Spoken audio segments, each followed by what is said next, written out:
Basil, Wilkie Collins. Letter of Dedication. To Charles James Ward, Esquire.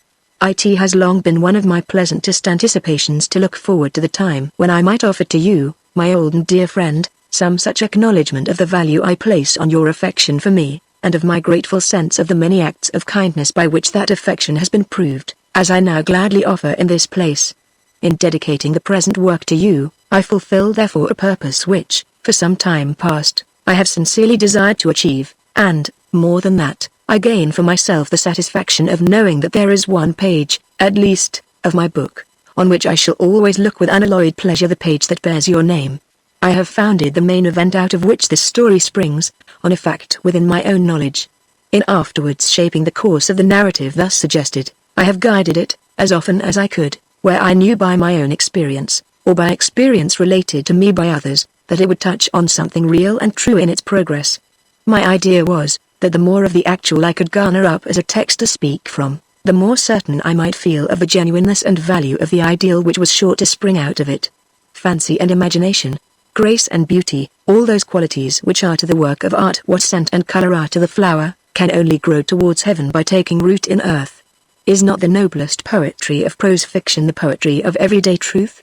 Directing my characters and my story, then, towards the light of reality wherever I could find it, I have not hesitated to violate some of the conventionalities of sentimental fiction. For instance, the first love meeting of two of the personages in this book, occurs, where the real love meeting from which it is drawn, occurred, in the very last place and under the very last circumstances which the artifices of sentimental writing would sanction. Will my lovers excite ridicule instead of interest, because I have truly represented them as seeing each other where hundreds of other lovers have first seen each other, as hundreds of people will readily admit when they read the passage to which I refer? I am sanguine enough to think not. So again, in certain parts of this book where I have attempted to excite the suspense or pity of the reader, I have admitted as perfectly fit accessories to the scene the most ordinary street sounds that could be heard, and the most ordinary street events that could occur, at the time and in the place represented, believing that by adding to truth, they were adding to tragedy, adding by all the force of fair contrast, adding as no artifices of mere writing possibly could add, let them be ever so cunningly introduced by ever so crafty a hand. Allow me to dwell a moment longer on the story which these pages contain. Believing that the novel and the play are twin sisters in the family of fiction, that the one is a drama narrated, as the other is a drama acted, and that all the strong and deep emotions which the play writer is privileged to excite, the novel writer is privileged to excite also, I have not thought it either politic or necessary, while adhering to realities, to adhere to everyday realities only. In other words, I have not stooped so low as to assure myself of the reader's belief in the probability of my story, by never once calling on him for the exercise of his faith. Those extraordinary accidents and events which happen to few men, seem to me to be as legitimate materials for fiction to work with when there was a good object in using them as the ordinary accidents and events which may, and do, happen to us all. By appealing to genuine sources of interest within the reader's own experience, I could certainly gain his attention to begin with, but it would be only by appealing to other sources, as genuine in their way, beyond his own experience, that I could hope to fix his interest and excite his suspense, to occupy his deeper feelings, or to stir his nobler thoughts. In writing thus briefly and very generally, for I must not delay you too long from the story, I can but repeat, though I hope almost unnecessarily, that I am now only speaking of what I have tried to do. Between the purpose hinted at here, and the execution of that purpose contained in the succeeding pages, lies the broad line of separation which distinguishes between the will and the deed. How far I may fall short of another man's standard, remains to be discovered. How far I have fallen short of my own, I know painfully well. One word more on the manner in which the purpose of the following pages is worked out, and I have done. Nobody who admits that the business of fiction is to exhibit human life, can deny that scenes of misery and crime must of necessity, while human nature remains what it is, form part of that exhibition. Nobody can assert that such scenes are unproductive of useful results, when they are turned to a plainly and purely moral purpose. If I am asked why I have written certain scenes in this book, my answer is to be found in the universally accepted truth which the preceding words express. I have a right to appeal to the truth, for I guided myself by it throughout.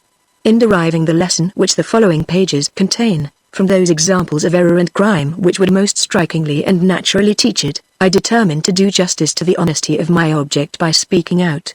In drawing the two characters, whose actions bring about the darker scenes of my story, I did not forget that it was my duty, while striving to portray them naturally, to put them to a good moral use, and at some sacrifice, in certain places, of dramatic effect, though I trust with no sacrifice of truth to nature. I have shown the conduct of the vile, as always, in a greater or less degree, associated with something that is selfish, contemptible, or cruel in motive.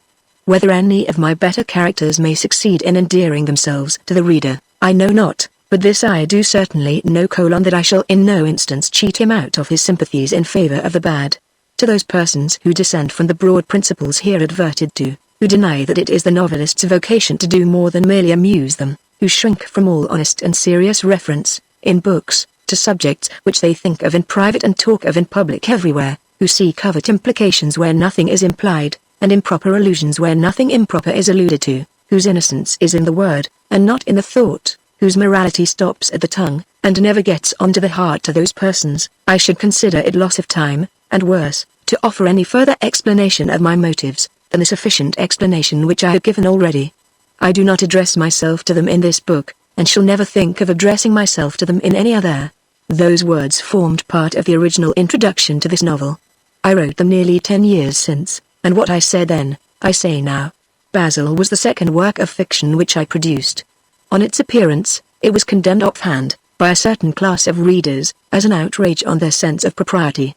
Conscious of having designed and written my story with the strictest regard to true delicacy, as distinguished from false, I allowed the prurient misinterpretation of certain perfectly innocent passages in this book to assert itself as offensively as it pleased, without troubling myself to protest against an expression of opinion which roused in me no other feeling than a feeling of contempt.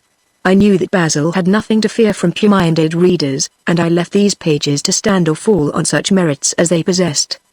Slowly and surely, my story forced its way through all adverse criticism, to a place in the public favor which it has never lost since. Some of the most valued friends I now possess, were made for me by Basil. Some of the most gratifying recognitions of my labors which I have received, from readers personally strangers to me, have been recognitions of the purity of his story, from the first page to the last. All the indulgence I need now ask for Basil, is indulgence for literary defects, which are the result of inexperience, which no correction can wholly remove, and which no one sees more plainly, after a lapse of 10 years, than the writer himself. I have only to add, that the present edition of this book is the first which has had the benefit of my careful revision. While the incidents of the story remain exactly what they were, the language in which they are told has been, I hope, in many cases greatly altered for the better. Wilkie Collins. Harley Street, London, July, 1862. Part 1, Chapter 1. What am I now about to write? The history of little more than the events of 1 year, out of the 24 years of my life. Why do I undertake such an employment as this? Perhaps, because I think that my narrative may do good, because I hope that, one day, it may be put to some warning use. I am now about to relate the story of an error, innocent in its beginning, guilty in its progress, fatal in its results, and I would fain hope that my plain and true record will show that this error was not committed altogether without excuse. When these pages are found after my death, they will perhaps be calmly read and gently judged, as relics solemnized by the atoning shadows of the grave. Then, the hard sentence against me may be repented of. The children of the next generation of our house may be taught to speak charitably of my memory, and may often, of their own accord, think of me kindly in the thoughtful watches of the night. Prompted by these motives, and by others which I feel, but cannot analyze, I now begin my self-imposed occupation. Hidden amid the far hills of the far west of England, surrounded only by the few simple inhabitants of a fishing hamlet on the Cornish coast, there is little fear that my attention will be distracted from my task, and as little chance that any indolence on my part will delay its speedy accomplishment. I live under a threat of impending hostility, which may descend and overwhelm me, I know not how soon, or in what manner. An enemy, determined and deadly, patient alike to wait days or years for his opportunity, is ever lurking after me in the dark. In entering on my new employment, I cannot say of my time, that it may be mine for another hour, of my life, that it may last till evening. Thus it is as no leisure work that I begin my narrative and begin it, too, on my birthday. On this day I complete my 24th year, the first new year of my life which has not been greeted by a single kind word, or a single loving wish. But one look of welcome can still find me in my solitude, the lovely morning look of nature, as I now see it from the casement of my room. Brighter and brighter shines out the lusty sun from banks of purple, rainy cloud, Fishermen are spreading their nets to dry on the lower declivities of the rocks. Children are playing round the boats drawn up on the beach. The sea breeze blows fresh and pure towards the shore. All objects are brilliant to look on. All sounds are pleasant to hear, as my pen traces the first lines which open the story of my life. Chapter 2. I am the second son of an English gentleman of large fortune. Our family is, I believe, one of the most ancient in this country. On my father's side, it dates back beyond the conquest. On my mother's, it is not so old, but the pedigree is nobler. Besides my elder brother, I have one sister, younger than myself. My mother died shortly after giving birth to her last child. Circumstances which will appear hereafter have forced me to abandon my father's name. I have been obliged in honor to resign it, and in honor I abstain from mentioning it here. Accordingly, at the head of these pages, I have only placed my Christian name, not considering it of any importance to add the surname which I have assumed, and which I may, perhaps, be obliged to change for some other, at no very distant period.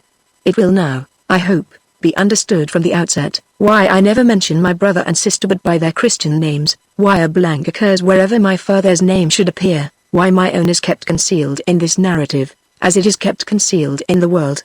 The story of my boyhood and youth has little to interest, nothing that is new. My education was the education of hundreds of others in my rank of life. I was first taught at a public school, and then went to college to complete what is termed a liberal education. My life at college has not left me a single pleasant recollection. I found sycophancy established there, as a principle of action, flaunting on the Lord's gold tassel in the street, enthroned on the Lord's dais in the dining room. The most learned student in my college, the man whose life was most exemplary, whose acquirements were most admirable, was shown me sitting, as a commoner, in the lowest place. The heir to an earldom, who had failed at the last examination, was pointed out a few minutes afterwards, dining in solitary grandeur at a raised table, above the reverend scholars who had turned him back as a dunce. I had just arrived at the university, and had just been congratulated on entering a venerable seminary of learning and religion. Trite and commonplace though it be, I mention this circumstance attending my introduction to college, because it formed the first cause which tended to diminish my faith in the institution to which I was attached. I soon grew to regard my university training as a sort of necessary evil, to be patiently submitted to. I read for no honors, and joined no particular set of men. I studied the literature of France, Italy, and Germany, just kept up my classical knowledge sufficiently to take my degree, and left college with no other reputation than a reputation for indolence and reserve. When I returned home, it was thought necessary, as I was a younger son, and could inherit none of the landed property of the family, except in the case of my brothers dying without children, that I should belong to a profession. My father had the patronage of some valuable livings, and good interest with more than one member of the government.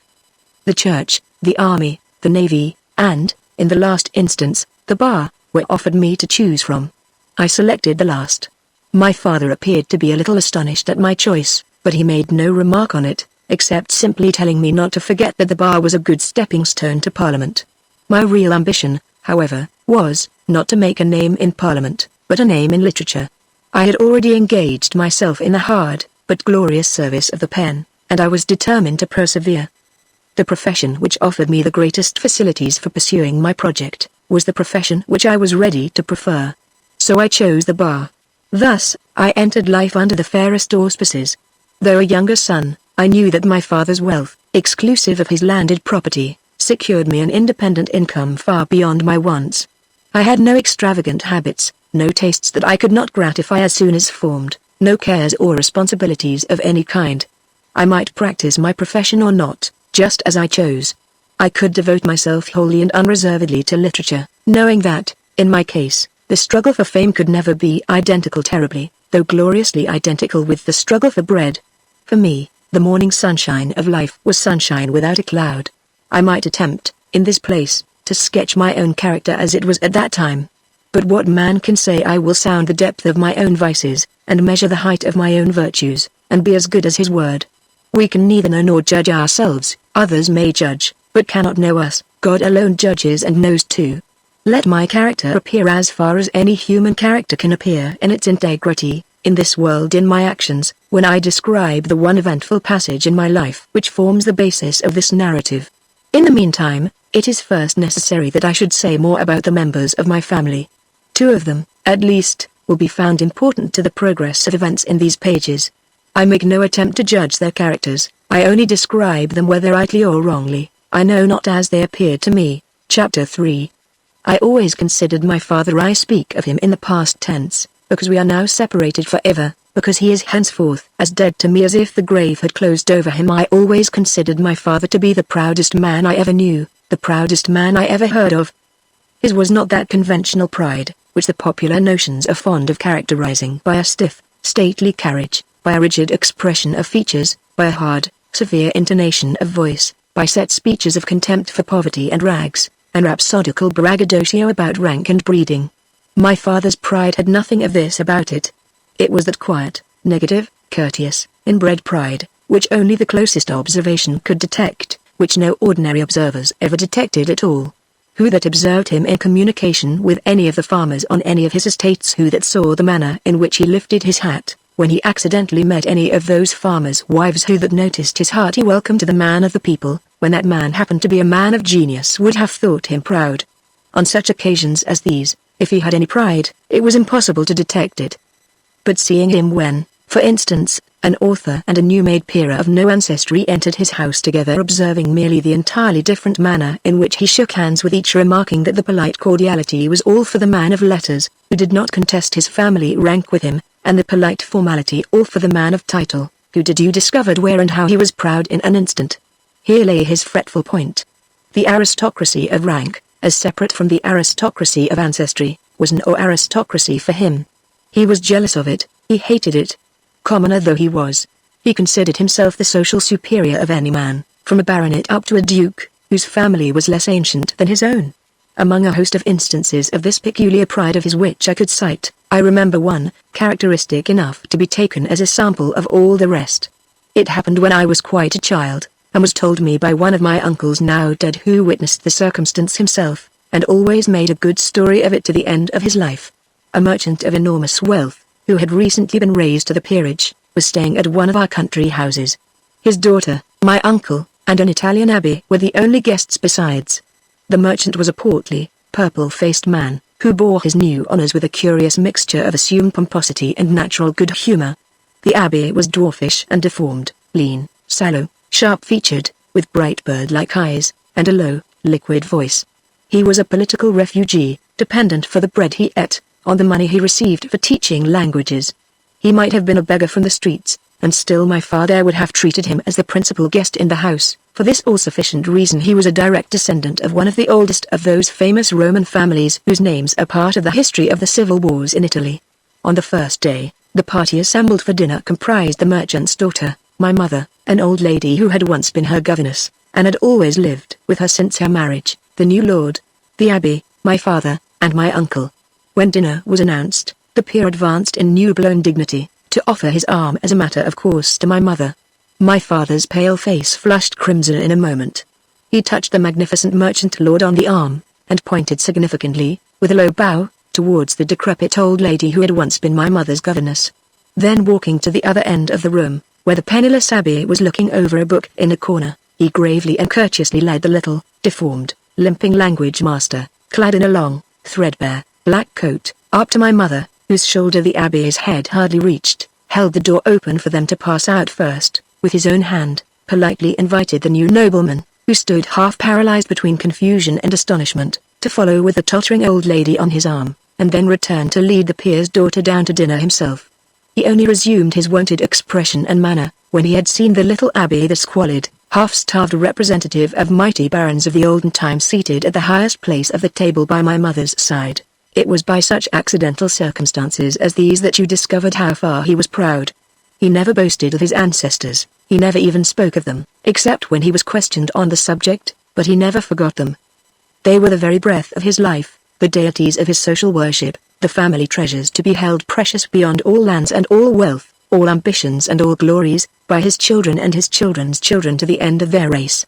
In home life he performed his duties towards his family honorably, delicately, and kindly. I believe in his own way he loved us all, but we, his descendants, had to share his heart with his ancestors. We were his household property as well as his children. Every fair liberty was given to us, every fair indulgence was granted to us. He never displayed any suspicion, or any undue severity. We were taught by his direction, that to disgrace our family, either by word or action, was the one fatal crime which could never be forgotten and never be pardoned. We were formed, under his superintendence, in principles of religion, honor, and industry, and the rest was left to our own moral sense, to our own comprehension of the duties and privileges of our station. There was no one point in his conduct towards any of us that we could complain of, and yet there was something always incomplete in our domestic relations. It may seem incomprehensible, even ridiculous, to some persons, but it is nevertheless true, that we were none of us ever on intimate terms with him. I mean by this, that he was a father to us, but never a companion. There was something in his manner, his quiet and unchanging manner, which kept us almost unconsciously restrained.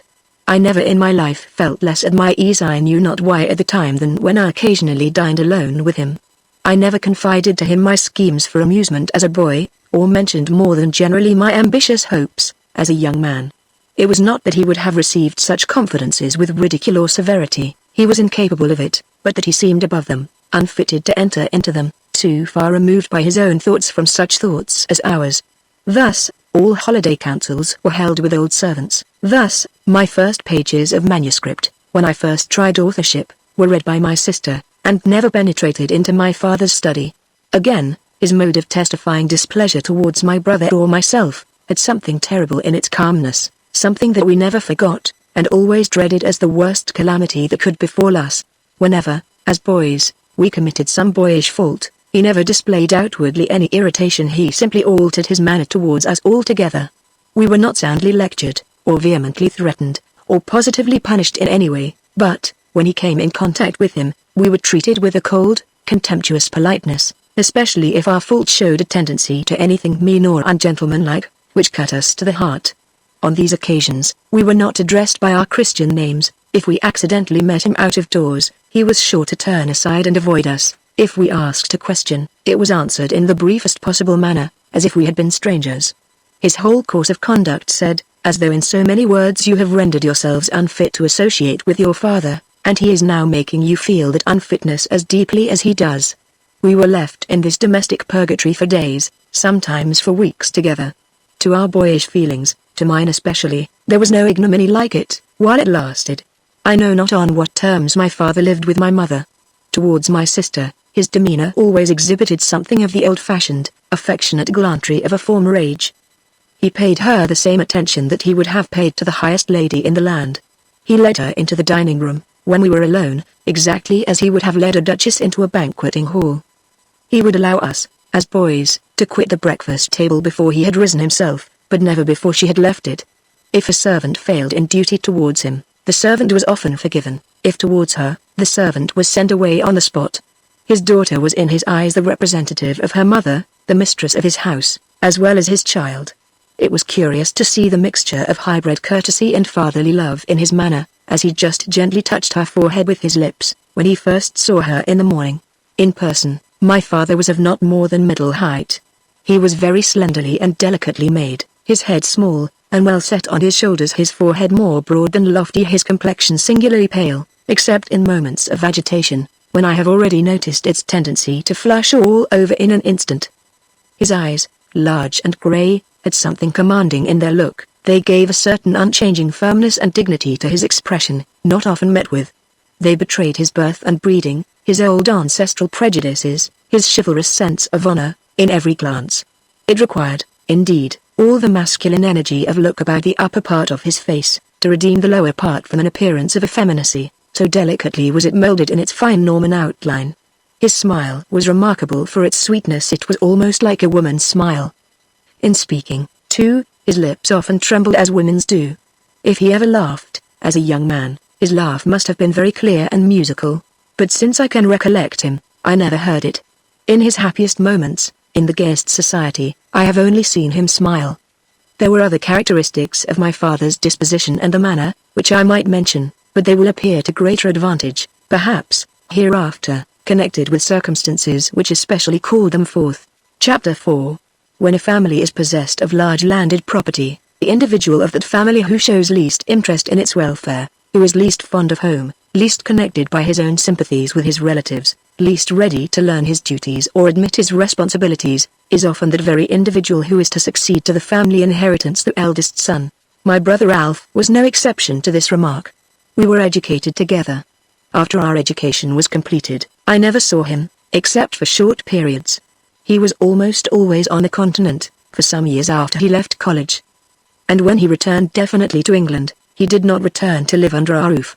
Both in town and country he was our visitor, not our inmate. I recollect him at school stronger, taller, handsomer than I was, far beyond me in popularity among the little community we lived with, the first to lead a daring exploit, the last to abandon it, now at the bottom of the class, now at the top, just that sort of gay, boisterous, fine-looking, daredevil boy, whom old people would instinctively turn round and smile after, as they passed him by in a morning walk. Then, at college, he became illustrious among rowers and cricketers, renowned as a pistol shot, dreaded as a singalestic player. No wine parties in the university were such wine parties as his. Tradesmen gave him the first choice of everything that was new. Young ladies in the town fell in love with him by dozens. Young tutors with a tendency to dandyism copied the cut of his coat and the tie of his cravat. Even the awful heads of houses looked leniently on his delinquencies. The gay, hearty, handsome young English gentleman carried a charm about him that subdued everybody. Though I was his favorite butt, both at school and college, I never quarreled with him in my life. I always let him ridicule my dress, manners, and habits in his own reckless, boisterous way, as if it had been a part of his birthright privilege to laugh at me as much as he chose. Thus far, my father had no worse anxieties about him than those occasioned by his high spirits and his heavy debts. But when he returned home when the debts had been paid, and it was next thought necessary to drill the free, careless energies into something like useful discipline, then my father's trials and difficulties began in earnest. It was impossible to make Ralph comprehend and appreciate his position, as he was desired to comprehend and appreciate it.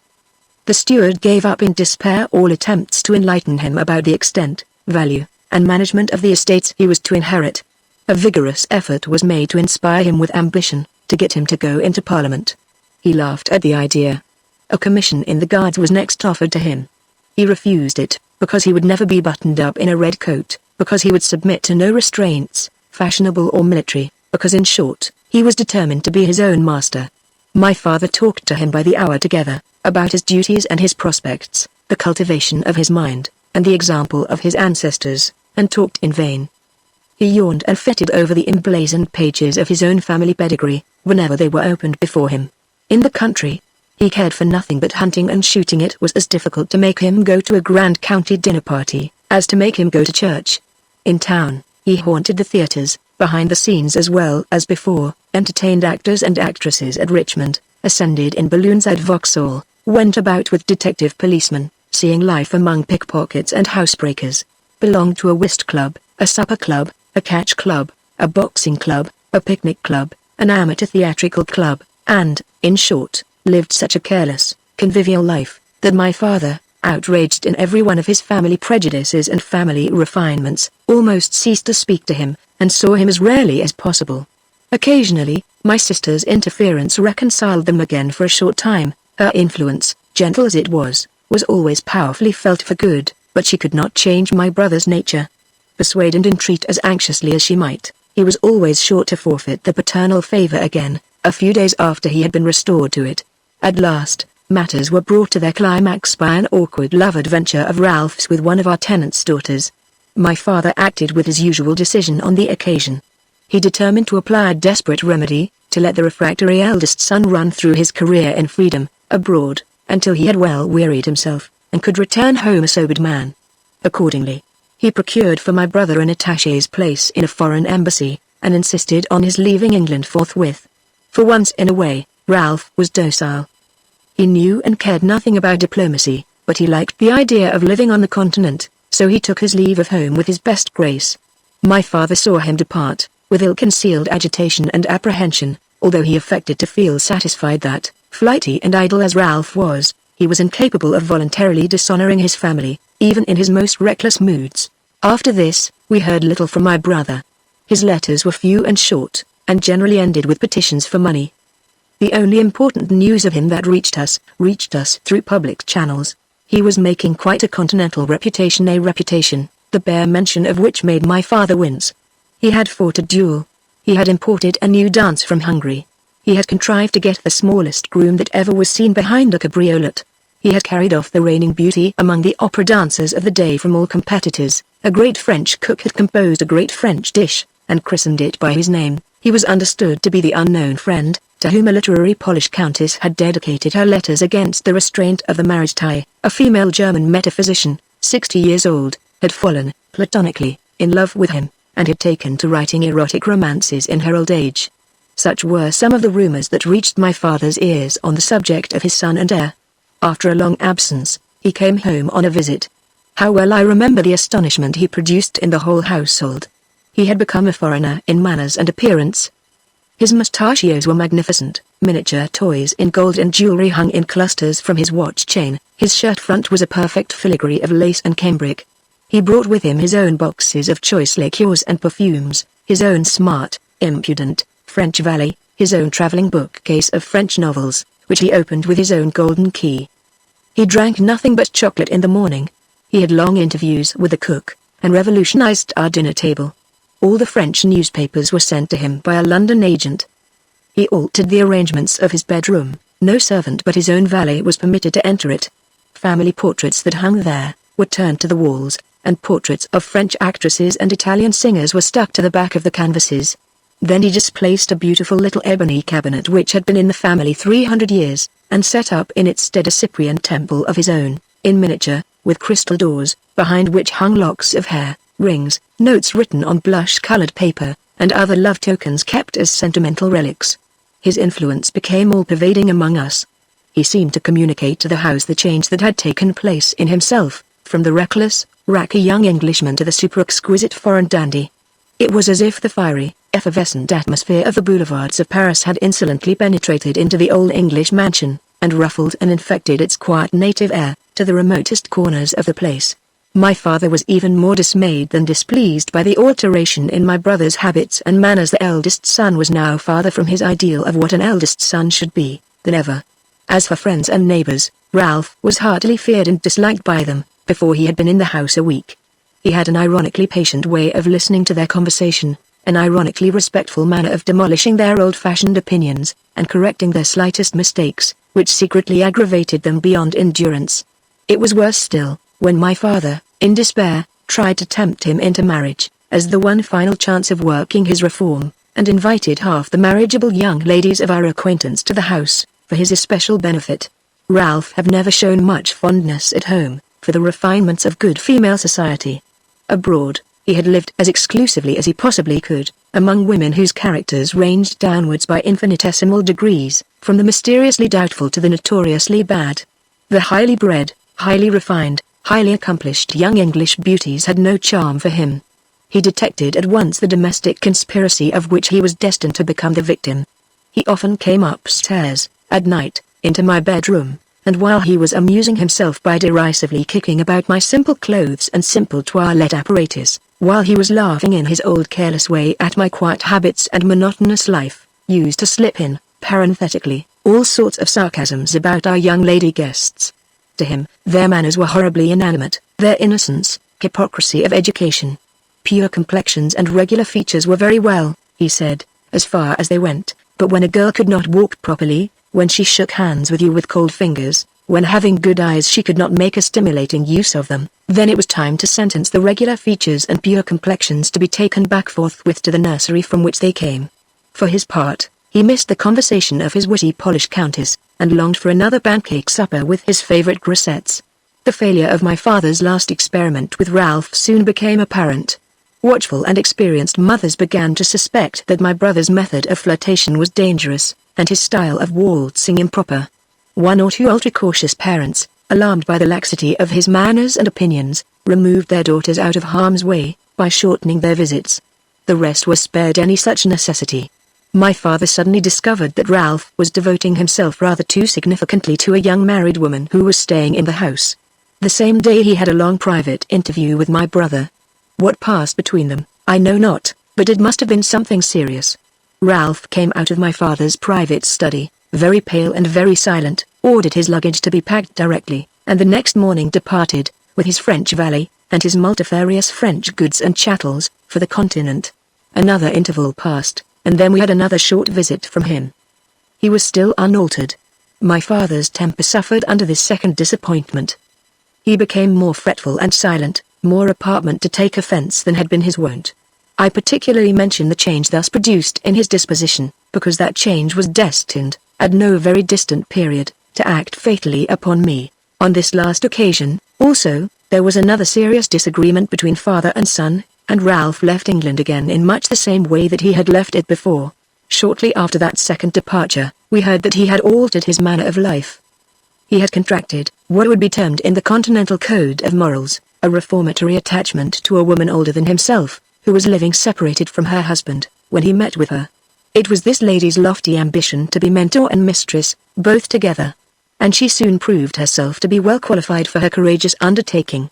To the astonishment of everyone who knew him, Ralph suddenly turned economical, and, soon afterwards, actually resigned his post at the embassy, to be out of the way of temptation. Since that, he has returned to England, has devoted himself to collecting snuff-boxes and learning the violin, and is now living quietly in the suburbs of London, still under the inspection of the resolute female missionary who first worked his reform. Whether he will ever become the high-minded, high-principled country gentleman that my father has always desired to see him, it is useless for me to guess. On the domains which he is to inherit, I shall never perhaps set foot again. In the halls where he will one day preside as master, I shall never more be sheltered. Let me now quit the subject of my elder brother, and turn to a theme which is nearer to my heart, dear to me as the last remembrance left that I can love, precious beyond all treasures in my solitude and my exile from home. My sister ! Well may I linger over your beloved name in such a record as this. A little farther on, and the darkness of crime and grief will encompass me. Here, my recollections of you kindle like a pure light before my eyes, doubly pure by contrast with what lies beyond. May your kind eyes, love, be the first that fall on these pages, when the writer has parted from them forever. May your tender hand be the first that touches these leaves, when mine is cold. Backward in my narrative, Clara, wherever I have but casually mentioned my sister, the pen has trembled and stood still. At this place, where all my remembrances of you throng upon me unrestrained, the tears gather fast and thick beyond control, and for the first time since I began my task, my courage and my calmness fail me. It is useless to persevere longer. My hand trembles, my eyes grow dimmer and dimmer. I must close my labors for the day, and go forth to gather strength and resolution for tomorrow on the hilltops that overlook the sea. Chapter 5. My sister Clara is 4 years younger than I am. In form of face, in complexion, and except the eyes in features, she bears a striking resemblance to my father. Her expressions, however, must be very like what my mother's was. Whenever I have looked at her in her silent and thoughtful moments, she has always appeared to freshen, and even to increase, my vague, childish recollections of our lost mother.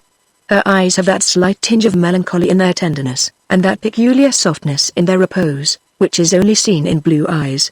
Her complexion, pale as my father's when she is neither speaking nor moving, has in a far greater degree than his the tendency to flush, not merely in moments of agitation, but even when she is walking, or talking on any subject that interests her. Without this peculiarity her paleness would be a defect. With it, the absence of any color in her complexion but the fugitive uncertain color which I have described, would to some eyes debar her from any claims to beauty.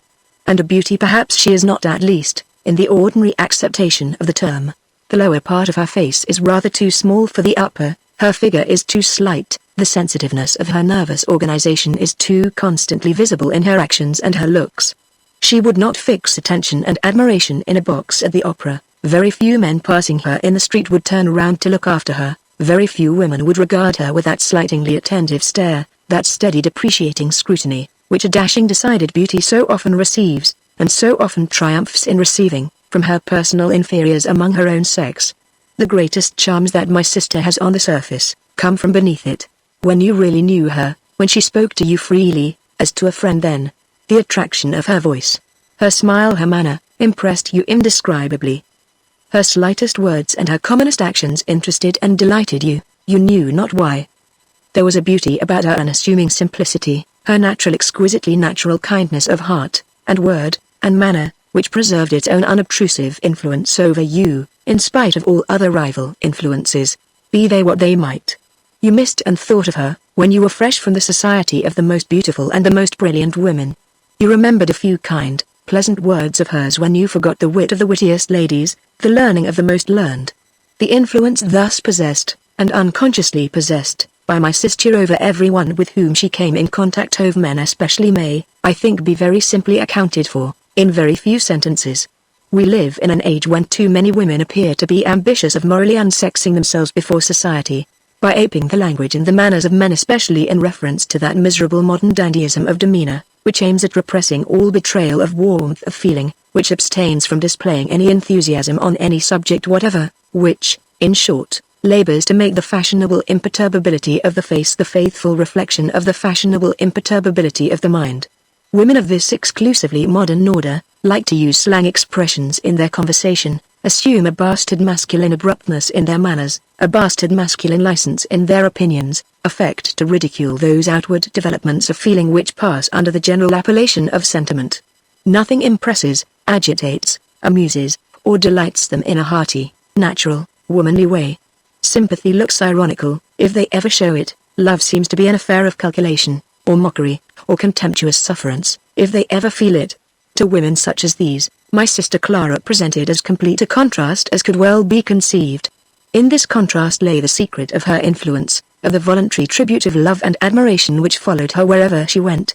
Few men have not their secret moments of deep feeling, moments when, amid the wretched trivialities and hypocrisies of modern society, the image will present itself to their minds of some woman, fresh, innocent, gentle, sincere, some woman whose emotions are still warm and impressible, whose affections and sympathies can still appear in her actions, and give the color to her thoughts, some woman in whom we could put as perfect faith and trust, as if we were children, whom we despair of finding near the hardening influences of the world, whom we could scarcely venture to look for, except in solitary places far away in the country, in little rural shrines, shut out from society, among woods and fields, and lonesome boundary hills. When any women happen to realize, or nearly to realize, such an image as this, they possess that universal influence which no rivalry can ever approach. On them really depends, and by then is really preserved, that claim upon the sincere respect and admiration of men, on which the power of the whole sex is based, the power so often assumed by the many, so rarely possessed but by the few. It was thus with my sister. Thus, wherever she went, though without either the inclination, or the ambition to shine, she eclipsed women who were her superiors in beauty, in accomplishments, in brilliancy of manners and conversation, conquering by no other weapon than the purely feminine charm of everything she said, and everything she did. But it was not amid the gaiety and grandeur of a London season that her character was displayed to the greatest advantage. It was when she was living where she loved to live, in the old country house, among the old friends and old servants who would every one of them have died 100 deaths for her sake, that you could study and love her best. Then, the charm there was in the mere presence of the kind, gentle, happy young English girl, who could enter into everybody's interests, and be grateful for everybody's love, possessed its best and brightest influence. At picnics, lawn parties, little country gatherings of all sorts, she was, in her own quiet, natural manner, always the presiding spirit of general comfort and general friendship. Even the rigid laws of country punctilio relaxed before her unaffected cheerfulness and irresistible good nature. She always contrived nobody ever knew how to lure most formal people into forgetting their formality, and becoming natural for the rest of the day. Even a heavy-headed, lumbering, silent country squire was not too much for her.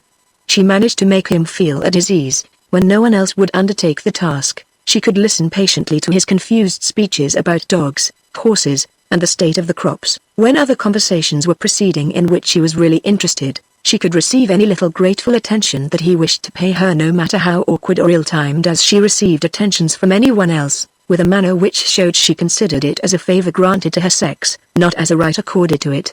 So, again, she always succeeded in diminishing the long list of those pitiful affronts and offenses, which play such important parts in the social drama of country society.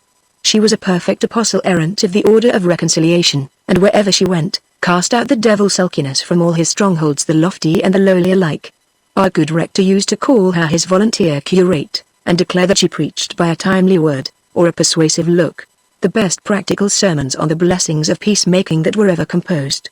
With all this untiring good nature, with all this resolute industry in the task of making everyone happy whom she approached, there was mingled some indescribable influence, which invariably preserved her from the presumption, even of the most presuming people.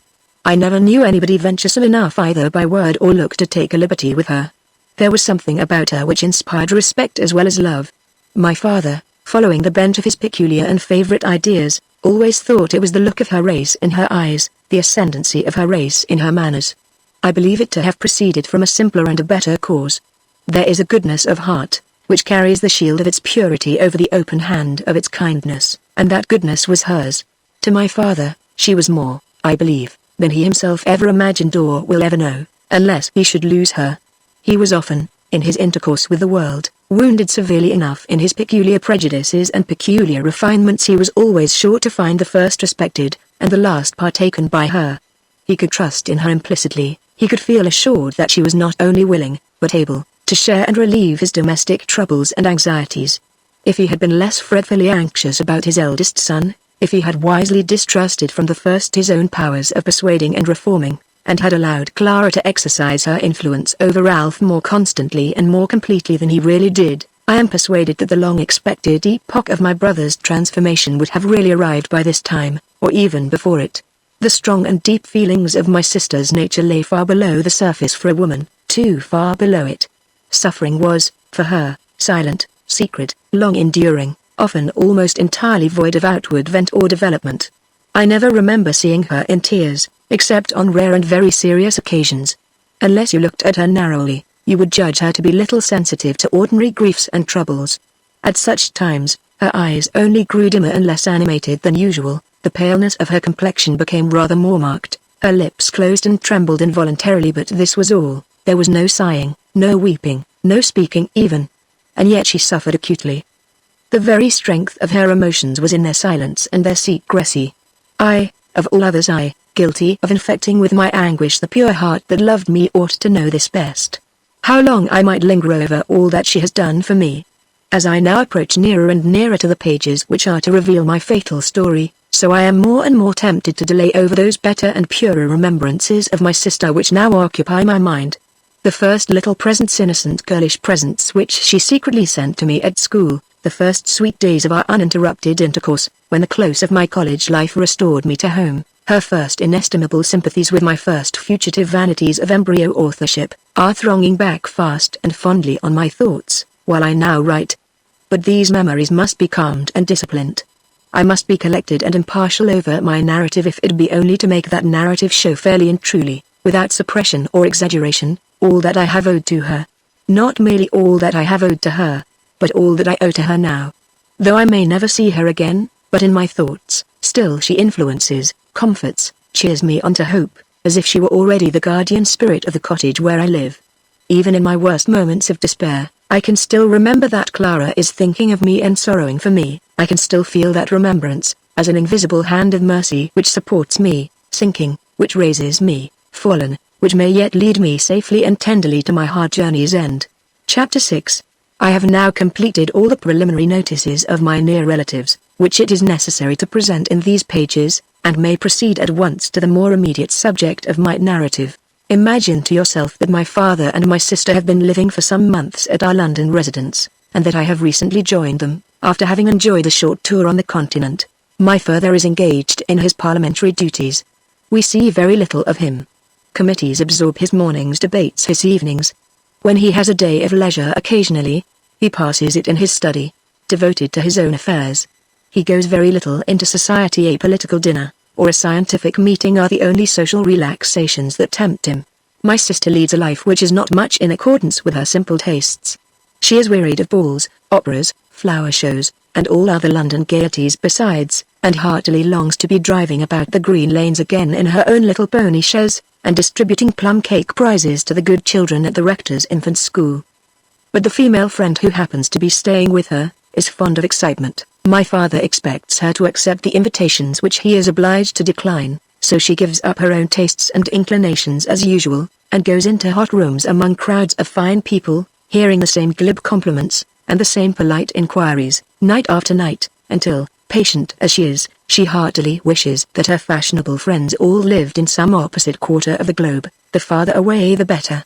My arrival from the continent is the most welcome of events to her. It gives a new object and a new impulse to her London life. I am engaged in writing a historical romance. Indeed, it is principally to examine the localities in the country where my story is laid, that I have been abroad. Clara has read the first half-dozen finished chapters, in manuscript, and augurs wonderful success for my fiction when it is published. She is determined to arrange my study with her own hands, to dust my books, and sort my papers herself. She knows that I am already as fretful and precise about my literary goods and chattels, as indignant at any interference of housemaids and dusters with my library treasures, as if I were a veteran author of 20 years' standing, and she is resolved to spare me every apprehension on this score, by taking all the arrangements of my study on herself, and keeping the key of the door when I am not in need of it. We have our London amusements, too, as well as our London employments. But the pleasantest of our relaxations are, after all, procured for us by our horses. We ride every day, sometimes with friends, sometimes alone together. On these latter occasions, we generally turn our horses' heads away from the parks, and seek what country sights we can get in the neighbourhood of London. The northern roads are generally our favourite ride. Sometimes we penetrate so far that we can bait our horses at a little inn which reminds me of the inns near our country home. I see the same sanded parlour, decorated with the same old sporting prints, furnished with the same buttered, deep-coloured mahogany table, and polished elm tree chairs, that I remember in our own village inn. Clara, also, finds bits of common, out of doors, that look like our common, and trees that might have been transplanted expressly for her, from our park. These excursions we keep a secret, we like to enjoy them entirely by ourselves. Besides, if my father knew that his daughter was drinking the landlady's fresh milk, and his son the landlord's old ale, in the parlour of a suburban roadside inn, he would, I believe, be apartment to suspect that both his children had fairly taken leave of their senses. Evening parties I frequent almost as rarely as my father. Clara's good nature is called into requisition to do duty for me, as well as for him. She has little respite in the task. Old lady relatives and friends, always ready to take care of her, leave her no excuse for staying at home. Sometimes I am shamed into accompanying her a little more frequently than usual, but my old indolence in these matters soon possesses me again. I have contracted a bad habit of writing at night. I read almost incessantly in the daytime. It is only because I am fond of riding, that I am ever willing to interrupt my studies, and ever ready to go out at all. Such were my domestic habits, such my regular occupations and amusements, when a mere accident changed every purpose of my life, and altered me irretrievably from what I was then, to what I am now. It happened thus. Chapter 7. I had just received my quarter's allowance of pocket money, and had gone into the city to cash the cheque at my father's bankers. The money paid, I debated for a moment how I should return homewards. First I thought of walking, then of taking a cab. While I was considering this frivolous point, an omnibus passed me, going westward. In the idle impulse of the moment, I hailed it, and got in. It was something more than an idle impulse though. If I had at that time no other qualification for the literary career on which I was entering, I certainly had this one: an aptitude for discovering points of character in others, and its natural result, an unfailing delight in studying characters of all kinds, wherever I could meet with them. I had often before ridden in omnibuses to amuse myself by observing the passengers. An omnibus has always appeared to me to be a perambulatory exhibition room of the eccentricities of human nature. I know not any other sphere in which persons of all classes and all temperaments are so oddly collected together, and so immediately contrasted and confronted with each other. To watch merely the different methods of getting into the vehicle, and taking their seats, adopted by different people, is to study no incomplete commentary on the infinitesimal varieties of human character, as various even as the varieties of the human face. Thus, in addition to the idle impulse, there was the idea of amusement in my thoughts, as I stopped the public vehicle, and added one to the number of the conductor's passengers. There were 5 persons in the omnibus when I entered it. 2 middle-aged ladies, dressed with amazing splendor in silks and satins, wearing straw-colored kid gloves, and carrying highly scented pocket handkerchiefs, sat apart at the end of the vehicle, trying to look as if they occupied it under protest, and preserving the most stately gravity and silence. They evidently felt that their magnificent outward adornments were exhibited in a very unworthy locality, and among a very uncongenial company. One side, close to the door, was occupied by a lean, withered old man, very shabbily dressed in black, who sat eternally mumbling something between his toothless jaws. Occasionally, to the evident disgust of the genteel ladies, he wiped his bald head and wrinkled forehead with a ragged blue cotton handkerchief, which he kept in the crown of his hat. Opposite to this ancient sat a dignified gentleman and a sickly vacant-looking little girl. Every event of that day is so indelibly marked on my memory, that I remember, not only this man's pompous look and the manner, but even the words he addressed to the poor squalid little creature by his side. When I entered the omnibus, He was telling her in a loud voice how she ought to dispose of her frock and her feet when people got into the vehicle, and when they got out. He then impressed on her the necessity in future life, when she grew up, of always having the price of her fare ready before it was wanted, to prevent unnecessary delay. Having delivered himself of this good advice, he began to hum, keeping time by drumming with his thick malacca cane. He was still proceeding with this amusement, producing some of the most acutely unmusical sounds I ever heard when the omnibus stopped to give admission to two ladies. The first who got in was an elderly person, pale and depressed, evidently in delicate health. The second was a young girl. Among the workings of the hidden life within us which we may experience but cannot explain, are there any more remarkable than those mysterious moral influences constantly exercised, either for attraction or repulsion, by one human being over another? In the simplest, as in the most important affairs of life, how startling, how irresistible is their power. How often we feel and know, either pleasurably or painfully, that another is looking on us, before we have ascertained the fact with our own eyes. How often we prophesy truly to ourselves the approach of a friend or enemy, just before either have really appeared. How strangely and abruptly we become convinced, at a first introduction, that we shall secretly love this person and loathe that, before experience has guided us with a single fact in relation to their characters. I have said that the two additional passengers who entered the vehicle in which I was riding, were, one of them, an elderly lady, the other, a young girl. As soon as the latter had seated herself nearly opposite to me, by her companion's side, I felt her influence on me directly, an influence that I cannot describe, an influence which I had never experienced in my life before, which I shall never experience again. I had helped to hand her in, as she passed me, merely touching her arm for a moment. But how the sense of that touch was prolonged! I felt it thrilling through me, thrilling in every nerve, in every pulsation of my fast-throbbing heart. Had I the same influence over her? Or was it I that received, and she that conferred, only? I was yet destined to discover, but not then, not for a long, long time. Her veil was down when I first saw her. Her features and her expression were but indistinctly visible to me. I could just vaguely perceive that she was young and beautiful, but, beyond this, though I might imagine much, I could see little. From the time when she entered the omnibus, I have no recollection of anything more that occurred in it. I neither remember what passengers got out, or what passengers got in. My powers of observation, hitherto active enough, had now wholly deserted me. Strange, that the capricious rule of chance should sway the action of our faculties, that a trifle should set in motion the whole complicated machinery of their exercise, and a trifle suspend it. We had been moving onward for some little time, when the girl's companion addressed an observation to her. She heard it imperfectly, and lifted her veil while it was being repeated. How painfully my heart beat! I could almost hear it as her face was, for the first time, freely and fairly disclosed. She was dark. Her hair, eyes, and complexion were darker than usual in English women. The form, the look altogether, of her face, coupled with what I could see of her figure, made me guess her age to be about 20. There was the appearance of maturity already in the shape of her features, but their expression still remained girlish, unformed, unsettled. The fire in her large dark eyes, when she spoke, was latent. Their languor, when she was silent, that voluptuous languor of black eyes, was still fugitive and unsteady. The smile about her full lips, to other eyes, there might have looked too full, struggled to be eloquent, yet dared not. Among women, there always seems something left incomplete, a moral creation to be superinduced on the physical, which love alone can develop, and which maternity perfects still further, when developed. I thought, as I looked on her, how the passing color would fix itself brilliantly on the round, olive cheek, how the expression that still hesitated to declare itself, would speak out at last, would shine forth in the full luxury of its beauty, when she heard the first words, received the first kiss, from the man she loved. While I still looked at her, as she sat opposite speaking to her companion, our eyes met. It was only for a moment, but the sensation of a moment often makes the thought of a life, and that one little instant made the new life of my heart.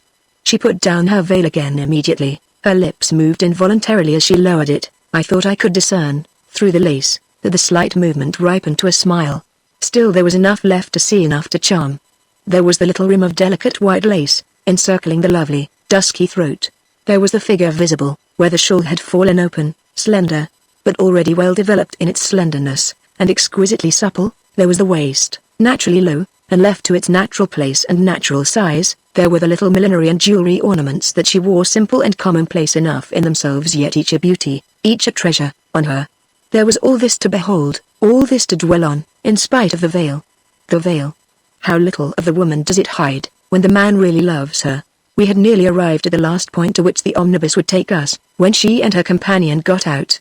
I followed them, cautiously and at some distance. She was tall at least for a woman. There were not many people in the road along which we were proceeding. But even if there had been, far behind as I was walking, I should never have lost her, never have mistaken anyone else for her. Already, strangers though we were, I felt that I should know her, almost at any distance, only by her walk. They went on, until we reached a suburb of new houses, intermingled with wretched patches of waste land, half built over. Unfinished streets, unfinished crescents, unfinished squares, unfinished shops, unfinished gardens, surrounded us. At last they stopped at a new square, and rang the bell at one of the newest of the new houses. The door was opened, and she and her companion disappeared. The house was partly detached. It bore no number, but it was distinguished as North Villa. The square, unfinished like everything else in the neighborhood, was called Hollyoake Square. I noticed nothing else about the place at that time. Its newness and desolateness of appearance revolted me, just then. I had satisfied myself about the locality of the house, and I knew that it was her home, for I had approached sufficiently near, when the door was opened, to hear her inquire if anybody had called in her absence. For the present, this was enough. My sensations wanted repose, my thoughts wanted collecting.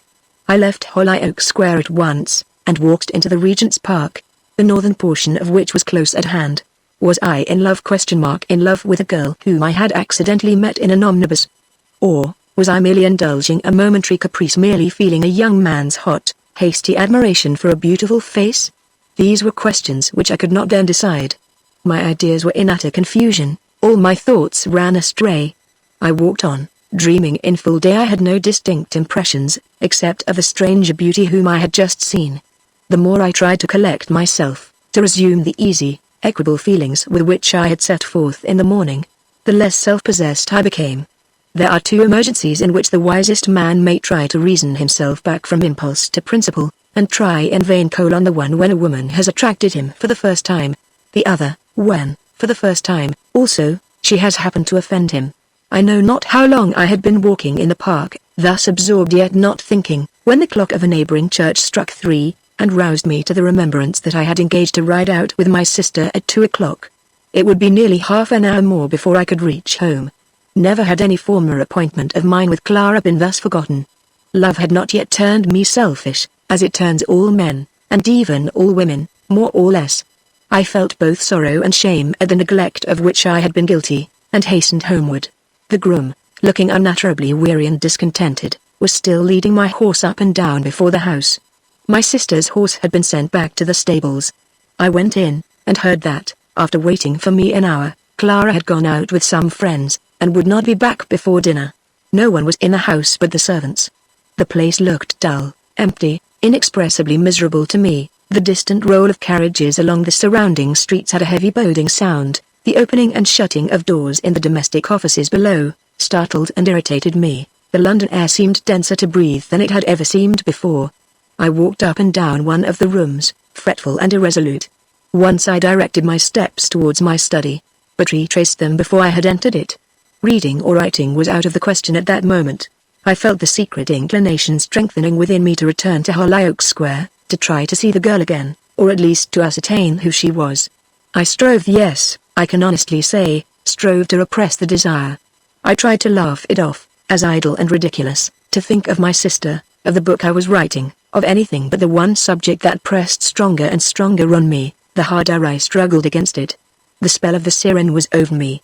I went out, hypocritically persuading myself that I was only animated by a capricious curiosity to know the girl's name, which once satisfied, would leave me at rest on the matter, and free to laugh at my own idleness and folly as soon as I got home again. I arrived at the house. The blinds were all drawn down over the front windows, to keep out the sun. The little slip of garden was left solitary, baking and cracking in the heat.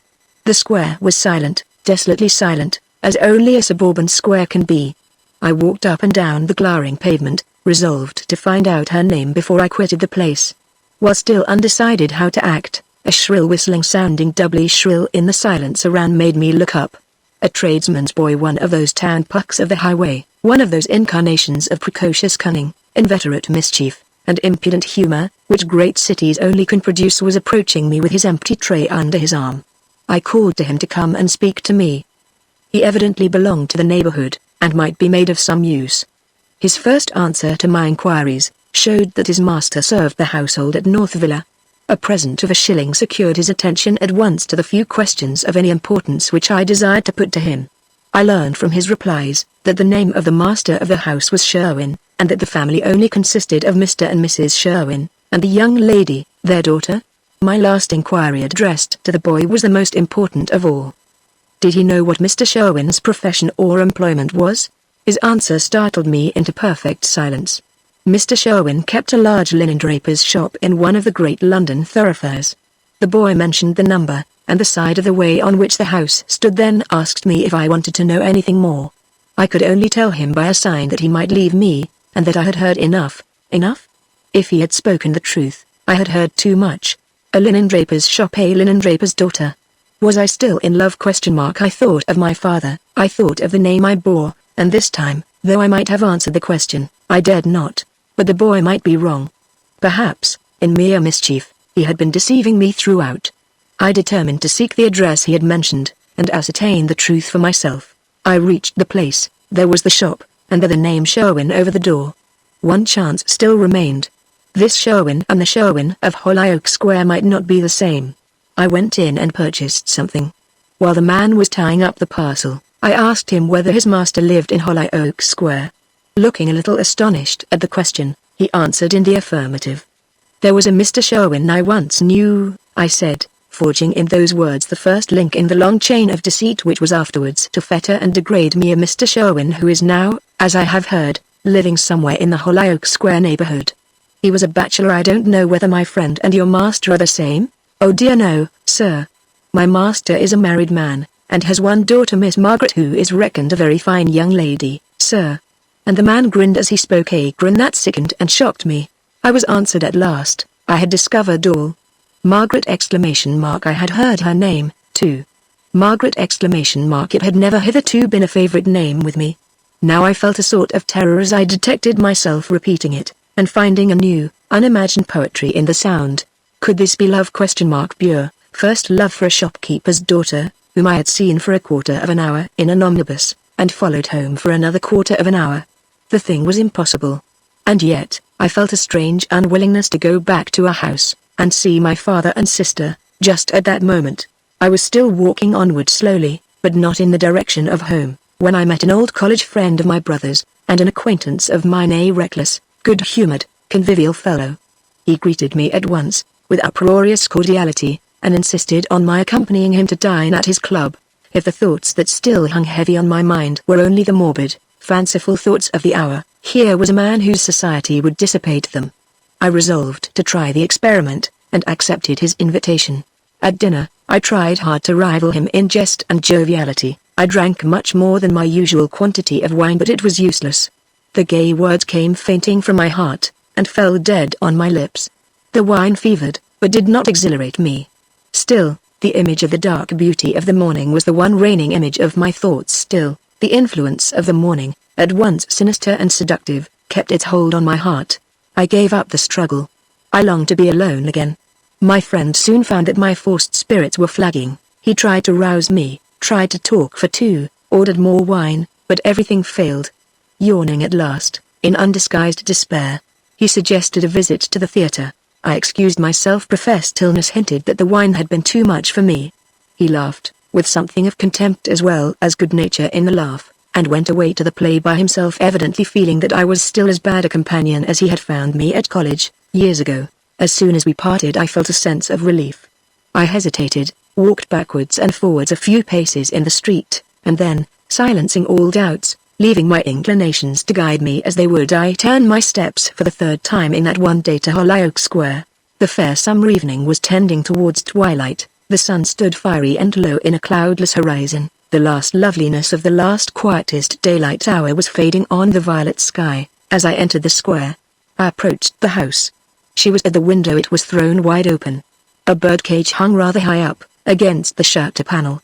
She was standing opposite to it, making a plaything for the poor captive canary of a piece of sugar, which she rapidly offered and drew back again, now at one bar of the cage, and now at another.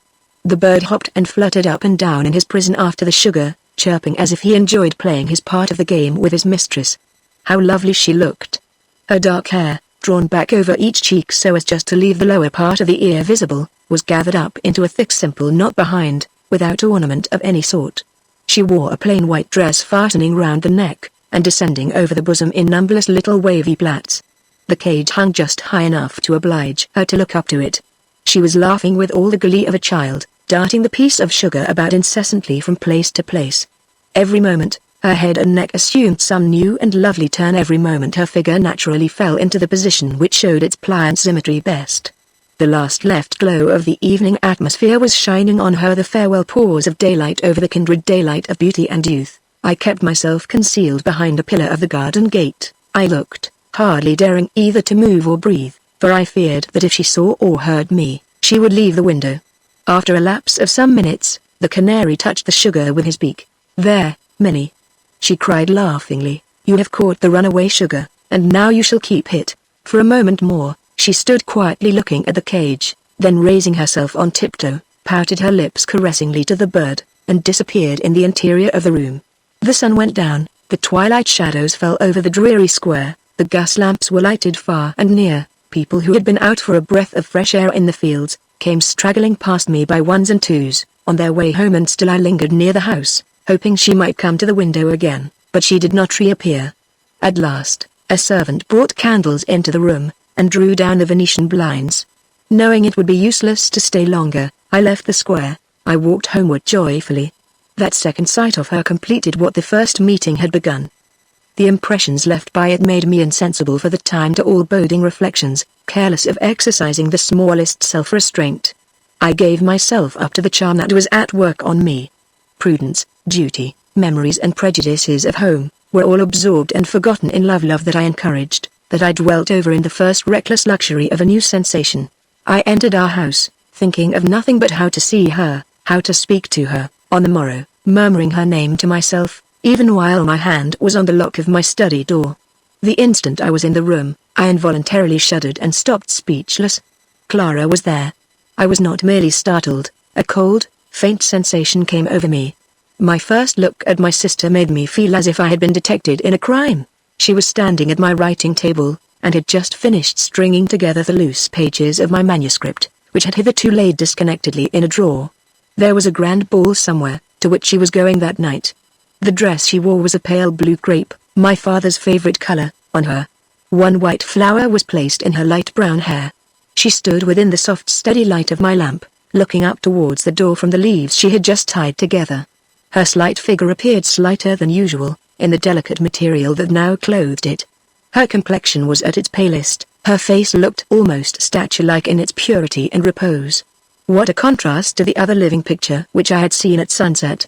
The remembrance of the engagement that I had broken came back on me avengingly, as she smiled, and held my manuscript up before me to look at.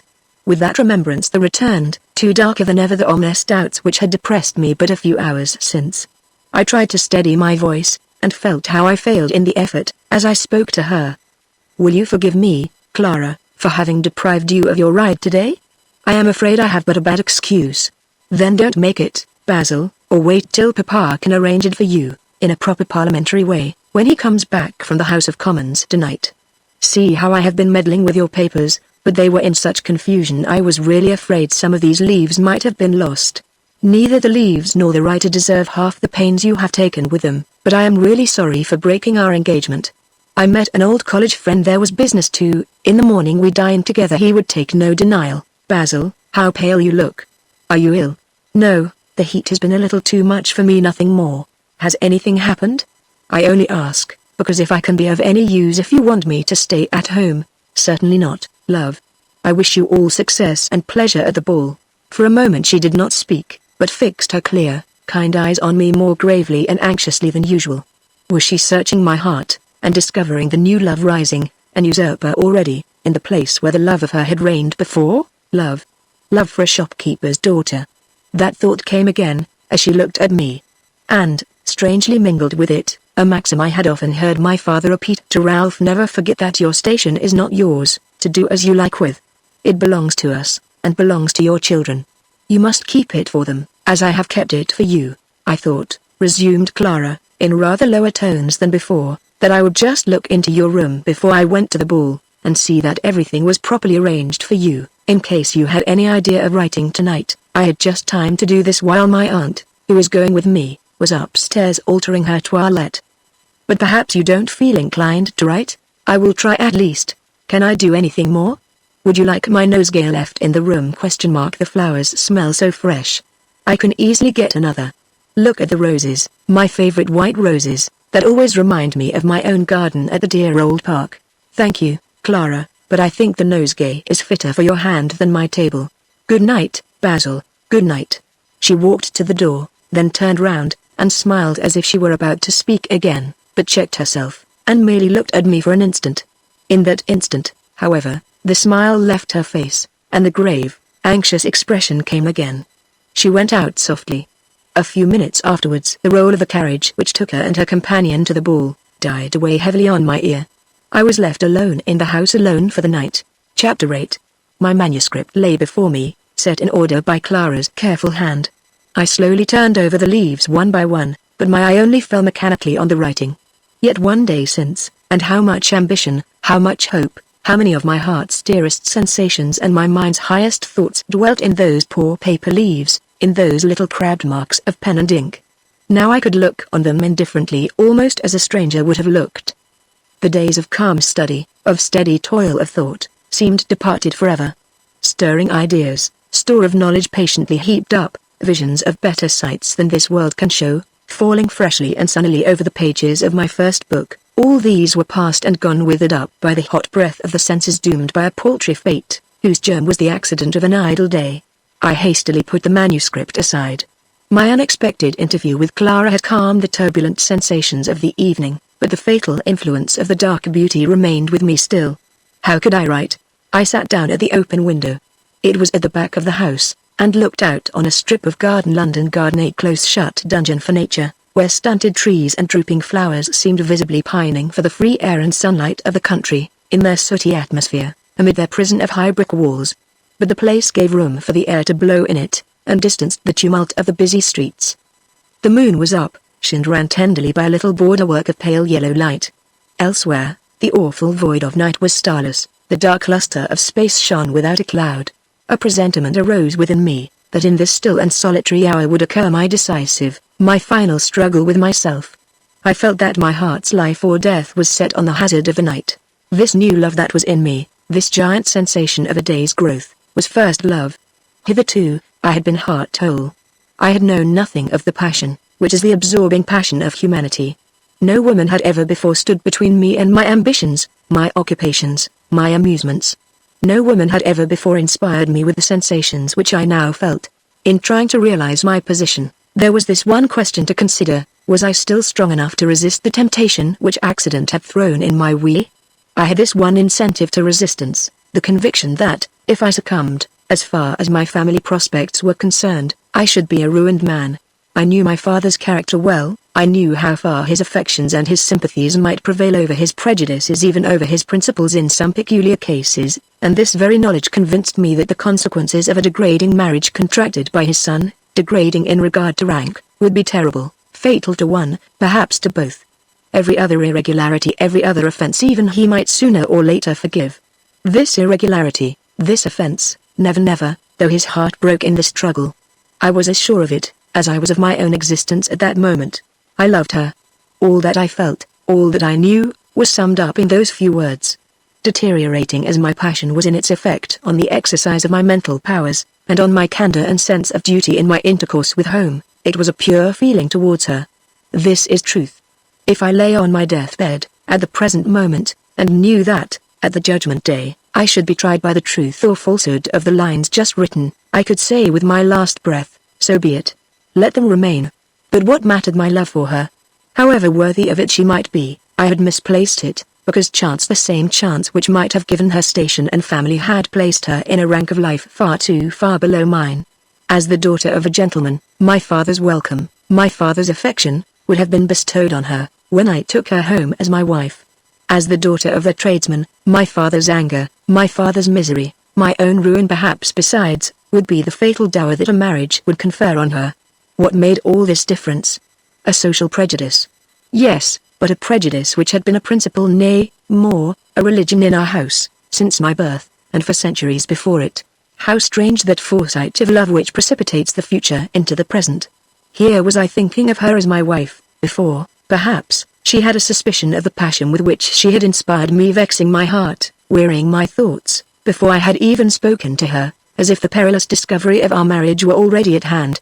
I have thought since how unnatural I should have considered this, if I had read it in a book. How could I best crush the desire to see her, to speak to her, on the morrow? Should I leave London, leave England, fly from the temptation, no matter where, or at what sacrifice? Or should I take refuge in my books, the calm, changeless old friends of my earliest fireside hours? Had I resolution enough to wear my heart out by hard, serious, slaving study? If I left London on the morrow, could I feel secure, in my own conscience, that I should not return the day after? While, throughout the hours of the night, I was thus vainly striving to hold calm counsel with myself, the base thought never occurred to me, which might have occurred to some other men, in my position: why marry the girl, because I love her? Why, with my money, my station, my opportunities, obstinately connect love and marriage as one idea, and make a dilemma and a danger where neither need exist? Had such a thought as this, in the faintest, the most shadowy form, crossed my mind, I should have shrunk from it, have shrunk from myself, with horror. Whatever fresh degradations may be yet in store for me, this one consoling and sanctifying remembrance must still be mine. My love for Margaret Sherwin was worthy to be offered to the purest and perfectest woman that ever God created. The night advanced, the noises faintly reaching me from the streets, sank and ceased, my lamp flickered and went out. I heard the carriage return with Clara from the ball. The first cold clouds of day rose and hid the waning orb of the moon. The air was cooled with its morning freshness, the earth was purified with its morning dew, and still I sat by my open window, striving with my burning love thoughts of Margaret, striving to think collectedly and usefully, abandoned to a struggle ever renewing, yet never changing, and always hour after hour, a struggle in vain. At last I began to think less and less distinctly. A few moments more, and I sank into the restless, feverish slumber. Then began another, and a more perilous ordeal for me, the ordeal of dreams. Thoughts and sensations which had been more and more weakly restrained with each succeeding hour of wakefulness, now rioted within me in perfect liberation from all control. This is what I dreamed. I stood on a wide plain. On one side, it was bounded by thick woods, whose dark secret depths looked unfathomable to the eye; on the other, by hills, ever rising higher and higher yet, until they were lost in bright, beautifully white clouds, gleaming in refulgent sunlight. On the side above the woods, the sky was dark and vaporous. It seemed as if some thick exhalation had arisen from beneath the trees, and overspread the clear firmament throughout this portion of the scene. As I still stood on the plain and looked around, I saw a woman coming towards me from the wood. Her stature was tall, her black hair flowed about her unconfined, her robe was of the dun hue of the vapor and mist which hung above the trees, and fell to her feet in dark thick folds. She came on towards me swiftly and softly, passing over the ground like cloud shadows over the ripe cornfield or the calm water. I looked to the other side, towards the hills, and there was another woman descending from their bright summits, and her robe was white, and pure, and glistening. Her face was illumined with a light, like the light of the harvest moon, and her footsteps, as she descended the hills, left a long track of brightness, that sparkled far behind her, like the track of the stars when the winter night is clear and cold. She came to the place where the hills and the plain were joined together. Then she stopped, and I knew that she was watching me from afar off. Meanwhile, the woman from the dark wood still approached, never pausing on her path, like the woman from the fair hills. And now I could see her face plainly. Her eyes were lustrous and fascinating, as the eyes of a serpent, large, dark and soft, as the eyes of the wild doe. Her lips were parted with a languid smile, and she drew back the long hair, which lay over her cheeks, her neck, her bosom, while I was gazing on her. Then, I felt as if a light was shining on me from the other side. I turned to look, and there was the woman from the hills beckoning me away to ascend with her towards the bright clouds above.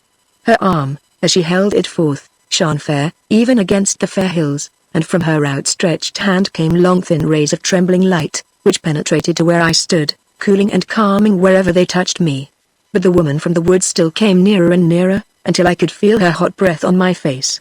Her eyes looked into mine, and fascinated them, as she held out her arms to embrace me. I touched her hand, and in an instant the touch ran through me like fire, from head to foot. Then, still looking intently on me with her wild bright eyes, she clasped her supple arms round my neck, and drew me a few paces away with her towards the wood. I felt the rays of light that had touched me from the beckoning hand depart, and yet once more I looked towards the woman from the hills.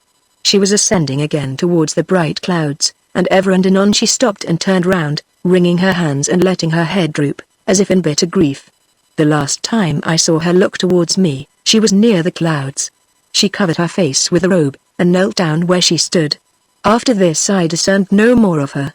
For now the woman from the woods clasped me more closely than before, pressing her warm lips on mine, and it was as if her long hair fell round us both, spreading over my eyes like a veil, to hide from them the fair hilltops, and the woman who was walking onward to the bright clouds above.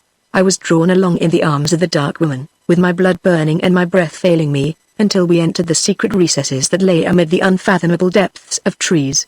There, she encircled me in the folds of her dusky robe, and laid her cheek close to mine, and murmured a mysterious music in my ear, amid the midnight silence and darkness of all around us. And I had no thought of returning to the plain again, for I had forgotten the woman from the fair hills, and had given myself up, heart, and soul, and body, to the woman from the dark woods. Here the dream ended, and I awoke. It was broad daylight. The sun shone brilliantly. The sky was cloudless. I looked at my watch. It had stopped. Shortly afterwards I heard the hall clock strike 6. My dream was vividly impressed on my memory, especially the latter part of it. Was it a warning of coming events, foreshadowed in the wild visions of sleep? But to what purpose could this dream, or indeed any dream, tend? Why had it remained incomplete, failing to show me the visionary consequences of my visionary actions? What superstition to ask! What a waste of attention to bestow it on such a trifle as a dream! Still, this trifle had produced one abiding result. I knew it not then, but I know it now. As I looked out on the reviving, reassuring sunlight, it was easy enough for me to dismiss as ridiculous from my mind, or rather from my conscience, the tendency to see in the two shadowy forms of my dream the types of two real living beings, whose names almost trembled into utterance on my lips, but I could not also dismiss from my heart the love images which that dream had set up there for the worship of the senses. Those results of the night still remained within me, growing and strengthening with every minute. If I had been told beforehand how the mere sight of the morning would reanimate and embolden me, I should have scouted the prediction as too outrageous for consideration, yet so it was. The moody and boding reflections, the fear and struggle of the hours of darkness were gone with the daylight. The love thoughts of Margaret alone remained, and now remained unquestioned and unopposed. Were my convictions of a few hours since, like the night mists that fade before returning sunshine? I knew not. But I was young, and each new morning is as much the new life of youth, as the new life of nature, so I left my study and went out. Consequences might come how they would, and when they would, I thought of them no more. It seemed as if I had cast off every melancholy thought, in leaving my room, as if my heart had sprung up more elastic than ever, after the burden that had been laid on it during the night. Enjoyment for the present, hope for the future, and chance and fortune to trust into the very last. This was my creed, as I walked into the street, determined to see Margaret again, and to tell her of my love before the day was out.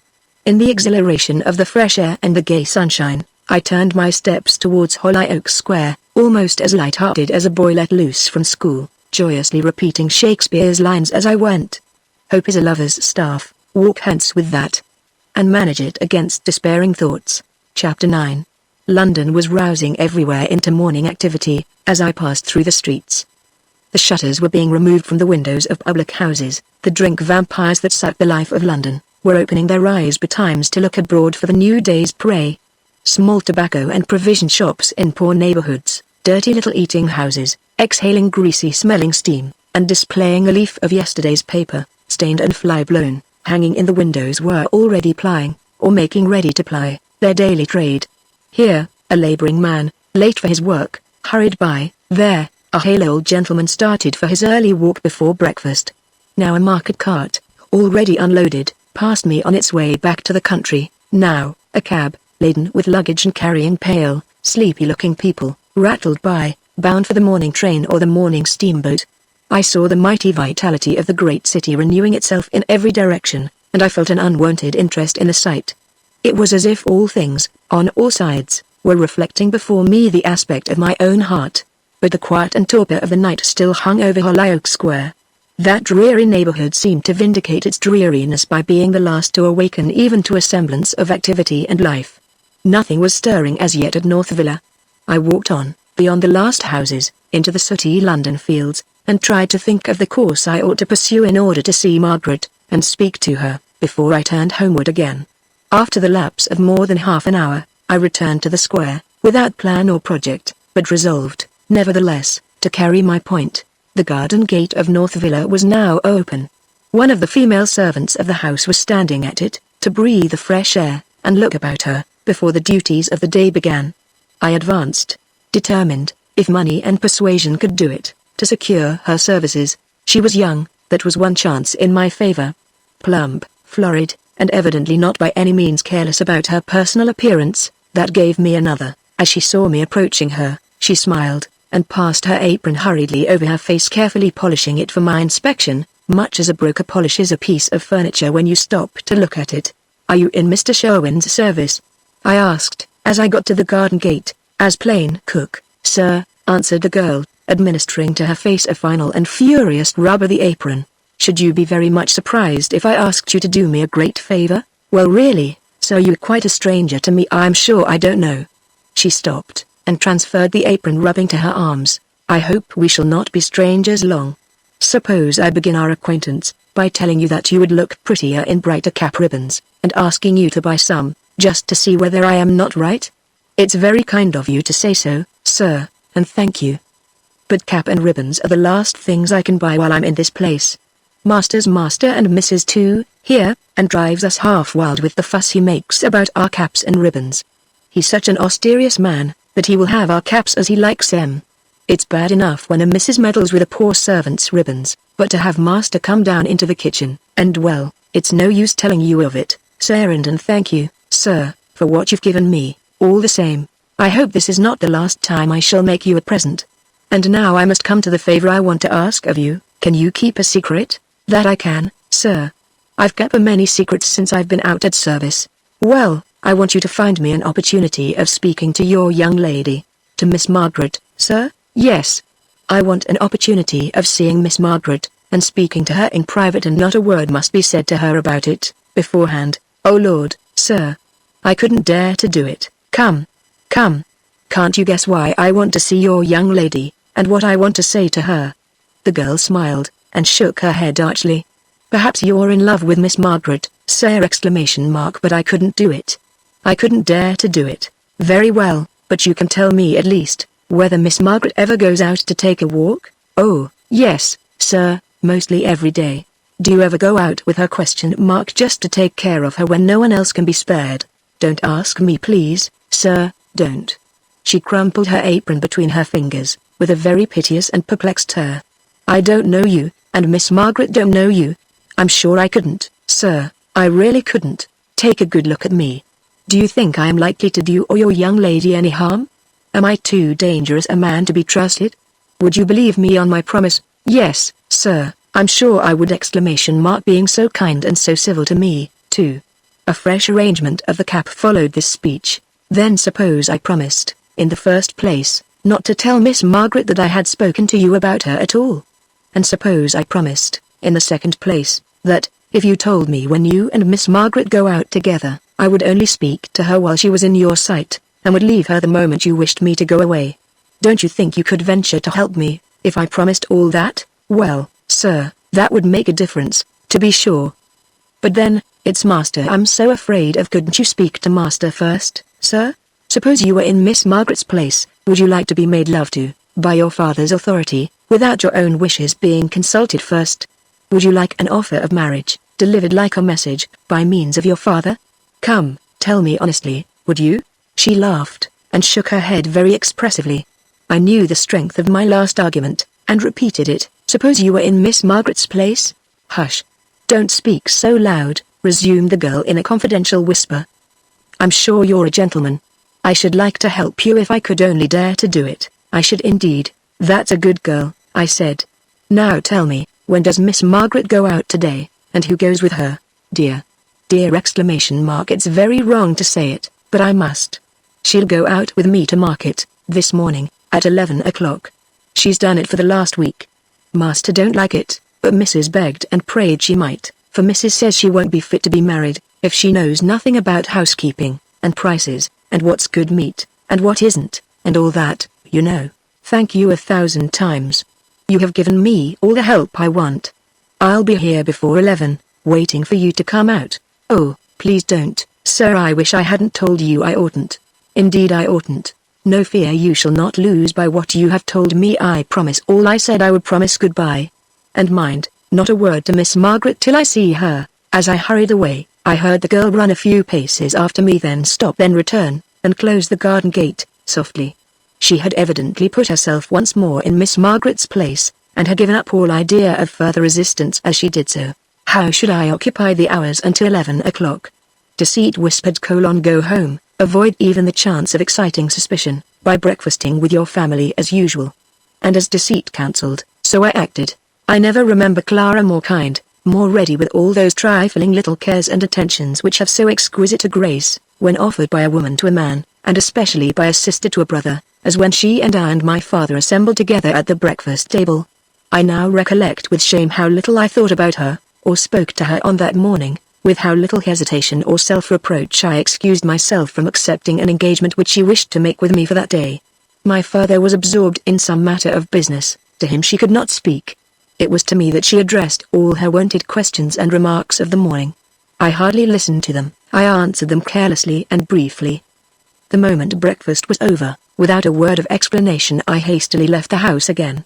As I descended the steps, I glanced by accident at the dining-room window. Clara was looking after me from it. There was the same anxious expression on her face which it had worn when she left me the evening before. She smiled as our eyes met, a sad, faint smile that made her look unlike herself. But it produced no impression on me then. I had no attention for anything but my approaching interview with Margaret.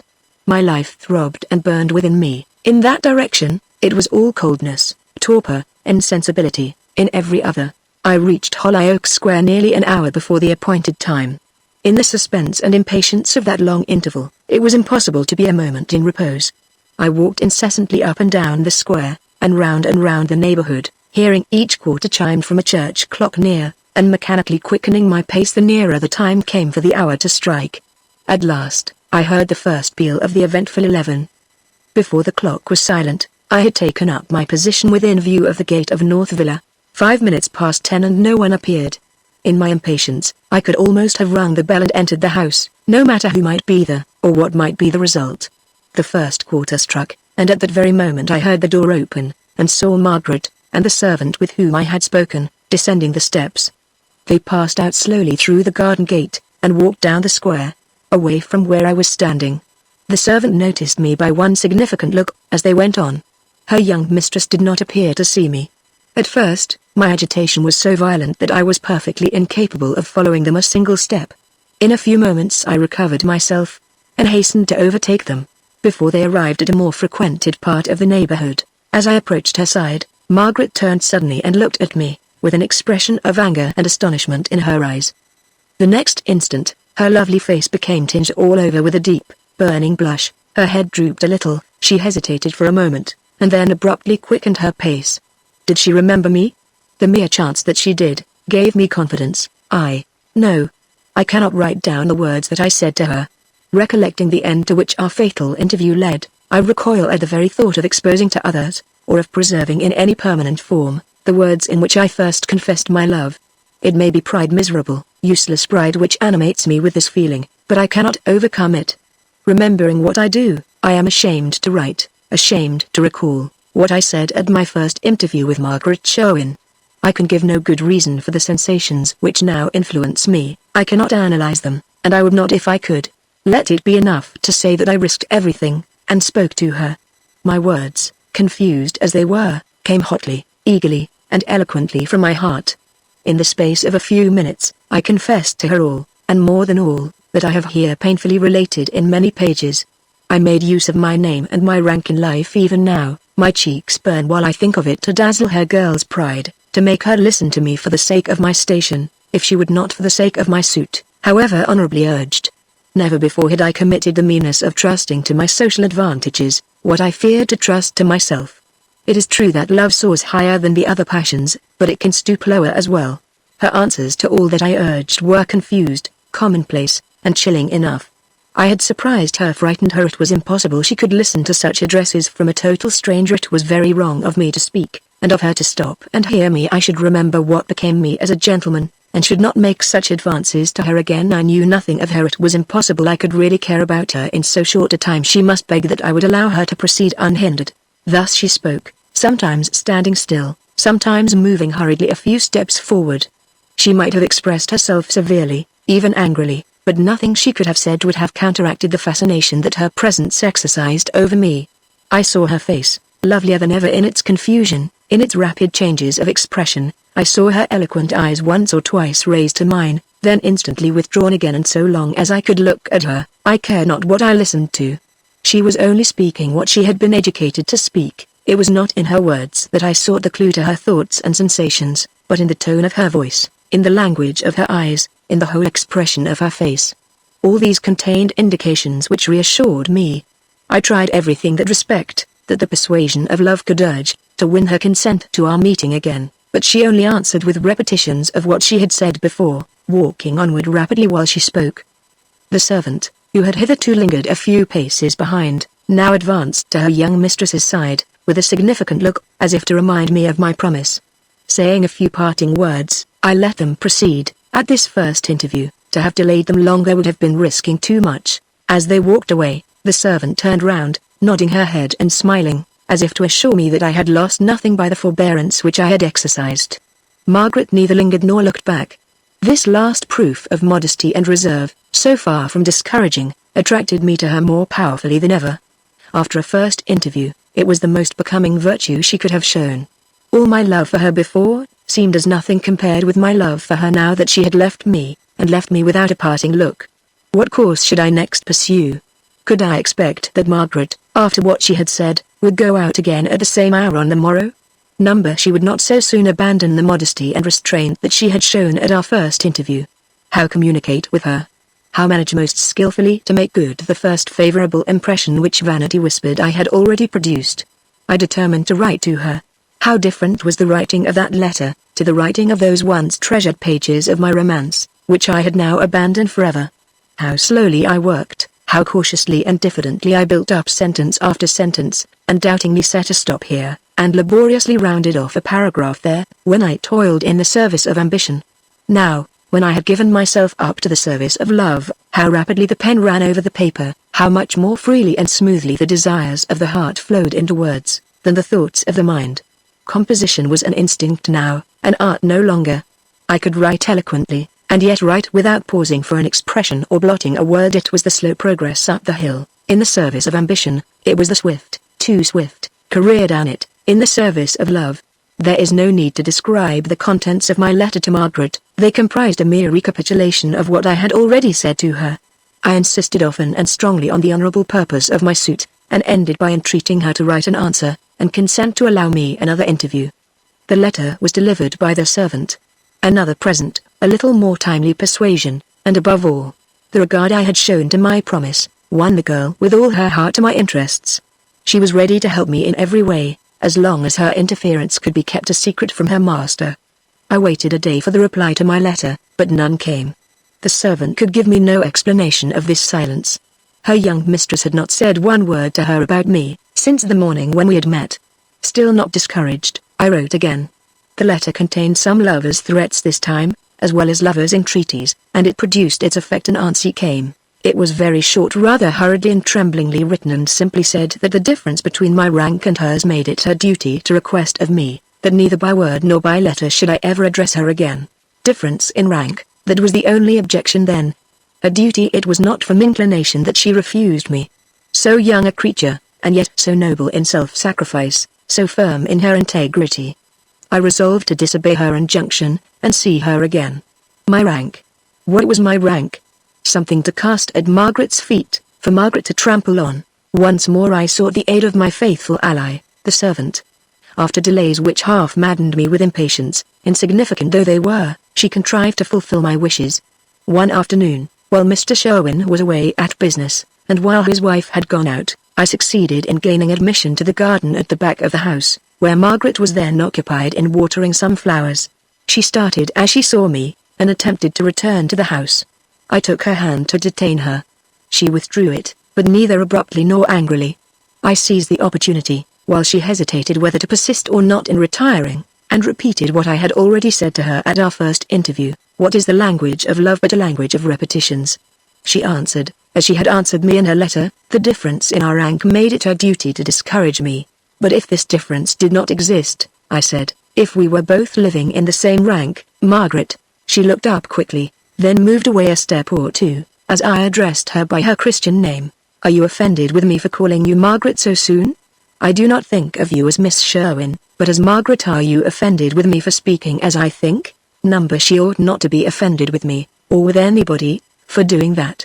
Suppose this difference in rank, which you so cruelly insist on, did not exist, would you tell me not to hope, not to speak then, as coldly as you tell me now?" I must not ask her that. It was no use. The difference in rank did exist. "Perhaps I have met you too late? Perhaps you are already." "No. Oh, no." She stopped abruptly, as the words passed her lips. The same lovely blush which I had before seen spreading over her face, rose on it now. She evidently felt that she had unguardedly said too much, that she had given me an answer in a case where, according to every established love law of the female code, I had no right to expect one. Her next words accused me, but in very low and broken tones, of having committed an intrusion which she should hardly have expected from a gentleman in my position. "I will regain your better opinion," I said, eagerly catching at the most favorable interpretation of her last words, "by seeing you for the next time, and for all times after, with your father's full permission. I will write today, and ask for a private interview with him. I will tell him all I have told you. I will tell him that you take a rank in beauty and goodness, which is the highest rank in the land, a far higher rank than mine, the only rank I desire." A smile, which she vainly strove to repress, stole charmingly to her lips. "Yes, I will do this. I will never leave him till his answer is favorable, and then what would be yours? One word, Margaret, one word before I go." I attempted to take her hand a second time, but she broke from me, and hurried into the house. What more could I desire? What more could the modesty and timidity of a young girl concede to me? The moment I reached home, I wrote to Mr. Sherwin. The letter was superscribed private, and simply requested an interview with him on a subject of importance, at any hour he might mention. Unwilling to trust what I had written to the post, I sent my note by a messenger, not one of our own servants. Caution forbade that, and instructed the man to wait for an answer, if Mr. Sherwin was out, to wait till he came home. After a long delay, long to me, for my impatience would fain have turned hours into minutes, I received a reply. It was written on gilt-edged letter paper, in a handwriting vulgarized by innumerable flourishes. Mr. Sherwin presented his respectful compliments, and would be happy to have the honor of seeing me at North Villa, if quite convenient, at 5 o'clock tomorrow afternoon. I folded up the letter carefully. It was almost as precious as a letter from Margaret herself. That night I passed sleeplessly, revolving in my mind every possible course that I could take at the interview of the morrow. It would be a difficult and a delicate business. I knew nothing of Mr. Sherwin's character, yet I must trust him with a secret which I dared not trust to my own father. Any proposals for paying addresses to his daughter, coming from one in my position, might appear open to suspicion. What could I say about marriage? A public, acknowledged marriage was impossible. A private marriage might be a bold, if not fatal proposal. I could come to no other conclusion, reflect as anxiously as I might, than that it was best for me to speak candidly at all hazards. I could be candid enough when it suited my purpose. It was not till the next day, when the time approached for my interview with Mr. Sherwin, that I thoroughly roused myself to face the plain necessities of my position. Determined to try what impression appearances could make on him, I took unusual pains with my dress, and more, I applied to a friend whom I could rely on as likely to ask no questions. I write this in shame and sorrow. I tell truth here, where it is hard penance to tell it. I applied, I say, to a friend for the loan of one of his carriages to take me to North Villa, fearing the risk of borrowing my father's carriage, or my sister's, knowing the common weakness of rank worship and wealth worship in men of Mr. Sherwin's order, and meanly determining to profit by it to the utmost. My friend's carriage was willingly lent me. By my directions, it took me up at the appointed hour, at a shop where I was a regular customer. Chapter 10. On my arrival at North Villa, I was shown into what I presumed was the drawing room. Everything was oppressively new. The brilliantly varnished door cracked with a report like a pistol when it was opened. The paper on the walls, with its gaudy pattern of birds, trellis work, and flowers, in gold, red, and green on a white ground, looked hardly dry yet. The showy window curtains of white and sky blue, and the still showier carpet of red and yellow, seemed as if they had come out of the shop yesterday. The round rosewood table was in a painfully high state of polish. The Morocco-bound picture books that lay on it looked as if they had never been moved or opened since they had been bought. Not one leaf even of the music on the piano was dog's-eared or worn. Never was a richly furnished room more thoroughly comfortless than this. That I ached at looking round it. There was no repose anywhere. The print of the Queen, hanging lonely on the wall, in its heavy gilt frame, with a large crown at the top, glared on you. The paper, the curtains, the carpet glared on you, the books, the wax flowers in glass cases, the chairs in flaring chintz covers, the china plates on the door, the blue and pink glass vases and cups ranged on the chimney-piece, the over-ornamented chiffoniers with Tunbridge toys and long-necked smelling bottles on their upper shelves all glared on you. There was no look of shadow, shelter, secrecy, or retirement in any one nook or corner of those four gaudy walls. All surrounding objects seemed startlingly near to the eye, much nearer than they really were. The room would have given a nervous man a headache, before he had been in it a quarter of an hour. I was not kept waiting long. Another violent crack from the new door announced the entrance of Mr. Sherwin himself. He was a tall, thin man, rather round-shouldered, weak at the knees, and trying to conceal the weakness in the breadth of his trousers. He wore a white cravat, and an absurdly high shirt collar. His complexion was sallow, his eyes were small, black, bright, and incessantly in motion indeed. All his features were singularly mobile. They were affected by nervous contractions and spasms which were constantly drawing up and down in all directions the brow, the mouth, and the muscles of the cheek. His hair had been black, but was now turning to a sort of iron grey. It was very dry, wiry, and plentiful, and part of it projected almost horizontally over his forehead. He had a habit of stretching it in this direction, by irritably combing it out, from time to time, with his fingers. His lips were thin and colourless, the lines about them being numerous and strongly marked. Had I seen him under ordinary circumstances, I should have set him down as a little-minded man, a small tyrant in his own way over those dependent on him, a pompous parasite to those above him, a great stickler for the conventional respectabilities of life, and a great believer in his own infallibility. But he was Margaret's father, and I was determined to be pleased with him. He made me a low and rather a cringing bow, then looked to the window, and seeing the carriage waiting for me at his door, made another bow, and insisted on relieving me of my hat with his own hand. This done, he coughed, and begged to know what he could do for me. I felt some difficulty in opening my business to him. It was necessary to speak, however. At once I began with an apology. I am afraid, Mr. Sherwin, that this intrusion on the part of a perfect stranger, not entirely a stranger, sir, if I may be allowed to say so, indeed. I had the great pleasure, sir, and profit, and indeed, advantage of being shown over your town residence last year, when the family were absent from London. A very beautiful house. I happened to be acquainted with the steward of your respected father.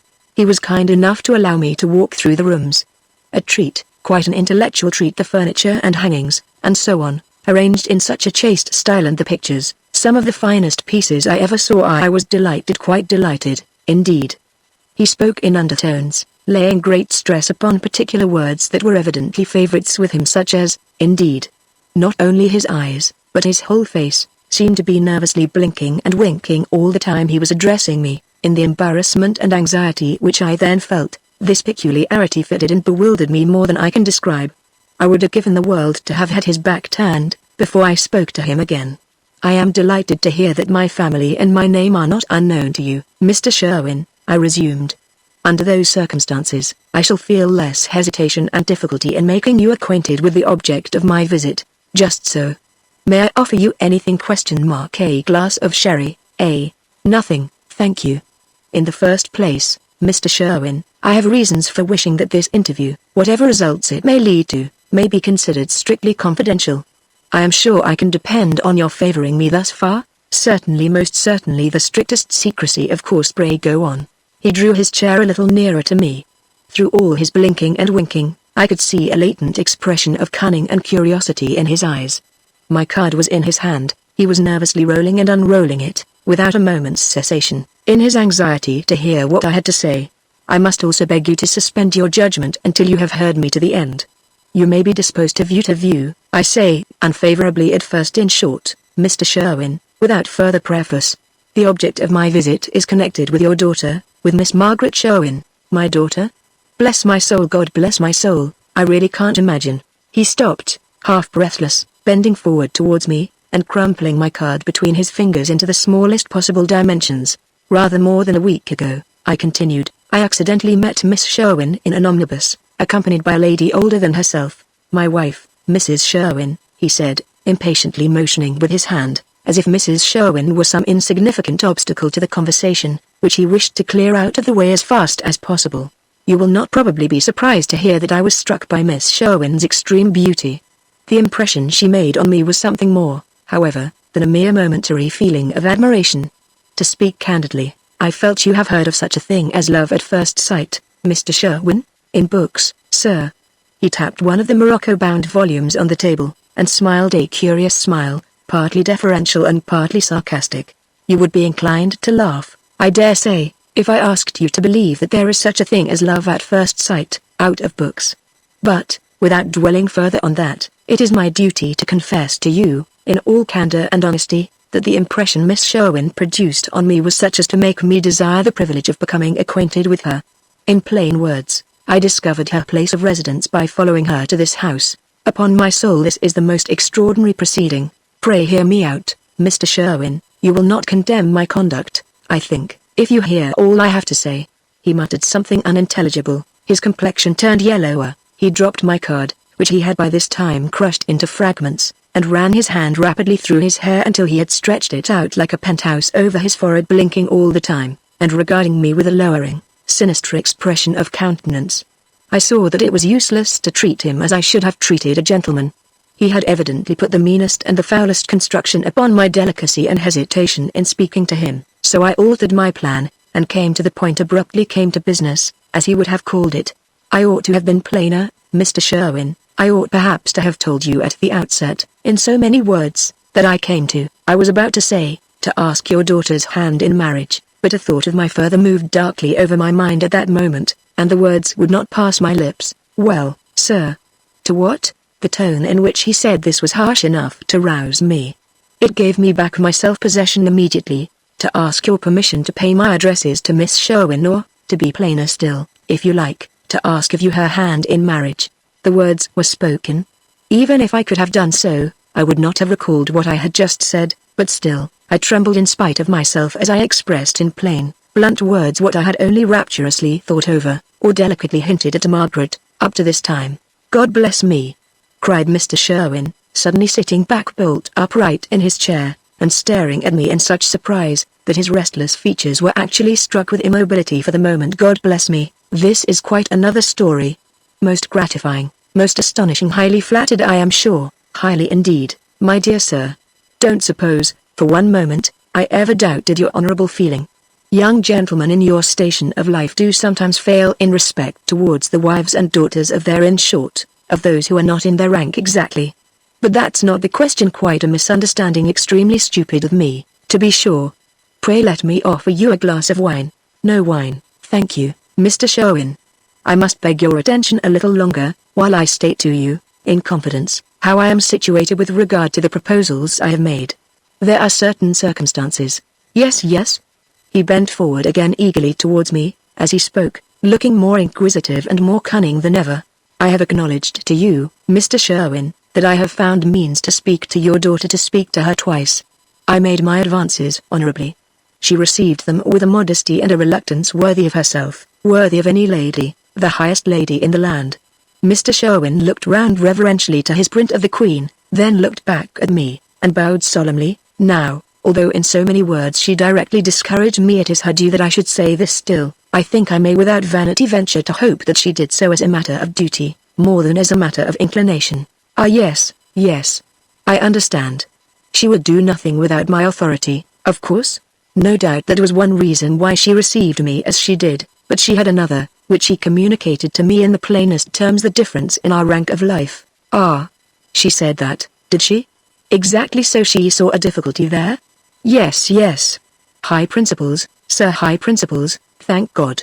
I need hardly tell you, Mr. Sherwin, how deeply I feel the delicate sense of honor which this objection shows on your daughter's part. You will easily imagine that it is no objection to me, personally.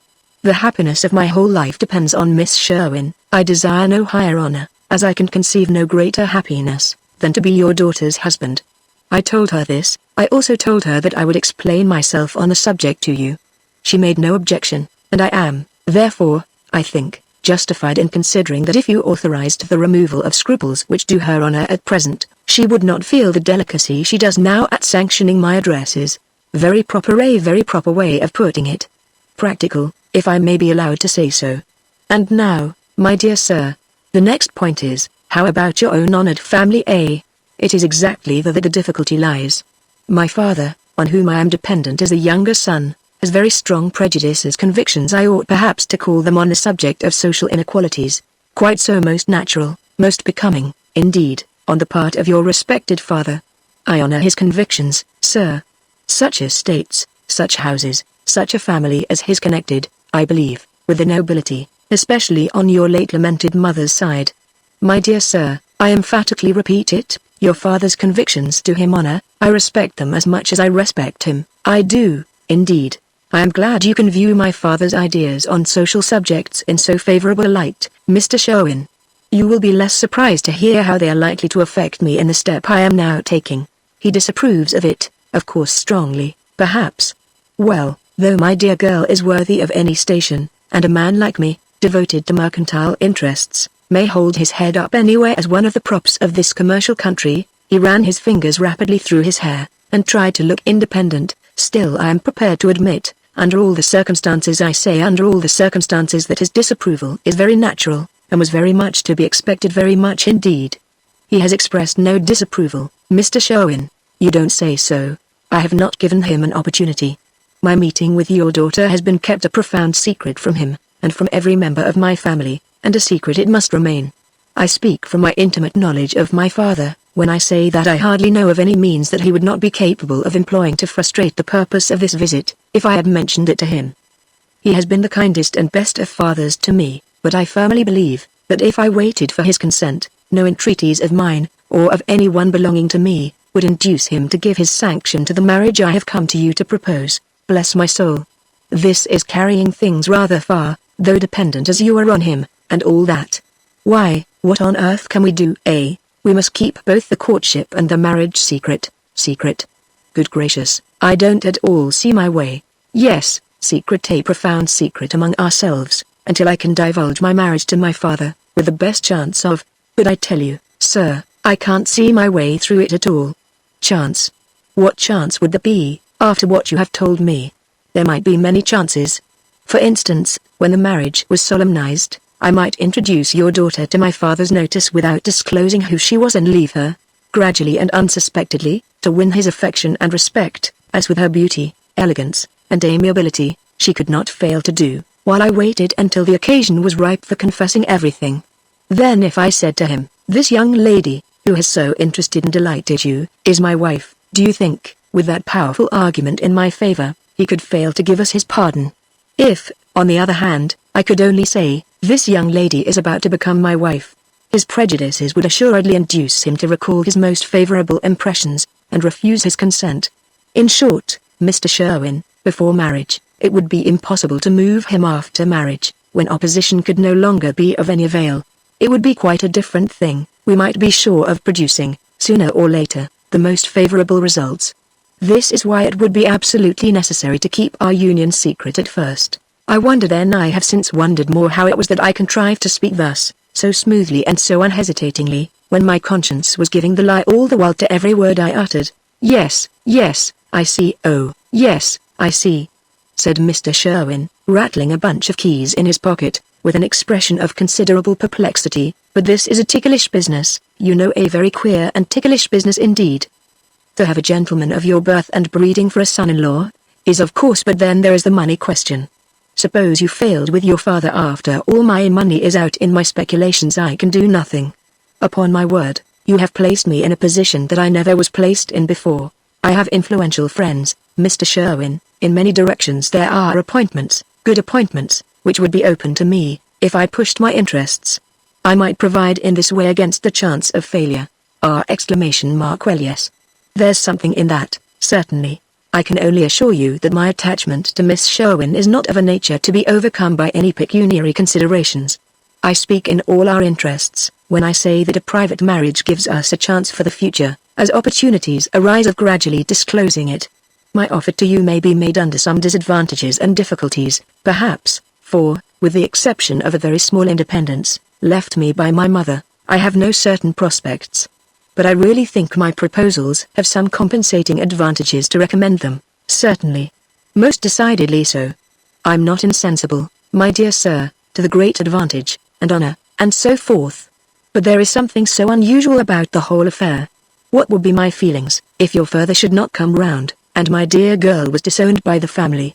Well, that could hardly happen, I think, with her accomplishments and education, and manners too, so distinguished, though perhaps I ought not to say so.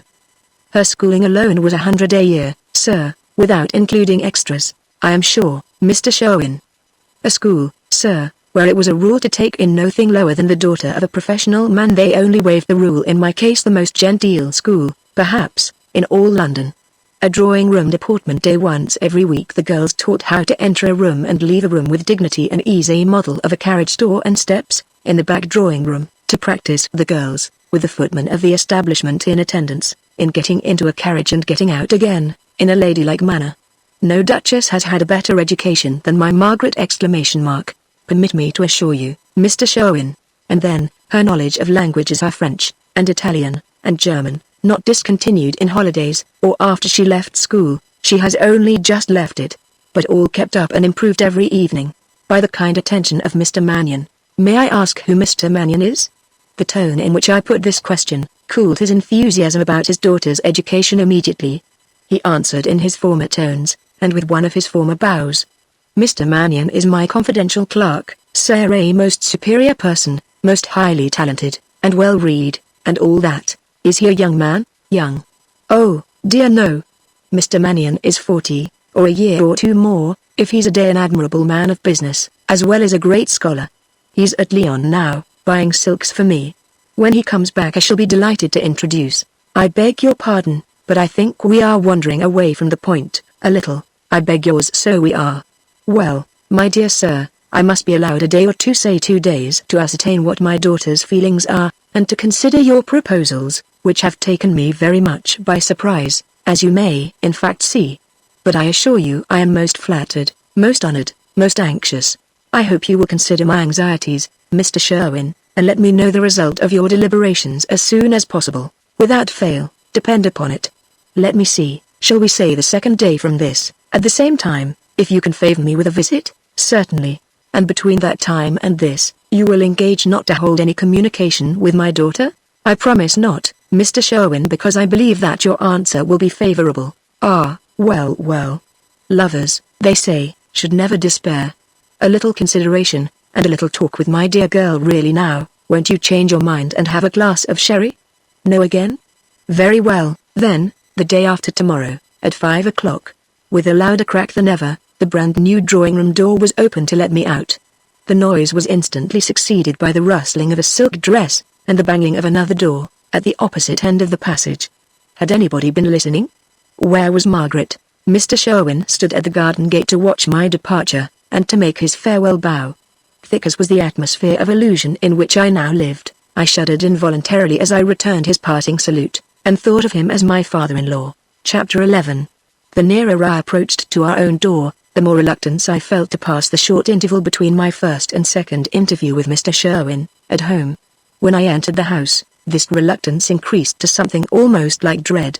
I felt unwilling and unfit to meet the eyes of my nearest and dearest relatives. It was a relief to me to hear that my father was not at home. My sister was in the house. The servant said she had just gone into the library, and inquired whether he should tell her that I had come in. I desired him not to disturb her, as it was my intention to go out again immediately. I went into my study, and wrote a short note to Clara, merely telling her that I should be absent in the country for 2 days.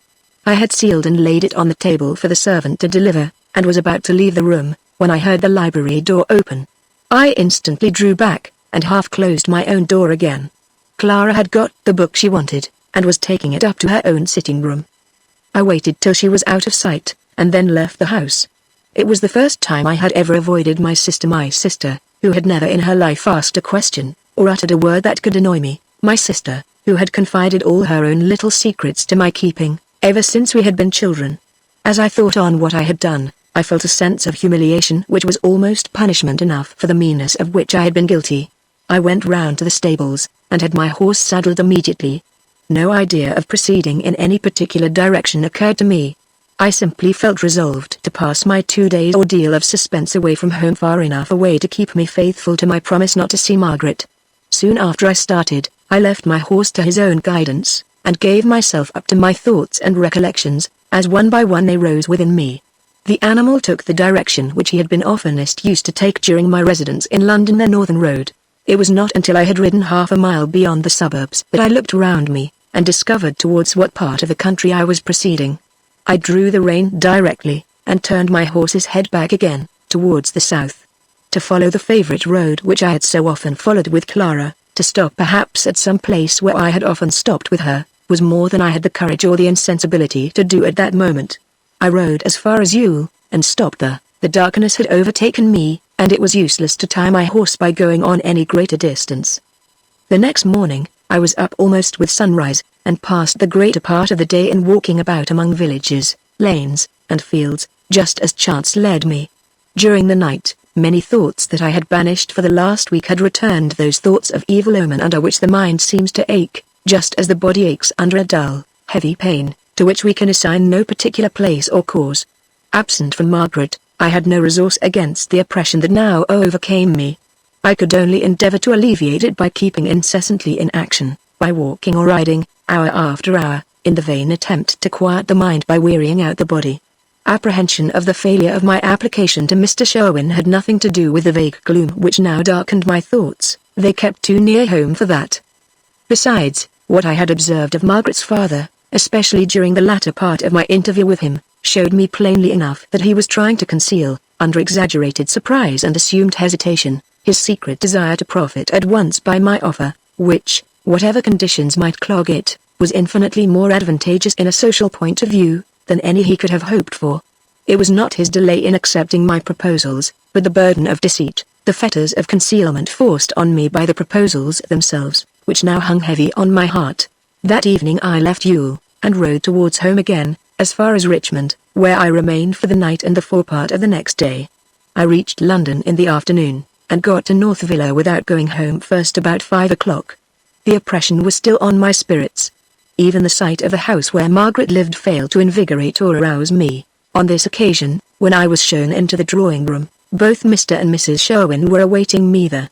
On the table was the sherry which had been so perseveringly pressed on me at the last interview, and by it a new pound cake. Mrs. Sherwin was cutting the cake as I came in, while her husband watched the process with critical eyes. The poor woman's weak white fingers trembled as they moved the knife under conjugal inspection. "Most happy to see you again, most happy indeed, my dear sir," said Mr. Sherwin, advancing with hospitable smile and outstretched hand. "Allow me to introduce my better half, Mrs. S." His wife rose in a hurry, and curtsied, leaving the knife sticking in the cake, upon which Mr. Sherwin, with a stern look at her, ostentatiously pulled it out, and set it down rather violently on the dish. Poor Mrs. Sherwin! I had hardly noticed her on the day when she got into the omnibus with her daughter. It was as if I now saw her for the first time. There is a natural communicativeness about women's emotions. A happy woman imperceptibly diffuses her happiness around her. She has an influence that is something akin to the influence of a sunshiny day. So, again, the melancholy of a melancholy woman is invariably, though silently, infectious, and Mrs. Sherwin was one of this latter order. Her pale, sickly, moist-looking skin, her large, mild, watery, light blue eyes, the restless timidity of her expression, the mixture of useless hesitation and involuntary rapidity in every one of her actions, all furnished the same significant betrayal of a life of incessant fear and restraint, of a disposition full of modest generosities and meek sympathies, which had been crushed down past rousing to self-assertion, past ever seeing the light. There, in that mild, wan face of hers, in those painful startings and hurryings when she moved, in that tremulous, faint utterance when she spoke, there, I could see one of those ghastly heart tragedies laid open before me, which are acted and reacted, scene by scene, and year by year, in the secret theatre of home, tragedies which are ever shadowed by the slow falling of the black curtain that drops lower and lower every day that drops, to hide all at last, from the hand of death. "We have had very beautiful weather lately, sir," said Mrs. Sherwin, almost inaudibly, looking as she spoke, with anxious eyes towards her husband, to see if she was justified in uttering even those piteously commonplace words. "Very beautiful weather to be sure," continued the poor woman, as timidly as if she had become a little child again, and had been ordered to say her first lesson in a stranger's presence. "Delightful weather, Mrs. Sherwin. I have been enjoying it for the last 2 days in the country in a part of Surrey, the neighbourhood of Ewell, that I had not seen before." There was a pause. Mr. Sherwin coughed. It was evidently a warning matrimonial peal that he had often rung before, for Mrs. Sherwin started, and looked up at him directly. "As the lady of the house, Mrs. S., it strikes me that you might offer a visitor, like this gentleman, some cake and wine, without making any particular hole in your manners. Oh dear me. I beg your pardon. I'm very sorry. I'm sure." And she poured out a glass of wine, with such a trembling hand that the decanter tinkled all the while against the glass. Though I wanted nothing, I ate and drank something immediately, in common consideration for Mrs. Sherwin's embarrassment. Mr. Sherwin filled himself a glass, held it up admiringly to the light, said, "Your good health, sir, your very good health," and drank the wine with the air of a connoisseur, and a most expressive smacking of the lips. His wife, to whom he offered nothing, looked at him all the time with a most reverential attention. "You are taking nothing yourself, Mrs. Sherwin," I said. "Mrs. Sherwin, sir," interposed her husband, "never drinks wine, and can't digest cake. A bad stomach, a very bad stomach. Have another glass yourself. Won't you, indeed? This sherry stands me in 6 shillings a bottle, ought to be first-rate wine at that price, and so it is. Well, if you won't have any more, we will proceed to business. Ha! Ha! Business, as I call it, pleasure I hope it will be to you." Mrs. Sherwin coughed a very weak, small cough, half stifled in its birth. "The you again," he said, turning fiercely towards her, coughing again. 6 months of the doctor, 6 months' bill to come out of my pocket, and no good done, no good, Mrs. S. "Oh, I am much better, thank you. It was only a little. Well, sir, the evening after you left me, I had what you may call an explanation with my dear girl. She was naturally a little confused and embarrassed, indeed. A very serious thing, of course, to decide at her age, and at so short a notice, on a point involving the happiness of her whole life to come." Here Mrs. Sherwin put her handkerchief to her eyes quite noiselessly, for she had doubtless acquired by long practice the habit of weeping in silence. Her husband's quick glance turned on her, however, immediately, with anything but an expression of sympathy. "Good God, Mrs. S. What's the use of going on in that way?" he said, indignantly. "What is that to cry about? Margaret isn't ill, and isn't unhappy. What on earth's the matter now? Upon my soul, this is a most annoying circumstance, and before a visitor too. You had better leave me to discuss the matter alone. You always were in the way of business, and it's my opinion you always will be." Mrs. Sherwin prepared, without a word of remonstrance, to leave the room. I sincerely felt for her, but could say nothing. In the impulse of the moment, I rose to open the door for her, and immediately repented having done so.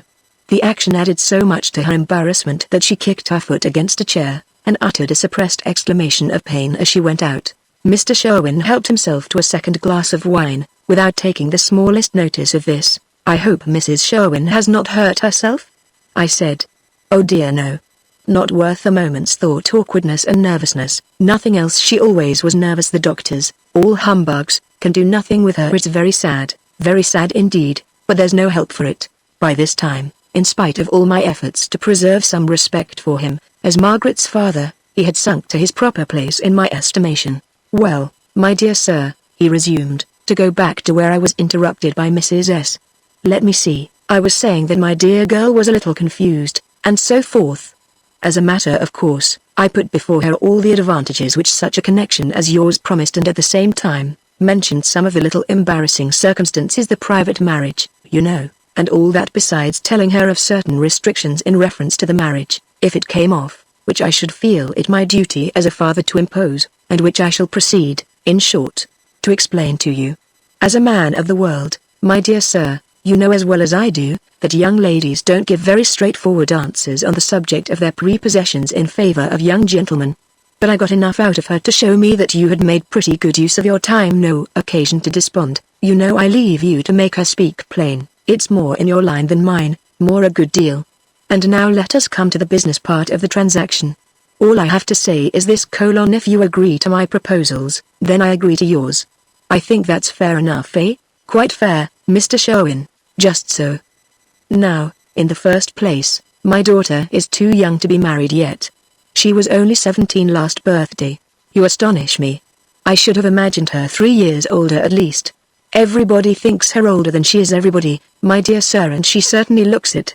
She's more formed, more developed, I may say, than most girls at her age. However, that's not the point. The plain fact is, she's too young to be married now, too young in a moral point of view, too young in an educational point of view, too young altogether. Well, the upshot of this is, that I could not give my consent to Margaret's marrying, until another year is out, say a year from this time. 1 year's courtship for the finishing off of her education, and the formation of her constitution, you understand me, for the formation of her constitution, a year to wait. At first, this seemed a long trial to endure, a trial that ought not to be imposed on me. But the next moment, the delay appeared in a different light. Would it not be the dearest of privileges to be able to see Margaret, perhaps every day, perhaps for hours at a time? Would it not be happiness enough to observe each development of her character, to watch her first maiden love for me, advancing nearer and nearer towards confidence and maturity the oftener we met? As I thought on this, I answered Mr. Sherwin without further hesitation. It will be some trial, I said, to my patience, though none to my constancy, none to the strength of my affection. I will wait the year. Exactly so, rejoined Mr. Sherwin. Such candor and such reasonableness were to be expected from one who is quite the gentleman. And now comes my grand difficulty in this business, in fact, the little stipulation I have to make. He stopped, and ran his fingers through his hair, in all directions, his features fitting and distorting themselves ominously, while he looked at me. Pray explain yourself, Mr. Sherwin. Your silence gives me some uneasiness at this particular moment, I assure you. Quite so, I understand. Now, you must promise me not to be half offended, I should say, at what I am going to propose. Certainly not. Well, then, it may seem odd, but under all the circumstances, that is to say, as far as the case concerns you personally, I want you and my dear girl to be married at once, and yet not to be married exactly, for another year. I don't know whether you understand me? I must confess I do not. He coughed rather uneasily, turned to the table, and poured out another glass of sherry, his hand trembling a little as he did so. He drank off the wine at a draught, cleared his throat 3 or 4 times after it, and then spoke again. Well, to be still plainer, this is how the matter stands. If you were a party in our rank of life, coming to court Margaret with your father's full approval and permission, when once you had consented to the year's engagement, everything would be done and settled, the bargain would have been struck on both sides, and there would be an end of it. But, situated as you are, I can't stop here safely. I mean, I can't end the agreement exactly in this way. He evidently felt that he got fluent on wine, and helped himself, at this juncture, to another glass. You will see what I am driving at, my dear sir, directly. He continued. Suppose now, you came courting my daughter for a year, as we settled, and suppose your father found it out. We should keep it a profound secret, of course, but still, secrets are sometimes found out, nobody knows how. Suppose, I say, your father got scent of the thing, and the match was broken off, where do you think Margaret's reputation would be? If it happened with somebody in her own station, we might explain it all, and be believed, but happening with somebody in yours, what would the world say? Would the world believe you had ever intended to marry her? That's the point precisely. But the case could not happen. I am astonished you can imagine it possible. I have told you already, I am of age. Properly urged, very properly, indeed. But you also told me, if you remember, when I first had the pleasure of seeing you, that your father, if he knew of this match, would stick at nothing to oppose it. At nothing, I recollect you said so. Now, knowing this, my dear sir, though I have the most perfect confidence in your honor, and your resolution to fulfill your engagement, I can't have confidence in your being prepared beforehand to oppose all your father might do if he found us out, because you can't tell yourself what he might be up to, or what influence he might set to work over you. This sort of mess is not very probable, you will say, but if it's at all possible, and there's a year for it to be possible in, by George, sir, I must guard against accidents. For my daughter's sake I must indeed. In heaven's name, Mr. Sherwin, pass over all these impossible difficulties of yours, and let me hear what you have finally to propose. Gently, my dear sir. Gently, gently, gently. I propose to begin with, that you should marry my daughter privately, marry her in a week's time. Now, pray compose yourself. I was looking at him in speechless astonishment. Take it easy, pray take it easy. Supposing, then, you marry her in this way, I make one stipulation. I require you to give me your word of honor to leave her at the church door, and for the space of 1 year never to attempt to see her, except in the presence of a third party. At the end of that time, I will engage to give her to you, as your wife in fact, as well as in name. There. What do you say to that, eh? I was too astounded, too overwhelmed, to say anything at that moment. Mr. Sherwin went on. This plan of mine, you see, reconciles everything. If any accident does happen, and we are discovered, why your father can do nothing to stop the match, because the match will have been already made. And, at the same time, I secure a year's delay, for the formation of her constitution, and the finishing of her accomplishments, and so forth. Besides, what an opportunity this gives of sailing as near the wind as you choose, in breaking the thing, bit by bit, to your father, without fear of consequences, in case he should run rough after all. Upon my honor, my dear sir, I think I deserve some credit for hitting on this plan. It makes everything so right and straight, and suits of course the wishes of all parties. I need hardly say that you shall have every facility for seeing Margaret, under the restrictions, you understand. People may talk about your visits, but having got the certificate, and knowing it's all safe and settled, I shan't care for that. Well, what do you say? Take time to think, if you wish it. Only remember that I have the most perfect confidence in your honor, and that I act from a fatherly feeling for the interest of my dear girl. He stopped, out of breath from the extraordinary volubility of his long harangue.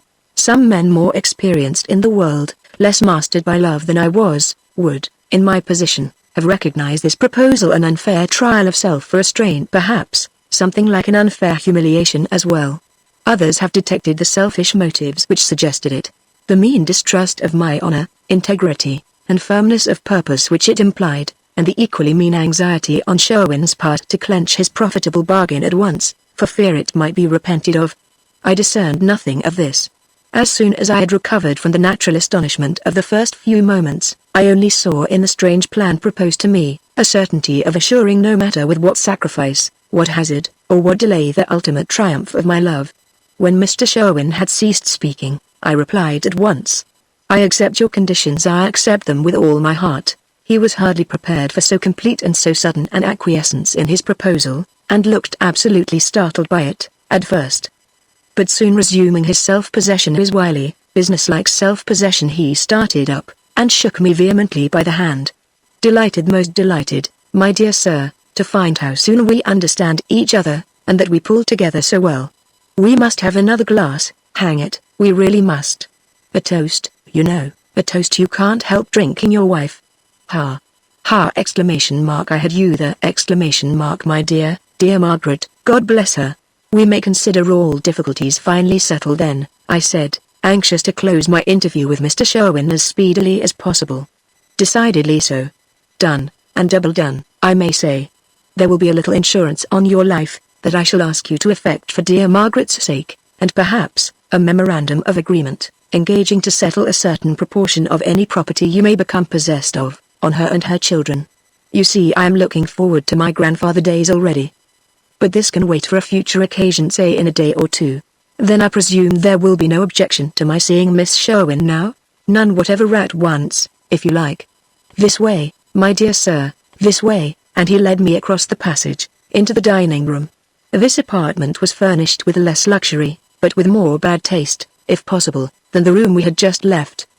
Near the window sat Margaret. It was the same window at which I had seen her, on the evening when I wandered into the square, after our meeting in the omnibus. The cage with the canary bird hung in the same place. I just noticed with a momentary surprise that Mrs. Sherwin was sitting far away from her daughter, at the other end of the room, and then placed myself by Margaret's side. She was dressed in pale yellow, a color which gave new splendor to her dark complexion and magnificently dark hair. Once more, all my doubts, all my self-upbraidings vanished, and gave place to the exquisite sense of happiness, the glow of joy and hope and love which seemed to rush over my heart, the moment I looked at her. After staying in the room about 5 minutes, Mr. Sherwin whispered to his wife, and left us. Mrs. Sherwin still kept her place, but she said nothing, and hardly turned to look round at us more than once or twice. Perhaps she was occupied by her own thoughts, perhaps, from a motive of delicacy, she abstained even from an appearance of watching her daughter or watching me. Whatever feelings influenced her, I cared not to speculate on them. It was enough that I had the privilege of speaking to Margaret uninterruptedly, of declaring my love at last, without hesitation and without reserve. How much I had to say to her, and how short a time seemed to be left me that evening to say it in. How short a time to tell her all the thoughts of the past which she had created in me, all the self-sacrifice to which I had cheerfully consented for her sake, all the anticipations of future happiness which were concentrated in her, which drew their very breath of life, only from the prospect of her rewarding love. She spoke but little, yet even that little it was a new delight to hear. She smiled now, she let me take her hand, and made no attempt to withdraw it. The evening had closed in, the darkness was stealing fast upon us, the still, dead still figure of Mrs. Sherwin, always in the same place and the same attitude, grew fainter and fainter to the eye, across the distance of the room, but no thought of time, no thought of home ever once crossed my mind. I could have sat at the window with Margaret the long night through, without an idea of numbering the hours as they passed. Ere long, however, Mr. Sherwin entered the room again, and effectually roused me by approaching and speaking to us. I saw that I had stayed long enough, and that we were not to be left together again, that night.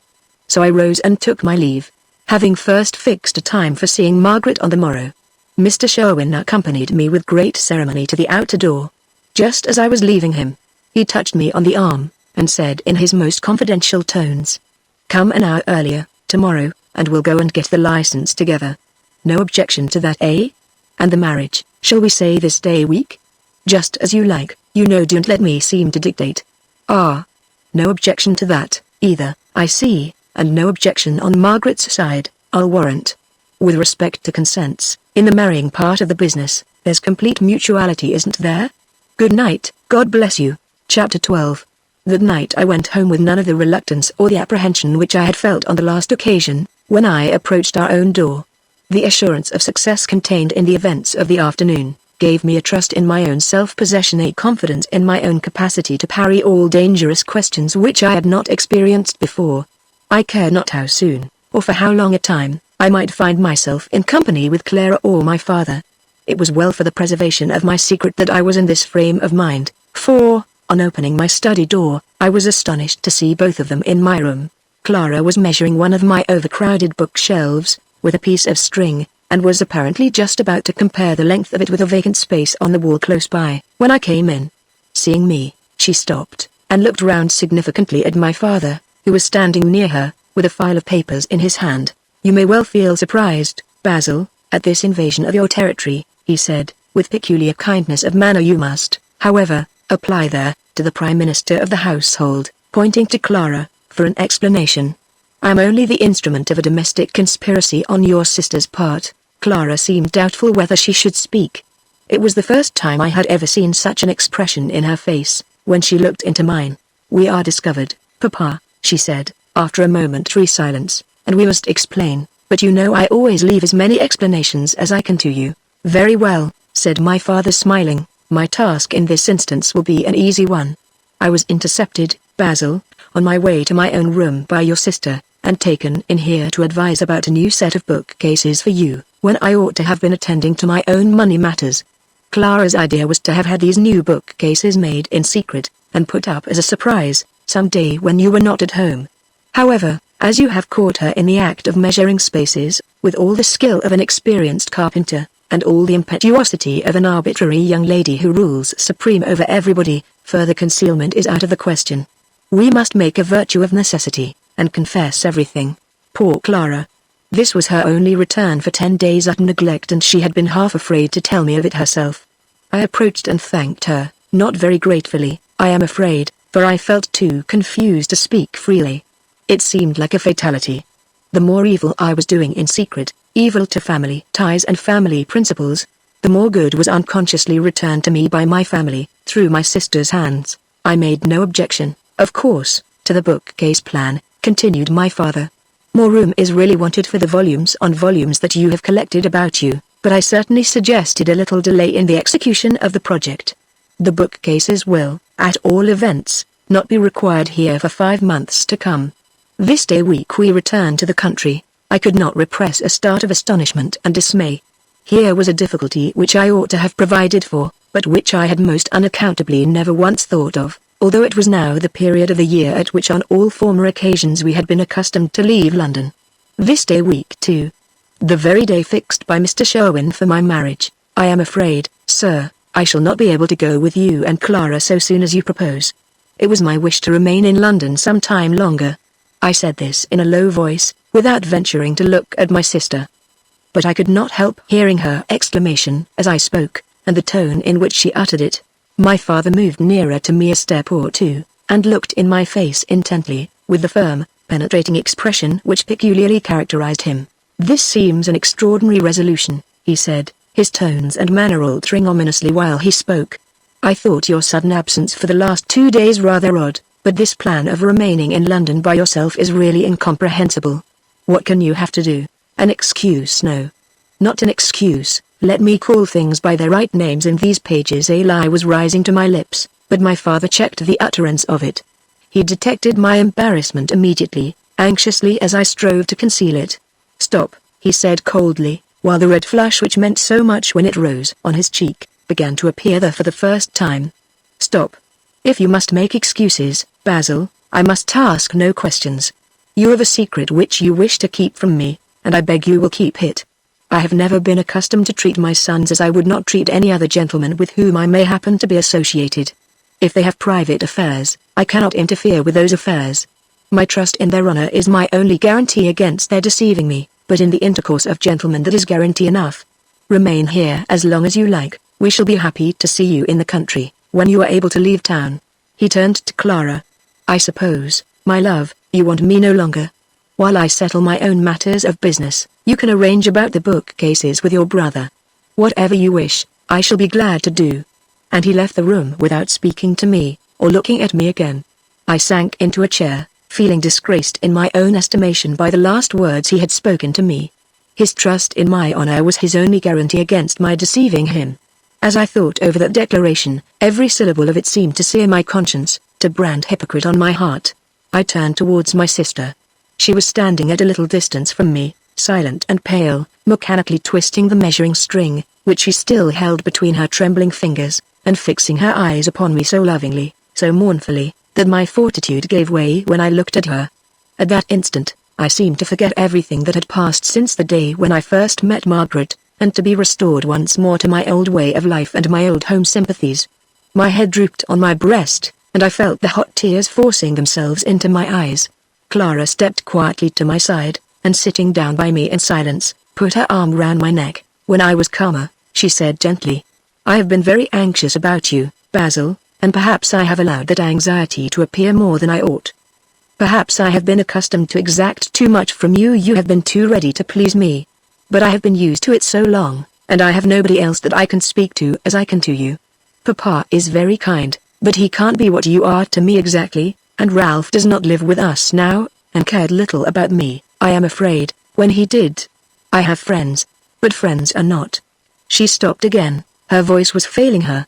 For a moment, she struggled to keep her self-possession, struggled as only women can, and succeeded in the effort. She pressed her arm close around my neck, but her tones were steadier and clearer when she resumed. "It will not be very easy for me to give up our country rides and walks together, and the evening talk that we always had at dusk in the old library at the park. But I think I can resign all this, and go away alone with Papa, for the first time, without making you melancholy by anything I say or do at parting. If you will only promise that when you are in any difficulty you will let me be of some use. I think I could always be of use, because I should always feel an interest in anything that concerned you. I don't want to intrude on your secret, but if that secret should ever bring you trouble or distress, which I hope and pray it may not, I want you to have confidence in my being able to help you, in some way, through any mischances. Let me go into the country, Basil, knowing that you can still put trust in me, even though a time should come when you can put trust in no one else. Let me know this, do let me." I gave her the assurance she desired, gave it with my whole heart. She seemed to have recovered all her old influence over me by the few simple words she had spoken. The thought crossed my mind, whether I ought not in common gratitude to confide my secret to her at once, knowing as I did, that it would be safe in her keeping, However the disclosure might startle or pain her, I believe I should have told her all, in another minute, but for a mere accident the trifling interruption caused by a knock at the door. It came from one of the servants. My father desired to see Clara on some matter connected with their impending departure for the country. She was unfit enough to obey such a summons at such a time, but with her usual courage in disciplining her own feelings into subserviency to the wishes of anyone whom she loved, she determined to obey immediately the message which had been delivered to her. A few moments of silence, a slight trembling soon repressed, a parting kiss for me. These few farewell words of encouragement at the door. "Don't grieve about what Papa has said, you have made me feel happy about you, Basil, I will make him feel happy too," and Clara was gone. With those few minutes of interruption, the time for the disclosure of my secret had passed by. As soon as my sister was out of the room, my former reluctance to trust it to home-keeping returned, and remained unchanged throughout the whole of the long year's probation which I had engaged to pass. But this mattered little. As events turned out, if I had told Clara all, the end would have come in the same way, the fatality would have been accomplished by the same means. I went out shortly after my sister had left me. I could give myself to no occupation at home, for the rest of that night, and I knew that it would be useless to attempt to sleep just then. As I walked through the streets, bitter thoughts against my father rose in my mind, bitter thoughts against his inexorable family pride, which imposed on me the concealment and secrecy, under the oppression of which I had already suffered so much, bitter thoughts against those social tyrannies, which take no account of human sympathy and human love, and which my father now impersonated, as it were, to my ideas. Gradually these reflections merged in others that were better. I thought of Clara again, consoling myself with the belief that, however my father might receive the news of my marriage, I might count upon my sister as certain to love my wife and be kind to her, for my sake. This thought led my heart back to Margaret, led it gently and happily. I went home, calmed and reassured again, at least for the rest of the night. The events of that week, so fraught with importance for the future of my life, passed with ominous rapidity.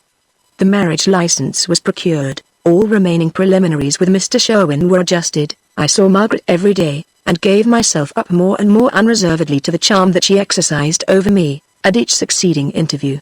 At home, the bustle of approaching departure, the farewell visitings, the multitudinous minor arrangements preceding a journey to the country, seemed to hurry the hours on faster and faster, as the parting day for Clara, and the marriage day for me, drew near. Incessant interruptions prevented any more lengthened or private conversations with my sister, and my father was hardly ever accessible for more than 5 minutes together, even to those who specially wished to speak with him. Nothing arose to embarrass or alarm me now, out of my intercourse with home. The day came. I had not slept during the night that preceded it, so I rose early to look out on the morning. It is strange how frequently that instinctive belief in omens and predestinations, which we flippantly term superstition, asserts its natural prerogative even over minds trained to repel it, at the moment of some great event in our lives. I believe this has happened to many more men than ever confessed it, and it happened to me. At any former period of my life, I should have laughed at the bare imputation of a superstitious feeling ever having risen in my mind. But now, as I looked on the sky, and saw the black clouds that overspread the whole firmament, and the heavy rain that poured down from them, an irrepressible sinking of the heart came over me. For the last 10 days the sun had shone almost uninterruptedly. With my marriage day came the cloud, the mist and the rain. I tried to laugh myself out of the forebodings which this suggested, and tried in vain. The departure for the country was to take place at an early hour. We all breakfasted together. The meal was hurried over comfortlessly and silently. My father was either writing notes, or examining the steward's accounts, almost the whole time, and Clara was evidently incapable of uttering a single word, without risking the loss of her self-possession. The silence was so complete, while we sat together at the table, that the fall of the rain outside, which had grown softer and thicker as the morning advanced, and the quick, quiet tread of the servants, as they moved about the room, were audible with a painful distinctness. The oppression of our last family breakfast in London, for that year, had an influence of wretchedness which I cannot describe, which I can never forget. At last the hour of starting came. Clara seemed afraid to trust herself even to look at me now. She hurriedly drew down her veil the moment the carriage was announced. My father shook hands with me rather coldly. I had hoped he would have said something at parting, but he only bade me farewell in the simplest and shortest manner. I had rather he would have spoken to me in anger than restrained himself as he did, to what the commonest forms of courtesy required. There was but one more slight, after this, that he could cast on me, and he did not spare it. while my sister was taking leave of me. He waited at the door of the room to lead her downstairs, as if he knew by intuition that this was the last little parting attention which I had hoped to show her myself. Clara whispered, in such low, trembling tones that I could hardly hear her. "Think of what you promised in your study, Basil. Whenever you think of me, I will write often." As she raised her veil for a moment, and kissed me, I felt on my own cheek the tears that were falling fast over hers. I followed her and them further downstairs. When they reached the street, she gave me her hand. It was cold and powerless. I knew that the fortitude she had promised to show was giving way, in spite of all her efforts to preserve it, so I let her hurry into the carriage without detaining her by any last words. The next instant she and my father were driven rapidly from the door. When I re-entered the house, my watch showed me that I had still an hour to wait, before it was time to go to North Villa. Between the different emotions produced by my impressions of the scene I had just passed through, and my anticipations of the scene that was yet to come, I suffered in that 1 hour as much mental conflict as most men suffer in a life. It seemed as if I were living out all my feelings in this short interval of delay, and must die at heart when it was over. My restlessness was a torture to me, and yet I could not overcome it. I wandered through the house from room to room, stopping nowhere. I took down book after book from the library, opened them to read, and put them back on the shelves the next instant. Over and over again I walked to the window to occupy myself with what was passing in the street, and each time I could not stay there for 1 minute together. I went into the picture gallery, looked along the walls, and yet knew not what I was looking at. At last I wandered into my father's study, the only room I had not yet visited. A portrait of my mother hung over the fireplace. My eyes turned towards it, and for the first time I came to a long pause. The picture had an influence that quieted me, but what influence I hardly knew. Perhaps it led my spirit up to the spirit that had gone from us. Perhaps those secret voices from the unknown world, which only the soul can listen to, were loosed at that moment, and spoke within me. While I sat looking up at the portrait, I grew strangely and suddenly calm before it. My memory flew back to a long illness that I had suffered from, as a child, when my little cradle couch was placed by my mother's bedside, and she used to sit by me in the dull evenings and hush me to sleep.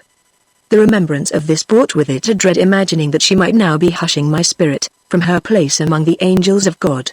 A stillness and awe crept over me, and I hid my face in my hands.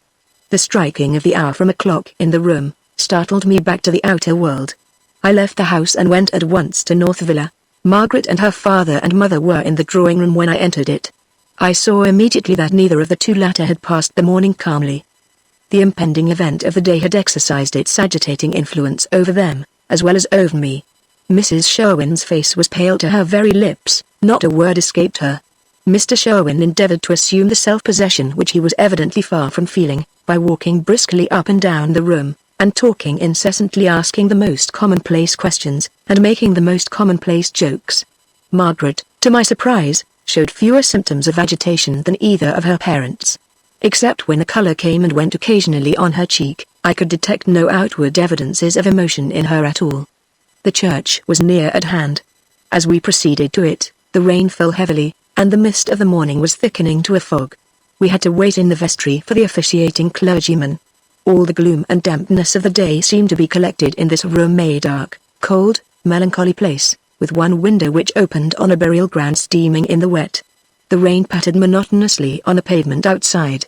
While Mr. Sherwin exchanged remarks on the weather with the clerk, a tall, lean man, arrayed in a black gown, I sat silent, near Mrs. Sherwin and Margaret, looking with mechanical attention at the white surplices which hung before me in a half-opened cupboard, at the bottle of water and tumbler, and the long-shaped books, bound in brown leather, which were on the table. I was incapable of speaking, incapable even of thinking during that interval of expectation. At length the clergyman arrived, and we went into the church, with its desolate array of empty pews, and its chill, heavy, weekday atmosphere. As we ranged ourselves round the altar, a confusion overspread all my faculties. My sense of the place I was in, and even of the ceremony in which I took part, grew more and more vague and doubtful every minute. My attention wandered throughout the whole service. I stammered and made mistakes in uttering the responses. Once or twice I detected myself in feeling impatient at the slow progress of the ceremony. It seemed to be doubly, trebly longer than its usual length.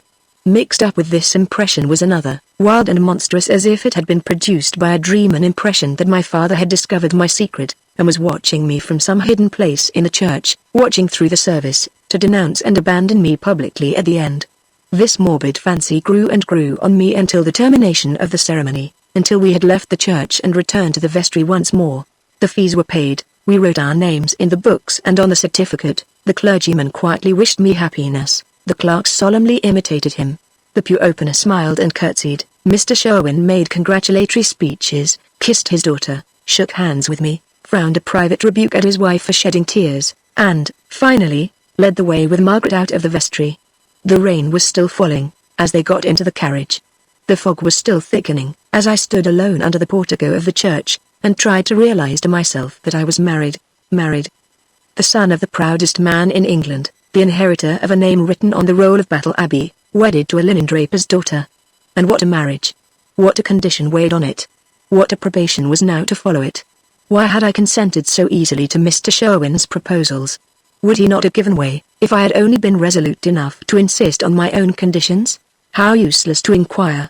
I had made the engagement and must abide by it cheerfully until the year was over, and she was mine forever. This must be my all-sufficing thought for the future.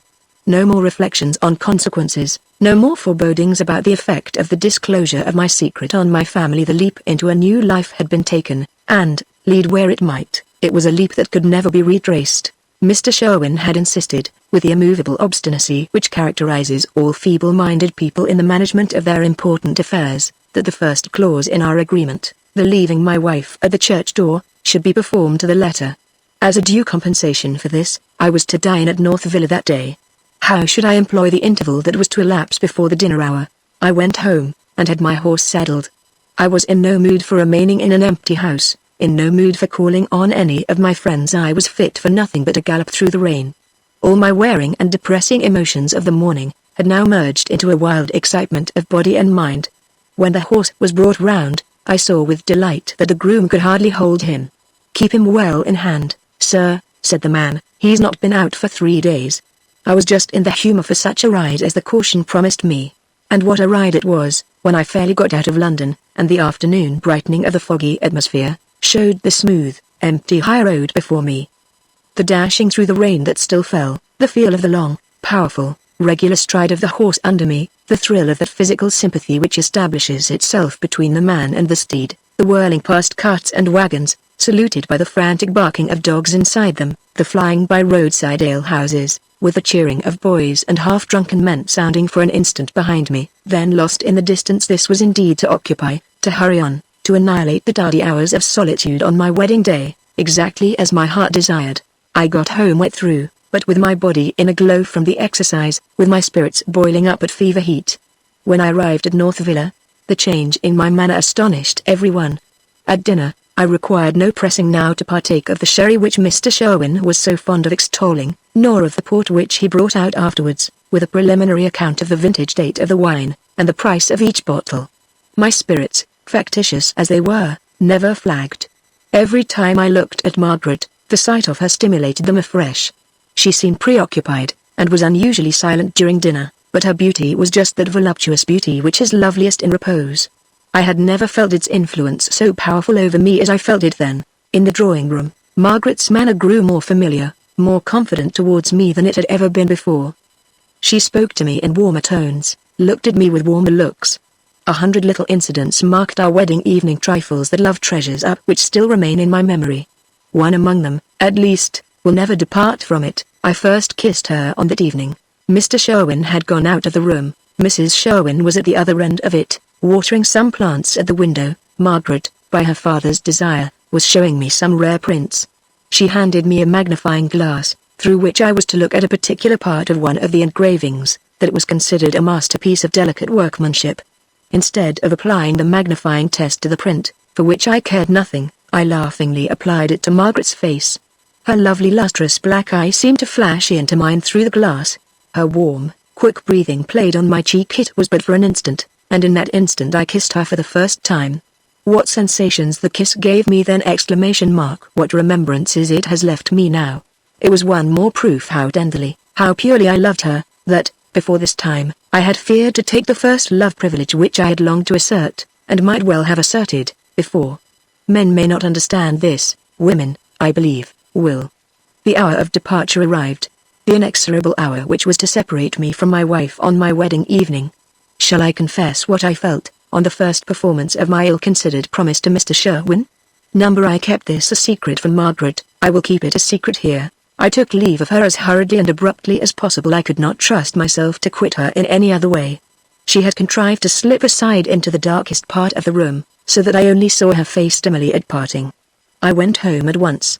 When I lay down to sleep then the ordeal which I had been unconsciously preparing for myself throughout the day, began to try me.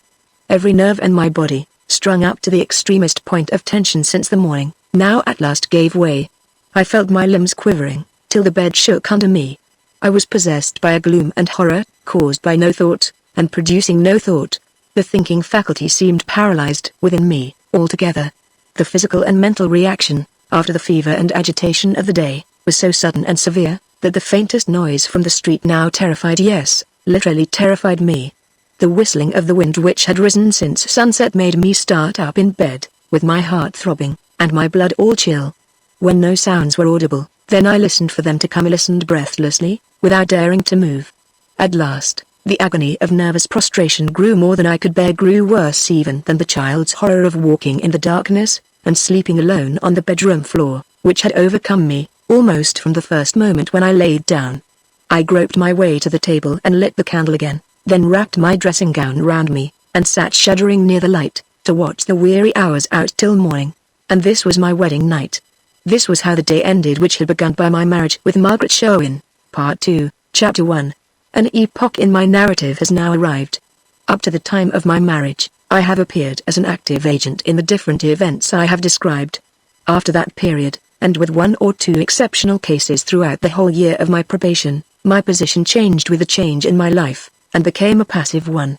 During this interval year, certain events happened, some of which, at the time, excited my curiosity, but none my apprehension. Some affected me with a temporary disappointment, but none with even a momentary suspicion. I can now look back on them, as so many timely warnings which I treated with fatal neglect. It is in these events that the history of the long year through which I waited to claim my wife as my own, is really comprised. They marked the lapse of time broadly and significantly, and to them I must now confine myself, as exclusively as may be, in the present portion of my narrative. It will be first necessary, however, that I should describe what was the nature of my intercourse with Margaret, during the probationary period which followed our marriage. Mr. Sherwin's anxiety was to make my visits to North Villa as few as possible. He evidently feared the consequences of my seeing his daughter too often. But on this point, I was resolute enough in asserting my own interests, to overpower any resistance on his part. I required him to concede to me the right of seeing Margaret every day, leaving all arrangements of time to depend on his own convenience. After the due number of objections, he reluctantly acquiesced in my demand. I was bound by no engagement whatever, limiting the number of my visits to Margaret, and I let him see at the outset that I was now ready in my turn to impose conditions on him, as he had already imposed them on me. Accordingly, it was settled that Margaret and I were to meet every day. I usually saw her in the evening. When any alteration in the hour of my visit took place, that alteration was produced by the necessity, which we all recognized alike, of avoiding a meeting with any of Mr. Sherwin's friends. Those portions of the day or the evening which I spent with Margaret, were seldom passed altogether in the Elysian idleness of love. Not content with only enumerating his daughter's school accomplishments to me at our first interview, Mr. Sherwin boastfully referred to them again and again, on many subsequent occasions, and even obliged Margaret to display before me some of her knowledge of languages which he never forgot to remind us had been lavishly paid for out of his own pocket. It was at one of these exhibitions that the idea occurred to me of making a new pleasure for myself out of Margaret's society, by teaching her really to appreciate and enjoy the literature which she had evidently hitherto only studied as a task. My fancy revelled by anticipation in all the delights of such an employment as this. It would be like acting the story of Abelard and Heloise over again, reviving all the poetry and romance in which those immortal love studies of old had begun, with none of the guilt and none of the misery that had darkened their end. I had a definite purpose, besides, in wishing to assume the direction of Margaret's studies. Whenever the secret of my marriage was revealed, my pride was concerned in being able to show my wife to everyone, as the all-sufficient excuse for any imprudence I might have committed for her sake. I was determined that my father, especially, should have no other argument against her than the one ungracious argument of her birth, that he should see her, fitted by the beauty of her mind, as well as by all her other beauties, for the highest station that society could offer. The thought of this gave me fresh ardor in my project. I assumed my new duties without delay, and continued them with a happiness which never once suffered even a momentary decrease. Of all the pleasures which a man finds in the society of a woman whom he loves, are there any superior, are there many equal, to the pleasure of reading out of the same book with her? On what other occasion do the sweet familiarities of the sweetest of all companionships last so long without cloying, and pass and repass so naturally, so delicately, so inexhaustibly between you and her? When is your face so constantly close to hers as it is then? When can your hair mingle with hers, your cheek touch hers, your eyes meet hers, so often as they can then? That is, of all times, the only time when you can breathe with her breath for hours together, feel every little warming of the color on her cheek marking its own changes on the temperature of yours, follow every slight fluttering of her bosom, every faint gradation of her sighs, as if her heart was beating, her life glowing, within yours. Surely it is then, if ever, that we realize, almost revive, in ourselves, the love of the first two of our race, when angels walked with them on the same garden paths, and their hearts were pure from the pollution of the fatal tree. Evening after evening passed away, one more happily than another, in what Margaret and I called our lessons. Never were lessons of literature so like lessons of love. We read oftenest the lighter Italian poets. We studied the poetry of love, written in the language of love. But, as for the steady, utilitarian purpose I had proposed to myself of practically improving Margaret's intellect, that was a purpose which insensibly and deceitfully abandoned me as completely as if it had never existed. The little serious teaching I tried with her at first, led to very poor results. Perhaps, the lover interfered too much with the tutor, perhaps, I had overestimated the fertility of the faculties I designed to cultivate, but I cared not, and thought not to inquire where the fault lay, then. I gave myself up unreservedly to the exquisite sensations which the mere act of looking on the same page with Margaret procured for me, and neither detected, nor wished to detect, that it was I who read the difficult passages, and left only a few even of the very easiest to be attempted by her. Happily for my patience under the trial imposed on me by the terms on which Mr. Sherwin's restrictions, and my promise to obey them, obliged me to live with Margaret, it was Mrs. Sherwin who was generally selected to remain in the room with us. By no one could such ungrateful duties of supervision as those imposed on her, have been more delicately and more considerately performed. She always kept far enough away to be out of hearing when we whispered to each other. We rarely detected her even in looking at us. She had a way of sitting for hours together in the same part of the room, without ever changing her position, without occupation of any kind, without uttering a word, or breathing a sigh. I soon discovered that she was not lost in thought, at these periods, as I had at first supposed, but lost in a strange lethargy of body and mind, a comfortless, waking trance, into which she fell from sheer physical weakness. It was like the vacancy and feebleness of a first convalescence, after a long illness. She never changed, never looked better, never worse. I often spoke to her, I tried hard to show my sympathy, and win her confidence and friendship. The poor lady was always thankful, always spoke to me gratefully and kindly, but very briefly. She never told me what were her sufferings or her sorrows. The story of that lonely, lingering life was an impenetrable mystery for her own family, for her husband and her daughter, as well as for me. It was a secret between her and God. With Mrs. Sherwin as the guardian to watch over Margaret, it may easily be imagined that I felt none of the heavier oppressions of restraint. Her presence, as the third person appointed to remain with us, was not enough to repress the little endearments to which each evening's lesson gave rise, but it was just sufficiently perceptible to invest them with the character of stolen endearments, and to make them all the more precious on that very account.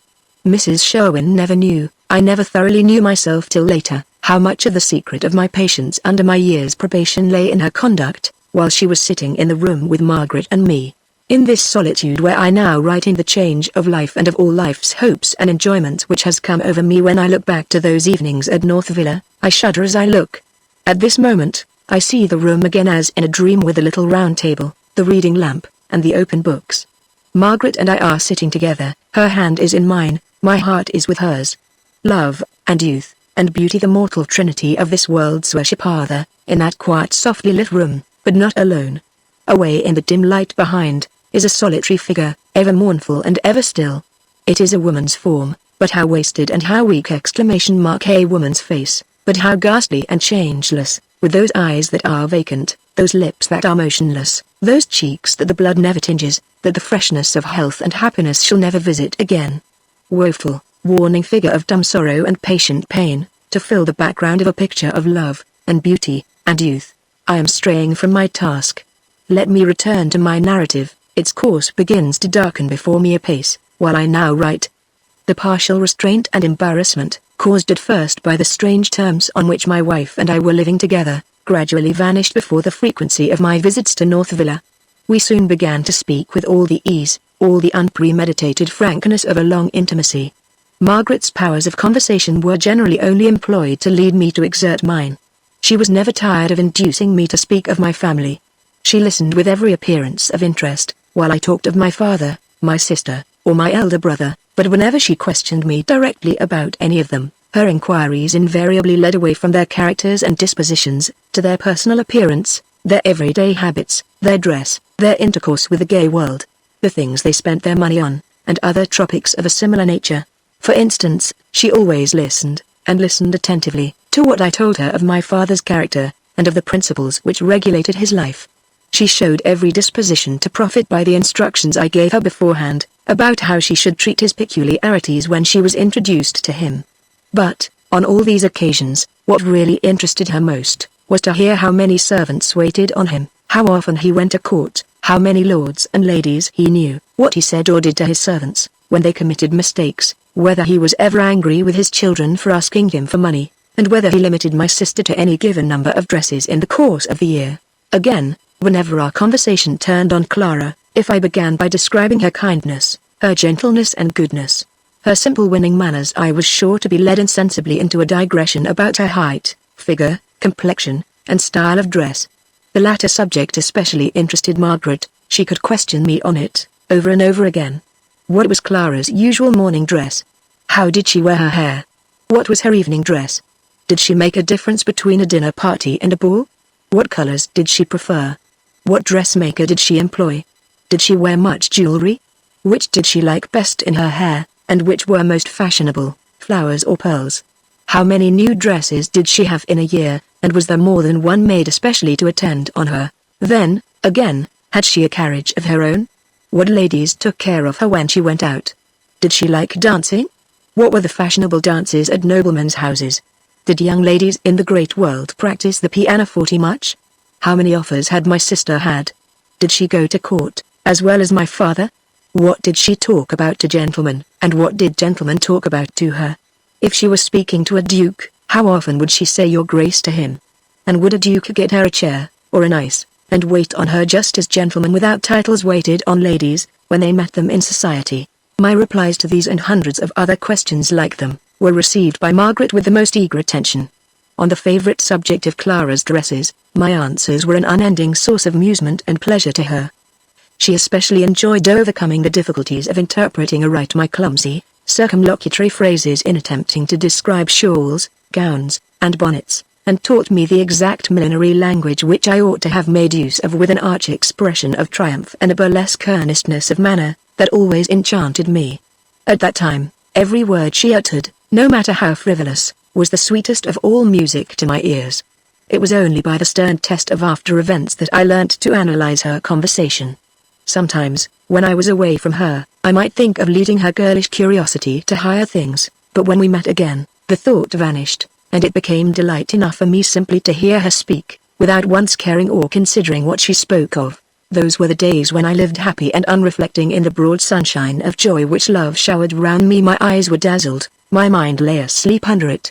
Once or twice, a cloud came threatening, with chill and shadowy influence, but it passed away, and then the sunshine returned to me.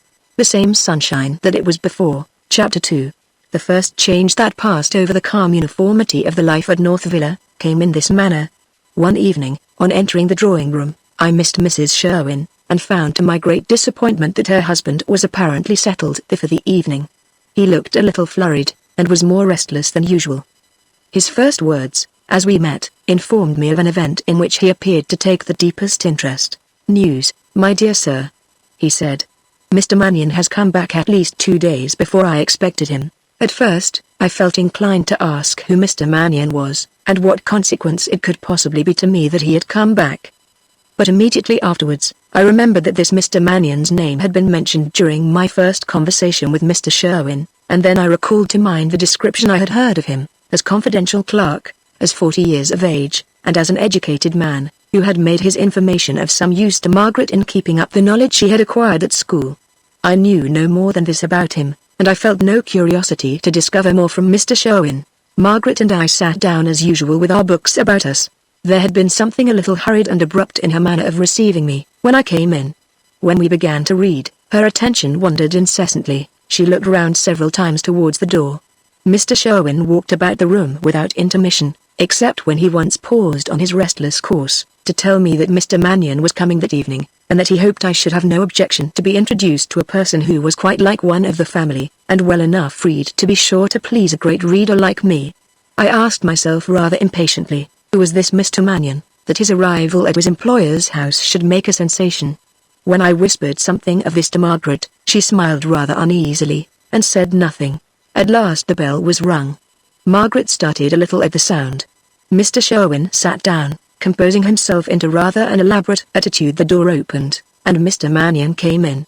Mr. Sherwin received his clerk with the assumed superiority of the master in his words, but his tones and manner flatly contradicted them. Margaret rose hastily, and then as hastily sat down again, while the visitor very respectfully took her hand, and made the usual inquiries. After this, he was introduced to me, and then Margaret was sent away to summon her mother downstairs. While she was out of the room, there was nothing to distract my attention from Mr. Magnion. I looked at him with a curiosity and interest, which I could hardly account for at first. If extraordinary regularity of feature were alone sufficient to make a handsome man, then this confidential clerk of Mr. Sherwin's was assuredly one of the handsomest men I ever beheld. Viewed separately from the head, which was rather large, both in front and behind, his face exhibited, throughout, an almost perfect symmetry of proportion. His bald forehead was smooth and massive as marble, his high brow and thin eyelids had the firmness and immobility of marble, and seemed as cold. His delicately formed lips, when he was not speaking, closed habitually, as changelessly still as if no breath of life ever passed them. There was not a wrinkle or line anywhere on his face. But for the baldness in front, and the greyness of the hair at the back and sides of his head, it would have been impossible from his appearance to have guessed his age, even within 10 years of what it really was. Such was his countenance in point of form, but in that which is the outward assertion of our immortality in expression it was, as I now beheld it, an utter void. Never had I before seen any human face which baffled all inquiry like his. No mask could have been made expressionless enough to resemble it, and yet it looked like a mask. It told you nothing of his thoughts, when he spoke, nothing of his disposition, when he was silent. His cold grey eyes gave you no help in trying to study him. They never varied from the steady, straightforward look, which was exactly the same for Margaret as it was for me, for Mrs. Sherwin as for Mr. Sherwin, exactly the same whether he spoke or whether he listened, whether he talked of indifferent, or of important matters. Who was he? What was he? His name and calling were poor replies to those questions. Was he naturally cold and unimpressible at heart? Or had some fierce passion, some terrible sorrow, ravaged the life within him, and left it dead for ever after? Impossible to conjecture. There was the impenetrable face before you, wholly inexpressive, so inexpressive that it did not even look vacant, a mystery for your eyes and your mind to dwell on, hiding something, but whether vice or virtue you could not tell. He was dressed as unobtrusively as possible, entirely in black, and was rather above the middle height. His manner was the only part of him that betrayed anything to the observation of others. Viewed in connection with his station, his demeanour, unobtrusive though it was, proclaimed itself as above his position in the world. He had all the quietness and self-possession of a gentleman. He maintained his respectful bearing, without the slightest appearance of cringing, and displayed a decision, both in word and action, that could never be mistaken for obstinacy or overconfidence. Before I had been in his company 5 minutes, his manner assured me that he must have descended to the position he now occupied. On his introduction to me, he bowed without saying anything. When he spoke to Mr. Sherwin, his voice was as void of expression as his face. It was rather low in tone, but singularly distinct in utterance. He spoke deliberately, but with no emphasis on particular words, and without hesitation in choosing his terms. When Mrs. Sherwin came down, I watched her conduct towards him. She could not repress a slight nervous shrinking, when he approached and placed a chair for her. In answering his inquiries after her health, she never once looked at him, but fixed her eyes all the time on Margaret and me, with a sad, anxious expression, wholly indescribable, which often recurred to my memory after that day. She always looked more or less frightened, poor thing, in her husband's presence, but she seemed positively awestruck before Mr. Magneon. In truth, my first observation of this so-called clerk, at North Villa, was enough to convince me that he was the master in his own quiet, unobtrusive way. That man's character, of whatever elements it might be composed, was a character that ruled. I could not see this in his face, or detect it in his words, but I could discover it in the looks and manners of his employer and his employer's family, as he now sat at the same table with them.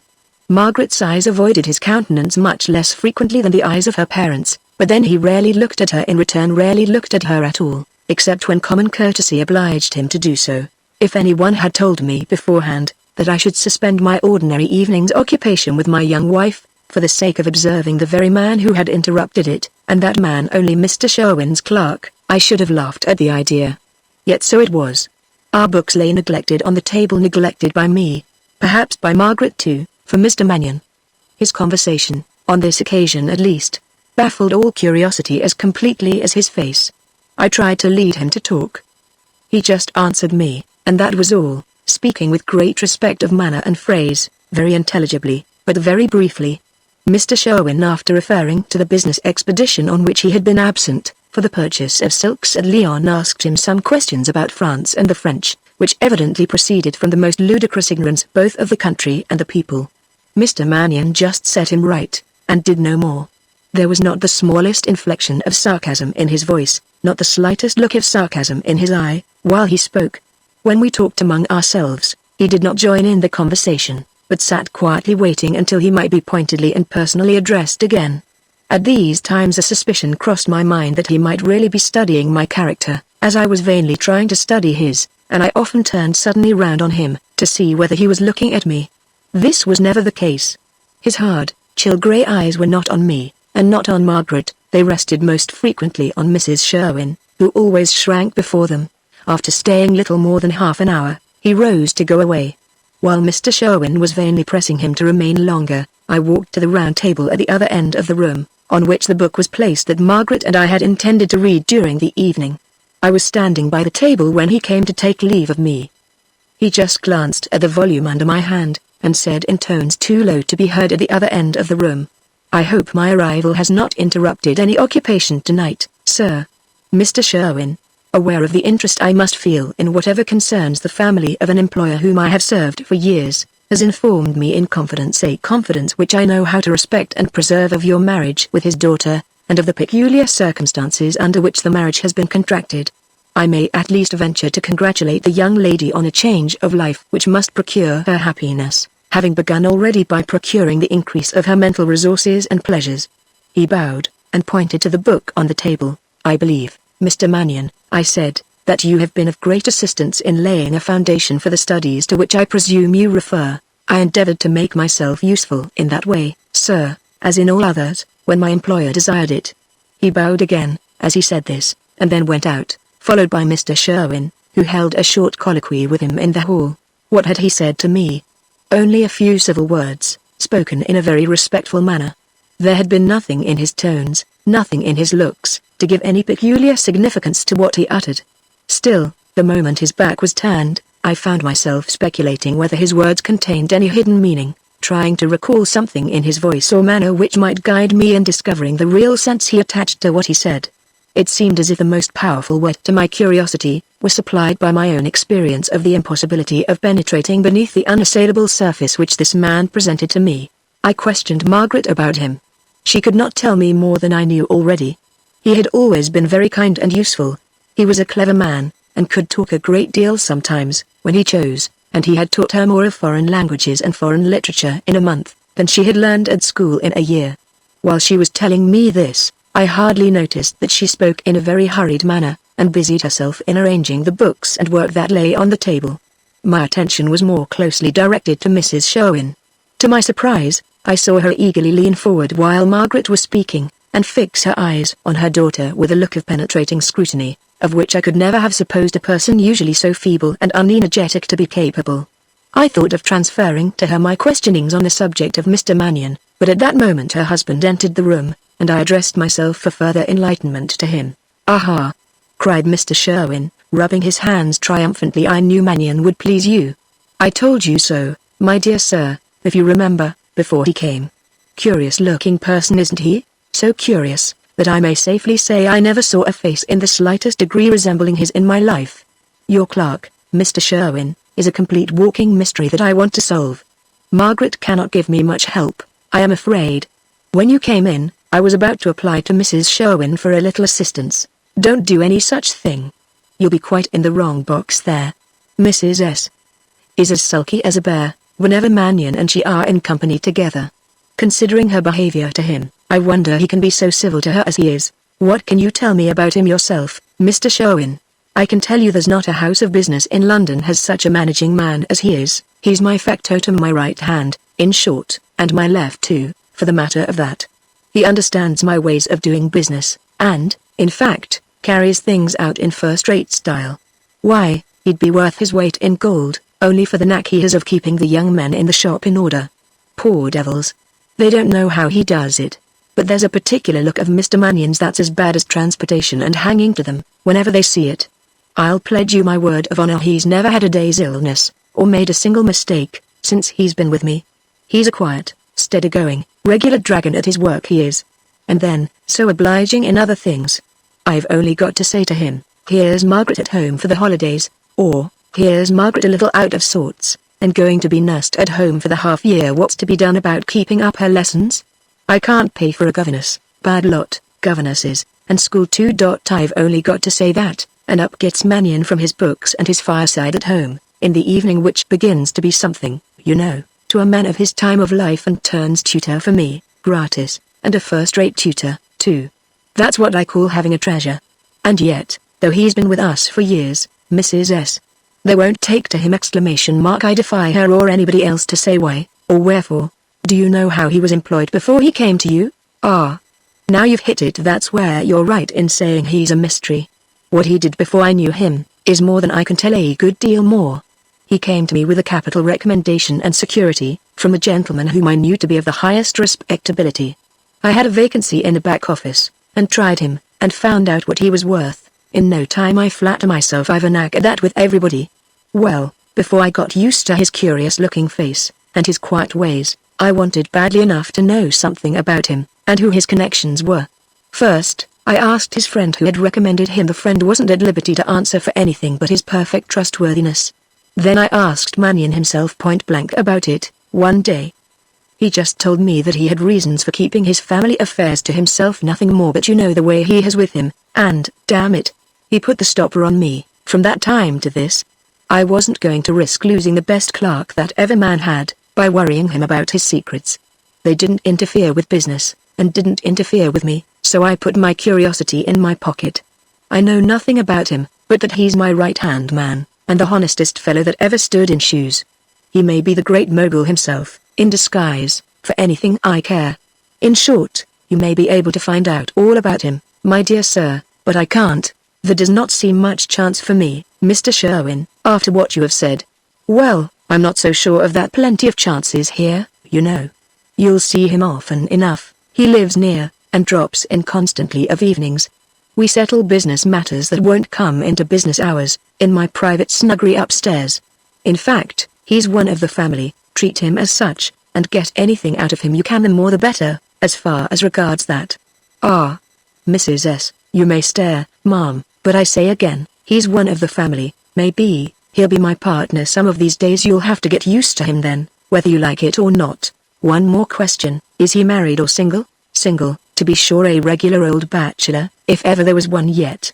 During the whole time we had been speaking, Mrs. Sherwin had looked at us with far more earnestness and attention than I had ever seen her display before.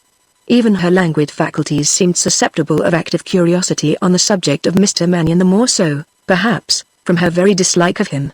Margaret had moved her chair into the background, while her father was talking, and was apparently little interested in the topic under discussion. In the first interval of silence, she complained of headache, and asked leave to retire to her room. After she left us, I took my departure, for Mr. Sherwin evidently had nothing more to tell me about his clerk that was worth hearing. On my way home, Mr. Magneon occupied no small share of my thoughts. The idea of trying to penetrate the mystery connected with him was an idea that pleased me, There was a promise of future excitement in it of no ordinary kind. I determined to have a little private conversation with Margaret about him, and to make her an ally in my new project. If there really had been some romance connected with Mr. Magnion's early life, if that strange and striking face of his was indeed a sealed book which contained a secret story, what a triumph and a pleasure, if Margaret and I should succeed in discovering it together. When I woke the next morning, I could hardly believe that this tradesman's clerk had so interested my curiosity that he had actually shared my thoughts with my young wife, during the evening before. And yet, when I next saw him, he produced exactly the same impression on me again. Chapter 3. Some weeks passed away. Margaret and I resumed our usual employments and amusements. The life at North Villa ran on as smoothly and obscurely as usual, and still I remained ignorant of Mr. Magnion's history and Mr. Magnion's character. He came frequently to the house, in the evening, but was generally closeted with Mr. Sherwin, and seldom accepted his employer's constant invitation to him to join the party in the drawing-room.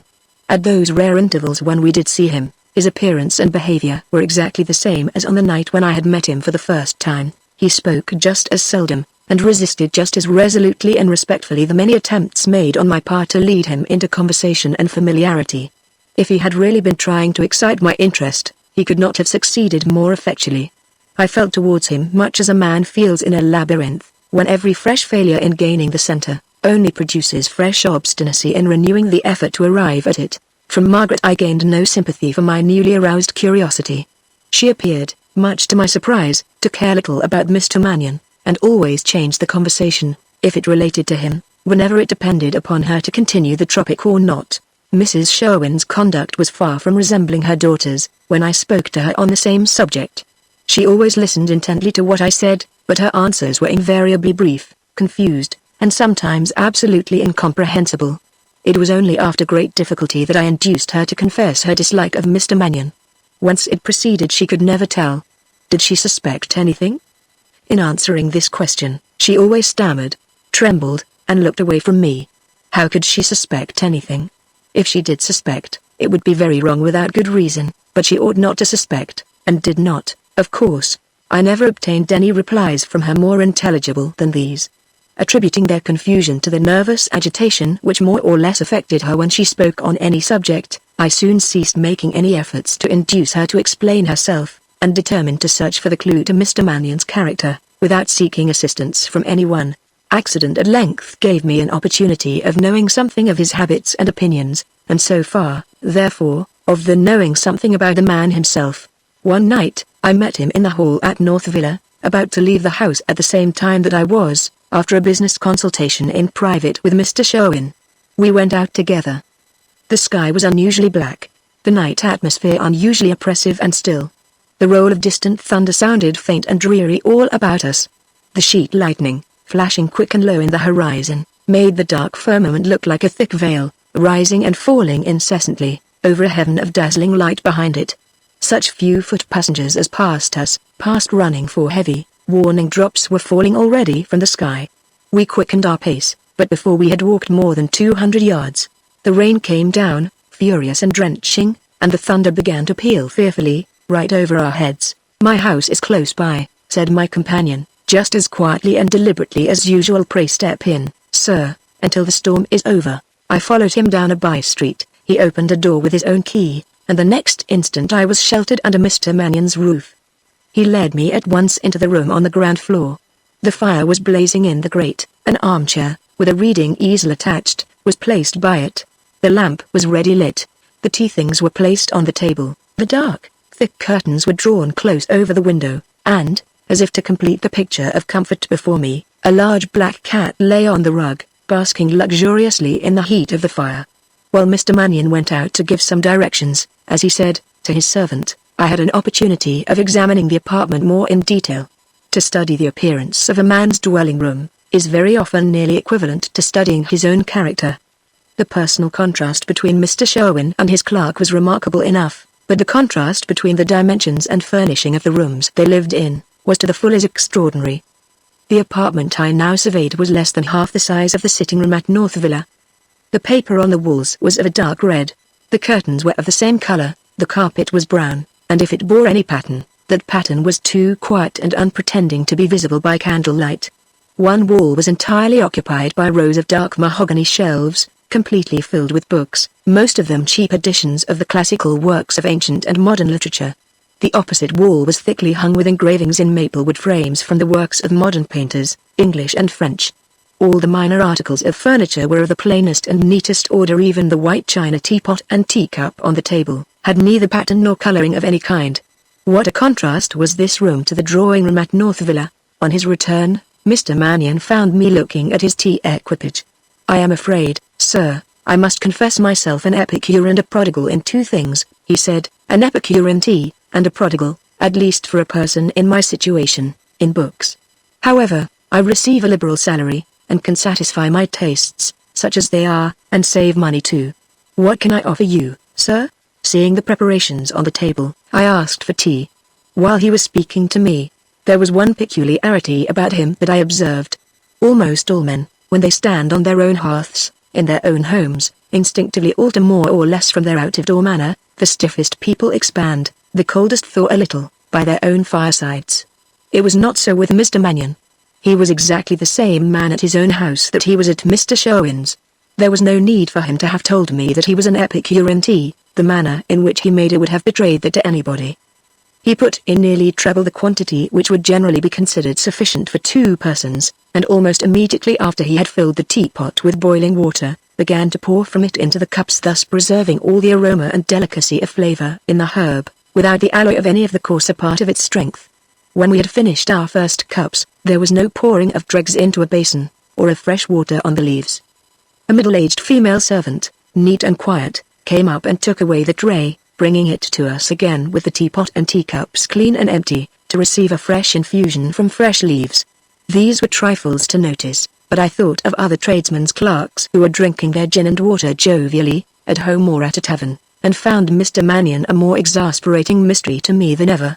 The conversation between us turned at first on trivial subjects, and was but ill sustained. On my part there were peculiarities in my present position which made me thoughtful. Once, our talk ceased altogether, and, just at that moment, the storm began to rise to its height. Hail mingled with the rain, and rattled heavily against the window. The thunder, bursting louder and louder with each successive peal, seemed to shake the house to its foundations. As I listened to the fearful crashing and roaring that seemed to fill the whole measureless void of upper air, and then looked round on the calm, dead calm face of the man beside me without one human emotion of any kind even faintly pictured on it, I felt strange, unutterable sensations creeping over me. Our silence grew oppressive and sinister. I began to wish, I hardly knew why, for some third person in the room, for somebody else to look at and to speak to. He was the first to resume the conversation. I should have imagined it impossible for any man, in the midst of such thunder as now raged above our heads, to think or talk of anything but the storm. And yet, when he spoke, it was merely on a subject connected with his introduction to me at North Villa. His attention seemed as far from being attracted or impressed by the mighty elemental tumult without, as if the tranquility of the night were uninvaded by the slightest murmur of sound. "May I inquire, sir," he began, "whether I am right in apprehending that my conduct towards you, since we first met at Mr. Sherwin's house, may have appeared strange, and even discourteous, in your eyes? In what respect, Mr. Magneon?" I asked, a little startled by the abruptness of the question. "I am perfectly sensible, sir, that you have kindly set me the example, on many occasions, in trying to better our acquaintance. When such advances are made by one in your station to one in mine, they ought to be immediately and gratefully responded to." Why did he pause? Was he about to tell me he had discovered that my advances sprang from curiosity to know more about him than he was willing to reveal? I waited for him to proceed. "I have only failed," he continued, "in the courtesy and gratitude you had a right to expect from me, because, knowing how you were situated with Mr. Sherwin's daughter, I thought any intrusion on my part, while you were with the young lady, might not be so acceptable as you, sir, in your kindness, were willing to lead me to believe." "Let me assure you," I answered, relieved to find myself unsuspected, and really impressed by his delicacy, "let me assure you that I fully appreciate the consideration you have shown." Just as the last words passed my lips, the thunder pealed awfully over the house. I said no more. The sound silenced me. "As my explanation has satisfied you, sir," he went on, his clear and deliberate utterance rising discordantly audible above the long, retiring roll of the last burst of thunder, "may I feel justified in speaking on the subject of your present position in my employer's house, with some freedom? I mean, if I may say so without offense, with the freedom of a friend. I begged he would use all the freedom he wished, feeling really desirous that he should do so, apart from any purpose of leading him to talk unreservedly on the chance of hearing him talk of himself. The profound respect of manner and phrase which he had hitherto testified observed by a man of his age, to a man of mine made me feel ill at ease. He was most probably my equal in acquirements, he had the manners and tastes of a gentleman, and might have the birth too, for aught I knew to the contrary. The difference between us was only in our worldly positions. I had not enough of my father's pride of caste to think that this difference alone made it right that a man whose years nearly doubled mine, whose knowledge perhaps surpassed mine, should speak to me as Mr. Magneon had spoken up to this time. I may tell you then, he resumed, that while I am anxious to commit no untimely intrusion on your hours at North Villa, I am at the same time desirous of being something more than merely inoffensive towards you. I should wish to be positively useful, as far as I can. In my opinion Mr. Sherwin has held you to rather a hard engagement. He is trying your discretion a little too severely, I think, at your years and in your situation. Feeling thus, it is my sincere wish to render what connection and influence I have with the family, useful in making the probation you have still to pass through, as easy as possible. I have more means of doing this, sir, than you might at first imagine. His offer took me a little by surprise. I felt with a sort of shame, that candor and warmth of feeling were what I had not expected from him. My attention insensibly wandered away from the storm, to attach itself more and more closely to him, as he went on. I am perfectly sensible, he resumed, that such a proposition as I now make to you, proceeding from one little better than a stranger, may cause surprise and even suspicion, at first. I can only explain it, by asking you to remember that I have known the young lady since childhood, and that, having assisted in forming her mind and developing her character, I feel towards her almost as a second father, and am therefore naturally interested in the gentleman who has chosen her for a wife. Was there a tremor at last in that changeless voice, as he spoke?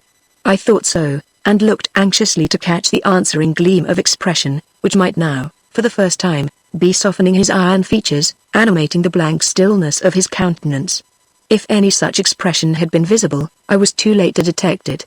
Just as I looked at him he stooped down to poke the fire. When he turned towards me again, his face was the same impenetrable face, his eye the same hard, steady, inexpressive eye as before. Besides, he continued, a man must have some object in life for his sympathies to be employed on. I have neither wife nor child, and no near relations to think of. I have nothing but my routine of business in the day, and my books here by my lonely fireside, at night. Our life is not much, but it was made for a little more than this. My former pupil at North Villa is my pupil no longer. I can't help feeling that it would be an object in existence for me to occupy myself with her happiness and yours, to have two young people, in the heyday of youth and first love, looking towards me occasionally for the promotion of some of their pleasures no matter how trifling. All this will seem odd and incomprehensible to you. If you were of my age, sir, and in my position, you would understand it. Was it possible that he could speak thus, without his voice faltering, or his eye softening in the slightest degree? Yes, I looked at him and listened to him intently, but here was not the faintest change in his face or his tones. There was nothing to show outwardly whether he felt what he said, or whether he did not. His words had painted such a picture of forlornness on my mind, that I had mechanically half raised my hand to take his, while he was addressing me. But the sight of him when he ceased, checked the impulse almost as soon as it was formed. He did not appear to have noticed either my involuntary gesture, or its immediate repression, and went on speaking. I have said perhaps more than I ought, he resumed.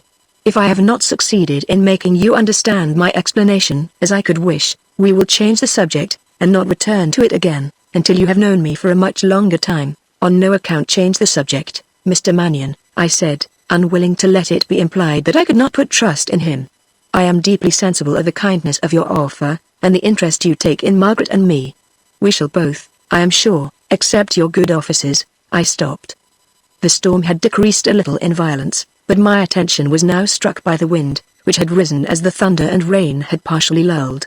How drearily it was moaning down the street.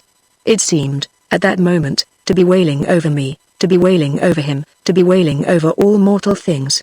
The strange sensations I then felt, moved me to listen in silence, but I checked them, and spoke again. If I have not answered you as I should, I continued, you must attribute it partly to the storm, which I confess rather discomposes my ideas, and partly to a little surprise, a very foolish surprise. I own that you should still be able to feel so strong a sympathy with interests which are generally only considered of importance to the young. It is only in their sympathies that men of my years can, and do, live their youth over again, he said. You may be surprised to hear a tradesman's clerk talk in this manner, but I was not always what I am now. I have gathered knowledge, and suffered in the gathering. I have grown old before my time. My 40 years are like the 50 of other men. My heart beat quicker. Was he, unasked, about to disclose the mystery which evidently hung over his early life? He dropped the subject at once, when he continued. I longed to ask him to resume it, but could not. I feared the same repulse which Mr. Sherwin had received, and remained silent. What I was, he proceeded, matters little. The question is, what can I do for you? Any aid I can give may be poor enough, but it may be of some use notwithstanding. For instance, the other day, if I mistake not, you were a little hurt at Mr. Sherwin's taking his daughter to a party to which the family had been invited. This was very natural. You could not be there to watch over her in your real character, without disclosing a secret which must be kept safe, and you could not know what young men she might meet, who would imagine her to be Miss Sherwin still, and would regulate their conduct accordingly. Now, I think I might be of use here. I have some influence, perhaps in strict truth I ought to say great influence, with my employer, and, if you wished it, I would use that influence to back yours, in inducing him to forego, for the future, any intention of taking his daughter into society, except when you desire it. Again, I think I am not wrong in assuming that you infinitely prefer the company of Mrs. Sherwin to that of Mr. Sherwin, during your interviews with the young lady? How he had found that out. At any rate, he was right, and I told him so candidly. The preference is on many accounts a very natural one, he said, but if you suffered it to appear to Mr. Sherwin, it might, for obvious reasons, produce a most unfavorable effect. I might interfere in the matter, however, without suspicion. I should have many opportunities of keeping him away from the room, in the evening, which I could use if you wished it. And more than that, if you wanted longer and more frequent communication with North Villa than you now enjoy, I might be able to effect this also. I do not mention what I could do in these, and in other matters, in any disparagement, sir, of the influence which you have with Mr. Sherwin, in your own right, but because I know that in what concerns your intercourse with his daughter, my employer has asked, and will ask my advice, from the habit of doing so in other things.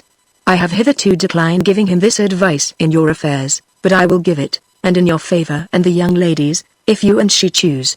I thanked him, but not in such warm terms as I should have employed, if I had seen even the faintest smile on his face, or had heard any change in his steady, deliberate tones, as he spoke. While his words attracted, his immovable looks repelled me, in spite of myself.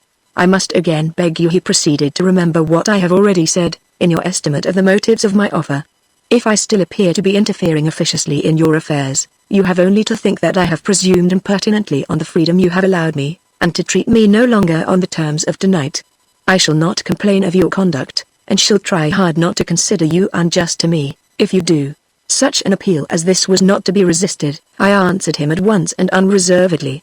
What right had I to draw bad inferences from a man's face, voice, and manner, merely because they impressed me, as out of the common? Did I know how much share the influence of natural infirmity, or the outward traces of unknown sorrow and suffering, might have had in producing the external peculiarities which had struck me? He would have every right to upbraid me as unjust, and that in the strongest terms, unless I spoke out fairly in reply. I am quite incapable, Mr. Magneon, I said, of viewing your offer with any other than grateful feelings. You will find I shall prove this by employing your good offices for Margaret and myself in perfect faith, and sooner perhaps than you may imagine. He bowed and said a few cordial words, which I heard but imperfectly, for, as I addressed him, a blast of wind fiercer than usual, rushed down the street, shaking the window shutter violently as it passed, and dying away in a low, melancholy, dirging swell, like a spirit cry of lamentation and despair. When he spoke again, after a momentary silence, it was to make some change in the conversation. He talked of Margaret, dwelling in terms of high praise rather on her moral than on her personal qualities. He spoke of Mr. Sherwin, referring to solid and attractive points in his character which I had not detected. What he said of Mrs. Sherwin appeared to be equally dictated by compassion and respect. He even hinted at her coolness towards himself, considerately attributing it to the involuntary caprice of settled nervousness and ill health. His language, in touching on these subjects, was just as unaffected, just as devoid of any peculiarities, as I had hitherto found it when occupied by other topics. It was growing late. The thunder still rumbled at long intervals, with a dull, distant sound, and the wind showed no symptoms of subsiding. But the pattering of the rain against the window ceased to be audible. There was little excuse for staying longer, and I wished to find none. I had acquired quite knowledge enough of Mr. Magneon to assure me that any attempt on my part at extracting from him, in spite of his reserve, the secrets which might be connected with his early life, would prove perfectly fruitless. If I must judge him at all, I must judge him by the experience of the present, and not by the history of the past. I had heard good, and good only, of him from the shrewd master who knew him best, and had tried him longest. He had shown the greatest delicacy towards my feelings, and the strongest desire to do me service. It would be a mean return for those acts of courtesy, to let curiosity tempt me to pry into his private affairs. I rose to go. He made no effort to detain me, but, after unbarring the shutter and looking out of the window, simply remarked that the rain had almost entirely ceased, and that my umbrella would be quite sufficient protection against all that remained. He followed me into the passage to light me out. As I turned round upon his doorstep to thank him for his hospitality, and to bid him good night, the thought came across me that my manner must have appeared cold and repelling to him, especially when he was offering his services to my acceptance. If I had really produced this impression, he was my inferior in station, and it would be cruel to leave it. I tried to set myself right at parting. "Let me assure you again," I said, "that it will not be my fault if Margaret and I do not thankfully employ your good offices, as the good offices of a well-wisher and a friend." The lightning was still in the sky, though it only appeared at long intervals. Strangely enough, at the moment when I addressed him, a flash came, and seemed to pass right over his face. It gave such a hideously livid hue, such a spectral look of ghastliness and distortion to his features, that he absolutely seemed to be glowering and grinning on me like a fiend, in the one instant of its duration. For the moment, it required all my knowledge of the settled calmness of his countenance, to convince me that my eyes must have been only dazzled by an optical illusion produced by the lightning. When the darkness had come again, I bade him good night, first mechanically repeating what I had just said, almost in the same words. I walked home thoughtful. That night had given me much matter to think of. Chapter 4. About the time of my introduction to Mr. Magneon, or, to speak more correctly, both before and after that period, certain peculiarities in Margaret's character and conduct, which came to my knowledge by pure accident, gave me a little uneasiness and even a little displeasure. Neither of these feelings lasted very long, it is true, for the incidents which gave rise to them were of a trifling nature in themselves. While I now write, however, these domestic occurrences are all vividly present to my recollection. I will mention two of them as instances. Subsequent events, yet to be related, will show that they are not out of place at this part of my narrative. One lovely autumn morning, I called rather before the appointed time at North Villa. As the servant opened the front garden gate, the idea occurred to me of giving Margaret a surprise, by entering the drawing-room unexpectedly, with a nosegay gathered for her from her own flower-bed. Telling the servant not to announce me, I went round to the back garden, by a gate which opened into it at the side of the house. The progress of my flower-gathering led me onto the lawn under one of the drawing-room windows, which was left a little open. The voices of my wife and her mother reached me from the room. It was this part of their conversation which I unintentionally overheard: "I tell you, Mama, I must and will have the dress, whether Papa chooses or not." This was spoken loudly and resolutely, in such tones as I had never heard from Margaret before. Pray, my dear, don't talk so," answered the weak, faltering voice of Mrs. Sherwin. "You know you have had more than your year's allowance of dresses already." "I won't be allowanced." "His sister isn't allowanced, why should I be, my dear love? Surely there is some difference." "I'm sure there isn't, now I am his wife. I shall ride some day in my carriage, just as his sister does. He gives me my way in everything, and so ought you." "It isn't me, Margaret. If I could do anything, I'm sure I would, but I really couldn't ask your papa for another new dress, after his having given you so many this year, already. That's the way it always is with you, Mama. You can't do this, and you can't do that. You are so excessively tiresome. But I will have the dress, I'm determined. He says his sister wears light blue crepe of an evening, and I'll have light blue crepe, too. See if I don't. I'll get it somehow from the shop, myself. Papa never takes any notice, I'm sure, what I have on. And he needn't find out anything about what's gone out of the shop, until they take stock, or whatever it is he calls it. And then, if he flies into one of his passions, my dear, you really ought not to talk so of your papa. It is very wrong, Margaret. Indeed, what would Mr. Basil say if he heard you? I determined to go in at once, and tell Margaret that I had heard her, resolving, at the same time, to exert some firmness, and remonstrate with her, for her own good, on much of what she had said, which had really surprised and displeased me. On my unexpected entrance, Mrs. Sherwin started, and looked more timid than ever. Margaret, however, came forward to meet me with her wonted smile, and held out her hand with her wonted grace. I said nothing until we had got into our accustomed corner, and were talking together in whispers as usual. Then I began my remonstrance very tenderly, and in the lowest possible tones. She took precisely the right way to stop me in full career, in spite of all my resolution. Her beautiful eyes filled with tears, directly the first I had ever seen in them, caused, too, by what I had said, ! And she murmured a few plaintive words about the cruelty of being angry with her for only wanting to please me by being dressed as my sister was, which upset every intention I had formed but the moment before. I involuntarily devoted myself to soothing her for the rest of the morning. Need I say how the matter ended? I never mentioned the subject more, and I made her a present of the new dress. Some weeks after the little home breeze which I have just related had died away into a perfect calm, I was accidentally witness of another domestic dilemma in which Margaret bore a principal share. On this occasion, as I walked up to the house, in the morning again, I found the front door open. A pail was on the steps. The servant had evidently been washing them, had been interrupted in her work, and had forgotten to close the door when she left it. The nature of the interruption I soon discovered as I entered the hall. "For God's sake, miss," cried the housemaid's voice, from the dining room, "for God's sake, put down the poker. Mrs. will be here directly, and it's her cat. I'll kill the vile brute. I'll kill the hateful cat. I don't care whose it is!" My poor dear, dear bird. The voice was Margaret's. At first, its tones were tones of fury. They were afterwards broken by hysterical sobs. "Poor thing," continued the servant, soothingly, "I'm sorry for it, and for you too, miss. But, oh, do please to remember it was you left the cage on the table, in the cat's reach. Hold your tongue, you wretch. How dare you hold me? ? Let me go. Oh, you mustn't indeed. It's Mrs.'s cat, recollect, poor Mrs.'s, who's always ill, and hasn't got nothing else to amuse her. I don't care. The cat has killed my bird, and the cat shall be killed for doing it! It shall! It shall! I'll call in the first boy from the street to catch it, and hang it. Let me go. I will go. I'll let the cat go first, miss, as sure as my name's Susan." The next instant, the door was suddenly opened, and Puss sprang past me, out of harm's way, closely followed by the servant, who stared breathless and aghast at seeing me in the hall. I went into the dining room immediately. On the floor lay a bird cage, with the poor canary dead inside. It was the same canary that I had seen my wife playing with, on the evening of the day when I first met her.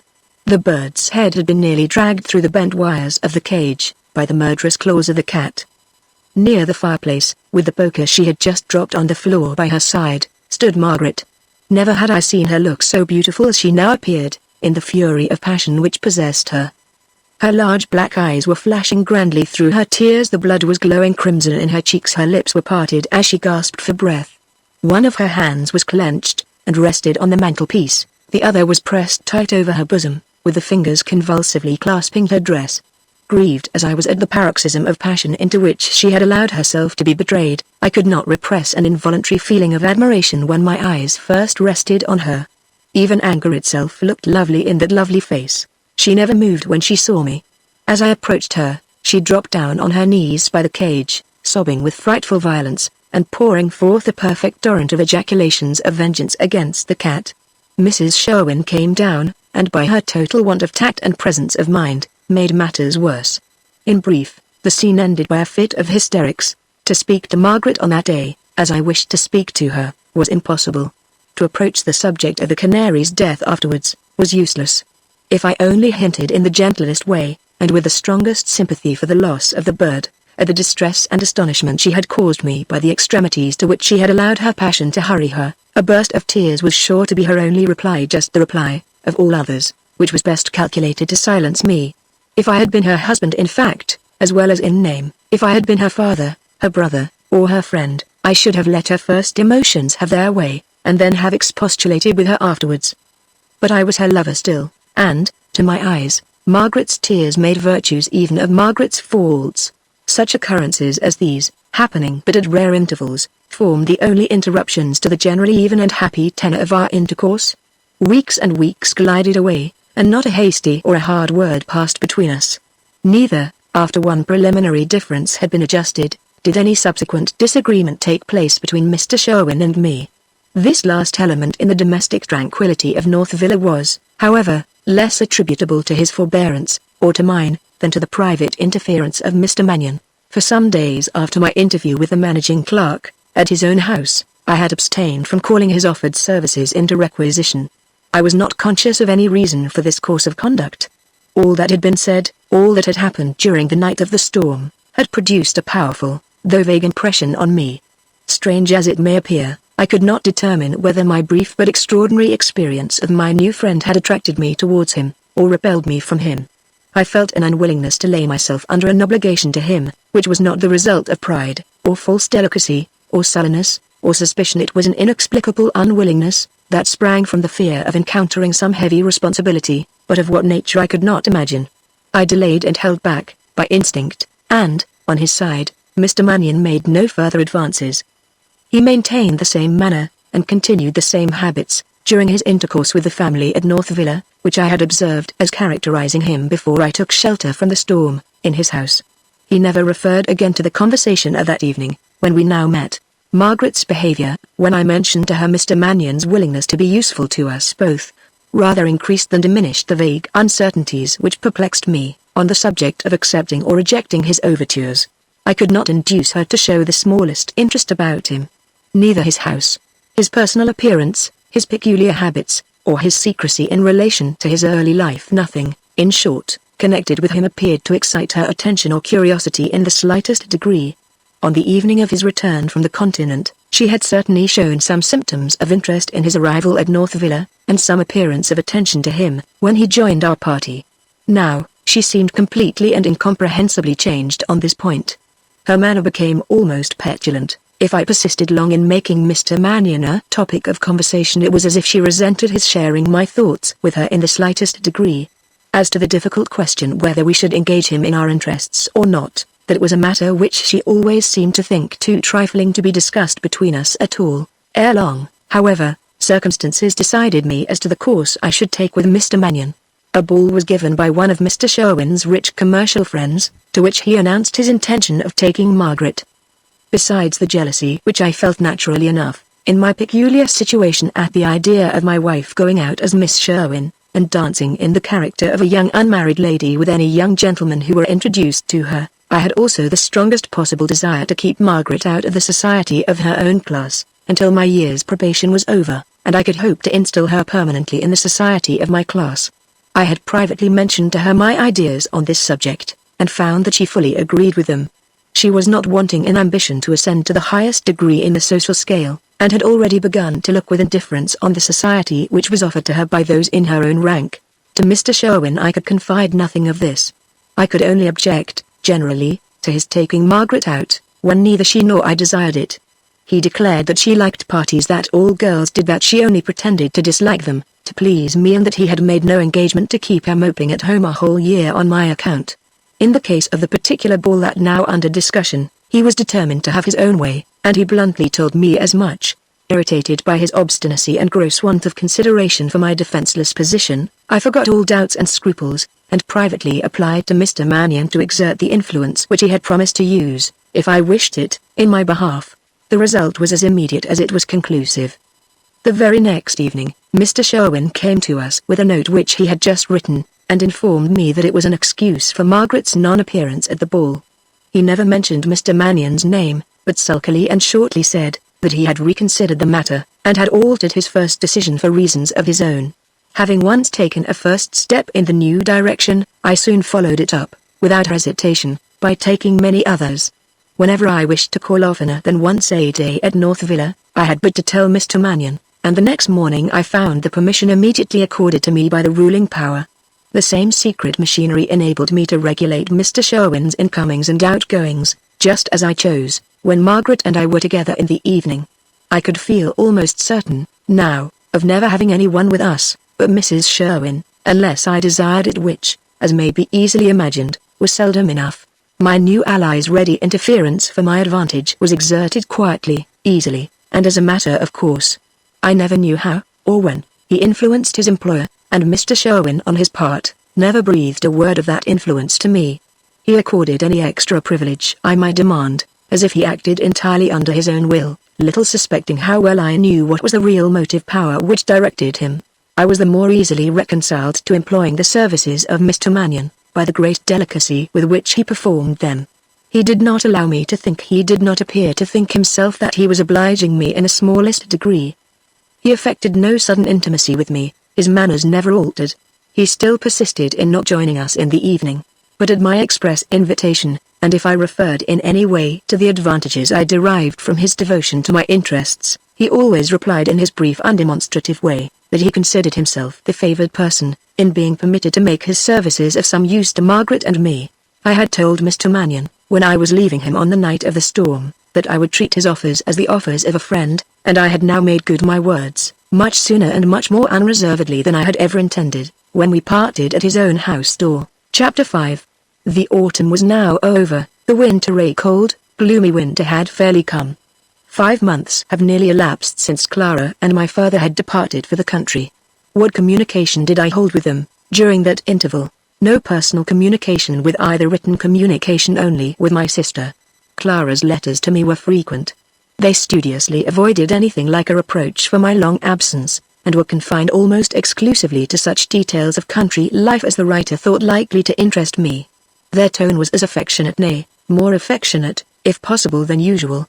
But Clara's gaiety and quiet humor, as a correspondent, were gone. My conscience taught me only too easily and too plainly how to account for this change. My conscience told me who had altered the tone of my sister's letters, by altering all the favorite purposes and favorite pleasures of her country life. I was selfishly enough devoted to my own passions and my own interests, at this period of my life, but I was not so totally dead to every one of the influences which had guided me since childhood, as to lose all thought of Clara and my father, and the ancient house that was associated with my earliest and happiest recollections. Sometimes, even in Margaret's beloved presence, a thought of Clara put away from me all other thoughts. And, sometimes, in the lonely London house, I dreamed with the strangest sleeping oblivion of my marriage, and of all the new interests which it had crowded into my life, of country rides with my sister, and of quiet conversations in the old Gothic library at the Hall. Under such influences as these, I twice resolved to make amends for my long absence, by joining my father and my sister in the country, even though it were only for a few days, and, each time, I failed in my resolution. On the second occasion, I had actually mustered firmness enough to get as far as the railway station, and only at the last moment faltered and hung back. The struggle that it cost me to part for any length of time from Margaret, I had overcome, but the apprehension, as vivid as it was vague, that something I knew not what might happen to her in my absence, turned my steps backward at starting. I felt heartily ashamed of my own weakness, but I yielded to it nevertheless. At last, a letter arrived from Clara, containing a summons to the country, which I could not disobey. "I have never asked you," she wrote, "to come and see us for my sake, for I would not interfere with any of your interests or any of your plans, but I now ask you to come here for your own sake, just for 1 week, and no more, unless you like to remain longer. You remember Papa telling you, in your room in London, that he believed you kept some secret from him. I am afraid this is preying on his mind. Your long absence is making him uneasy about you. He does not say so, but he never sends any message when I write, and if I speak about you, he always changes the subject directly. Pray come here, and show yourself for a few days. No questions will be asked, you may be sure. It will do so much good, and will prevent what I hope and pray may never happen, a serious estrangement between Papa and you. Recollect, Basil, in a month or 6 weeks we shall come back to town, and then the opportunity will be gone." As I read these lines, I determined to start for the country at once, while the effect of them was still fresh on my mind. Margaret, when I took leave of her, only said that she should like to be going with me. It would be such a sight for her, to see a grand country house like ours. Mr. Sherwin laughed as coarsely as usual, at the difficulties I made about only leaving his daughter for a week. Mrs. Sherwin very earnestly, and very unaccountably as I then thought, recommended me not to be away any longer than I had proposed.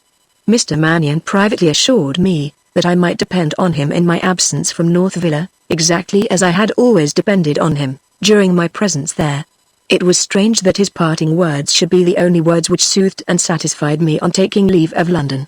The winter afternoon was growing dim with the evening darkness, as I drove up to the hall. Snow on the ground, in the country, has always a cheerful look to me. I could have wished to see it on the day of my arrival at home, but there had been a thaw for the last week. Mud and water were all about me. A drizzling rain was falling. A raw, damp wind was blowing. A fog was rising, as the evening stole on, and the ancient leafless elms in the park avenue groaned and creaked above my head drearily. As I approached the house, my father received me with more ceremony than I liked. I had known, from a boy, what it meant when he chose to be only polite to his own son. What construction he had put on my long absence and my persistence in keeping my secret from him, I could not tell, but it was evident that I had lost my usual place in his estimation, and lost it past regaining merely by a week's visit. The estrangement between us, which my sister had feared, had begun already. I had been chilled by the desolate aspect of nature. As I approached the hall, my father's reception of me, when I entered the house, increased the comfortless and melancholy impressions produced on my mind. It required all the affectionate warmth of Clara's welcome, all the pleasure of hearing her whisper her thanks, as she kissed me, for my readiness in following her advice, to restore my equanimity. But even then, when the first hurry and excitement of meeting had passed away, in spite of her kind words and looks, there was something in her face which depressed me. She seemed thinner, and her constitutional paleness was more marked than usual. Cares and anxieties had evidently oppressed her. Was I the cause of them? The dinner that evening proceeded very heavily and gloomily. My father only talked on general and commonplace topics, as if a mere acquaintance had been present. When my sister left us, he too quitted the room, to see someone who had arrived on business. I had no heart for the company of the wine bottles, so I followed Clara. At first, we only spoke of her occupations since she had been in the country. I was unwilling, and she forbore, to touch on my long stay in London, or on my father's evident displeasure at my protracted absence. There was a little restraint between us, which neither had the courage to break through. Before long, however, an accident, trifling enough in itself, obliged me to be more candid, and enabled her to speak unreservedly on the subject nearest to her heart. I was seated opposite to Clara, at the fireplace, and was playing with a favourite dog which had followed me into the room. While I was stooping towards the animal, a locket containing some of Margaret's hair fell out of its place in my waistcoat, and swung towards my sister by the string which attached it round my neck. I instantly hid it again, but not before Clara, with a woman's quickness, had detected the trinket as something new, and drawn the right inference, as to the use to which I devoted it. An expression of surprise and pleasure passed over her face. She rose, and putting her hands on my shoulders, as if to keep me still in the place I occupied, looked at me intently. "Basil," she exclaimed, "if that is all the secret you have been keeping from us, how glad I am. When I see a new locket drop out of my brother's waistcoat," that she continued, observing that I was too confused to speak, "and when I find him colouring very deeply, and hiding it again in a great hurry, I should be no true woman if I did not make my own discoveries, and begin to talk about them directly." I made an effort, a very poor one, to laugh the thing off. Her expression grew serious and thoughtful, while she still fixed her eyes on me. She took my hand gently, and whispered in my ear, "Are you going to be married, Basil? Shall I love my new sister almost as much as I love you?" At that moment the servant came in with tea. The interruption gave me a minute for consideration. Should I tell her all? Impulse answered, yes. Reflection, no. If I disclosed my real situation, I knew that I must introduce Clara to Margaret. This would necessitate taking her privately to Mr. Sherwin's house, and exposing to her the humiliating terms of dependence and prohibition on which I lived with my own wife. A strange medley of feelings, in which pride was uppermost, forbade me to do that. Then again, to involve my sister in my secret, would be to involve her with me in any consequences which might be produced by its disclosure to my father. The mere idea of making her a partaker in responsibilities which I alone ought to bear, was not to be entertained for a moment. As soon as we were left together again, I said to her, "Will you not think the worse of me, Clara, if I leave you to draw your own conclusions from what you have seen? Only asking you to keep strict silence on the subject to everyone. I can't speak yet, love, as I wish to speak. You will know why, some day, and say that my reserve was right. In the meantime, can you be satisfied with the assurance, that when the time comes for making my secret known, you shall be the first to know it, the first I put trust in, as you have not starved my curiosity altogether," said Clara, smiling, "but have given it a little hope to feed on for the present, I think, woman though I am, I can promise all you wish. Seriously, Basil, she continued, the telltale locket of yours has so pleasantly brightened some very gloomy thoughts of mine about you, that I can now live happily on expectation, without once mentioning your secret again, till you give me leave to do so. Here my father entered the room, and we said no more. His manner towards me had not altered since dinner, and it remained the same during the week of my stay at the Hall.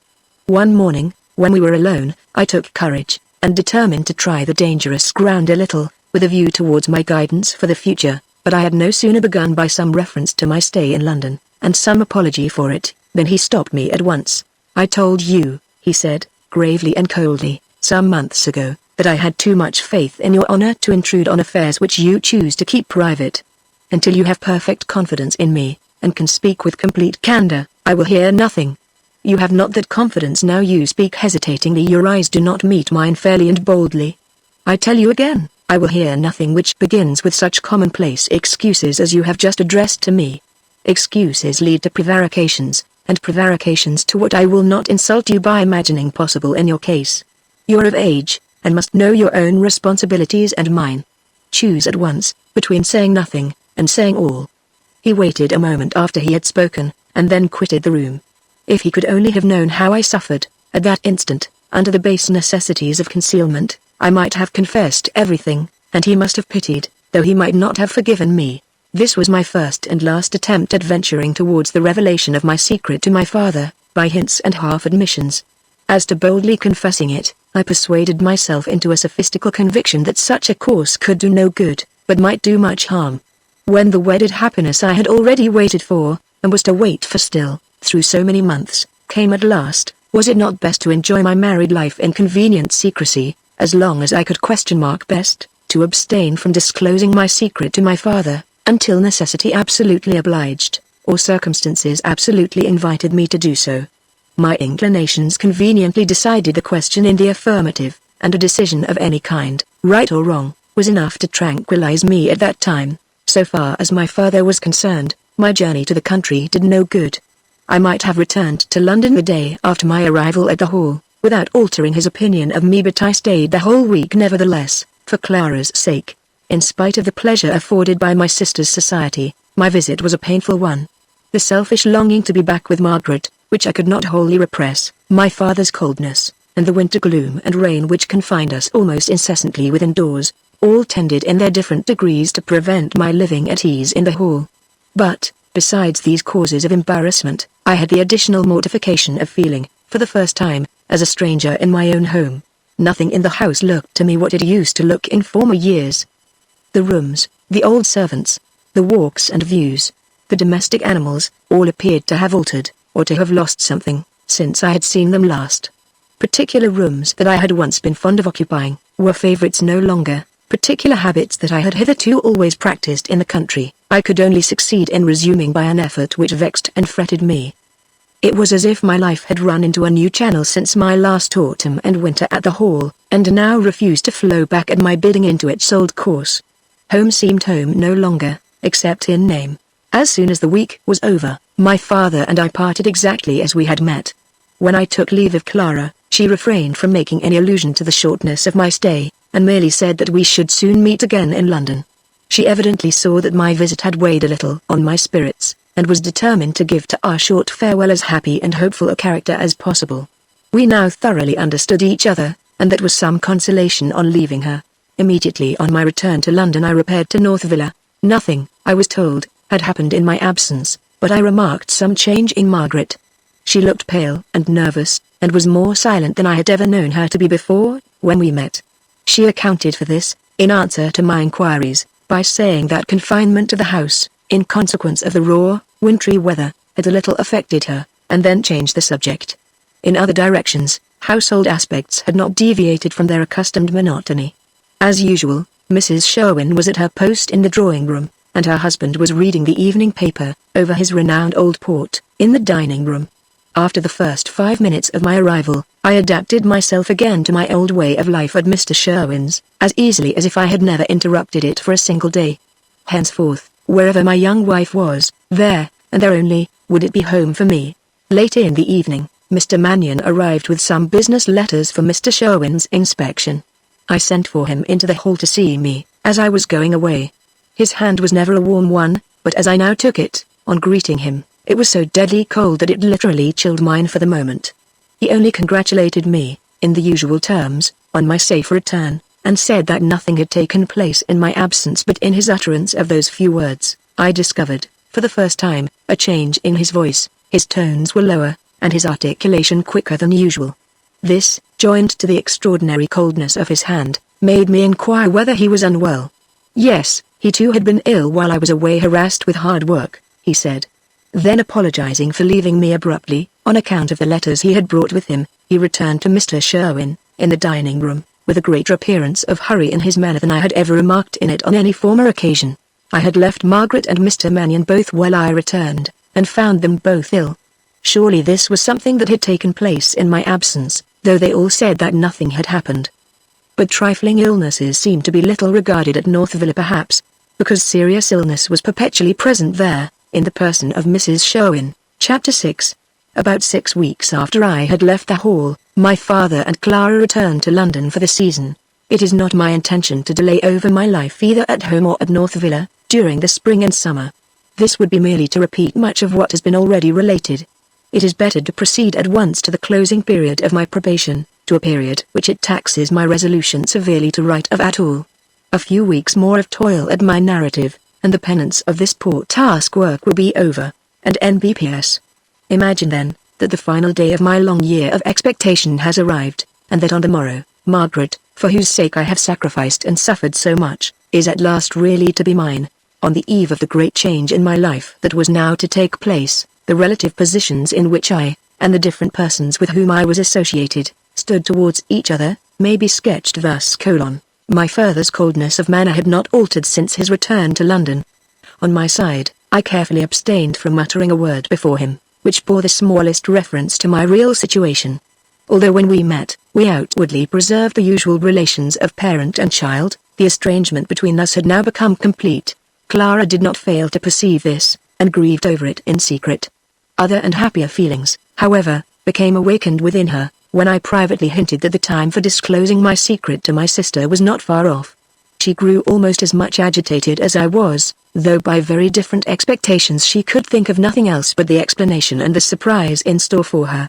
Sometimes, I almost feared to keep her any longer in suspense, and half regretted having said anything on the subject of the new and absorbing interest of my life, before the period when I could easily have said all. Mr. Sherwin and I had not latterly met on the most cordial terms. He was dissatisfied with me for not having boldly approached the subject of my marriage in my father's presence, and considered my reasons for still keeping it secret, as dictated by morbid apprehension, and as showing a total want of proper firmness. On the other hand, he was obliged to set against this omission on my part the readiness I had shown in meeting his wishes on all remaining points. My life was insured in Margaret's favour, and I had arranged to be called to the bar immediately, so as to qualify myself in good time for every possible place within place hunting range. My assiduity in making these preparations for securing Margaret's prospects and mine against any evil chances that might happen, failed in producing the favourable effect on Mr. Sherwin, which they must assuredly have produced on a less selfish man.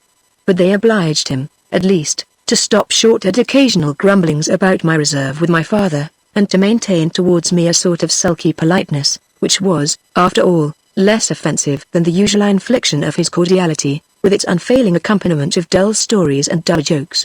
During the spring and summer, Mrs. Sherwin appeared to grow feebler and feebler, from continued ill health. Occasionally, her words and actions, especially in her intercourse with me, suggested fears that her mind was beginning to give way, as well as her body.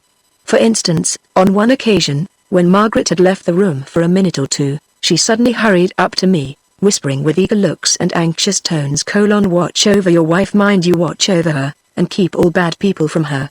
I've tried to do it, mind you do it, too." I asked immediately for an explanation of this extraordinary injunction, but she only answered by muttering something about a mother's anxieties, and then returned hastily to her place. It was impossible to induce her to be more explicit, try how I might. Margaret once or twice occasioned me much perplexity and distress, by certain inconsistencies and variations in her manner, which began to appear shortly after my return to North Villa from the country. At one time, she would become, on a sudden, strangely sullen and silent; at another, irritable and capricious. Then, again, she would abruptly change to the most affectionate warmth of speech and demeanor, anxiously anticipating every wish I could form, eagerly showing her gratitude for the slightest attentions I paid her. These unaccountable alterations of manner vexed and irritated me indescribably. I loved Margaret too well to be able to look philosophically on the imperfections of her character. I knew of no cause given by me for the frequent changes in her conduct, and, if they only proceeded from coquetry, then coquetry, as I once told her, was the last female accomplishment that could charm me in any woman whom I really loved. However, these causes of annoyance and regret, her caprices, and my remonstrances all passed happily away. As the term of my engagement with Mr. Sherwin approached its end, Margaret's better and lovelier manner returned. Occasionally, she might betray some symptoms of confusion, some evidences of unusual thoughtfulness, but I remembered how near was the day of the emancipation of our love, and looked on her embarrassment as a fresh charm, a new ornament to the beauty of my maiden wife. Mr. Magneon continued, as far as attention to my interests went, to be the same ready and reliable friend as ever. But he was, in some other respects, an altered man. The illness of which he had complained months back, when I returned to London, seemed to have increased. His face was still the same impenetrable face which had so powerfully impressed me when I first saw him, but his manner, hitherto so quiet and self-possessed, had now grown abrupt and variable. Sometimes, when he joined us in the drawing-room at North Villa, he would suddenly stop before we had exchanged more than 3 or 4 words, murmur something, in a voice unlike his usual voice, about an attack of spasm and giddiness, and leave the room.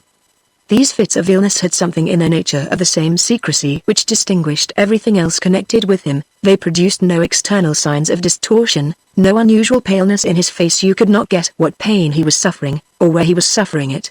Latterly, I abstained from ever asking him to join us, for the effect on Margaret of his sudden attacks of illness was, naturally, such as to discompose her seriously for the remainder of the evening. Whenever I saw him accidentally, at later periods of the year, the influence of the genial summer season appeared to produce no alteration for the better in him. I remarked that his cold hand, which had chilled me when I took it on the raw winter night of my return from the country, was as cold as ever, on the warm summer days which preceded the close of my engagement at North Villa. Such was the posture of affairs at home, and at Mr. Sherwin's, when I went to see Margaret for the last time in my old character, on the last night which yet remained to separate us from each other. I had been all day preparing for our reception, on the morrow, in a cottage which I had taken for a month, in a retired part of the country, at some distance from London. 1 month's unalloyed happiness with Margaret, away from the world and all worldly considerations, was the Eden upon earth towards which my dearest hope and anticipations had pointed for a whole year past, and now at last, those aspirations were to be realized. All my arrangements at the cottage were completed in time to allow me to return home, just before our usual late dinner hour. During the meal, I provided for my month's absence from London, by informing my father that I proposed visiting one of my country friends. He heard me as coldly and indifferently as usual, and, as I anticipated, did not even ask to what friend's house I was going. After dinner, I privately informed Clara that on the morrow, before starting, I would, in accordance with my promise, make her the depository of my long-treasured secret which, as yet, was not to be divulged to anyone besides. This done, I hurried away, between 9 and 10 o'clock, for a last half-hour's visit to North Villa, hardly able to realize my own situation, or to comprehend the fullness and exultation of my own joy. A disappointment was in store for me. Margaret was not in the house. She had gone out to an evening party, given by a maiden aunt of hers, who was known to be very rich, and was, accordingly, a person to be courted and humoured by the family. I was angry as well as disappointed at what had taken place. To send Margaret out, on this evening of all others, showed a want of consideration towards both of us, which revolted me. Mr. and Mrs. Sherwin were in the room when I entered, and to him I spoke my opinion on the subject, in no very conciliatory terms. He was suffering from a bad attack of headache, and a worse attack of ill temper, and answered as irritably as he dared, "My good sir," he said, in sharp, querulous tones, "do, for once, allow me to know what's best. You'll have it all your way tomorrow, just so let me have mine, for the last time, tonight. I'm sure you've been humoured often enough about keeping Margaret away from parties, and we should have humoured you this time, too." But a second letter came from the old lady, saying she should be affronted if Margaret wasn't one of her guests. I couldn't go and talk her over, because of this infernal headache of mine, hang it. It's your interest that Margaret should keep in with her aunt. She'll have all the old girl's money, if she only plays her cards decently well. That's why I sent her to the party. Her going will be worth some thousands to both of you one of these days. She'll be back by 12:30, or before." Magneon was asked, and though he's all out of sorts, he's gone to take care of her, and bring her back. I'll warrant she comes home in good time, when he's with her.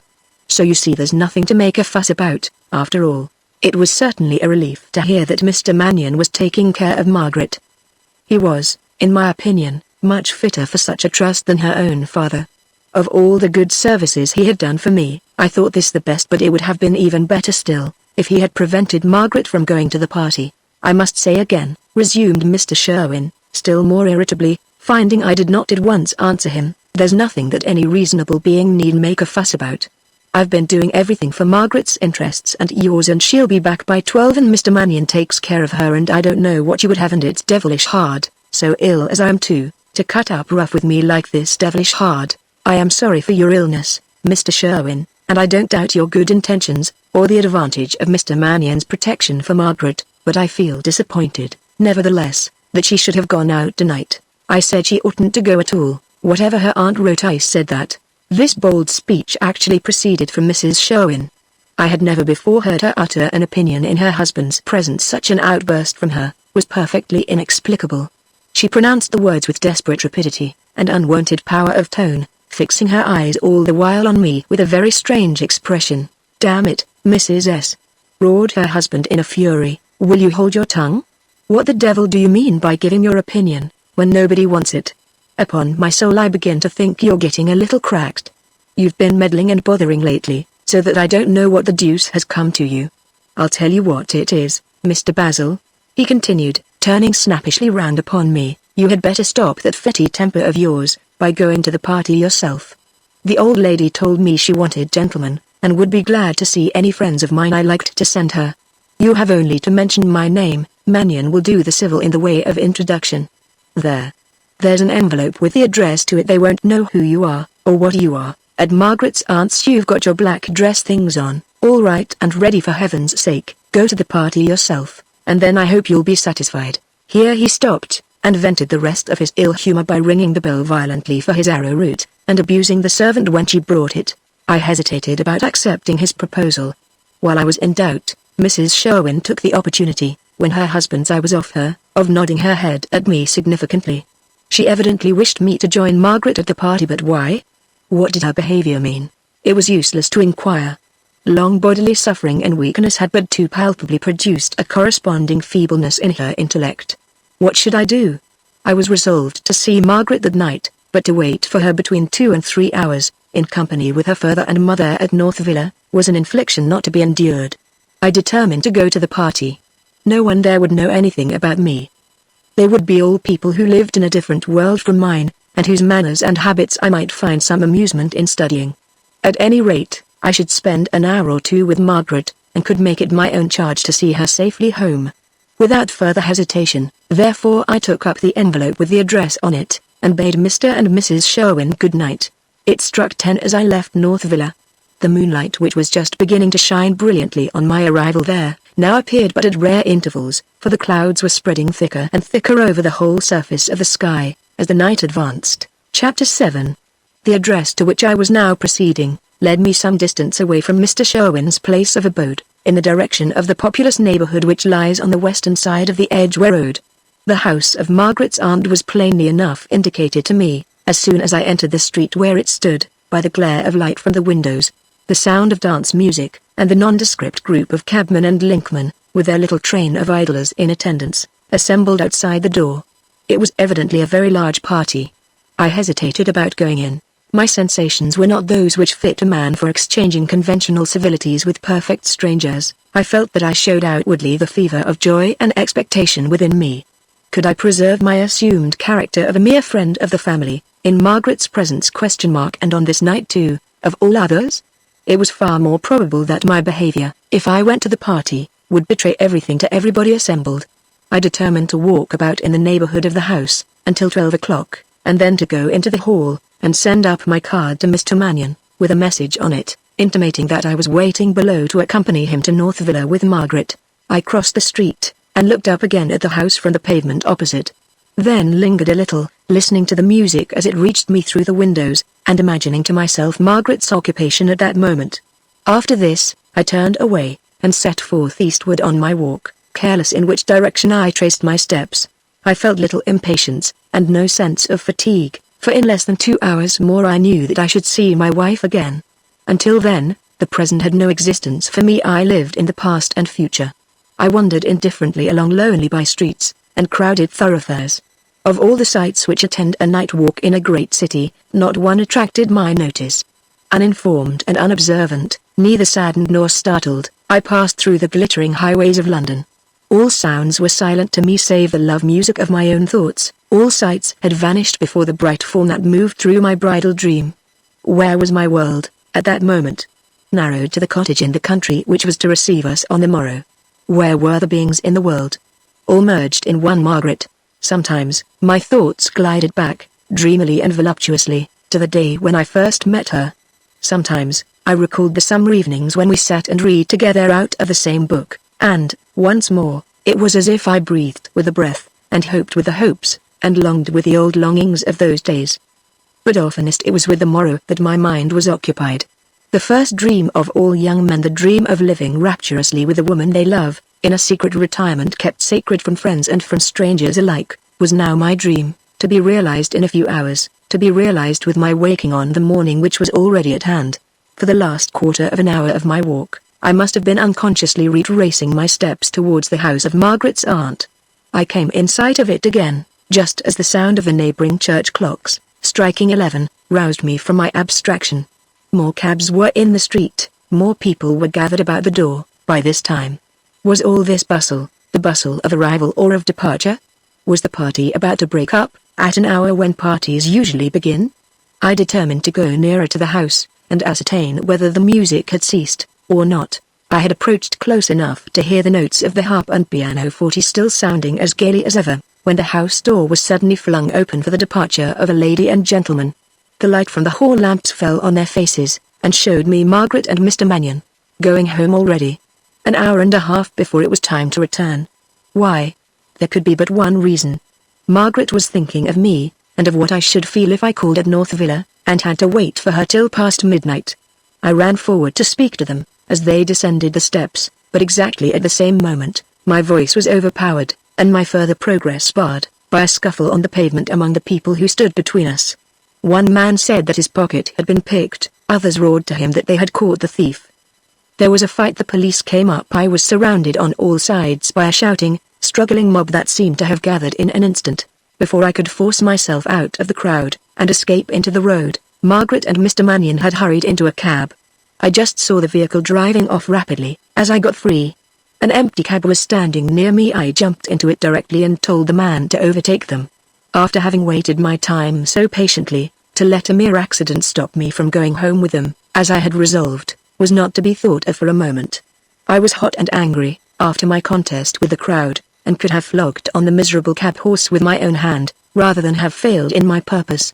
We were just getting closer behind them. I had just put my head out of the window to call to them, and to bid the man who was driving me, call, too, when their cab abruptly turned down a by-street, in a direction exactly opposite to the direction which led to North Villa. What did this mean? Why were they not going straight home? The cabman asked me whether he should not hail them before they got farther away from us, frankly confessing, as he put the question, that his horse was nothing like equal to the pace of the horse ahead.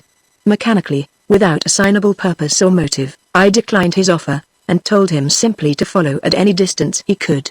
While the words passed my lips, a strange sensation stole over me. I seemed to be speaking as the mere mouthpiece of some other voice. From feeling hot, and moving about restlessly the moment before, I felt unaccountably cold, and sat still now. What caused this? My cab stopped. I looked out, and saw that the horse had fallen. "We've lots of time, sir," said the driver, as he coolly stepped off the box. "They are just pulling up further down the road." I gave him some money, and got out immediately, determined to overtake them on foot.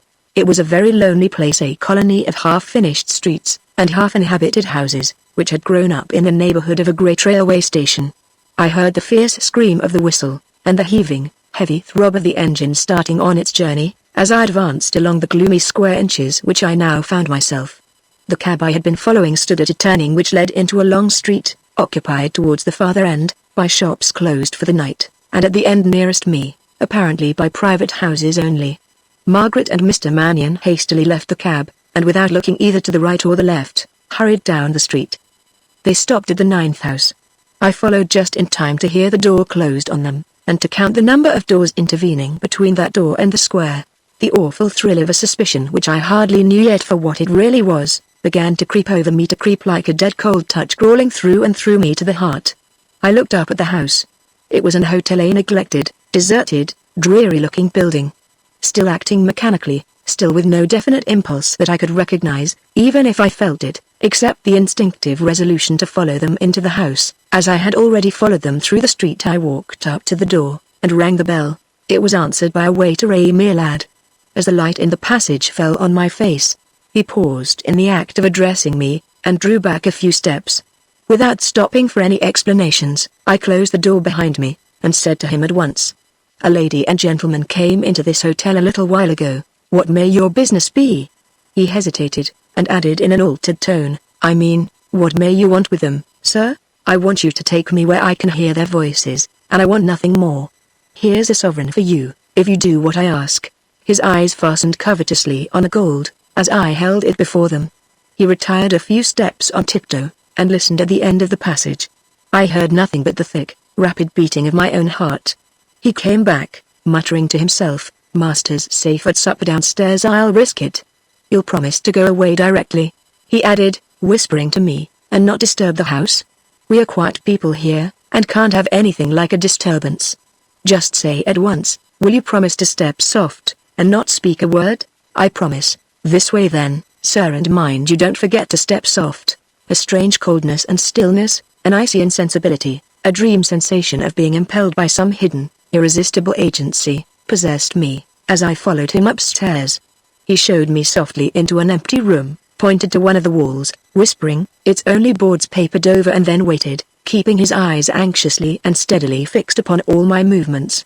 I listened, and through the thin partition, I heard voices, her voice, and his voice. I heard and I knew my degradation in all its infamy, knew my wrongs in all their nameless horror. He was exulting in the patience and secrecy which had brought success to the foul plot, foully hidden for months on months, foully hidden until the very day before I was to have claimed as my wife, a wretch as guilty as himself. I could neither move nor breathe. The blood surged and heaved upward to my brain, my heart strained and writhed in anguish, the life within me raged and tore to get free. Whole years of the direst mental and bodily agony were concentrated in that one moment of helpless, motionless torment. I never lost the consciousness of suffering. I heard the waiter say, under his breath, "My God! He's dying." I felt him loosen my cravat. I knew that he dashed cold water over me, dragged me out of the room, and, opening a window on the landing, held me firmly where the night air blew upon my face.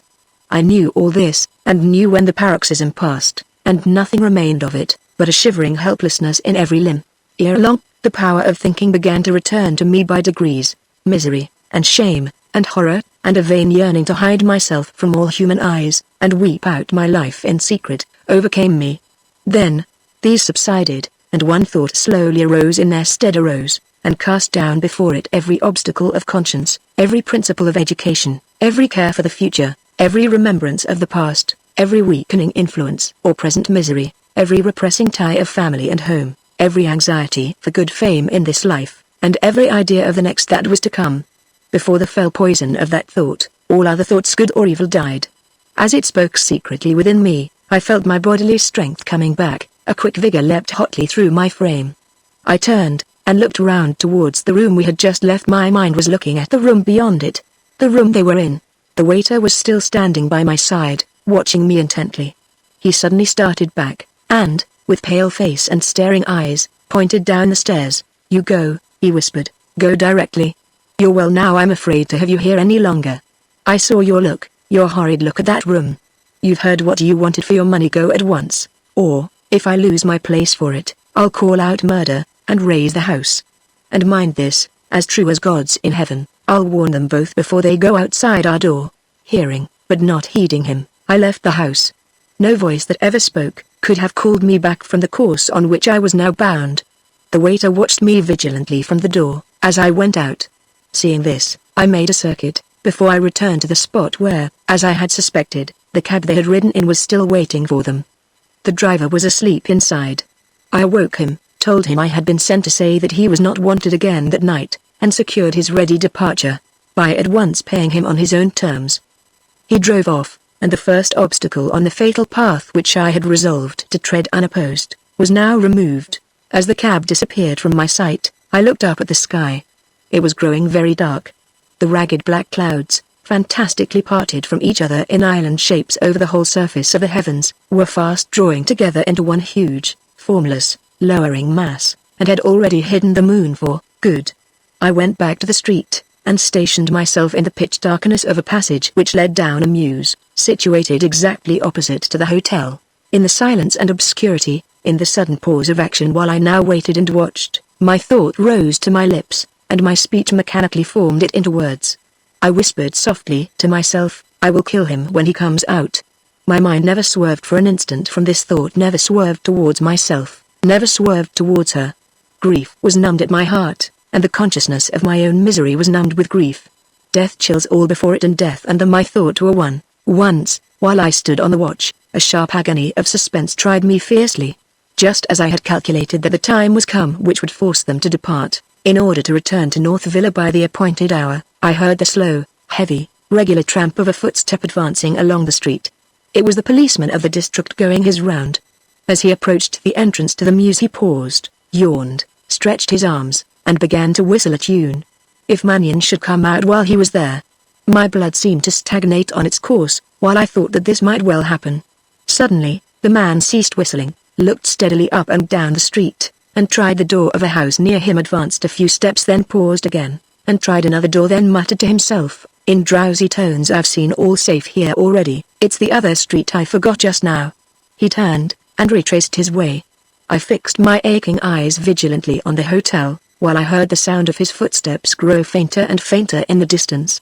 It ceased altogether, and still there was no change till the man whose life I was waiting for, never appeared. 10 minutes after this, so far as I can guess, the door opened, and I heard Magneon's voice, and the voice of the lad who had let me in. Look about you before you go out, said the waiter, speaking in the passage, the street's not safe for you. Disbelieving, or affecting to disbelieve, what he heard, Magneon interrupted the waiter angrily, and endeavored to reassure his companion in guilt, by asserting that the warning was nothing but an attempt to extort money by way of reward. The man retorted sulkily, that he cared nothing for the gentleman's money, or the gentleman neither. Immediately afterwards an inner door in the house banged violently, and I knew that Magneon had been left to his fate. There was a momentary silence, and then I heard him tell his accomplice that he would go alone to look for the cab, and that she had better close the door and wait quietly in the passage till he came back. This was done. He walked out into the street. It was after 12 o'clock. No sound of a strange footfall was audible, no soul was at hand to witness, and prevent, the coming struggle. His life was mine. His death followed him as fast as my feet followed, while I was now walking on his track. He looked up and down, from the entrance to the street, for the cab. Then, seeing that it was gone, he hastily turned back. At that instant I met him face to face. Before a word could be spoken, even before a look could be exchanged, my hands were on his throat. He was a taller and heavier man than I was, and struggled with me, knowing that he was struggling for his life. He never shook my grasp on him for a moment, but he dragged me out into the road, dragged me away 8 or 10 yards from the street. The heavy gasps of approaching suffocation beat thick on my forehead from his open mouth. He swerved to and fro furiously, from side to side, and struck at me, swinging his clenched fists high above his head. I stood firm, and held him away at arm's length. As I dug my feet into the ground to steady myself, I heard the crunching of stones. The road had been newly mended with granite. Instantly, a savage purpose goaded into fury the deadly resolution by which I was possessed. I shifted my hold to the back of his neck, and the collar of his coat, and hurled him, with the whole impetus of the raging strength that was let loose in me, face downwards, onto the stones. In the mad triumph of that moment, I had already stooped towards him, as he lay insensible beneath me, to lift him again, and beat out of him, on the granite, not life only, but the semblance of humanity as well, when, in the blank stillness that followed the struggle, I heard the door of the hotel in the street open once more. I left him directly, and ran back from the square, I knew not with what motive, or what idea, to the spot. On the steps of the house, on the threshold of that accursed place, stood the woman whom God's minister had given to me in the sight of God, as my wife. One long pang of shame and despair shot through my heart as I looked at her, and tortured out of its trance the spirit within me. Thousands on thousands of thoughts seemed to be whirling in the wildest confusion through and through my brain, thoughts whose track was a track of fire, thoughts that struck me with a hellish torment of dumbness, at the very time when I would have purchased with my life the power of a moment's speech. Voiceless and tearless, I went up to her, and took her by the arm, and drew her away from the house. There was some vague purpose in me, as I did this, of never quitting my hold of her, never letting her stir from me by so much as an inch, until I had spoken certain words to her. What words they were, and when I should utter them, I could not tell. The cry for mercy was on her lips, but the instant our eyes met, it died away in long, low, hysterical moanings. Her cheeks were ghastly, her features were rigid, her eyes glared like an idiot's. Guilt and terror had made her hideous to look upon already. I drew her onward a few paces towards the square. Then I stopped, remembering the body that lay face downwards on the road.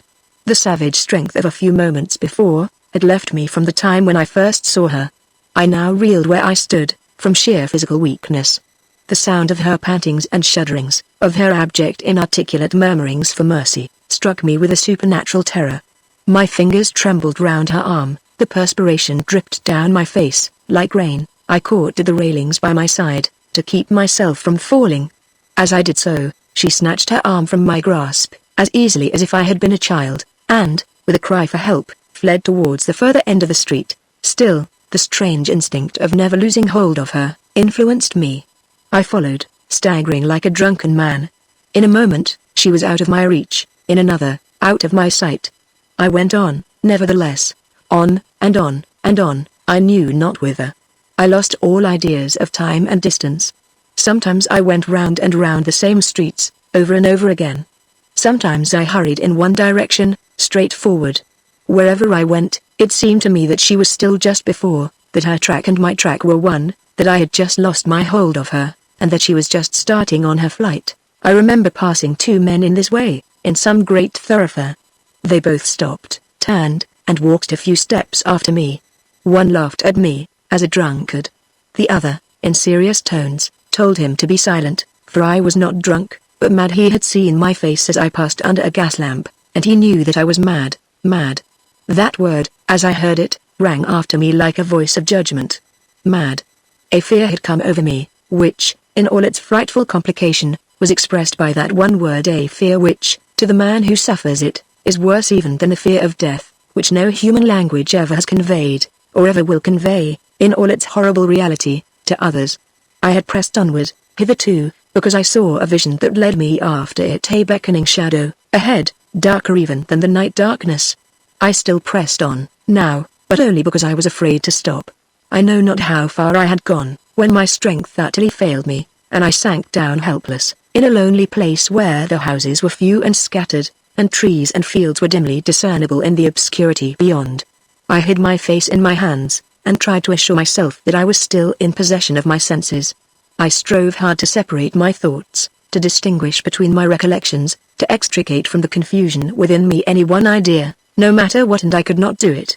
In that awful struggle for the mastery over my own mind, all that had passed, all the horror of that horrible night, became as nothing to me. I raised myself, and looked up again, and tried to steady my reason by the simplest means, even by endeavoring to count all the houses within sight. The darkness bewildered me. Darkness ? Was it dark? Or was day breaking yonder, far away in the murky eastern sky? Did I know what I saw? Did I see the same thing for a few moments together? What was this under me? Grass? Yes. Cold, soft, dewy grass. I bent down my forehead upon it, and tried, for the last time, to steady my faculties by praying, tried if I could utter the prayer which I had known and repeated every day from childhood, the Lord's Prayer. The divine words came not at my call, no. Not one of them, from the beginning to the end. I started up on my knees. A blaze of lurid sunshine flashed before my eyes, a hell blaze of brightness, with fiends by millions, raining down out of it on my head, then a rayless darkness, the darkness of the blind, then God's mercy, at last the mercy of utter oblivion. When I recovered my consciousness, I was lying on the couch in my own study. My father was supporting me on the pillow, the doctor had his fingers on my pulse, and a policeman was telling them where he had found me, and how he had brought me home. Part 3, Chapter 1. When the blind are operated on for the restoration of sight, the same succoring hand which has opened to them the visible world, immediately shuts out the bright prospect again, for a time. A bandage is passed over the eyes, lest in the first tenderness of the recovered sense, it should be fatally affected by the sudden transition from darkness to light. But between the awful blank of total privation of vision, and the temporary blank of vision merely veiled, there lies the widest difference. In the moment of their restoration, the blind have had one glimpse of light, flashing on them in an overpowering gleam of brightness, which the thickest, closest veiling cannot extinguish. The new darkness is not like the void darkness of old, it is filled with changing visions of brilliant colors and ever-varying forms, rising, falling, whirling hither and thither with every second. Even when a handkerchief is passed over them, the once sightless eyes, though bandaged fast, are yet not blinded as they were before. It was so with my mental vision. After the utter oblivion and darkness of a deep swoon, consciousness flashed like light on my mind, when I found myself in my father's presence, and in my own home. But, almost at the very moment when I first awakened to the bewildering influence of that sight, a new darkness fell upon my faculties, a darkness, this time, which was not utter oblivion, a peopled darkness, like that which the bandage casts over the opened eyes of the blind. I had sensations, I had thoughts, I had visions, now but they all acted in the frightful self-concentration of delirium. The lapse of time, the march of events, the alternation of day and night, the persons who moved about me, the words they spoke, the offices of kindness they did for me, all these were annihilated from the period when I closed my eyes again, after having opened them for an instant on my father, in my own study. My first sensation, how soon it came after I had been brought home, I know not, was of a terrible heat, a steady, blazing heat, which seemed to have shriveled and burnt up the whole of the little world around me, and to have left me alone to suffer, but never to consume in it.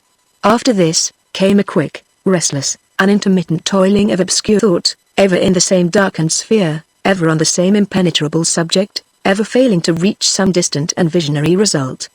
It was as if something were imprisoned in my mind, and moving always to and fro in it, moving, but never getting free. Soon, these thoughts began to take a form that I could recognize. In the clinging heat and fierce seething fever, to which neither waking nor sleeping brought a breath of freshness or a dream of change, I began to act my part over again, in the events that had passed, but in a strangely altered character. Now, instead of placing implicit trust in others, as I had done, instead of failing to discover a significance and a warning in each circumstance as it arose, I was suspicious from the first, suspicious of Margaret, of her father, of her mother, of Magneon, of the very servants in the house. In the hideous phantasmagoria of my own calamity on which I now looked, my position was reversed. Every event of the doomed year of my probation was revived. But the doom itself, the night scene of horror through which I had passed, had utterly vanished from my memory. This lost recollection, it was the one unending toil of my wandering mind to recover, and I never got it back. None who have not suffered as I suffered then, can imagine with what a burning rage of determination I followed past events in my delirium, one by one, for days and nights together, followed, to get to the end which I knew was beyond, but which I never could see, not even by glimpses, for a moment at a time. However my visions might alter in their course of succession, they always began with the night when Magneon returned from the continent to North Villa. I stood again in the drawing-room, I saw him enter, I marked the slight confusion of Margaret, and instantly doubted her. I noticed his unwillingness to meet her eye or mine, I looked on the sinister stillness of his face, and suspected him. From that moment, love vanished, and hatred came in its place. I began to watch, to garner up slight circumstances which confirmed my suspicions, to wait craftily for the day when I should discover, judge, and punish them, both the day of disclosure and retribution that never came. Sometimes, I was again with Magneon, in his house, on the night of the storm. I detected in every word he spoke an artful lure to trap me into trusting him as my second father, more than as my friend.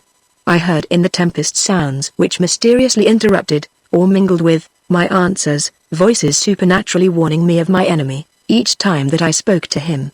I saw once more the hideous smile of triumph on his face, as I took leave of him on the doorstep, and saw it, this time, not as an illusion produced by a flash of lightning, but as a frightful reality which the lightning disclosed.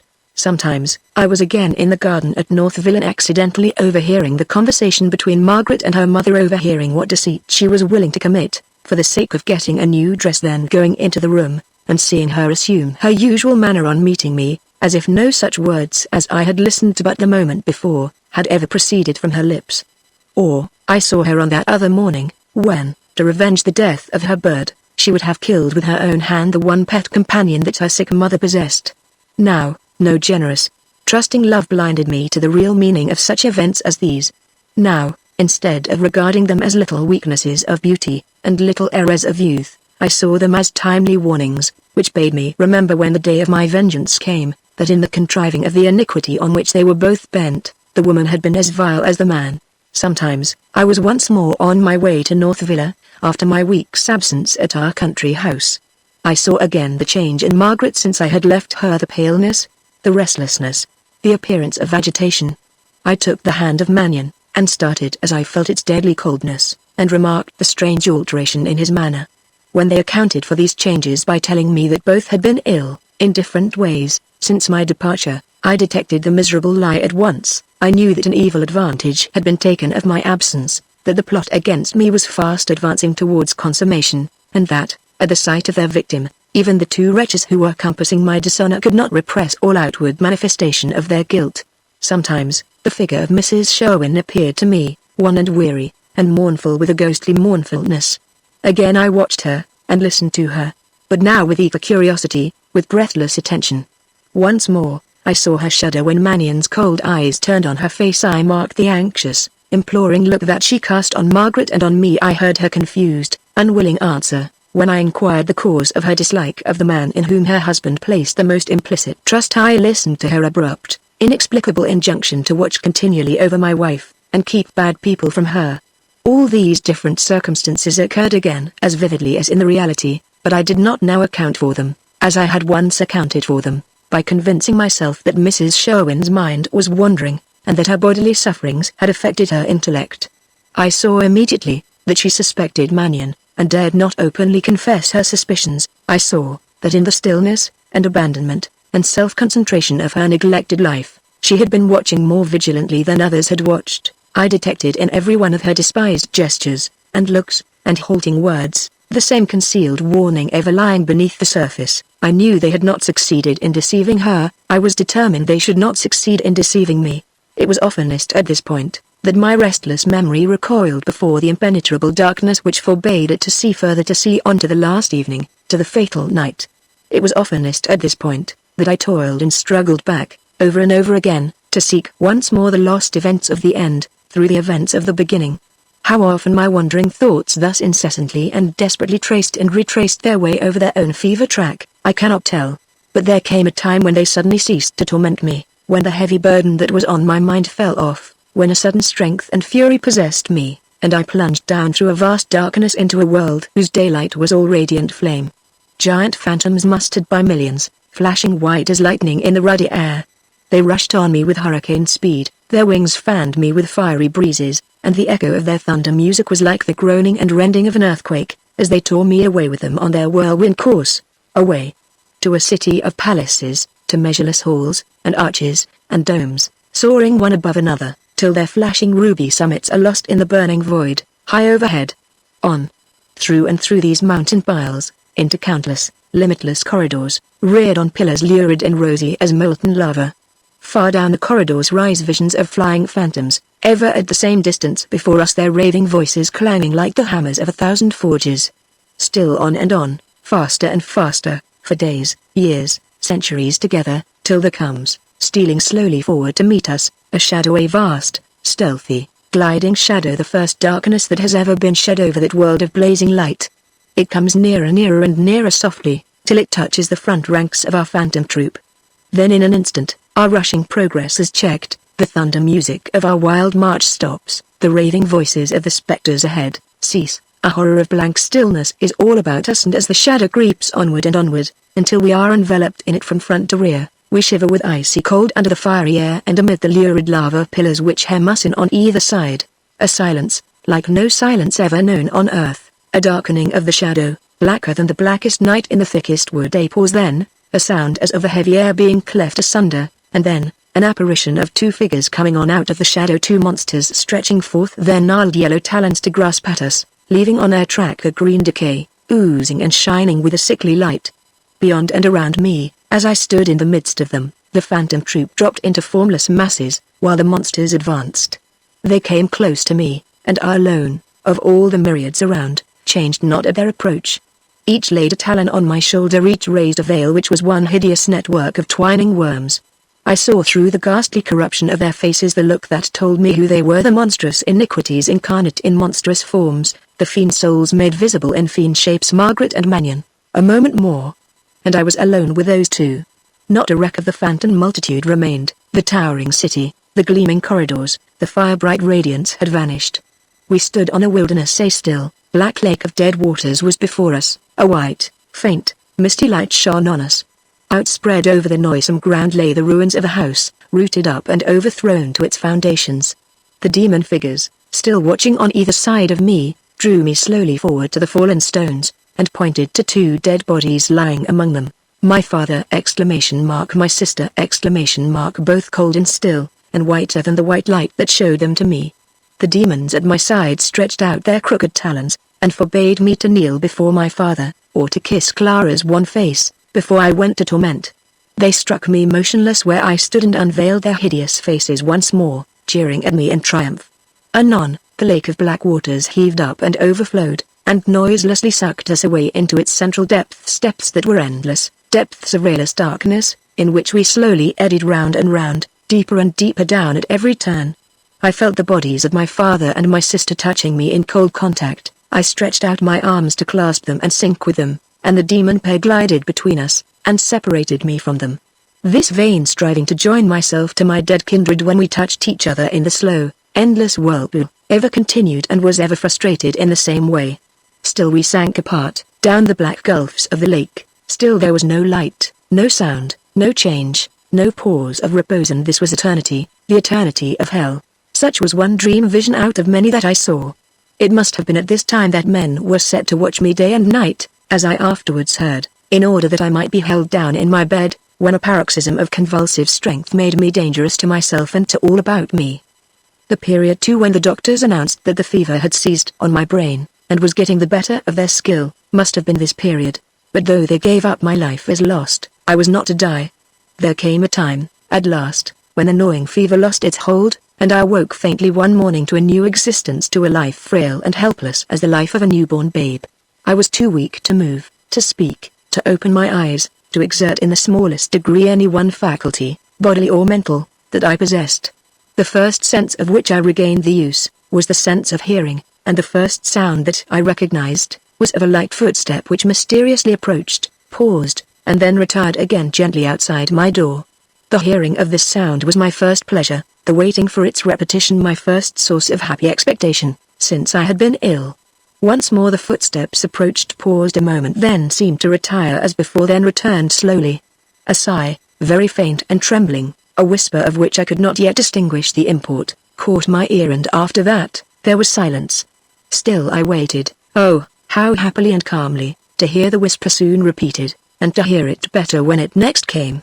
Ere long, for the third time, the footsteps advanced, and the whispering accents sounded again. I could now hear that they pronounced my name once, twice, 3 times very softly and imploringly, as if to beg the answer which I was still too weak to give. But I knew the voice, I knew it was Clara's. Long after it had ceased, the whisper lingered gently on my ear, like a lullaby that alternately soothed me to slumber, and welcomed me to wakefulness. It seemed to be thrilling through my frame with a tender, reviving influence, the same influence which the sunshine had, weeks afterwards, when I enjoyed it for the first time out of doors. The next sound that came to me was audible in my room, audible sometimes, close at my pillow. It was the simplest sound imaginable, nothing but the soft rustling of a woman's dress. And yet, I heard in it innumerable harmonies, sweet changes, and pauses minute beyond all definition. I could only open my eyes for a minute at a time, and even then, could not fix them steadily on anything, but I knew that the rustling dress was Clara's, and fresh sensations seemed to throng upon me, as I listened to the sound which told me that she was in the room. I felt the soft summer air on my face. I enjoyed the sweet scent of flowers, wafted on that air, and once, when my door was left open for a moment, The twittering of birds in the aviary downstairs rang with exquisite clearness and sweetness on my ear. It was thus that my faculties strengthened, hour by hour, always in the same gradual way, from the time when I first heard the footstep and the whisper outside my chamber door. One evening I woke from a cool, dreamless sleep, and, seeing Clara sitting by my bedside, faintly uttered her name, and moved my wasted hand to take hers. As I saw the calm, familiar face bending over me, the anxious eyes looking tenderly and lovingly into mine as the last melancholy glory of sunset hovered on my bed, and the air, sinking already into its twilight repose, came softly and more softly into the room as my sister took me in her arms, and raising me on my weary pillow, bade me for her sake lie hushed and patient a little longer. The memory of the ruin and the shame that had overwhelmed me, the memory of my love that had become an infamy, and of my brief year's hope miserably fulfilled by a life of despair, swelled darkly over my heart. The red, retiring rays of sunset just lingered at that moment on my face. Clara knelt down by my pillow, and held up her handkerchief to shade my eyes. "God has given you back to us, Basil," she whispered, "to make us happier than ever." As she spoke, the springs of the grief so long pent up within me were loosened, hot tears dropped heavily and quickly from my eyes, and I wept for the first time since the night of horror which had stretched me where I now lay, wept in my sister's arms, at that quiet evening hour, for the lost honor, the lost hope, the lost happiness that had gone from me forever in my youth. Chapter 2. Darkly and wearily the days of my recovery went on. After that first outburst of sorrow on the evening when I recognized my sister, and murmured her name as she sat by my side, there sank over all my faculties a dull, heavy trance of mental pain. I dare not describe what remembrances of the guilty woman who had deceived and ruined me, now gnawed unceasingly and poisonously at my heart. My bodily strength feebly revived, but my mental energies never showed a sign of recovering with them. My father's considerate forbearance, Clara's sorrowful reserve in touching on the subject of my long illness, or of the wild words which had escaped me in my delirium, mutely and gently warned me that the time was come when I owed the tardy atonement of confession to the family that I had disgraced, and still, I had no courage to speak, no resolution to endure. The great misery of the past, shut out from me the present and the future alike. Every active power of my mind seemed to be destroyed hopelessly and forever. There were moments, most often at the early morning hours, while the heaviness of the night's sleep still hung over me in my wakefulness, when I could hardly realize the calamity which had overwhelmed me, when it seemed that I must have dreamed, during the night, of scenes of crime and woe and heavy trial which had never actually taken place. What was the secret of the terrible influence which let her even be the vilest of the vile? Mannion must have possessed over Margaret Sherwin, to induce her to sacrifice me to him. Even the crime itself was not more hideous and more incredible than the mystery in which its evil motives, and the manner of its evil ripening, was still impenetrably veiled. Magneon. It was a strange result of the mental malady under which I suffered, that, though the thought of Magneon was now inextricably connected with every thought of Margaret, I never once asked myself, or had an idea of asking myself, for days together, after my convalescence, what had been the issue of our struggle, for him. In the despair of first awakening to a perfect sense of the calamity which had been hurled on me from the hand of my wife, in the misery of first clearly connecting together, after the wanderings of delirium, the Margaret to whom with my hand I had given all my heart, with the Margaret who had trampled on the gift and ruined the giver, all minor thoughts and minor feelings, all motives of revengeful curiosity or of personal apprehension were suppressed. And yet, the time was soon to arrive when that lost thought of inquiry into Magnion's fate was to become the one master thought that possessed me, the thought that gave back its vigilance to my intellect, and its manhood to my heart. One evening I was sitting alone in my room. My father had taken Clara out for a little air and exercise, and the servant had gone away at my own desire. It was in this quiet and solitude, when the darkness was fast approaching, when the view from my window was at its loneliest, when my mind was growing listless and confused as the weary day wore out, it was exactly at this time that the thought suddenly and mysteriously flashed across me: had Magneon been taken up from the stones on which I had hurled him, a living man or a dead? I instinctively started to my feet with something of the vigor of my former health, repeating the question to myself, and feeling, as I unconsciously murmured aloud the few words which expressed it, that my life had purposes and duties, trials and achievements, which were yet to be fulfilled. How could I instantly solve the momentous doubt which had now, for the first time, crossed my mind? One moment I paused in eager consideration, the next, I descended to the library. A daily newspaper was kept there, filed for reference. I might possibly decide the fatal question in a few moments by consulting it. In my burning anxiety and impatience I could hardly handle the leaves or see the letters, as I tried to turn back to the right date, the day, oh anguish of remembrance, on which I was to have claimed Margaret Sherwin as my wife. At last, I found the number I desired, but the closely printed columns swam before me as I looked at them. A glass of water stood on a table near me. I dipped my handkerchief in it, and cooled my throbbing eyes. The destiny of my future life might be decided by the discovery I was now about to make. I locked the door to guard against all intrusion, and then returned to my task, returned to my momentous search, slowly tracing my way through the paper, paragraph by paragraph, column by column. On the last page, and close to the end, I read these lines. Mysterious occurrence. About 1 o'clock this morning, a gentleman was discovered lying on his face in the middle of the road, in Westwood Square, by the policeman on duty. The unfortunate man was to all appearance dead. He had fallen on a part of the road which had been recently macadamized, and his face, we are informed, is frightfully mutilated by contact with the granite. The policeman conveyed him to the neighboring hospital, where it was discovered that he was still alive, and the promptest attentions were immediately paid him. We understand that the surgeon in attendance considers it absolutely impossible that he could have been injured as he was, except by having been violently thrown down on his face, either by a vehicle driven at a furious rate, or by a savage attack from some person or persons unknown. In the latter case, robbery could not have been the motive, for the unfortunate man's watch, purse, and ring were all found about him. No cards of address or letters of any kind were discovered in his pockets, and his linen and handkerchief were only marked with the letter M. He was dressed in evening costume entirely in black. After what has been already said about the injuries to his face, any recognizable personal description of him is, for the present, unfortunately out of the question. We wait with much anxiety to gain some further insight into this mysterious affair, when the sufferer is restored to consciousness. The last particulars which our reporter was able to collect at the hospital were, that the surgeon expected to save his patient's life, and the sight of one of his eyes. The sight of the other is understood to be entirely destroyed. With sensations of horror which I could not then, and cannot now analyze, I turned to the next day's paper, but found in it no further reference to the object of my search. In the number for the day after, however, the subject was resumed in these words. The mystery of the accident in Westwood Square thickens. The sufferer is restored to consciousness. He is perfectly competent to hear and understand what is said to him, and is able to articulate, but not very plainly, and only for a moment or so, at a time. The authorities at the hospital anticipated, as we did, that, on the patient's regaining his senses, some information of the manner in which the terrible accident from which he is suffering was caused, would be obtained from him. But, to the astonishment of everyone, he positively refuses to answer any questions as to the circumstances under which his frightful injuries were inflicted.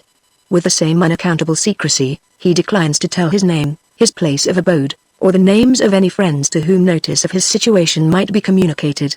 It is quite in vain to press him for any reason for this extraordinary course of conduct. He appears to be a man of very unusual firmness of character, and his refusal to explain himself in any way, is evidently no mere caprice of the moment. All this leads to the conjecture that the injuries he has sustained were inflicted on him from some motive of private vengeance, and that certain persons are concerned in this disgraceful affair, whom he is unwilling to expose to public odium, for some secret reason which it is impossible to guess at. We understand that he bears the severe pain consequent upon his situation, in such a manner as to astonish every person about him. No agony draws from him a word or a sigh. He displayed no emotion even when the surgeons informed him that the sight of one of his eyes was hopelessly destroyed, and merely asked to be supplied with writing materials as soon as he could see to use them, when he was told that the sight of the other would be saved. He further added, we are informed, that he was in a position to reward the hospital authorities for any trouble he gave, by making a present to the funds of a charity, as soon as he should be discharged as cured. His coolness in the midst of sufferings which would deprive most other men of all power of thinking or speaking, is as remarkable as his unflinching secrecy, a secrecy which, for the present at least, we cannot hope to penetrate. I closed the newspaper. Even then, a vague forewarning of what Magnion's inexplicable reserve boded towards me, crossed my mind. There was yet more difficulty, danger, and horror to be faced, than I had hitherto confronted. The slough of degradation and misery into which I had fallen, had its worst perils yet in store for me. As I became impressed by this conviction, the enervating remembrance of the wickedness to which I had been sacrificed, grew weaker in its influence over me. The bitter tears that I had shed in secret for so many days past, dried sternly at their sources, and I felt the power to endure and to resist coming back to me with my sense of the coming strife. On leaving the library, I ascended again to my own room. In a basket, on my table, lay several unopened letters, which had arrived for me during my illness. There were two which I at once suspected, in hastily turning over the collection, might be all-important in enlightening me on the vile subject of Magnion's female accomplice. The addresses of both these letters were in Mr. Sherwin's handwriting. The first that I opened was dated nearly a month back, and ran thus: North Villa, Hollyoake Square, Dear Sir. With agonized feelings which no one but a parent, and I will add, an affectionate parent, can possibly form an idea of, I address you on the subject of the act of atrocity committed by that perjured villain, Magneon. You will find that I and my innocent daughter have been, like you, victims of the most devilish deceit that ever was practiced on respectable and unsuspecting people. Let me ask you, sir, to imagine the state of my feelings on the night of that most unfortunate party, when I saw my beloved Margaret, instead of coming home quietly as usual, rush into the room in a state bordering on distraction, with a tale the most horrible that ever was addressed to a father's ears. The double-faced villain, I really can't mention his name again, had, I blush to acknowledge, attempted to take advantage of her innocence and confidence. All our innocences and confidences, I may say, but my dear Margaret showed a virtuous courage beyond her years, the natural result of the pious principles and the moral bringing up which I have given her from her cradle. Need I say what was the upshot? Virtue triumphed, as virtue always does, and the villain left her to herself. It was when she was approaching the doorstep to fly to the bosom of her home that, I am given to understand, you, by a most remarkable accident, met her. As a man of the world, you will easily conceive what must have been the feelings of a young female, under such peculiar and shocking circumstances. Besides this, your manner, as I am informed, was so terrifying and extraordinary, and my poor Margaret felt so strongly that deceitful appearances might be against her, that she lost all heart, and fled at once, as I said before, to the bosom of her home. She is still in a very nervous and unhappy state. She fears that you may be too ready to believe appearances, but I know better. Her explanation will be enough for you, as it was for me. We may have our little differences on minor topics, but we have both the same manly confidence. I am sure you in your wife, and me in my daughter. I called at your worthy father's mansion, to have a fuller explanation with you than I can give here. The morning after this to all parties most distressing occurrence happened, and was then informed of your serious illness, for which pray accept my best condolences. The next thing I thought of doing was to write to your respected father, requesting a private interview. But on mature consideration, I thought it perhaps slightly injudicious to take such a step, while you, as the principal party concerned, were ill in bed, and not able to come forward and back me. I was anxious, you will observe, to act for your interests, as well as the interests of my darling girl, of course, knowing at the same time that I had the marriage certificate in my possession, if needed as a proof, and supposing I was driven to extremities and obliged to take my own course in the matter. But, as I said before, I have a fatherly and friendly confidence in your feeling as convinced of the spotless innocence of my child as I do. So will write no more on this head. Having determined, as best under all circumstances, to wait till your illness was over, I have kept my dear Margaret in strict retirement at home, which, as she is your wife, you will acknowledge I had no obligation to do, until you were well enough to come forward and do her justice before her family and yours. I have not omitted to make almost daily inquiries after you, up to the time of penning these lines, and shall continue so to do until your convalescence, which I sincerely hope may be speedily at hand. I am unfortunately obliged to ask that our first interview, when you are able to see me and my daughter, may not take place at North Villa, but at some other place, any you like to fix on. The fact is, my wife, whose wretched health has been a trouble and annoyance to us for years past, has now, I grieve to say, under pressure of this sad misfortune, quite lost her reason. I am sorry to say that she would be capable of interrupting us here, in a most undesirable manner to all parties, and therefore request that our first happy meeting may not take place at my house, trusting that this letter will quite remove all unpleasant feelings from your mind, and that I shall hear from you soon, on your much-to-be desired recovery. I remain, dear sir, your faithful, obedient servant, Stephen Sherwin, P.S. I have not been able to find out where that scoundrel Magneon has betaken himself to, but if you should know, or suspect, I wish to tell you, as a proof that my indignation at his villainy is as great as yours, that I am ready and anxious to pursue him with the utmost rigor of the law, if law can only reach him, paying out of my own pocket all expenses of punishing him and breaking him for the rest of his life, if I go through every court in the country to do it! S. Hurriedly as I read over this wretched and revolting letter, I detected immediately how the new plot had been framed to keep me still deceived, to heap wrong after wrong on me with the same impunity. She was not aware that I had followed her into the house, and had heard all from her voice and Magnion's. She believed that I was still ignorant of everything, until we met at the doorstep, and in this conviction she had forged the miserable lie which her father's hand had written down. Did he really believe it, or was he writing as her accomplice? It was not worthwhile to inquire. The worst and darkest discovery which it concerned me to make, had already proclaimed itself. She was a liar and a hypocrite to the very last.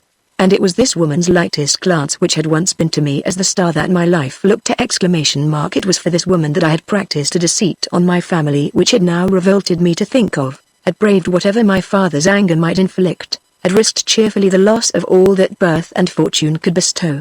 Why had I ever risen from my weary bed of sickness? It would have been better, far better, that I had died. But, while life remained, life had its trials and its toils, from which it was useless to shrink. There was still another letter to be opened, there was yet more wickedness which I must know how to confront. The second of Mr. Sherwin's letters was much shorter than the first, and had apparently been written not more than a day or two back. His tone was changed, he truckled to me no longer, he began to threaten. I was reminded that the servant's report pronounced me to have been convalescent for several days past, and was asked why, under these circumstances, I had never even written. I was warned that my silence had been construed greatly to my disadvantage, and that if it continued longer, the writer would assert his daughter's cause loudly and publicly, not to my father only, but to all the world. The letter ended by according to me 3 days more of grace, before the fullest disclosure would be made. For a moment, my indignation got the better of me. I rose, to go that instant to North Villa and unmask the wretches who still thought to make their market of me as easily as ever. But the mere momentary delay caused by opening the door of my room, restored me to myself. I felt that my first duty, my paramount obligation, was to confess all to my father immediately, to know and accept my future position in my own home, before I went out from it to denounce others. I returned to the table, and gathered up the letters scattered on it. My heart beat fast, my head felt confused, but I was resolute in my determination to tell my father, at all hazards, the tale of degradation which I have told in these pages. I waited in the stillness and loneliness, until it grew nearly dark. The servant brought in candles. Why could I not ask him whether my father and Clara had come home yet? Was I faltering in my resolution already? Shortly after this, I heard a step on the stairs and a knock at my door. My father? No. Clara. I tried to speak to her unconcernedly, when she came in. Why, you have been walking till it is quite dark, Clara. We have only been in the garden of the square. Neither Papa nor I noticed how late it was. We were talking on a subject of the deepest interest to us both. She paused a moment, and looked down, then hurriedly came nearer to me, and drew a chair to my side. There was a strange expression of sadness and anxiety in her face, as she continued. Can't you imagine what the subject was? It was you, Basil. Papa is coming here directly, to speak to you. She stopped once more. Her cheeks reddened a little, and she mechanically busied herself in arranging some books that lay on the table. Suddenly, she abandoned this employment, the color left her face, it was quite pale when she addressed me again, speaking in very altered tones, so altered, that I hardly recognized them as hers. You know, Basil, that for a long time past, you have kept some secret from us, and you promised that I should know it first, but I have changed my mind. I have no wish to know it, dear. I would rather we never said anything about it. She colored, and hesitated a little again, then proceeded quickly and earnestly, but I hope you will tell it all to Papa. He is coming here to ask you. Oh, Basil. Be candid with him, and tell him everything. Let us all be to one another what we were before this time last year. You have nothing to fear, if you only speak openly, for I have begged him to be gentle and forgiving with you, and you know he refuses me nothing. I only came here to prepare you, to beg you to be candid and patient. Hush. There is a step on the stairs.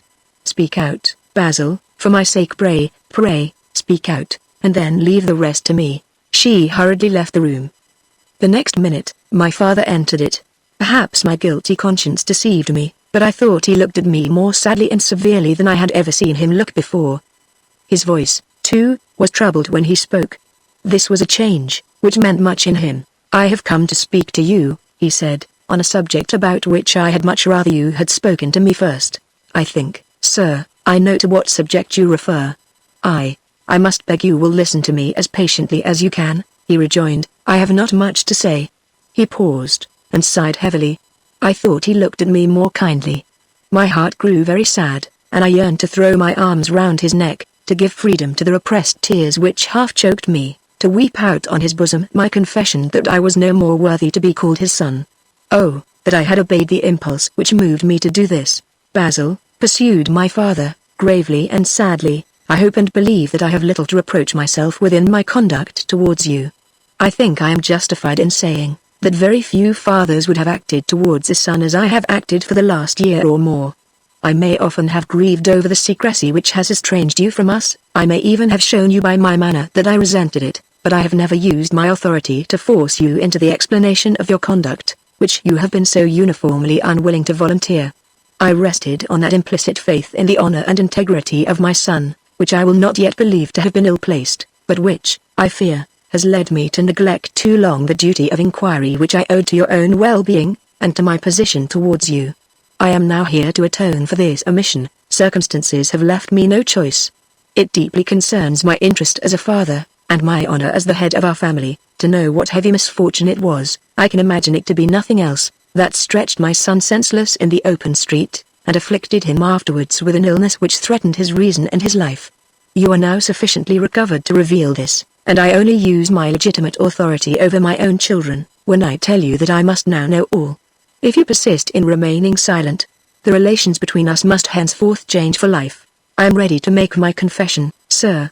I only ask you to believe beforehand, that if I have sinned grievously against you, I have been already heavily punished for the sin. I am afraid it is impossible that your worst forebodings can have prepared you. The words you spoke in your delirium, words which I heard, but will not judge you by, justified the worst forebodings. My illness has spared me the hardest part of a hard trial, sir, if it has prepared you for what I have to confess. If you suspect, I do not suspect, I feel but too sure, that you, my second son, from whom I had expected far better things, have imitated in secret, I am afraid, outstripped the worst vices of your elder brother. My brother! My brother's faults mine. Ralph. Yes, Ralph. It is my last hope that you will now imitate Ralph's candor. Take example from that best part of him, as you have already taken example from the worst. My heart grew faint and cold as he spoke. Ralph's example. Ralph's vices! Vices of the reckless hour, or the idle day! Vices whose stain, in the world's eye, was not a stain for life! Convenient, reclaimable vices, that men were mercifully unwilling to associate with grinning infamy and irreparable disgrace. How far, how fearfully far, my father was from the remotest suspicion of what had really happened. I tried to answer his last words, but the apprehension of the lifelong humiliation and grief which my confession might inflict on him, absolutely incapable, as he appeared to be, of foreboding even the least degrading part of it, kept me speechless. When he resumed, after a momentary silence, his tones were stern, his looks searching, pitilessly searching, and bent full upon my face. "A person has been calling, named Sherwin," he said, "and inquiring about you every day. What intimate connection between you authorizes this perfect stranger to me to come to the house as frequently as he does, and to make his inquiries with a familiarity of tone and manner which has struck every one of the servants who have, on different occasions, opened the door to him? Who is this Mr. Sherwin? It is not with him, sir, that I can well begin. I must go back." "You must go back, father, I am afraid, then you will be able to return.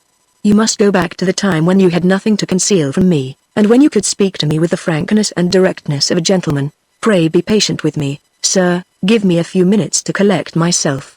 I have much need for a little self-possession before I tell you all." "All? Your tones mean more than your words, they are candid, at least. Have I feared the worst, and yet not feared as I ought? Basil! Do you hear me, Basil? You are trembling very strangely, you are growing pale. I shall be better directly, sir. I am afraid I am not quite so strong yet as I thought myself. Father, I am heartbroken and spirit-broken. Be patient and kind to me, or I cannot speak to you." I thought I saw his eyes moisten. He shaded them a moment with his hand, and sighed again, the same long, trembling sigh that I had heard before. I tried to rise from my chair, and throw myself on my knees at his feet. He mistook the action, and caught me by the arm, believing that I was fainting. "No more tonight, Basil," he said, hurriedly, but very gently. "No more on this subject till tomorrow. I can speak now, sir. It is better to speak at once. You are too much agitated, You are weaker than I thought. Tomorrow, in the morning, when you are stronger after a night's rest. No. I will hear nothing more. Go to bed now. I will tell your sister not to disturb you tonight. Tomorrow, you shall speak to me, and speak in your own way, without interruption. Good night, Basil, good night." Without waiting to shake hands with me, he hastened to the door, as if anxious to hide from my observation the grief and apprehension which had evidently overcome him. But, just at the moment when he was leaving the room, he hesitated, turned round, looked sorrowfully at me for an instant, and then, retracing his steps, gave me his hand, pressed mine for a moment in silence, and left me. After the morrow was over, would he ever give me that hand again? Chapter 3. The morning which was to decide all between my father and me, the morning on whose event hung the future of my home life, was the brightest and loveliest that my eyes ever looked on. A cloudless sky, a soft air, sunshine so joyous and dazzling that the commonest objects looked beautiful in its light, seemed to be mocking at me for my heavy heart, as I stood at my window, and thought of the hard duty to be fulfilled, on the harder judgment that might be pronounced, before the dawning of another day. During the night, I had arranged no plan on which to conduct the terrible disclosure which I was now bound to make. The greatness of the emergency deprived me of all power of preparing myself for it. I thought on my father's character, on the inbred principles of honor which ruled him with the stern influence of a fanaticism. I thought on his pride of caste, so unobtrusive, so rarely hinted at in words, and yet so firmly routed in his nature, so intricately entwined with every one of his emotions, his aspirations, his simplest feelings and ideas. I thought on his almost feminine delicacy in shrinking from the barest mention of impurities which other men could carelessly discuss, or could laugh over as good material for an after-dinner jest. I thought over all this, and when I remembered that it was to such a man that I must confess the infamous marriage which I had contracted in secret, all hope from his fatherly affection deserted me, all idea of appealing to his chivalrous generosity became a delusion in which it was madness to put a moment's trust. The faculties of observation are generally sharpened, in proportion as the faculties of reflection are dulled, under the influence of an absorbing suspense. While I now waited alone in my room, the most ordinary sounds and events in the house, which I never remembered noticing before, absolutely enthralled me.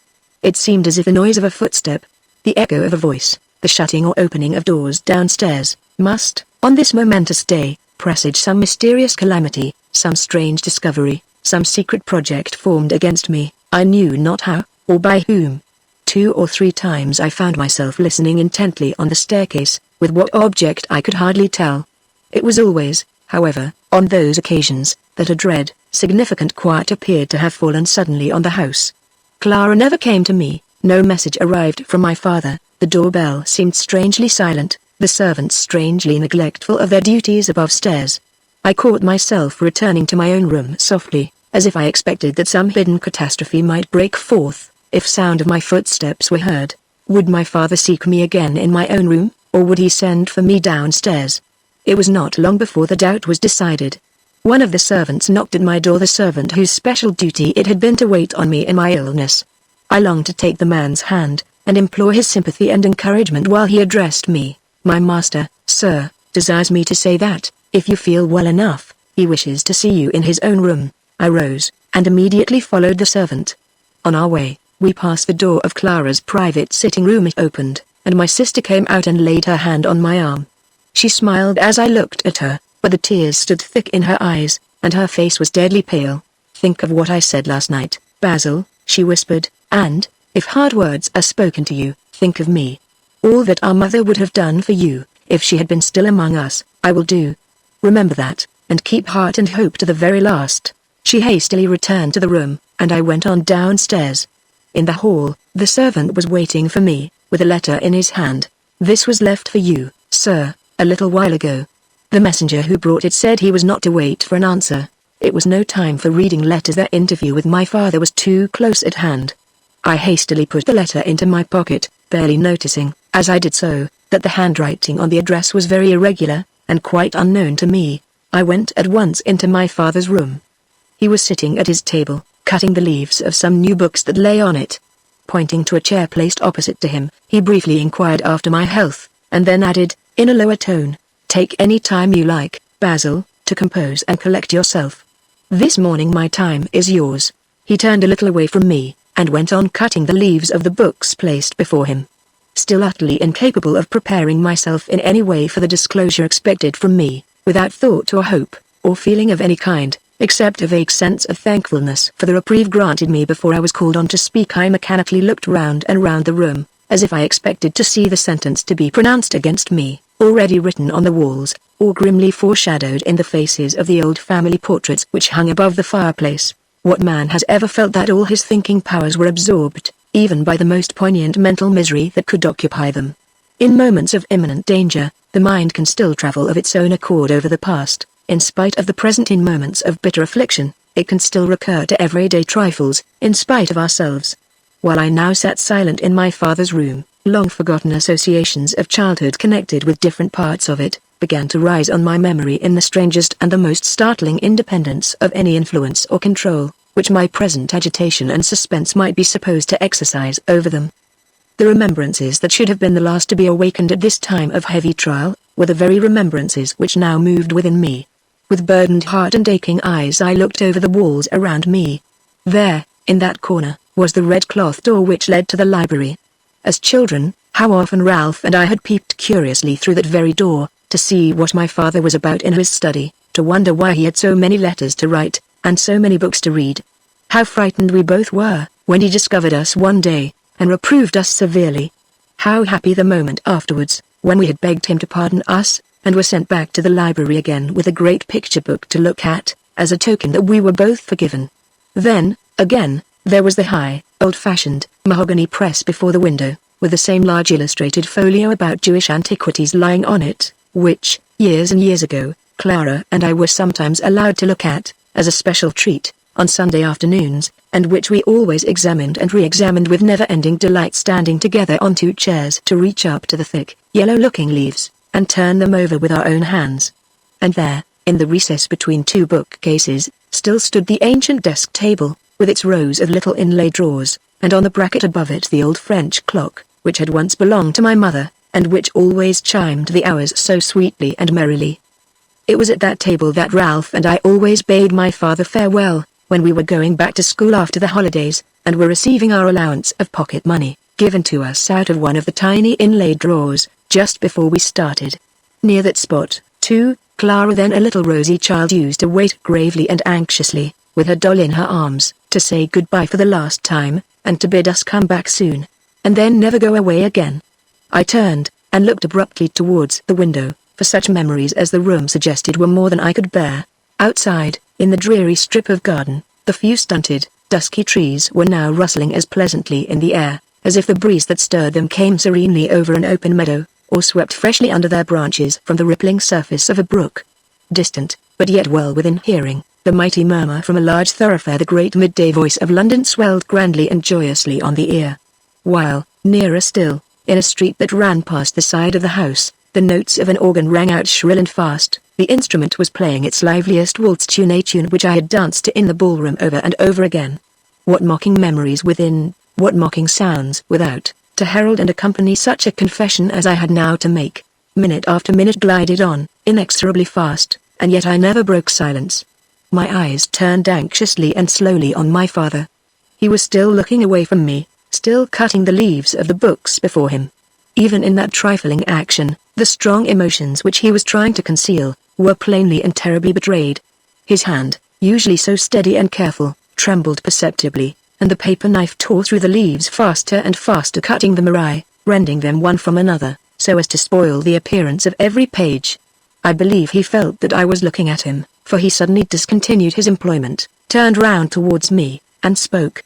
"I have resolved to give you your own time," he said, "and from that resolve I have no wish to depart. I only ask you to remember that every minute of delay adds to the suffering and suspense which I am enduring on your account." He opened the books before him again, adding in lower and colder tones, as he did so, "In your place, Ralph would have spoken before this, Ralph," and Ralph's example quoted to me again! I could remain silent no longer. "My brother's faults towards you, and towards his family, are not such faults as mine, sir," I began. "I have not imitated his vices, I have acted as he would not have acted. And yet, the result of my error will appear far more humiliating, and even disgraceful, in your eyes, than the results of any errors of Ralph's." As I pronounced the word disgraceful, he suddenly looked me full in the face. His eyes lightened up sternly, and the warning red spot rose on his pale cheeks. "What do you mean by disgraceful?" he asked abruptly. "What do you mean by associating such a word as disgrace with your conduct, with the conduct of a son of mine?" "I must reply to your question indirectly, sir," I continued. "You asked me last night who the Mr. Sherwin was who has called here so often. And this morning I ask it again. I have other questions to put to you. Besides, you called constantly on a woman's name in your delirium. But I will repeat last night's question first. Who is Mr. Sherwin?" "He lives." "I don't ask where he lives." "Who is he?" "What is he?" "Mr. Sherwin is a linen draper." "You owe him money?" You have borrowed money of him? Why did you not tell me this before? You have degraded my house by letting a man call at the door. "I know it!" In the character of a dun. "He has inquired about you as his friend, the servants told me of it." "This money-lending tradesman, your friend?" "If I had heard that the poorest laborer on my land called you friend, I should have held you honored by the attachment and gratitude of an honest man. When I hear that name given to you by a tradesman and moneylender, I hold you contaminated by connection with a cheat." "You were right, sir!" This is disgrace. How much do you owe? Where are your dishonored acceptances? Where have you used my name and my credit? Tell me at once, I insist on it." He spoke rapidly and contemptuously, and rising from his chair as he ended, walked impatiently up and down the room. "I owe no money to Mr. Sherwin, sir, no money to anyone." He stopped suddenly. "No money to anyone?" he repeated very slowly, and in very altered tones. "You spoke of disgrace just now. There is a worse disgrace than that you have hidden from me, than debts dishonorably contracted." At this moment, a step passed across the hall. He instantly turned round, and locked the door on that side of the room, then continued. "Speak. And speak honestly if you can. How have you been deceiving me? A woman's name escaped you constantly, when your delirium was at its worst. You used some very strange expressions about her, which it was impossible altogether to comprehend. But you said enough to show that her character was one of the most abandoned, that her licentiousness it is too revolting to speak of her. I return to you. I insist on knowing how far your vices have compromised you with that vicious woman. She has wronged me cruelly, horribly, wronged me. I could say no more. My head drooped on my breast, my shame overpowered me. Who is she? You called her Margaret, in your illness. Who is she? She is Mr. Sherwin's daughter. The words that I would fain have spoken next, seemed to suffocate me. I was silent again. I heard him mutter to himself. "That man's daughter!" A worse bait than the bait of money. He bent forward, and looked at me searchingly. A frightful paleness flew over his face in an instant. "Basil!" he cried, "in God's name, answer me at once. What is Mr. Sherwin's daughter to you?" "She is my wife." I heard no answer, not a word, not even a sigh. My eyes were blinded with tears, my face was bent down, I saw nothing at first. When I raised my head, and dashed away the blinding tears, and looked up, the blood chilled at my heart. My father was leaning against one of the bookcases, with his hands clasped over his breast. His head was drawn back. His white lips moved, but no sound came from them. Over his upturned face there had passed a ghastly change, as indescribable in its awfulness as the change of death. I ran horror-stricken to his side, and attempted to take his hand. He started instantly into an erect position, and thrust me from him furiously, without uttering a word. At that fearful moment, in that fearful silence, the sounds out of doors penetrated with harrowing distinctness and merriment into the room. The pleasant rustling of the trees mingled musically with the softened, monotonous rolling of carriages in a distant street, while the organ tune, now changed to the lively measure of a song, rang out clear and cheerful above both, and poured into the room as lightly and happily as the very sunshine itself. For a few minutes we stood apart, and neither of us moved or spoke. I saw him take out his handkerchief, and pass it over his face, breathing heavily and thickly, and leaning against the bookcase once more. When he withdrew the handkerchief and looked at me again, I knew that the sharp pang of agony had passed away, that the last hard struggle between his parental affection and his family pride was over, and that the great gulf which was henceforth to separate father and son, had now opened between us forever. He pointed peremptorily to me to go back to my former place, but did not return to his own chair. As I obeyed, I saw him unlock the door of the bookcase against which he had been leaning, and place his hand on one of the books inside. Without withdrawing it from its place, without turning or looking towards me, he asked if I had anything more to say to him. The chilling calmness of his tones, the question itself, and the time at which he put it, the unnatural repression of a single word of rebuke, of passion, or of sorrow, after such a confession as I had just made, struck me speechless. He turned a little away from the bookcase, still keeping his hand on the book inside, and repeated the question. His eyes, when they met mine, had a pining, weary look, as if they had been long condemned to rest on woeful and revolting objects. His expression had lost its natural refinement, its gentleness of repose, and had assumed a hard, lowering calmness, under which his whole countenance appeared to have shrunk and changed. Years of old age seemed to have fallen on it, since I had spoken the last fatal words. "Have you anything more to say to me?"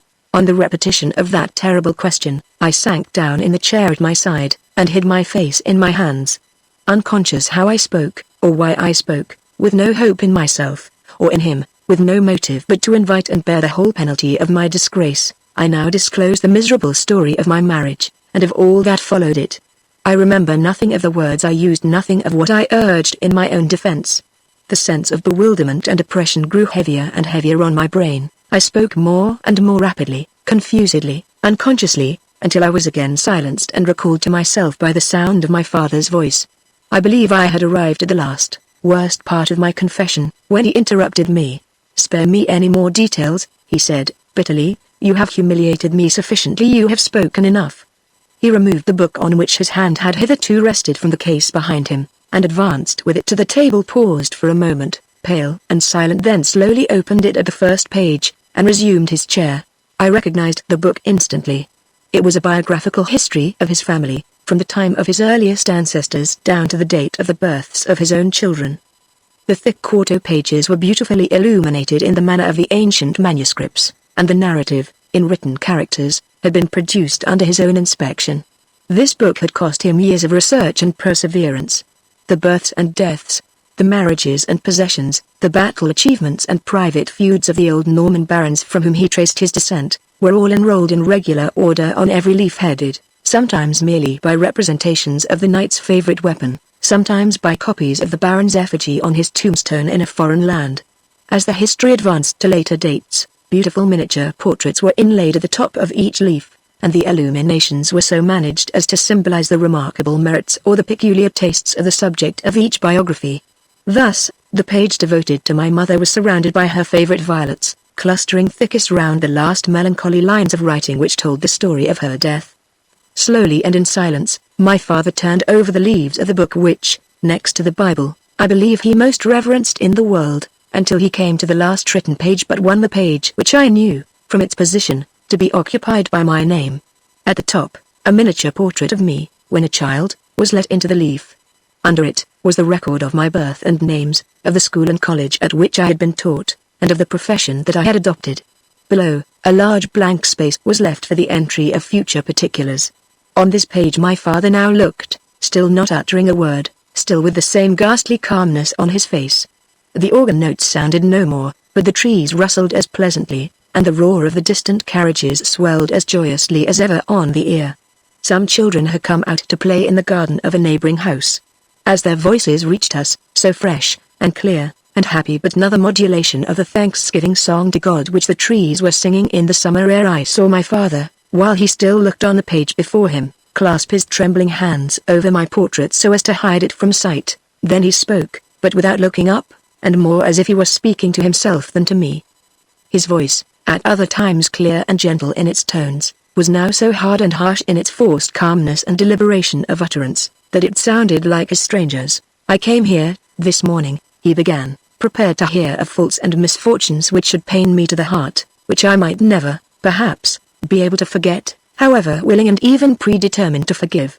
But I did not come prepared to hear that unutterable disgrace had been cast on me and mine, by my own child. I have no words of rebuke or of condemnation for this.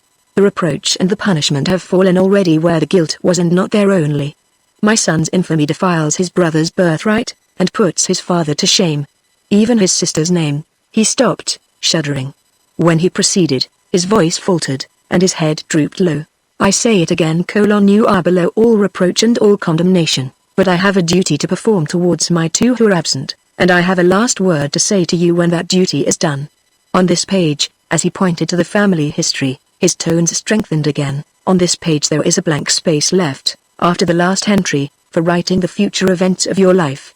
Here, then, if I still acknowledge you to be my son, If I think your presence and the presence of my daughter possible in the same house, must be written such a record of dishonor and degradation as has never yet defiled a single page of this book here, the foul stain of your marriage, and its consequences, must be admitted to spread over all that is pure before it, and to taint to the last whatever comes after. This shall not be. I have no faith or hope in you more. I know you now, only as an enemy to me and to my house. It is mockery and hypocrisy to call you son, it is an insult to Clara, and even to Ralph, to think of you as my child. In this record your place is destroyed and destroyed forever. Would to God I could tear the past from my memory, as I tear the leaf from this book. As he spoke, the hour struck, and the old French clock rang out gaily the same little silvery chime which my mother had so often taken me into her room to listen to, in the bygone time. The shrill, lively peal mingled awfully with the sharp, tearing sound, as my father rent out from the book before him the whole of the leaf which contained my name, tore it into fragments, and cast them on the floor. He rose abruptly, after he had closed the book again. His cheeks flushed once more, and when he next spoke, his voice grew louder and louder with every word he uttered. It seemed as if he still distrusted his resolution to abandon me, and sought, in his anger, the strength of purpose which, in his calmer mood, he might even yet have been unable to command. Now, sir, he said, we treat together as strangers. You are Mr. Sherwin's son, not mine. You are the husband of his daughter, not a relation of my family. Rise, as I do, we sit together no longer in the same room. Write. He pushed pen, ink, and paper before me. Write your terms, that I shall find means to keep you to a written engagement. The terms of your absence, for life, from this country, and of hers. The terms of your silence, and of the silence of your accomplices, of all of them. Write what you please. I am ready to pay dearly for your absence, your secrecy, and your abandonment of the name you have degraded. My God! That I should live to bargain for hushing up the dishonor of my family, and to bargain for it with you. I had listened to him hitherto without pleading a word in my own behalf, but his last speech roused me. Some of his pride stirred in my heart against the bitterness of his contempt. I raised my head, and met his eyes steadily for the first time, then thrust the writing materials away from me, and left my place at the table. Stop! He cried. Do you pretend that you have not understood me? It is because I have understood you, sir, that I go. I have deserved your anger, and have submitted without a murmur to all that it could inflict. If you see in my conduct towards you no mitigation of my offense, if you cannot view the shame and wrong inflicted on me, with such grief as may have some pity mixed with it, I have, I think, the right to ask that your contempt may be silent, and your last words to me, not words of insult. After what has happened, is it for you to utter that word in the tone in which you have just spoken it? I tell you again, I insist on your written engagement as I would insist on the engagement of a stranger. I will have it, before you leave this room. All, and more than all, which the degrading engagement could imply, I will do. But I have not fallen so low yet, as to be bribed to perform a duty. You may be able to forget that you are my father, I can never forget that I am your son. The remembrance will avail you nothing as long as I live. I tell you again, I insist on your written engagement, though it were only to show that I have ceased to believe in your word. Write at once. Do you hear me? ? Write. I neither moved nor answered. His face changed again, and grew livid. His fingers trembled convulsively, and crumpled the sheet of paper, as he tried to take it up from the table on which it lay. You refuse? He said quickly. I have already told you, sir, go. He interrupted, pointing passionately to the door. Go out from this house, never to return to it again. Go, not as a stranger to me, but as an enemy. I have no faith in a single promise you have made. There is no baseness which I do not believe you will yet be guilty of. But I tell you, and the wretches with whom you are leagued, to take warning. I have wealth, power, and position, and there is no use to which I will not put them against the man or woman who threatens the fair fame of this family. Leave me, remembering that, and leave me forever. Just as he uttered the last word, just as my hand was on the lock of the door, a faint sound, something between breathing and speaking, was audible in the direction of the library. He started, and looked round. Impelled, I know not how, I paused on the point of going out. My eyes followed his, and fixed on the cloth door which led into the library. It opened a little, then shut again, then opened wide. Slowly and noiselessly, Clara came into the room. The silence and suddenness of her entrance at such a moment, the look of terror which changed to unnatural vacancy, the wonted softness and gentleness of her eyes, her pale face, her white dress, and slow, noiseless step, made her first appearance in the room seem almost supernatural. It was as if an apparition had been walking towards us, and not Clara herself. As she approached my father, he pronounced her name in astonishment, but his voice sank to a whisper, while he spoke it. For an instant, she paused, hesitating. I saw her tremble as her eyes met his then, as they turned towards me, the brave girl came on, and, taking my hand, stood and faced my father, standing by my side. "Clara!" he exclaimed again, still in the same whispering tones. I felt her cold hand close fast on mine. The grasp of the chill, frail fingers was almost painful to me. Her lips moved, but her quick, hysterical breathing made the few words she uttered inarticulate. "Clara!" repeated my father, for the third time, his voice rising, but sinking again immediately when he spoke his next words. "Clara," he resumed, sadly and gently, "let go his hand. This is not a time for your presence. I beg you to leave us. You must not take his hand. He has ceased to be my son, or your brother. Clara, do you not hear me?" "Yes, sir, I hear you," she answered. "God grant that my mother in heaven may not hear you too." He was approaching while she replied, but at her last words, he stopped instantly, and turned his face away from us. Who shall say what remembrances of other days shook him to the heart? "You have spoken, Clara, as you should not have spoken," he went on, without looking up. "Your mother." His voice faltered and failed him. "Can you still hold his hand after what I have said? I tell you again. He is unworthy to be in your presence. My house is his home no longer. Must I command you to leave him?"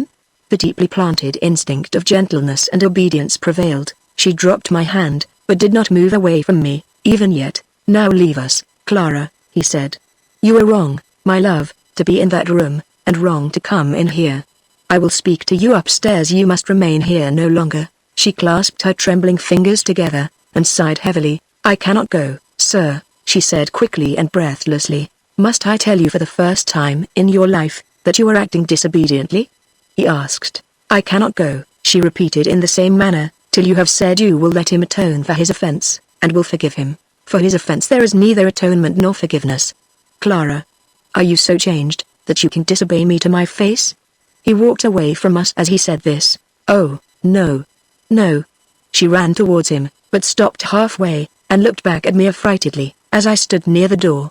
"Basil," she cried, "you have not done what you promised me. You have not been patient. Oh, sir, if I have ever deserved kindness from you, be kind to him for my sake. Basil. Speak, Basil. Ask his pardon on your knees." "Father, I promised him he should be forgiven, if I asked you." Not a word from either? "Basil. You are not going yet, not going at all. Remember, sir, how good and kind he has always been to me. My poor mother, I must speak of her, my poor mother's favorite son. You have told me so yourself. And he has always been my favorite brother, I think because my mother loved him so. His first fault, too. His first grief. And will you tell him for this, that our home is his home no longer? Punish me, sir. I have done wrong like him. When I heard your voices so loud, I listened in the library. He's going. No, no, no. Not yet." She ran to the door as I opened it, and pushed it to again. Overwhelmed by the violence of her agitation, my father had sunk into a chair while she was speaking. Come back with me." to his knees. She whispered, fixing her wild, tearless eyes on mine, flinging her arms round my neck, and trying to lead me with her from the door. "Come back, or you will drive me mad," she repeated loudly, drawing me away towards my father. He rose instantly from his chair. "Clara," he said, "I command you, leave him." He advanced a few steps towards me. "Go," he cried, "if you are human in your villainy, you will release me from this." I whispered in her ear, "I will write, love, I will write," and disengaged her arms from my neck. They were hanging round it weakly, already. As I passed the door, I turned back, and looked again into the room for the last time. Clara was in my father's arms, her head lay on his shoulder, her face was as still in its heavenly calmness as if the world and the world's looks knew it no more, and the only light that fell on it now, was light from the angel's eyes. She had fainted. He was standing with one arm round her, his disengaged hand was searching impatiently over the wall behind him for the bell, and his eyes were fixed in anguish and in love unutterable on the peaceful face, hushed in its sad repose so close beneath his own. For one moment, I saw him thus, ere I closed the door. The next, I had left the house. I never entered it again. I have never seen my father since. Chapter 4. We are seldom able to discover under any ordinary conditions of self-knowledge, how intimately that spiritual part of us, which is undying, can attach to itself and its operations the poorest objects of that external world around us, which is perishable. In the raveled skein, the slightest threads are the hardest to follow. In analyzing the associations and sympathies which regulate the play of our passions, the simplest and homeliest are the last that we detect.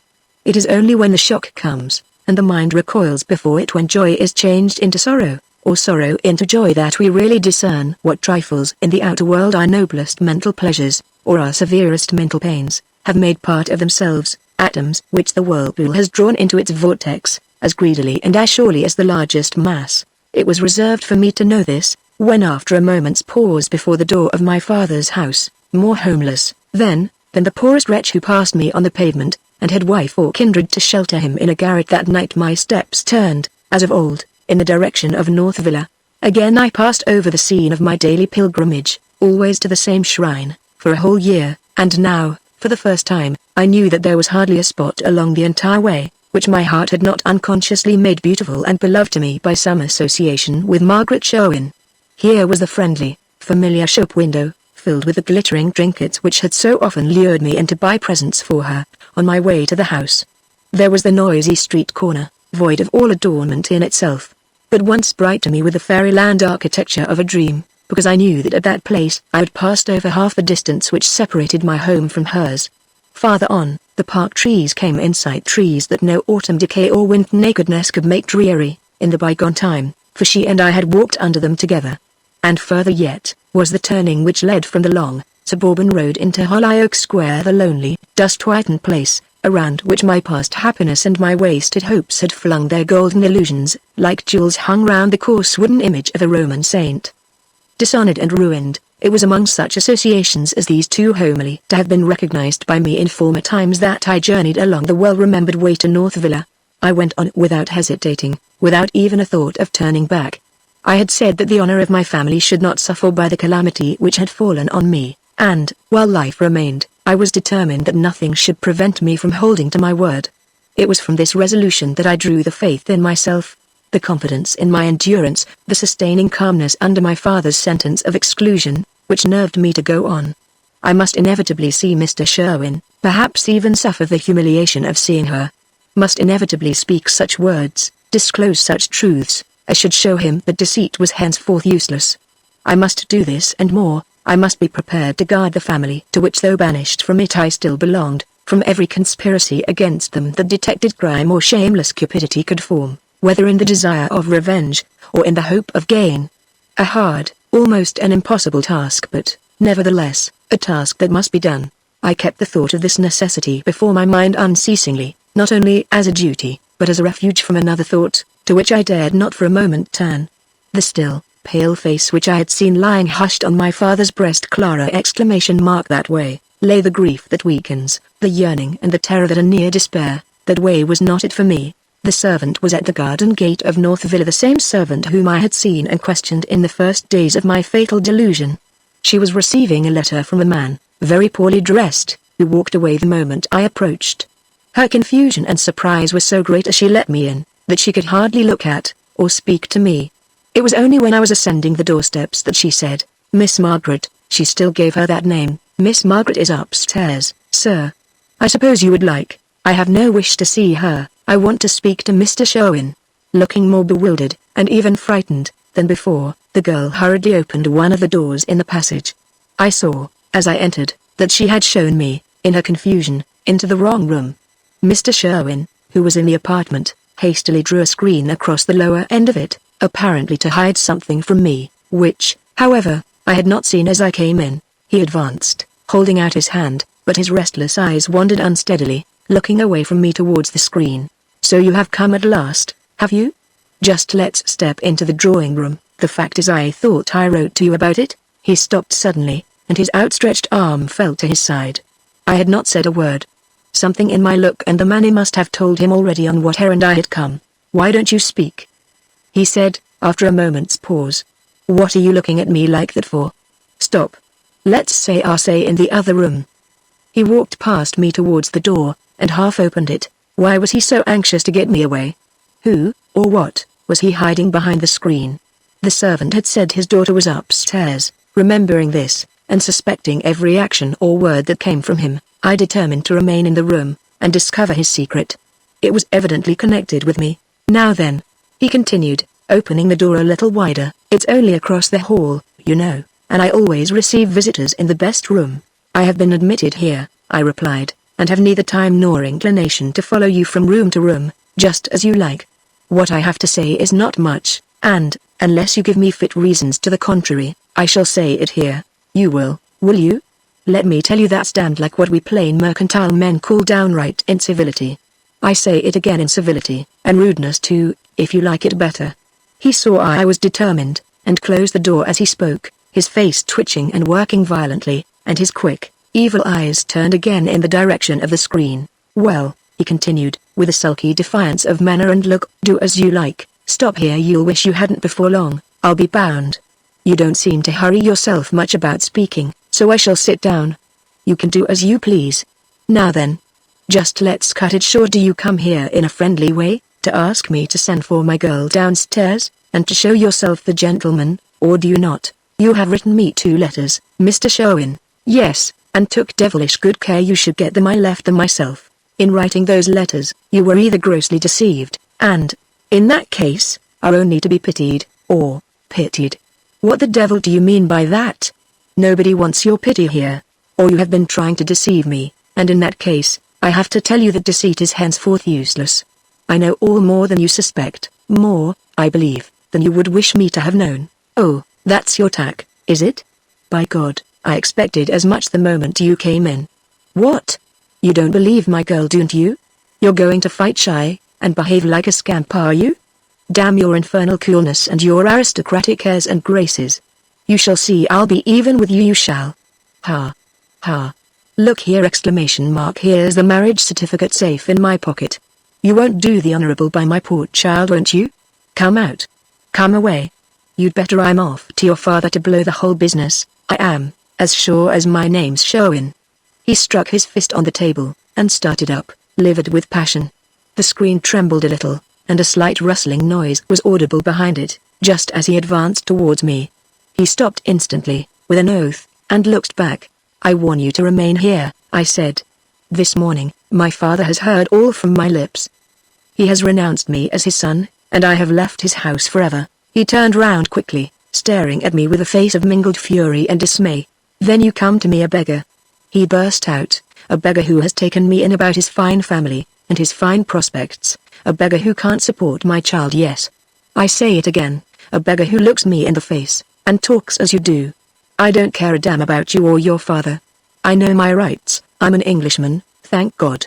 I know my rights, and my Margaret's rights, and I'll have them in spite of you both. Yes.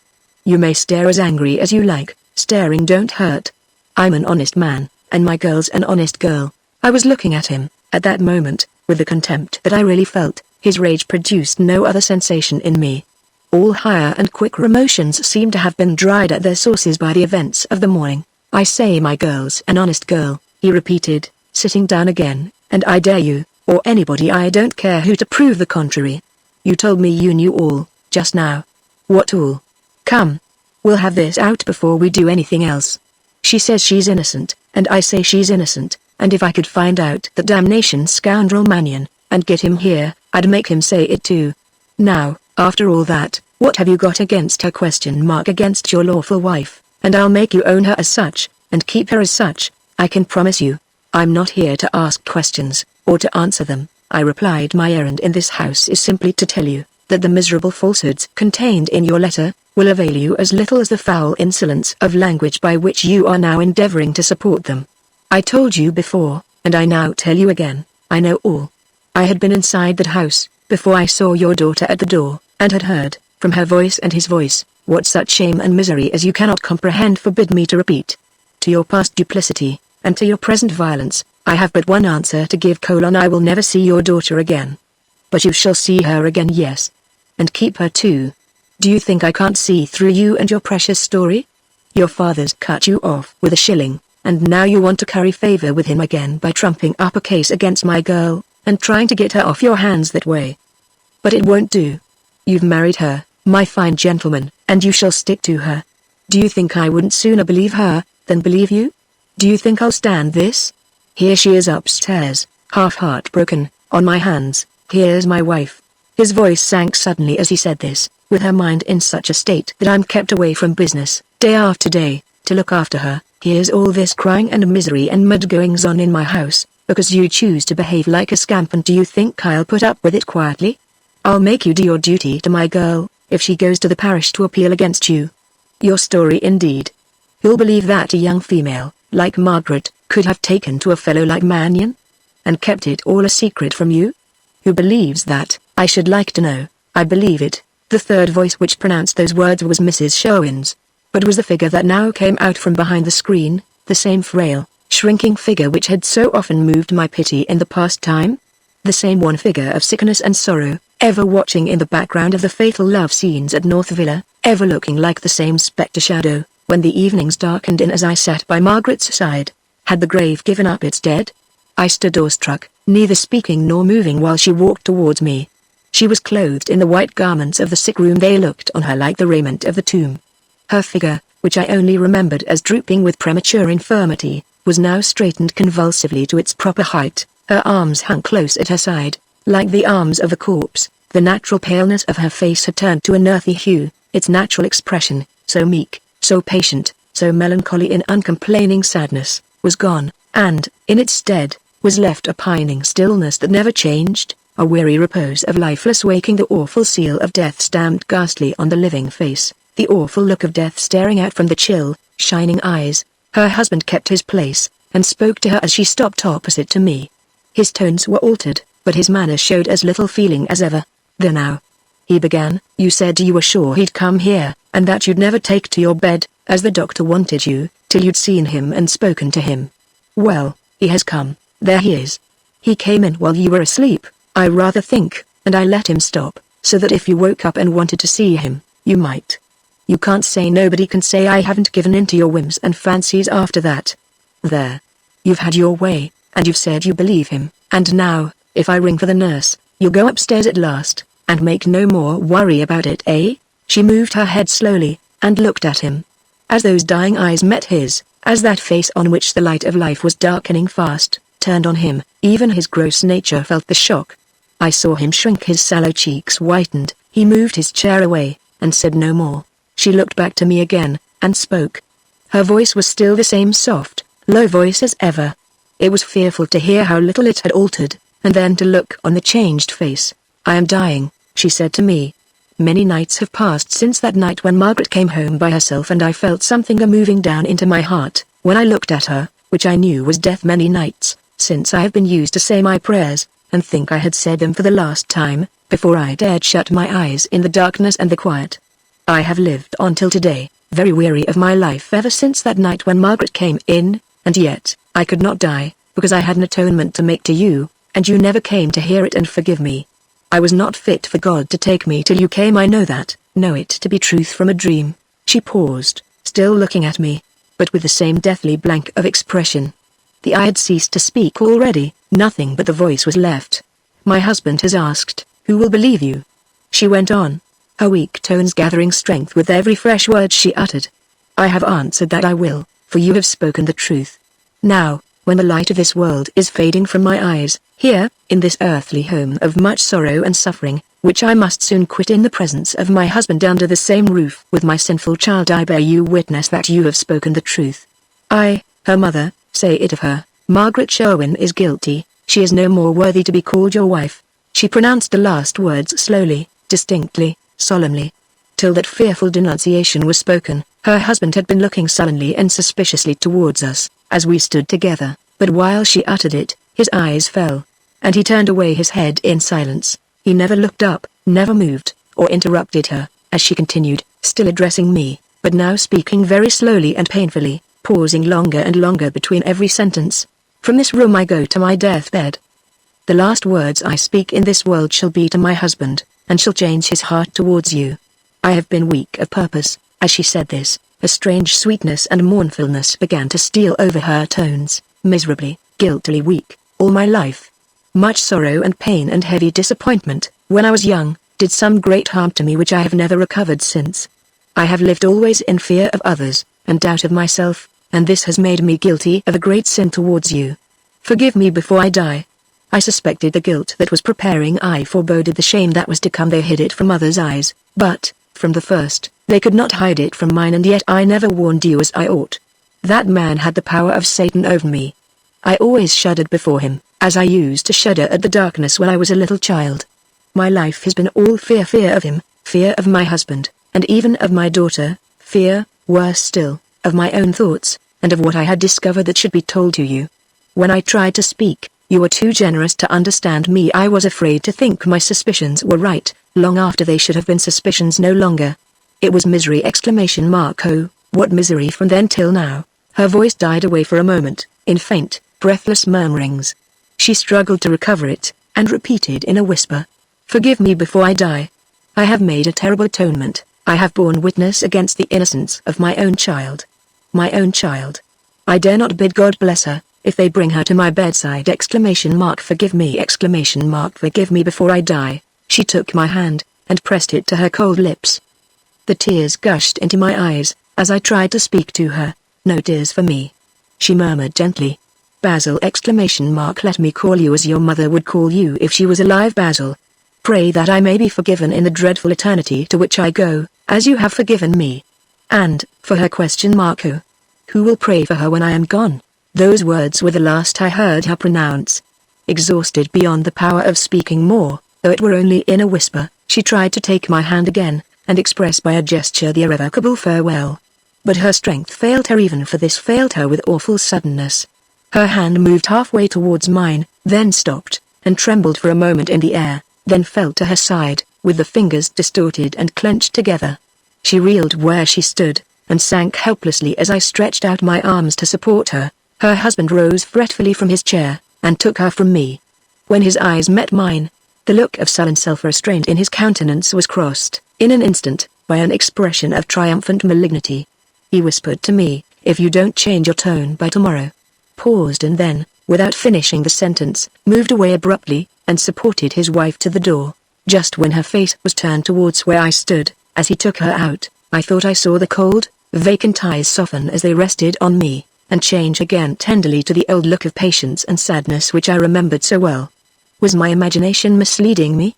Or had the light of that meek spirit shone out on earth, for the last time at parting, in token of farewell to mine? She was gone to me, gone forever before I could look nearer, and no, I was told, afterwards, how she died. For the rest of that day, and throughout the night, she lay speechless, but still alive. The next morning, the faint pulse still fluttered. As the day wore on, the doctors applied fresh stimulants, and watched her in astonishment, for they had predicted her death as impending every moment, at least 12 hours before. When they spoke of this to her husband, his behavior was noticed as very altered and unaccountable by everyone. He sulkily refused to believe that her life was in danger. He roughly accused anybody who spoke of her death, as wanting to fix on him the imputation of having ill-used her, and so being the cause of her illness, and more than this, he angrily vindicated himself to everyone about her, even to the servants, by quoting the indulgence he had shown to her fancy for seeing me when I called, and his patience while she was, as he termed it, wandering in her mind and trying to talk to me. The doctors, suspecting how his uneasy conscience was accusing him, forbore and discussed all expostulation. Except when he was in his daughter's room, he was shunned by everybody in the house. Just before noon, on the second day, Mrs. Sherwin rallied a little under the stimulants administered to her, and asked to see her husband alone. Both her words and the manner gave the lie to his assertion that her faculties were impaired. It was observed by all her attendants, that whenever she had strength to speak, her speech never wandered in the slightest degree. Her husband quitted her room more fretfully uneasy, more sullenly suspicious of the words and looks of those about him than ever, went instantly to seek his daughter and sent her in alone to her mother's bedside. In a few minutes, she hurriedly came out again, pale, and violently agitated, and was heard to say, that she had been spoken to so unnaturally, and so shockingly, that she could not, and would not, enter that room again until her mother was better. Better. The father and daughter were both agreed in that, both agreed that she was not dying, but only out of her mind. During the afternoon, the doctors ordered that Mrs. Sherwin should not be allowed to see her husband or her child again, without their permission. There was little need of taking such a precaution to preserve the tranquility of her last moments. As the day began to decline, she sank again into insensibility. Her life was just not death, and that was all. She lingered on in this quiet way, with her eyes peacefully closed, and her breathing so gentle as to be quite inaudible, until late in the evening. Just as it grew quite dark, and the candle was lit in the sick room, the servant who was helping to watch by her, drew aside the curtain to look at her mistress, and saw that, though her eyes were still closed, she was smiling. The girl turned round, and beckoned to the nurse to come to the bedside. When they lifted the curtains again to look at her, she was dead. Let me return to the day of my last visit to North Villa. More remains to be recorded, before my narrative can advance to the morrow, after the door had closed, and I knew that I had looked my last on Mrs. Sherwin in this world. I remained a few minutes alone in the room, until I had steadied my mind sufficiently to go out again into the streets. As I walked down the garden path to the gate, the servant whom I had seen on my entrance, ran after me, and eagerly entreated that I would wait one moment and speak to her. When I stopped and looked at the girl, she burst into tears. "I'm afraid I've been doing wrong, sir," she sobbed out, "and at this dreadful time too, when my poor mistress is dying. If you please, sir, I must tell you about it." I gave her a little time to compose herself, and then asked what she had to say. "I think you must have seen a man leaving a letter with me, sir," she continued, "just when you came up to the door, a little while ago?" "Yes, I saw him. It was for Miss Margaret, sir, that letter, and I was to keep it secret, and it isn't the first I've taken in for her. It's weeks and weeks ago, sir, that the same man came with a letter, and gave me money to let nobody see it but Miss Margaret, and that time, sir, he waited, and she sent me with an answer to give him, in the same secret way. And now, here's this second letter. I don't know who it comes from, but I haven't taken it to her yet. I waited to show it to you, sir, as you came out, because—" "Why, Susan?" Tell me candidly why. I hope you won't take it amiss, sir, if I say that having lived in the family so long as I have, I can't help knowing a little about what you and Miss Margaret used to be to each other, and that something's happened wrong between you lately, and so, sir, it seems to be very bad and dishonest in me, after first helping you to come together, as I did, to be giving her strange letters, unknown to you. They may be bad letters. I'm sure I wouldn't wish to say anything disrespectful, or that didn't become my place, but—" "Go on, Susan, speak as freely and as truly to me as ever." "Well, sir, Miss Margaret's been very much altered, ever since that night when she came home alone, and frightened us so. She shuts herself up in the room, and won't speak to anybody except my master. She doesn't seem to care about anything that happens, and sometimes she looks so at me, when I'm waiting on her, that I'm almost afraid to be in the same room with her. I've never heard her mention your name once, sir, and I'm fearful there's something on her mind that there oughtn't to be. He's a very shabby man that leaves the letters. Would you please to look at this, and say whether you think it's right in me to take it upstairs?" She held out a letter. I hesitated before I looked at it. "Oh, sir. Please, please do take it," said the girl earnestly. "I did wrong, I'm afraid, in giving her the first, but I can't do wrong again, when my poor mistress is dying in the house. I can't keep secrets, sir, that may be bad secrets. At such a dreadful time as this, I couldn't have laid down in my bed tonight, when there's likely to be death in the house, if I hadn't confessed what I've done, and my poor mistress has always been so kind and good to us servants, better than ever we deserved." Weeping bitterly as she said this, the kind-hearted girl held out the letter to me once more. This time I took it from her, and looked at the address. Though I did not know the handwriting, still there was something in those unsteady characters which seemed familiar to me. Was it possible that I had ever seen them before? I tried to consider, but my memory was confused, my mind wearied out, after all that had happened since the morning. The effort was fruitless. I gave back the letter. "I know as little about it, Susan, as you do, but ought I to take it upstairs, sir? Only tell me that. It is not for me to say. All interest or share on my part, Susan, in what she and what your young mistress receives, is at an end. I'm very sorry to hear you say that, sir, very, very sorry. But what would you advise me to do?" Let me look at the letter once more. On a second view, the handwriting produced the same effect on me as before, ending too with just the same result. I returned the letter again. "I respect your scruples, Susan, but I am not the person to remove or to justify them. Why should you not apply in this difficulty to your master?" "I dare not, sir, I dare not for my life. He's been worse than ever, lately. If I said as much to him as I've said to you, I believe he'd kill me." She hesitated, then continued more composedly, "Well, at any rate I've told you, sir, and that's made my mind easier. And I'll give her the letter this once, and then take in no more if they come, unless I hear a proper account of them." She curtsied, and, bidding me farewell very sadly and anxiously, returned to the house with the letter in her hand. If I had guessed at that moment who it was written by! If I could only have suspected what were its contents!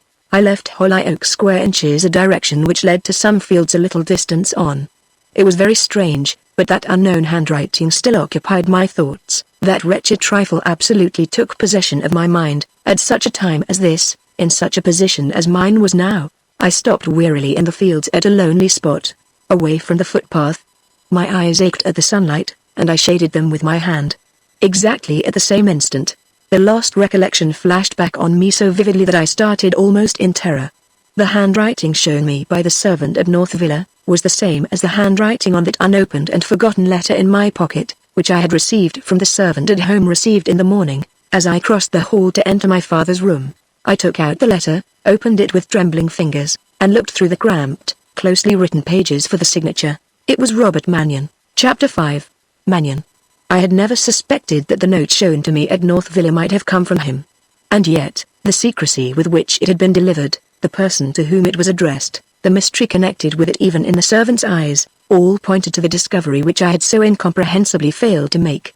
I had suffered a letter, which might contain written proof of her guilt, to be taken, from under my own eyes, to Margaret Sherwin. How had my perceptions become thus strangely blinded? The confusion of my memory, the listless incapacity of all my faculties, answered the question but too readily, of themselves. Robert Magneon. I could not take my eyes from that name. I still held before me the crowded, closely written lines of his writing, and delayed to read them. Something of the horror which the presence of the man himself would have inspired in me, was produced by the mere sight of his letter, and that letter addressed to me. The vengeance which my own hands had wreaked on him, he was, of all men, the surest to repay. Perhaps, in these lines, the dark future through which his way and mine might lie, would be already shadowed forth. Margaret too. Could he write so much, and not write of her? Not disclose the mystery in which the motives of her crime were still hidden? I turned back again to the first page, and resolved to read the letter. It began abruptly, in the following terms: Street Helen's Hospital. You may look at the signature when you receive this, and may be tempted to tear up my letter, and throw it from you unread. I warn you to read what I have written, and to estimate, if you can, its importance to yourself. Destroy these pages afterwards if you like, they will have served their purpose. Do you know where I am, and what I suffer? I am one of the patients of this hospital, hideously mutilated for life by your hand. If I could have known certainly the day of my dismissal, I should have waited to tell you with my own lips what I now write, but I am ignorant of this. At the very point of recovery I have suffered a relapse. You will silence any uneasy upbraidings of conscience, should you feel them, by saying that I have deserved death at your hands. I will tell you, in answer, what you deserve and shall receive at mine, but I will first assume that it was knowledge of your wife's guilt which prompted your attack on me. I am well aware that she has declared herself innocent, and that her father supports her declaration. By the time you receive this letter, my injuries oblige me to allow myself a whole fortnight to write it in. I shall have taken measures which render further concealment unnecessary. Therefore, if my confession avail you aught, you have it here: she is guilty, willingly guilty. Remember, whatever she may say to the contrary. You may believe this, and believe all I write hereafter. Deception between us two is at an end. I have told you Margaret Sherwin is guilty. Why was she guilty? What was the secret of my influence over her? To make you comprehend what I have now to communicate, it is necessary for me to speak of myself, and of my early life. Tomorrow, I will undertake this disclosure. Today, I can neither hold the pen, nor see the paper any longer. If you could look at my face, where I am now laid, you would know why.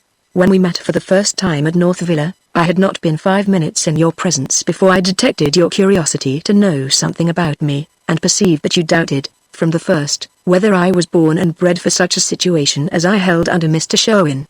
Failing as I knew you would fail to gain any information about me from my employer or his family, you tried, at various times, to draw me into familiarity, to get me to talk unreservedly to you, and only gave up the attempt to penetrate my secret, whatever it might be, when we parted after our interview at my house on the night of the storm.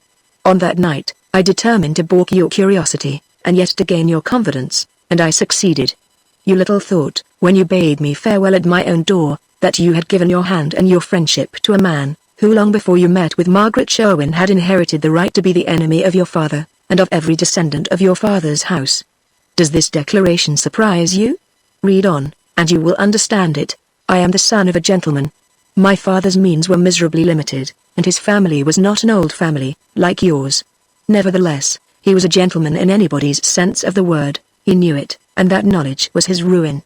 He was a weak, kind, careless man, a worshipper of conventionalities, and a great respecter at the wide gaps which lay between social stations in his time. Thus, he determined to live like a gentleman, by following a gentleman's pursuit, a profession, as distinguished from a trade. Failing in this, he failed to follow out his principle, and starve like a gentleman. He died the death of a felon, leaving me no inheritance but the name of a felon's son. While still a young man, he contrived to be introduced to a gentleman of great family, great position, and great wealth. He interested, or fancied he interested, this gentleman, and always looked on him as the patron who was to make his fortune, by getting him the first government sinecure. They were plenty enough in those days, which might fall vacant. In firm and foolish expectation of this, he lived far beyond his little professional income, lived among rich people without the courage to make use of them as a poor man. It was the old story. Debts and liabilities of all kinds pressed heavy on him. Creditors refused to wait. Exposure and utter ruin threatened him, and the prospect of the sinecure was still as far off as ever. Nevertheless, he believed in the advent of this office, and all the more resolutely now, because he looked to it as his salvation. He was quite confident of the interest of his patron, and of its speedy exertion in his behalf. Perhaps, the gentleman had overrated his own political influence. Perhaps, my father had been too sanguine, and had misinterpreted polite general promises into special engagements. However it was, the bailiffs came into his house one morning, while help from a government situation, or any situation, was as unattainable as ever, came to take him to prison, to seize everything, in execution, even to the very bed on which my mother, then seriously ill, was lying. The whole fabric of false prosperity which he had been building up to make the world respect him, was menaced with instant and shameful overthrow. He had not the courage to let it go, so he took refuge from misfortune in a crime. He forged a bond, to prop up his credit for a little time longer. The name he made use of was the name of his patron. In doing this, he believed, as all men who commit crime believe, that he had the best possible chance of escaping consequences. In the first place, he might get the long-expected situation in time to repay the amount of the bond before detection. In the second place, he had almost the certainty of a legacy from a rich relative, old and in ill health, whose death might be fairly expected from day to day. If both these prospects failed, and they did fail, there was still a third chance, the chance that his rich patron would rather pay the money than appear against him. In those days they hung for forgery. My father believed it to be impossible that a man at whose table he had sat, whose relatives and friends he had amused and instructed by his talents, would be the man to give evidence which should condemn him to be hanged on the public scaffold. He was wrong.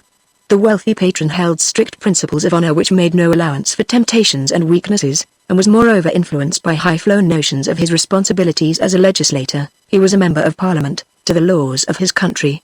He appeared accordingly, and gave evidence against the prisoner, who was found guilty, and left for execution. Then, when it was too late, this man of pitiless honor thought himself at last justified in leaning to the side of mercy, and employed his utmost interest, in every direction, to obtain a mitigation of the sentence to transportation for life. The application failed, even a reprieve of a few days was denied. At the appointed time, my father died on the scaffold by the hangman's hand. Have you suspected, while reading this part of my letter, who the high-born gentleman was whose evidence hung him? If you have not, I will tell you. That gentleman was your father. You will now wonder no longer how I could have inherited the right to be his enemy, and the enemy of all who are of his blood. The shock of her husband's horrible death deprived my mother of reason. She lived a few months after his execution, but never recovered her faculties.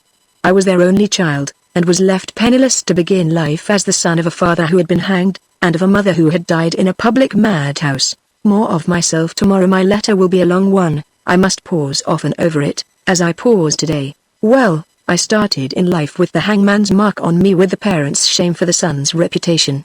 Wherever I went, whatever friends I kept, whatever acquaintances I made, people knew how my father had died, and showed that they knew it. Not so much by shunning or staring at me, vile as human nature is, there were not many who did that, as by insulting me with overacted sympathy, and elaborate anxiety to sham entire ignorance of my father's fate. The gallows brand was on my forehead, but they were too benevolently blind to see it. The gallows infamy was my inheritance, but they were too resolutely generous to discover it. This was hard to bear. However, I was strong-hearted even then, when my sensations were quick, and my sympathies young, so I bore it. My only weakness was my father's weakness, the notion that I was born to a station ready-made for me, and that the great use of my life was to live up to it. My station. I battled for that with the world for years and years, before I discovered that the highest of all stations is the station a man makes for himself, and the lowest, the station that is made for him by others. At starting in life, your father wrote to make me offers of assistance, after he had ruined me. Assistance to the child, from hands which had tied the rope round the parent's neck. I sent him back his letter. He knew that I was his enemy, his son's enemy, and his son's son's enemy, as long as I lived. I never heard from him again. Trusting boldly to myself to carve out my own way, and to live down my undeserved ignominy, resolving in the pride of my integrity to combat openly and fairly with misfortune, I shrank, at first, from disowning my parentage and abandoning my father's name. Standing on my own character, confiding in my intellect and my perseverance, I tried pursuit after pursuit, and was beaten afresh at every new effort. Whichever way I turned, the gallows still rose as the same immovable obstacle between me and fortune, between me and station, between me and my fellowmen. I was morbidly sensitive on this point. The slightest references to my father's fate, however remote or accidental, curdled my blood. I saw open insult, or humiliating compassion, or forced forbearance, in the look and manner of every man about me. So I broke off with old friends, and tried new, and, in seeking fresh pursuits, sought fresh connections, where my father's infamy might be unknown. Wherever I went, the old stain always broke out afresh, just at the moment when I had deceived myself into the belief that it was utterly effaced. I had a warm heart then, it was some time before it turned to stone, and felt nothing. Those were the days when failure and humiliation could still draw tears from me. That epoch in my life is marked in my memory as the epoch when I could weep. At last, I gave way before difficulty, and conceded the first step to the calamity which had stood front to front with me so long. I left the neighborhood where I was known, and assumed the name of a schoolfellow who had died. For some time this succeeded, but the curse of my father's death followed me, though I saw it not. After various employments still, mind, the employments of a gentleman had first supported, then failed me, I became an usher at a school. It was there that my false name was detected, and my identity discovered again, I never knew through whom. The exposure was effected by some enemy, anonymously. For several days, I thought everybody in the school treated me in an altered way. The cause came out, first in whispers, then in reckless jests, while I was taking care of the boys in the playground. In the fury of the moment I struck one of the most insolent, and the eldest of them, and hurt him rather seriously. The parents heard of it, and threatened me with prosecution. The whole neighborhood was aroused. I had to leave my situation secretly, by night, or the mob would have pelted the felon's son out of the parish. I went back to London, bearing another assumed name, and tried, as a last resource to save me from starvation, the resource of writing. I served my apprenticeship to literature as a hack author of the lowest degree. Knowing I had talents which might be turned to account, I tried to vindicate them by writing an original work. But my experience of the world had made me unfit to dress my thoughts in popular costume. I could only tell bitter truths bitterly. I exposed licensed hypocrisies too openly. I saw the vicious side of many respectabilities, and said I saw it. In short, I called things by their right names, and no publisher would treat with me. So I stuck to my low-task work, my penny lining in third-class newspapers, my translating from Frenchmen and Germans, and plagiarizing from dead authors, to supply the raw material for bookmongering by more accomplished bookmongers than I. In this life, there was one advantage which compensated for much misery and meanness, and bitter, biting disappointment. I could keep my identity securely concealed. Character was of no consequence to me. Nobody cared to know who I was, or to inquire what I had been. The gallows mark was smoothed out at last. While I was living thus on the offal of literature, I met with a woman of good birth, and fair fortune, whose sympathies or whose curiosity I happened to interest. She and her father and mother received me favorably, as a gentleman who had known better days, and an author whom the public had undeservedly neglected. How I managed to gain their confidence and esteem, without alluding to my parentage, it is not worthwhile to stop to describe. That I did so you will easily imagine, when I tell you that the woman to whom I refer, consented, with her father's full approval, to become my wife. The very day of the marriage was fixed. I believed I had successfully parried all perilous inquiries, but I was wrong. A relation of the family, whom I had never seen, came to town a short time before the wedding. We disliked each other on our first introduction. He was a clever, resolute man of the world, and privately inquired about me to much better purpose in a few days than his family had done in several months. Accident favored him strangely. Everything was discovered, literally everything, and I was contemptuously dismissed the house. Could a lady of respectability marry a man, no matter how worthy in her eyes, whose father had been hanged, whose mother had died in a madhouse, who had lived under assumed names, who had been driven from an excellent country neighborhood, for cruelty to a harmless schoolboy? Impossible. With this event, my long strife and struggle with the world ended. My eyes opened to a new view of life, and the purpose of life. My first aspirations to live up to my birthright position, in spite of adversity and dishonor, to make my name sweet enough in men's nostrils, to cleanse away the infamy on my father's, were now no more.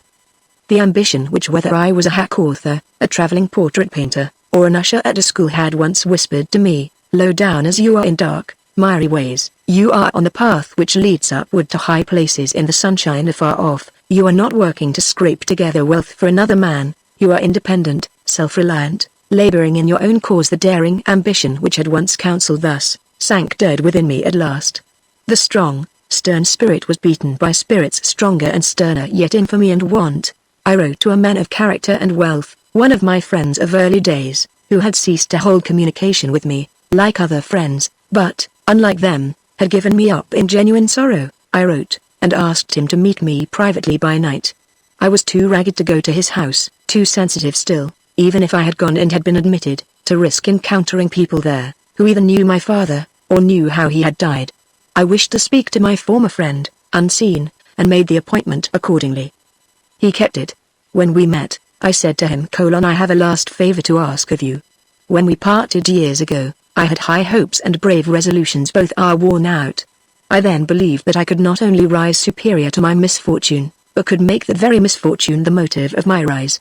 You told me I was too quick of temper, too morbidly sensitive about the slightest reference to my father's death, too fierce and changeable under undeserved trial and disappointment.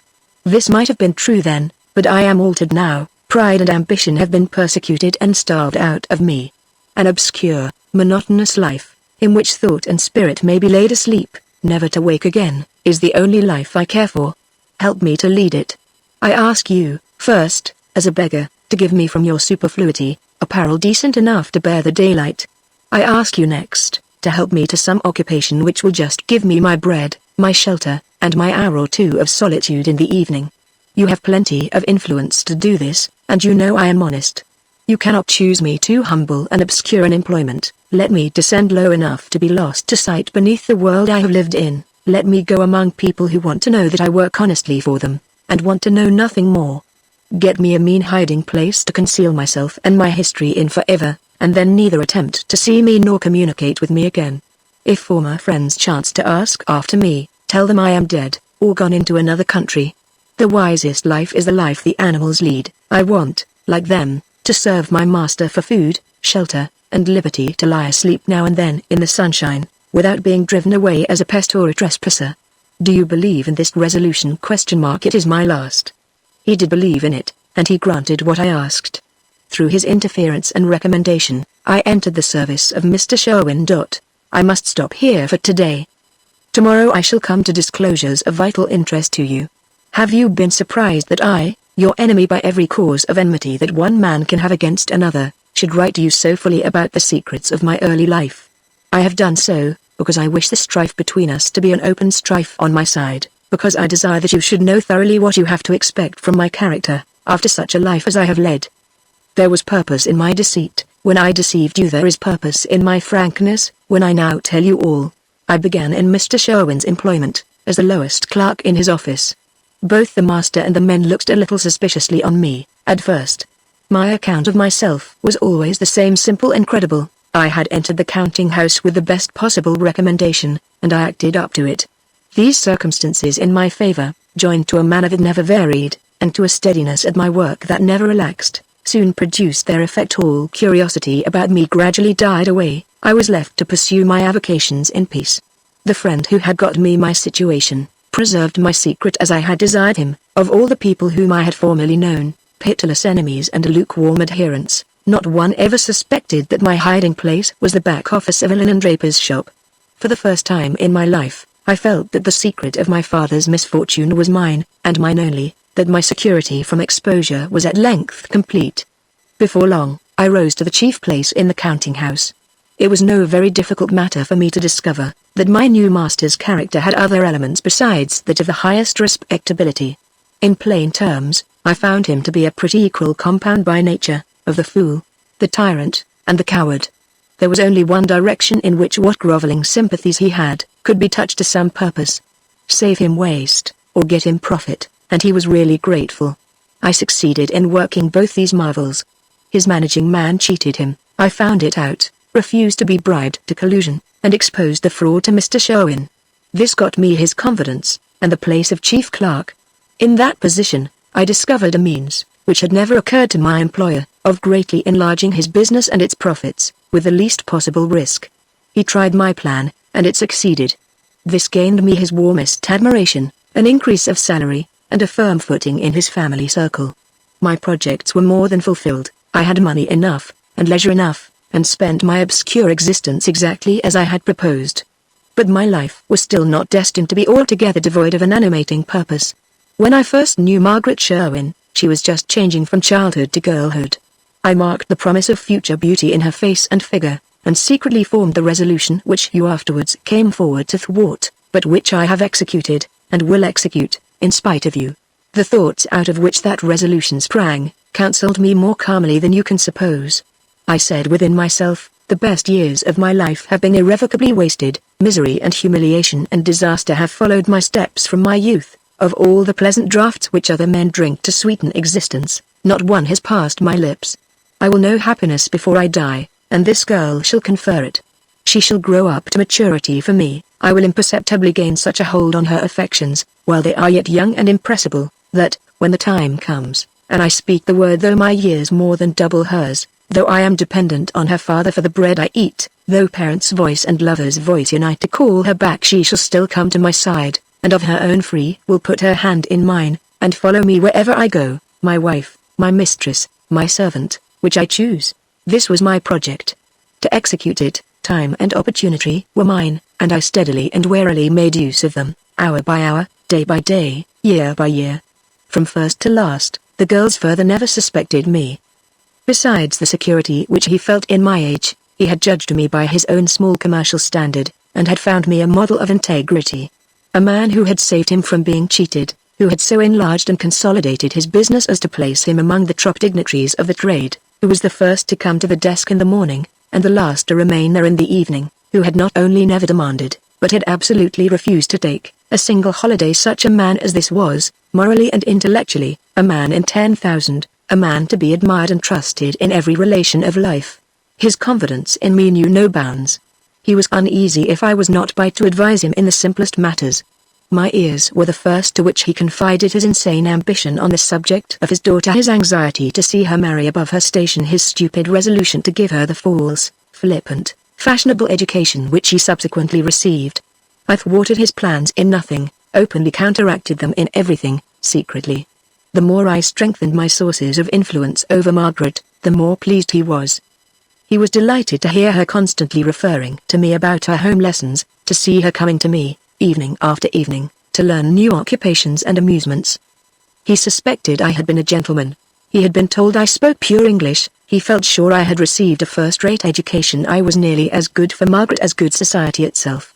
When she grew older, and went to the fashionable school, as her father had declared she should, my offer to keep up her lessons in the holidays, and to examine what progress she had made, when she came home regularly every fortnight for the Sunday, was accepted with greedy readiness, and acknowledged with servile gratitude.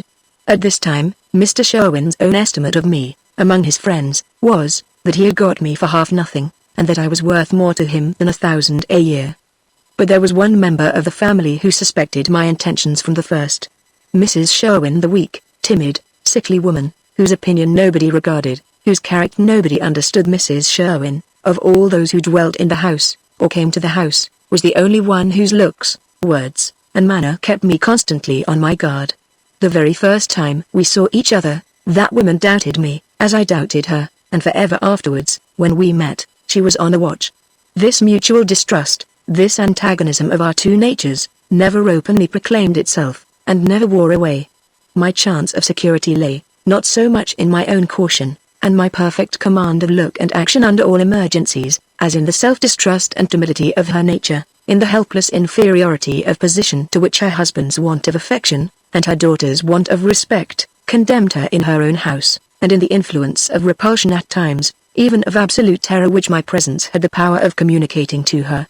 Suspecting what I am assured she suspected, incapable as she was of rendering her suspicions certainties, knowing beforehand, as she must have known, that no words she could speak would gain the smallest respect or credit from her husband or her child, that woman's life, while I was at North Villa, must have been a life of the direst mental suffering to which any human being was ever condemned. As time passed, and Margaret grew older, her beauty both of face and form approached nearer to perfection than I had foreseen, closely as I watched her. But neither her mind nor her disposition kept pace with her beauty. I studied her closely, with the same patient, penetrating observation, which my experience of the world has made it a habit with me to direct on everyone with whom I am brought in contact. I studied her, I say, intently, and found her worthy of nothing, not even of the slave destiny which I had in store for her. She had neither heart nor mind, in the higher sense of those words. She had simply instincts, most of the bad instincts of an animal, none of the good. The great motive power which really directed her, was deceit. I never met with any human being so inherently disingenuous, so naturally incapable of candor even in the most trifling affairs of life, as she was. The best training could never have wholly overcome this vice in her. The education she actually got, an education under false pretenses, encouraged it. Everybody has read, some people have known, of young girls who have committed the most extraordinary impostures, or sustained the most infamous false accusations, their chief motive being often the sheer enjoyment of practicing deceit. Of such characters was the character of Margaret Sherwin. She had strong passions, but not their frequent accompaniment, strong will, and strong intellect. She had some obstinacy, but no firmness. Appeal in the right way to her vanity, and you could make her do the things she had declared she would not do, the minute after she had made the declaration. As for her mind, it was of the lowest schoolgirl average. She had a certain knack at learning this thing, and remembering that, but she understood nothing fairly, felt nothing deeply. If I had not had my own motive in teaching her, I should have shut the books again, the first time she and I opened them together, and have given her up as a fool. All, however, that I discovered of bad in her character, never made me pause in the prosecution of my design. I had carried it too far for that, before I thoroughly knew her. Besides, what mattered her duplicity to me? I could see through it. Her strong passions? I could control them.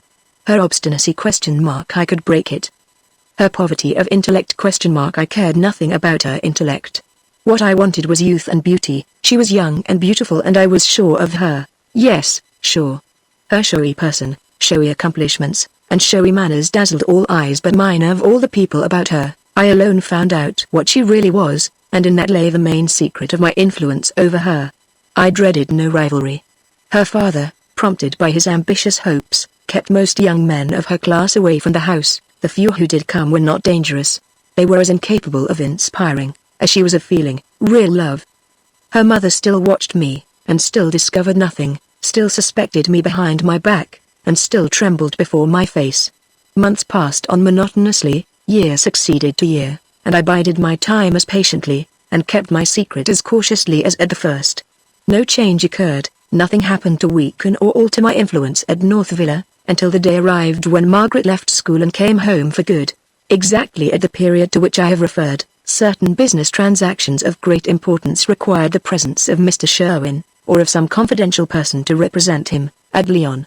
Secretly distrusting his own capabilities, he proposed to me to go, saying that it would be a pleasant trip for me, and a good introduction to his wealthy manufacturing correspondents. After some consideration, I accepted his offer. I had never hinted a word of my intentions towards her to Margaret, but she understood them well enough. I was certain of that, from many indications which no man could mistake. For reasons which will presently appear, I resolved not to explain myself until my return from Lyon. My private object in going there, was to make interest secretly with Mr. Sherwin's correspondents for a situation in their house. I knew that when I made my proposals to Margaret, I must be prepared to act on them on the instant. I knew that her father's fury when he discovered that I had been helping to educate his daughter only for myself, would lead him to any extremities. I knew that we must fly to some foreign country, and, lastly, I knew the importance of securing a provision for our maintenance, when we got there.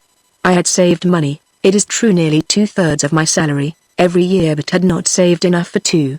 Accordingly, I left England to push my own interests, as well as my employer's, left it, confident that my short absence would not weaken the result of years of steady influence over Margaret.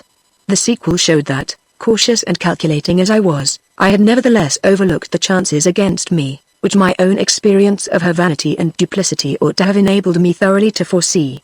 Well, I had been some time at Lyon, had managed my employer's business, from first to last. I was faithful, as I had engaged to be, to his commercial interests, and had arranged my own affairs securely and privately.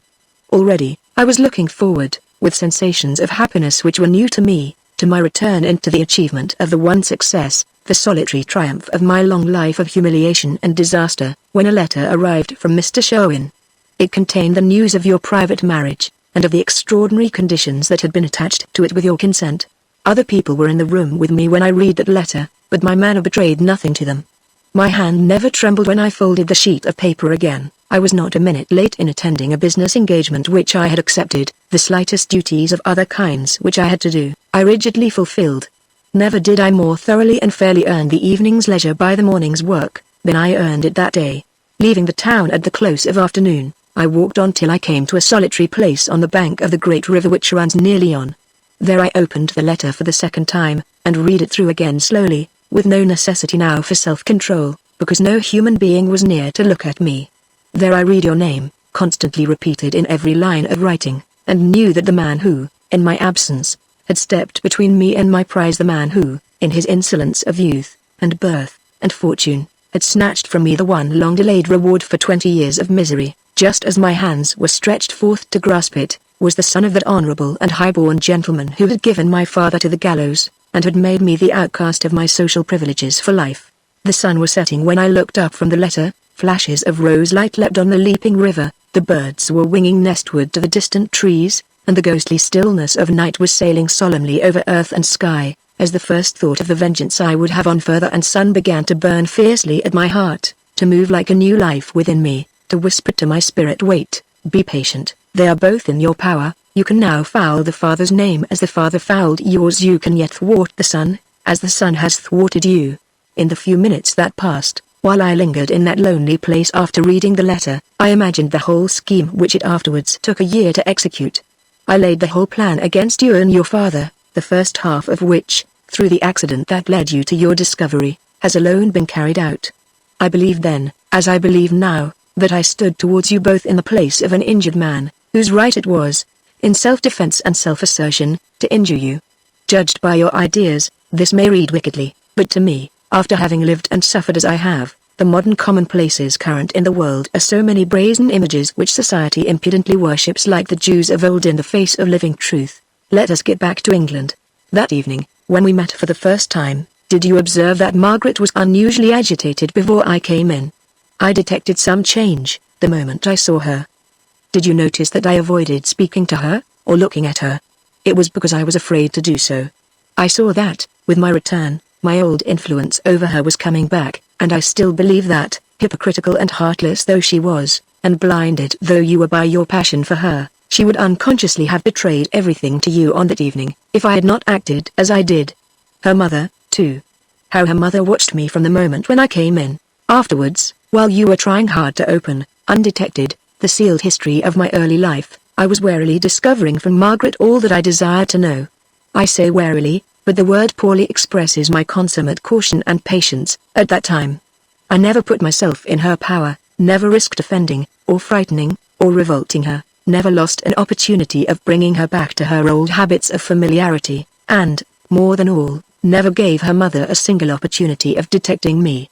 This was the sum of what I gathered up, bit by bit, from secret and scattered investigations, persevered in through many weeks. Her vanity had been hurt, her expectations disappointed, at my having left her for Lyon, with no other parting words than such as I might have spoken to any other woman whom I looked on merely as a friend. That she felt any genuine love for me I never have believed, and never shall, but I had that practical ability, that firmness of will, that obvious personal ascendancy over most of those with whom I came in contact, which extorts the respect and admiration of women of all characters, and even of women of no character at all. As far as her senses, her instincts, and her pride could take her, I had won her over to me, but no farther, because no farther could she go. I mention pride among her motives, advisedly. She was proud of being the object of such attentions as I had now paid to her for years, because she fancied that, through those attentions, I, who, more or less, ruled everyone else in her sphere, had yielded to her the power of ruling me. The manner of my departure from England showed her too plainly that she had miscalculated her influence, and that the power, in her case, as in the case of others, was all on my side.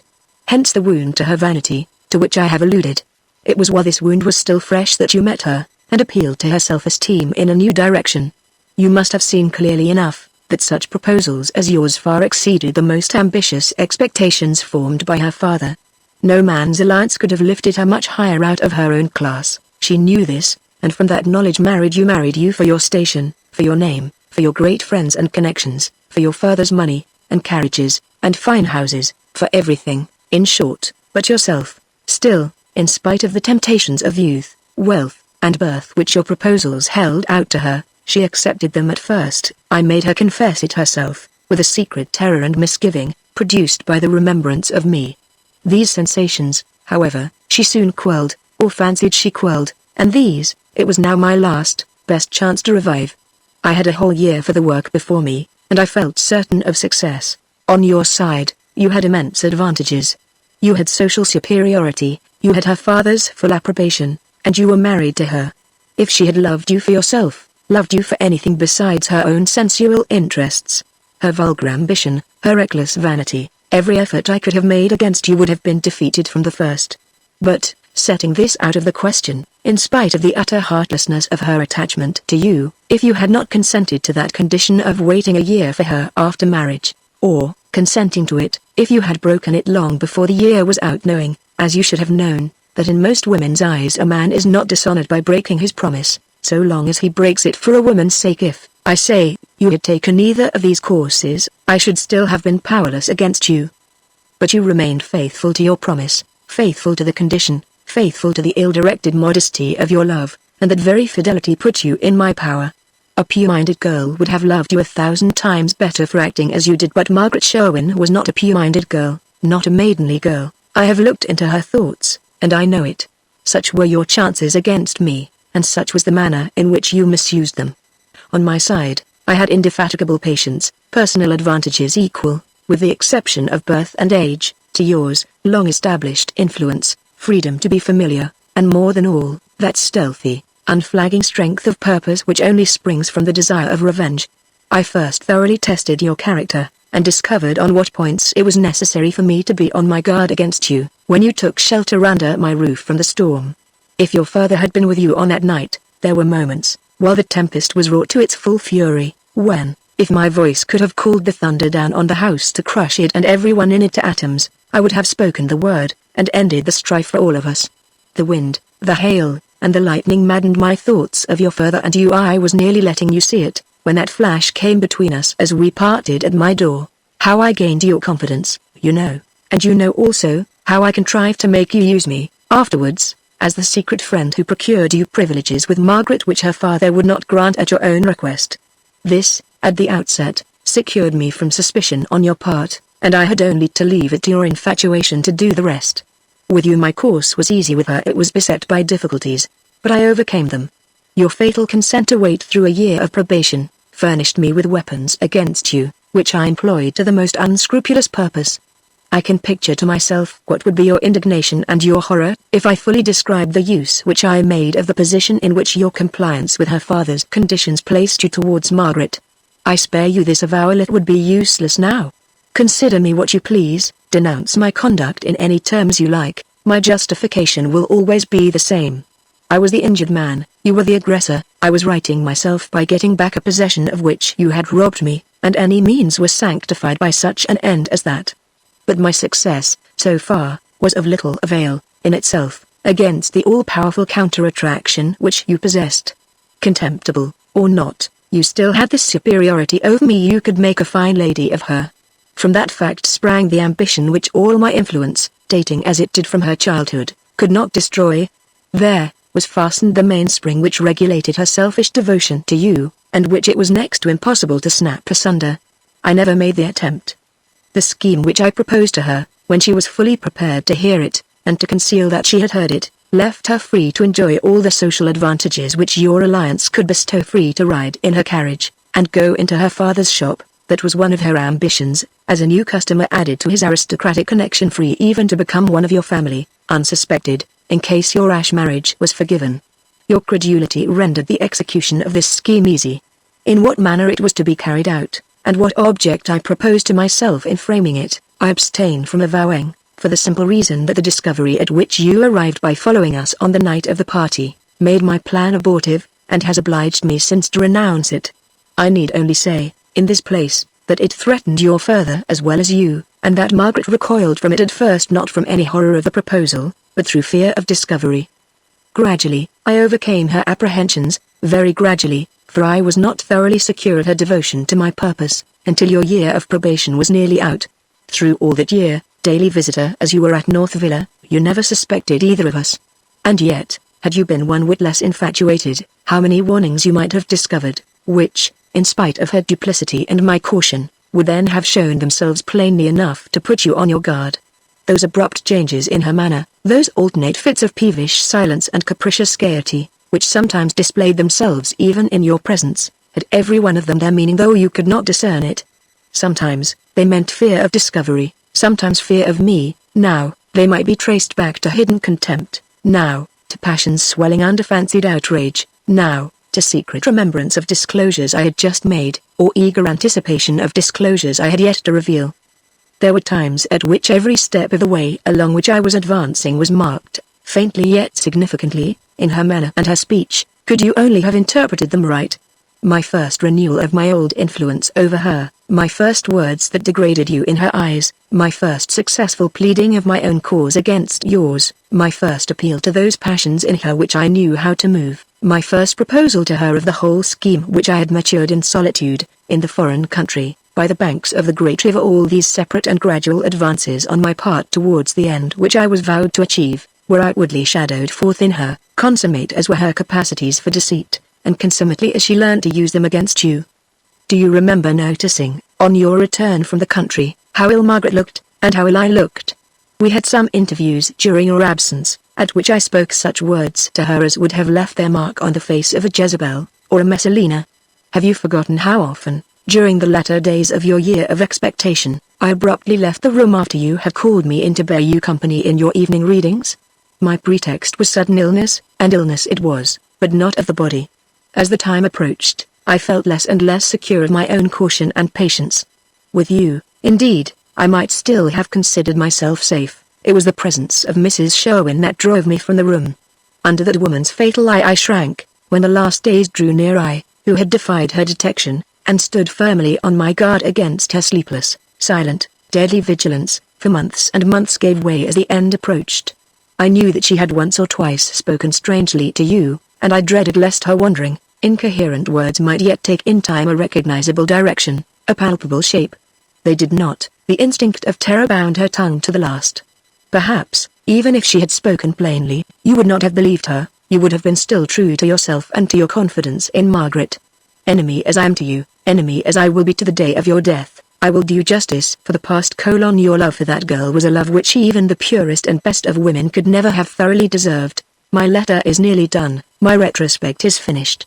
I have brought it down to the date of events, about which you know as much as I do. Accident conducted you to a discovery which, otherwise, you might not have made, perhaps for months, perhaps not at all, until I had led you to it of my own accord. I say accident, positively, knowing that from first to last I trusted no third person. What you know, you knew by accident alone. But for the chance discovery, you would have seen me bring her back to North Villa at the appointed time, in my care, just as she went out.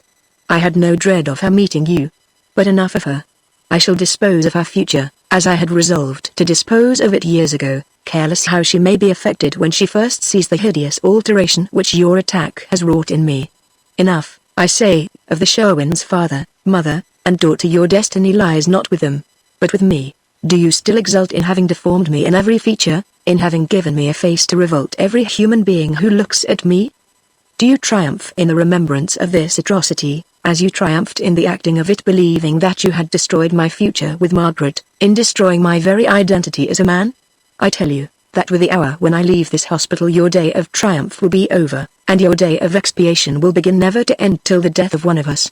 You shall live refined, educated gentleman, as you are to wish, like a ruffian, that you had killed me, and your further shall live to wish it too. Am I trying to awe you with the fierce words of a boaster and a bully? Test me, by looking back a little, and discovering what I have abstained from for the sake of my purpose, since I have been here. A word or two from my lips, in answer to the questions with which I have been baited, day after day, by those about me, would have called you before a magistrate to answer for an assault, a shocking and a savage assault, even in this country, where hand-to-hand brutality is a marketable commodity between the prisoner and the law. Your father's name might have been publicly coupled with your dishonor, if I had but spoken, and I was silent. I kept the secret, kept it, because to avenge myself on you by a paltry scandal, which you and your family, opposing to it wealth, position, previous character, and general sympathy, would live down in a few days, was not my revenge, because to be righted before magistrates and judges by a beggarman's exhibition of physical injury, and a coward's confession of physical defeat, was not my way of righting myself. I have a lifelong retaliation in view, which laws and lawgivers are powerless either to aid or to oppose. Their retaliation which set a mark upon Cain, as I will set a mark on you, and then made his life his punishment, as I will make your life yours. How? Remember what my career has been, and know that I will make your career like it. As my father's death by the hangman affected my existence, so the events of that night when you followed me shall affect yours. Your further shall see you living the life to which his evidence against my father condemned me, shall see the foul stain of your disaster clinging to you wherever you go. The infamy with which I am determined to pursue you, shall be your own infamy that you cannot get quit of, for you shall never get quit of me, never get quit of the wife who has dishonored you. You may leave your home, and leave England, you may make new friends, and seek new employments, years and years may pass away, and still, you shall not escape us, still, you shall never know when we are near, or when we are distant, when we are ready to appear before you, or when we are sure to keep out of your sight. My deformed face and her fatal beauty shall hunt you through the world.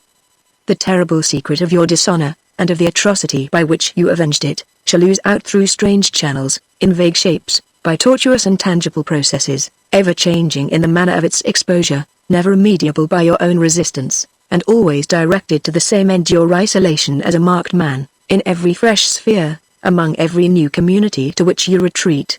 Do you call this a very madness of malignity and revenge? It is the only occupation in life for which your mutilation of me has left me fit, and I accept it, as work worthy of my deformity. In the prospect of watching how you bear this hunting through life, that never quite hunts you down, how long you resist the poison influence, as slow as it is sure, of a crafty tongue that cannot be silenced, of a denouncing presence that cannot be fled, of a damning secret torn from you and exposed afresh each time you have hidden it. There is the promise of a nameless delight which it sometimes fevers, sometimes chills my blood to think of.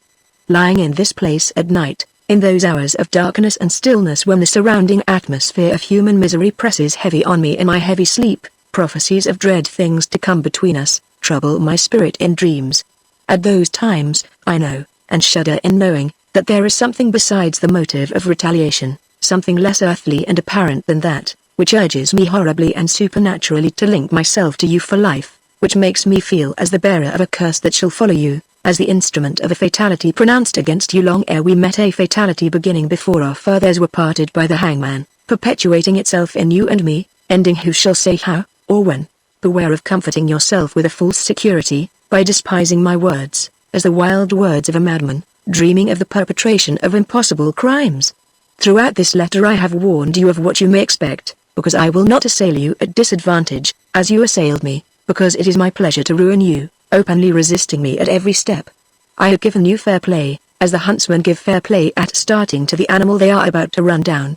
Be warned against seeking a false hope in the belief that my faculties are shaken, and that my resolves are visionary fools, because such a hope is only despair in disguise. I have done.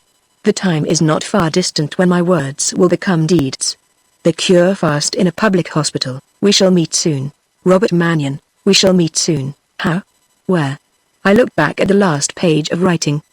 but my attention wandered strangely. I confused one paragraph with another. The longer I read, the less I was able to grasp the meaning, not of sentences merely, but even of the simplest words. From the first lines to the last, the letter had produced no distinct impressions on my mind.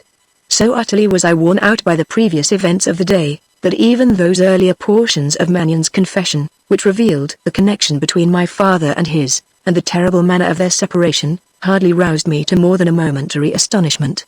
I just called to remembrance that I had never heard the subject mentioned at home, except once or twice in vague hints dropped mysteriously by an old servant, and little regarded by me at the time, as referring to matters which had happened before I was born.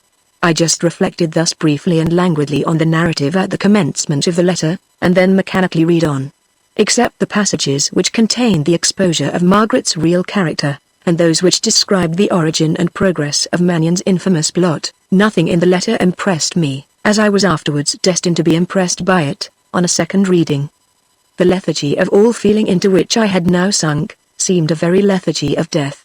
I tried to clear and concentrate my faculties by thinking of other subjects, but without success.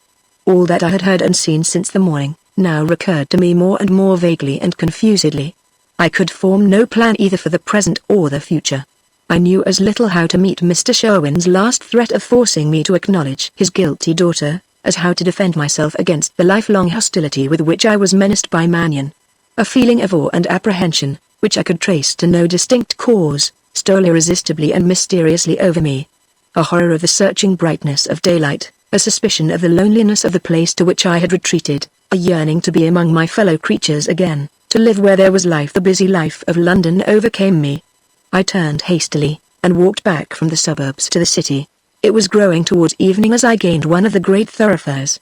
Seeing some of the inhabitants of the houses, as I walked along, sitting at their open windows to enjoy the evening air, the thought came to me for the first time that where shall I lay my head tonight? Home I had none. Friends who would have gladly received me were not wanting, but to go to them would oblige me to explain myself, to disclose something of the secret of my calamity, and this I was determined to keep concealed, as I had told my father I would keep it.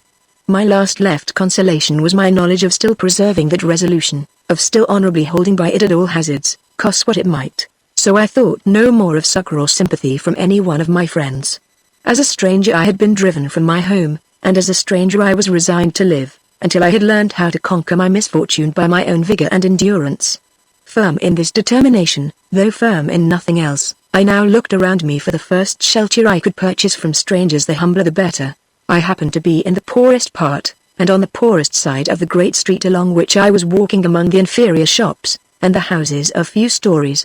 A room to let was not hard to find here. I took the first I saw, escaped questions about names and references by paying my week's rent in advance, and then found myself left in possession of the one little room which I must be resigned to look on for the future, perhaps for a long future, as my home. Home. A dear and a mournful remembrance was revived in the reflections suggested by that simple word. Through the darkness that thickened over my mind, there now passed one faint ray of light which gave promise of the morning, the light of the calm face that I had last looked on when it was resting on my father's breast. Clara. My parting words to her, when I had unclasped from my neck those kind arms which would fain have held me to home forever, had expressed a promise that was yet unfulfilled. I trembled as I now thought on my sister's situation. Not knowing whither I had turned my steps on leaving home, uncertain to what extremities my despair might hurry me, absolutely ignorant even whether she might ever see me again, it was terrible to reflect on the suspense under which she might be suffering, at this very moment, on my account. My promise to write to her was of all promises the most vitally important, and the first that should be fulfilled. My letter was very short. I communicated to her the address of the house in which I was living, well knowing that nothing but positive information on this point would effectually relieve her anxiety. I asked her to write in reply, and let me hear some news of her, the best that she could give, and I entreated her to believe implicitly in my patience and courage under every disaster, and to feel assured that, whatever happened, I should never lose the hope of soon meeting her again. Of the perils that beset me, of the wrong and injury I might yet be condemned to endure, I said nothing. Those were truths which I was determined to conceal from her, to the last. She had suffered for me more than I dared think of, already. I sent my letter by hand, so as to ensure its immediate delivery. In writing those few simple lines, I had no suspicion of the important results which they were destined to produce. in thinking of tomorrow, and of all the events which tomorrow might bring with it. I little thought whose voice would be the first to greet me the next day, whose hand would be held out to me as the helping hand of a friend. Chapter 6. It was still early in the morning, when a loud knock sounded at the house door, and I heard the landlady calling to the servant, "A gentleman to see the gentleman who came in last night." The moment the words reached me, my thoughts recurred to the letter of yesterday. Had Magneon found me out in my retreat? As the suspicion crossed my mind, the door opened, and the visitor entered. I looked at him in speechless astonishment. It was my elder brother. It was Ralph himself who now walked into the room. "Well, Basil. How are you?" he said, with his old offhand manner and hearty voice. "Ralph. You in England? You here? I came back from Italy last night. Basil, how awfully you're changed. I hardly know you again." His manner altered as he spoke the last words. The look of sorrow and alarm which he fixed on me went to my heart. I thought of holiday time, when we were boys, of Ralph's boisterous ways with me, of his good-humored school frolics, at my expense, of the strong bond of union between us, so strangely compounded of my weakness and his strength, of my passive and of his active nature. I saw how little he had changed since that time, and knew, as I never knew before, how miserably I was altered. All the shame and grief of my banishment from home came back on me, at sight of his friendly, familiar face. I struggled hard to keep my self-possession, and tried to bid him welcome cheerfully, but the effort was too much for me. I turned away my head, as I took his hand, for the old schoolboy feeling of not letting Ralph see that I was in tears influenced me still. "Basil. Basil. What are you about? This won't do. Look up, and listen to me. I have promised Clara to pull you through this wretched mess, and I'll do it. Get a chair, and give me a light. I'm going to sit on your bed, smoke a cigar, and have a long talk with you." While he was lighting his cigar, I looked more closely at him than before. Though he was the same as ever in manner, though his expression still preserved its reckless levity of former days, I now detected that he had changed a little in some other respects. His features had become coarser, dissipation had begun to mark them. His spare, active, muscular figure had filled out, he was dressed rather carelessly, and of all his trinkets and chains of early times, not one appeared about him now. Ralph looked prematurely middle-aged, since I had seen him last. "Well," he began, "first of all, about my coming back. The fact is, the morganatic Mrs. Ralph," he referred to his last mistress, "wanted to see England, and I was tired of being abroad. So I brought her back with me, and we're going to live quietly, somewhere in the Brompton neighborhood. That woman has been my salvation. You must come and see her. She has broken me of gaming altogether. I was going to the devil as fast as I could, when she stopped me, but you know all about it, of course. Well, we got to London yesterday afternoon, and in the evening I left her at the hotel, and went to report myself at home. There, the first thing I heard, was that you had cut me out of my old original distinction of being the family scamp. Don't look distressed, Basil, I'm not laughing at you. I've come to do something better than that. Never mind my talk, nothing in the world ever was serious to me, and nothing ever will be." He stopped to knock the ash off his cigar, and settle himself more comfortably on my bed, then proceeded. "It has been my ill luck to see my father pretty seriously offended on more than one occasion, but I never saw him so very quiet and so very dangerous as last night when he was telling me about you. I remember well enough how he spoke and looked, when he caught me putting away my trout flies in the pages of that family history of his, but it was nothing to see him or hear him then, to what it is now. I can tell you this, Basil, if I believed in what the poetical people call a broken heart, which I don't, I should be almost afraid that he was broken-hearted. I saw it was no use to say a word for you just yet, so I sat quiet and listened to him till I got my dismissal for the evening. My next proceeding was to go upstairs, and see Clara. Upstairs, I give you my word of honor, it was worse still. Clara was walking about the room with your letter in her hand. Just reach me the matches, my cigar's out. Some men can talk and smoke in equal proportions, I never could. You know as well as I do, he continued when he had relit his cigar, that Clara is not usually demonstrative. I always thought her rather a cold temperament, but the moment I put my head in at the door, I found I'd been just as great a fool on that point as on most others. Basil, the scream Clara gave when she first saw me, and the look in her eyes when she talked about you, positively frightened me. I can't describe anything, and I hate descriptions by other men, most likely on that very account, so I won't describe what she said and did. I'll only tell you that it ended in my promising to come here the first thing this morning, promising to get you out of the scrape, promising, in short, everything she asked me. So here I am, ready for your business before my own. The fair partner of my existence is at the hotel, half frantic because I won't go lodging hunting with her. But Clara is paramount, Clara is the first thought. Somebody must be a good boy at home, and now you have resigned, I'm going to try and succeed you, by way of a change. Ralph. Ralph. Can you mention Clara's name, and that woman's name, in the same breath? Did you leave Clara quieter and better? For God's sake be serious about that, though serious about nothing else. Gently, Basil. Doucement mon ami. I did leave her quieter, my promise made her look almost like herself again. As for what you say about mentioning Clara and Mrs. Ralph in the same breath, I've been talking and smoking till I have no second breaths left to devote to second-rate virtue. There is an unanswerable reason for you, if you want one. And now let us get to the business that brings me here. I don't want to worry you by raking up this miserable mess again, from beginning to end, in your presence, but I must make sure at the same time that I have got hold of the right story, or I can't be of any use to you. My father was a little obscure on certain points. He talked enough, and more than enough, about consequences to the family, about his own affliction, about his giving you up forever, and, in short, about everything but the case itself as it really stands against us. Now that is just what I ought to be put up to, and must be put up to. Let me tell you in 3 words what I was told last night.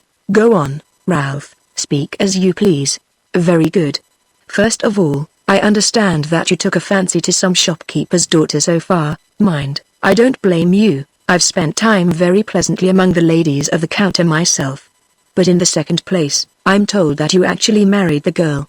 I don't wish to be hard upon you, my good fellow, but there was an unparalleled insanity about that act, worthier of a patient in Bedlam than of my brother. I am not quite sure whether I understand exactly what virtuous behavior is, but if that was virtuous behavior there. Don't look shocked. Let's have done with the marriage, and get on.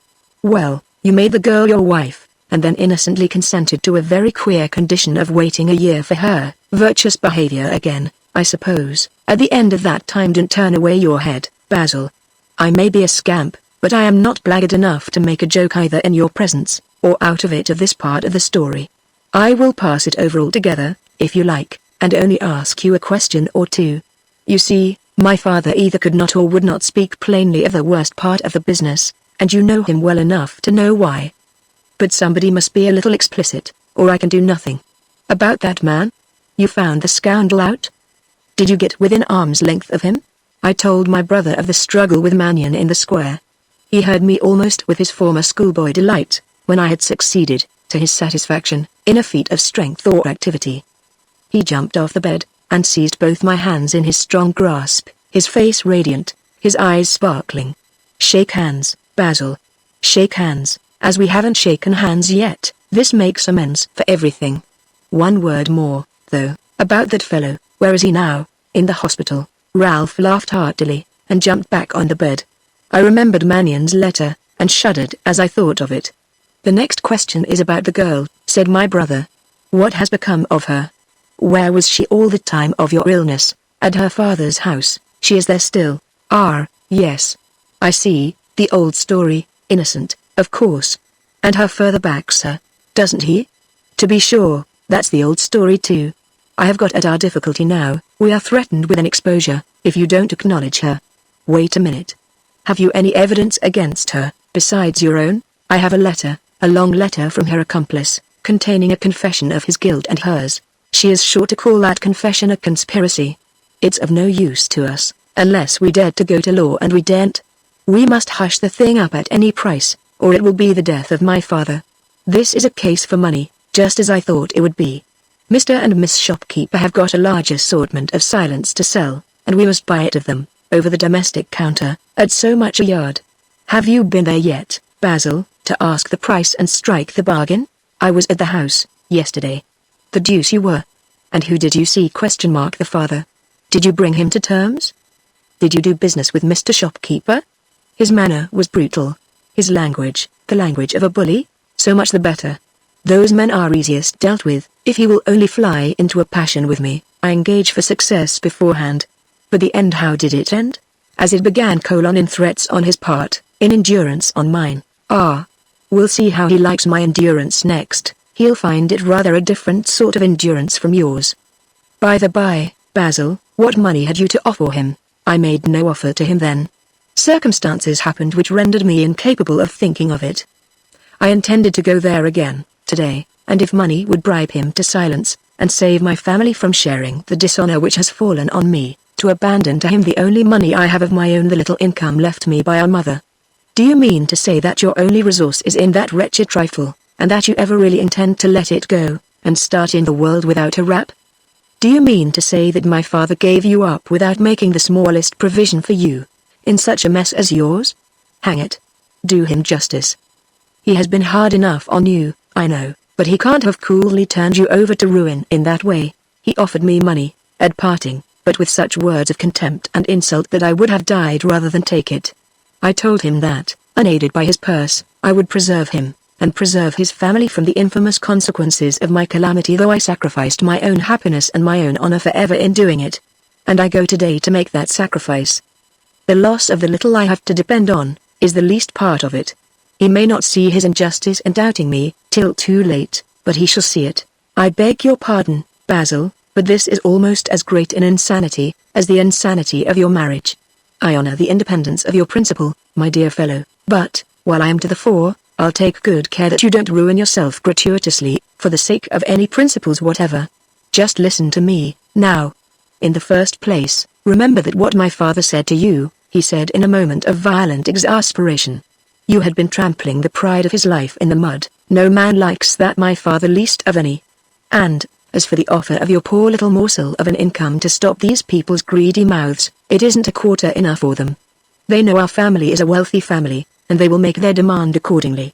Any other sacrifice, even to taking the girl back, though you never could bring yourself to do that, would be of no earthly use. Nothing but money will do, money cunningly doled out, under the strongest possible stipulations. Now, I'm just the man to do that, and I have got the money, or, rather, my father has, which comes to the same thing. Write me the fellow's name and address. There's no time to be lost. I'm off to see him at once. I can't allow you, Ralph, to ask my father for what I could not ask him myself.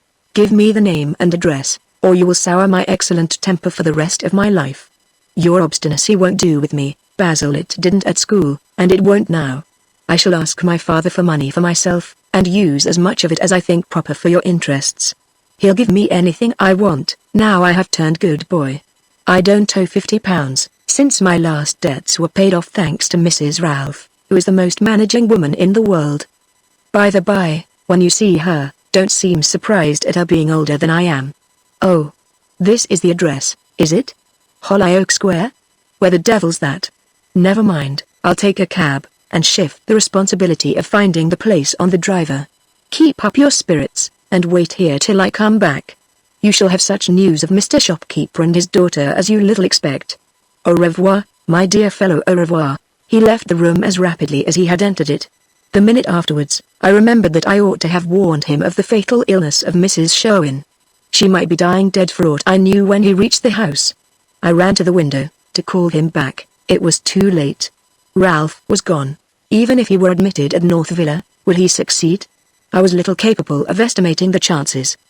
The unexpectedness of his visit, the strange mixture of sympathy and levity in his manner, of worldly wisdom and boyish folly in his conversation, appeared to be still confusing me in his absence, just as they had confused me in his presence. My thoughts imperceptibly wandered away from Ralph, and the mission he had undertaken on my behalf, to a subject which seemed destined, for the future, to steal on my attention, irresistibly and darkly, in all my lonely hours. Already, the fatality denounced against me in Magnion's letter had begun to act. Already, that terrible confession of past misery and crime, that monstrous declaration of enmity which was to last with the lasting of life, began to exercise its numbing influence on my faculties, to cast its blighting shadow over my heart. I opened the letter again, and reread the threats against me at its conclusion. One by one, the questions now arose in my mind: how can I resist, or how escape the vengeance of this evil spirit? How shun the dread deformity of that face, which is to appear before me in secret? How silence that fiend's tongue, or make harmless the poison which it will pour drop by drop into my life? When should I first look for that avenging presence? Now, or not till months hence? Where should I first see it? In the house ? Or in the street? At what time would it steal to my side? By night or by day? Should I show the letter to Ralph ? It would be useless. What would avail any advice or assistance which his reckless courage could give, against an enemy who combined the ferocious vigilance of a savage with the far-sighted iniquity of a civilized man? As this last thought crossed my mind, I hastily closed the letter, determining, alas, how vainly, never to open it again. Almost at the same instant, I heard another knock at the house door. Could Ralph have returned already? Impossible. Besides, the knock was very different from his. It was only just loud enough to be audible where I now sat. Magneon? But would he come thus? Openly, fairly, in the broad daylight, through the populous street? A light, quick step ascended the stairs. My heart bounded. I started to my feet. It was the same step which I used to listen for, and love to hear, in my illness. I ran to the door, and opened it. My instinct had not deceived me. It was my sister, Basil. She exclaimed, before I could speak. Has Ralph been here? Yes, love, yes. Where has he gone? What has he done for you? He promised me, and he has kept his promise nobly, Clara. He is away helping me now. Thank God. Thank God. She sank breathless into a chair, as she spoke. Oh, the pang of looking at her at that moment, and seeing how she was changed! Seeing the dimness and weariness of the gentle eyes, the fear and the sorrow that had already overshadowed the bright young face. I shall be better directly, she said, guessing from my expression what I then felt. But, seeing you in this strange place, after what happened yesterday, and having come here so secretly, in terror of my father finding it out, I can't help feeling your altered position and mine a little painfully at first. But we won't complain. As long as I can get here sometime to see you, we will only think of the future now. What a mercy, what a happiness it is that Ralph has come back. We have always done him injustice. He is far kinder and far better than we ever thought him. But, Basil, how worn and ill you are looking. Have you not told Ralph everything? Are you in any danger? None, Clara, none, indeed. Don't grieve too deeply about yesterday. Try and forget that horrible parting, and all that brought it about. He has not spoken of it since, except to tell me that I must never know more of your fault and your misfortune, than the very little I know already. And I have resolved not to think about it, as well as not to ask about it, for the future. I have a hope already, Basil, very, very far off fulfillment, but still a hope. Can you not think what it is? Your hope is far off fulfillment, indeed, Clara. If it is hope from my father, hush. Don't say so, I know better.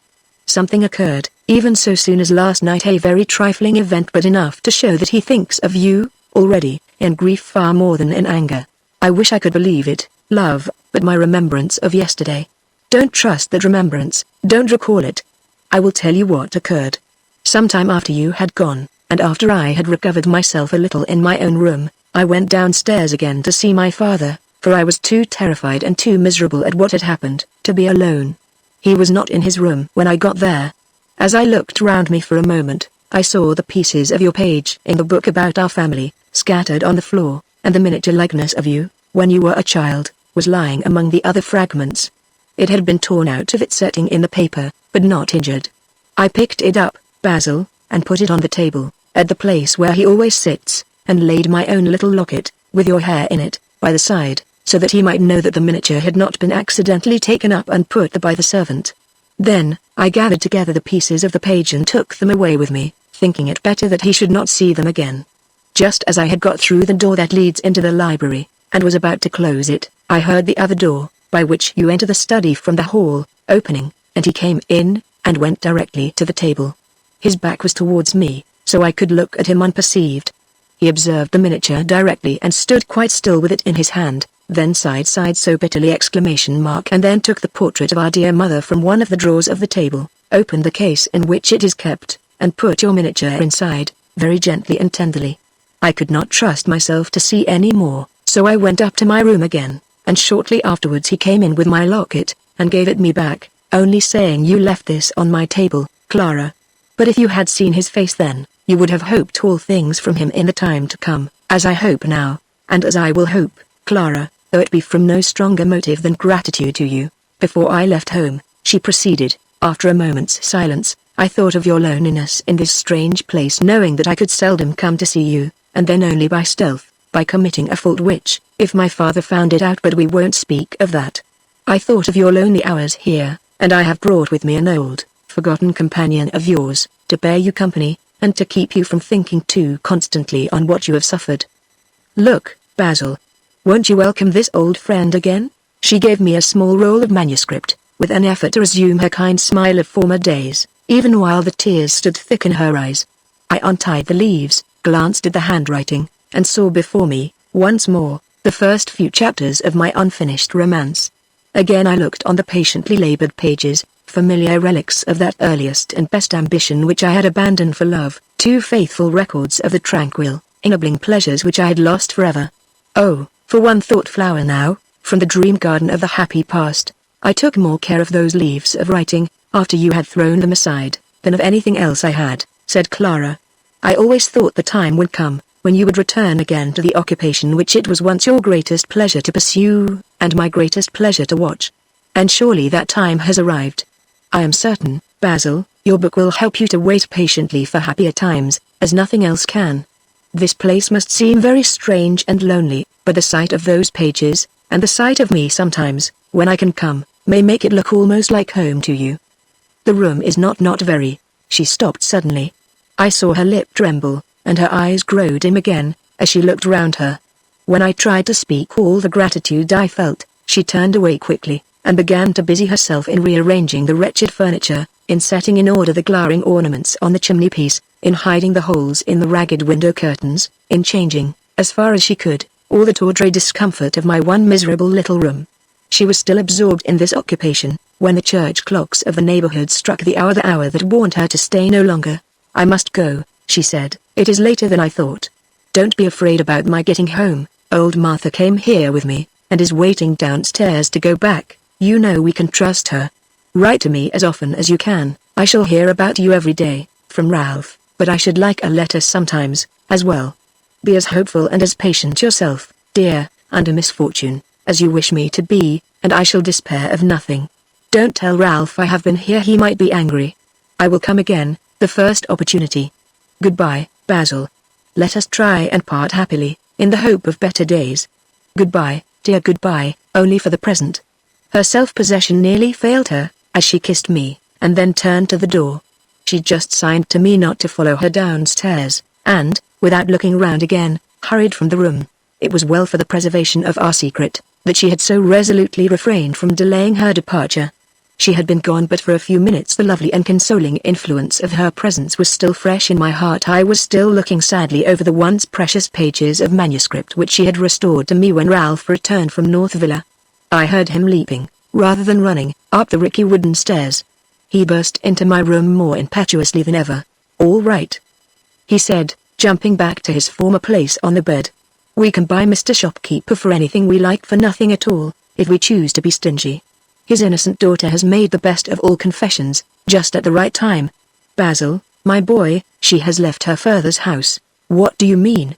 She has eloped to the hospital, Magneon. Yes, Magneon, I have got his letter to her. She is criminated by it, even past her father's contradiction, and he doesn't stick at a trifle. But I'll begin at the beginning, and tell you everything. Hang it, Basil, you look as if I'd brought you bad news instead of good. Never mind how I look, Ralph, pray go on.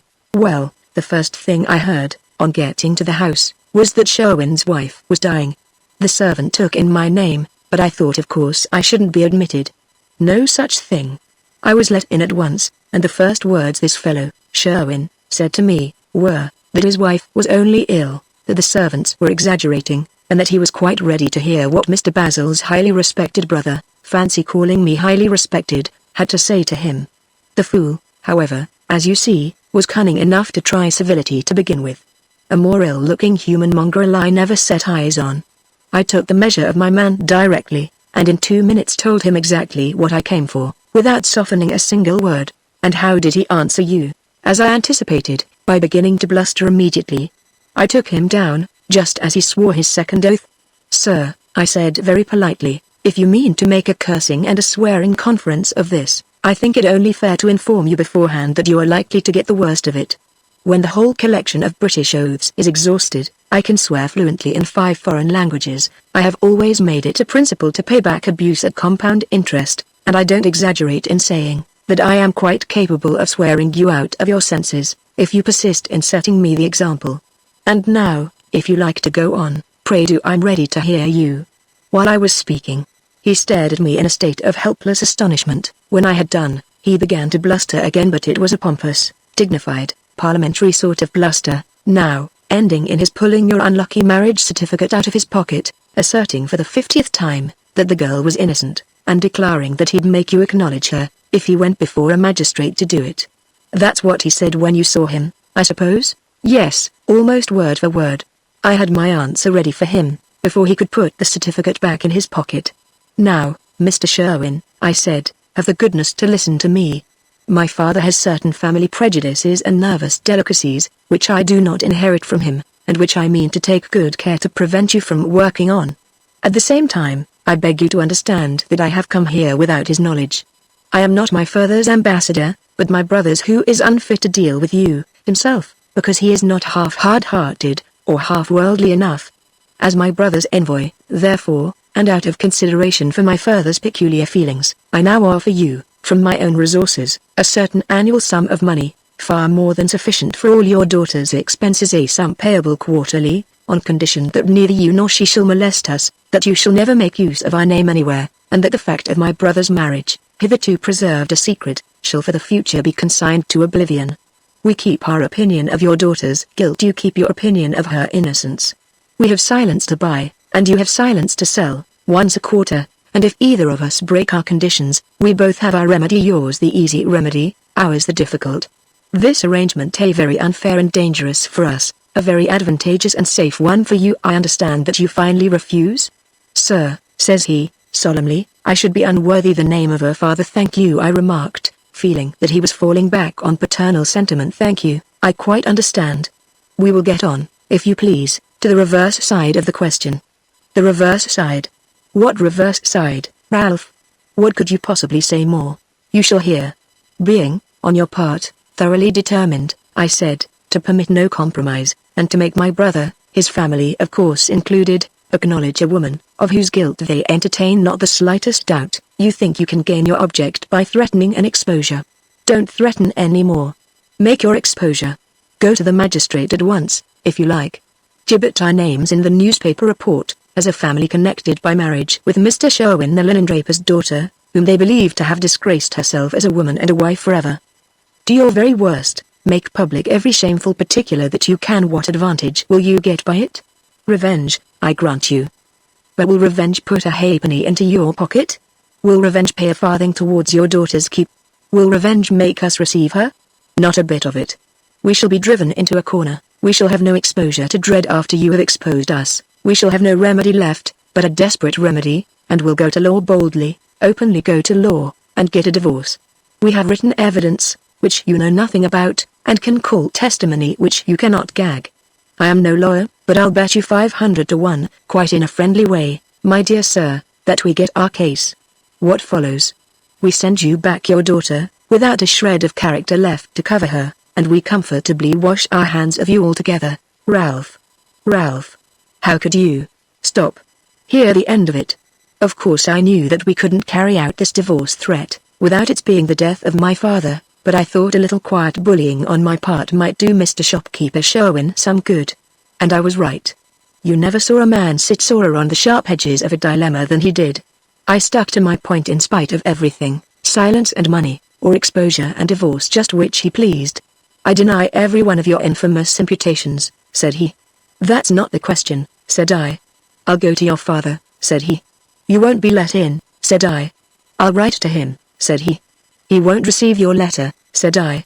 There we came to a pull-up. He began to stammer, and I refreshed myself with a pinch of snuff.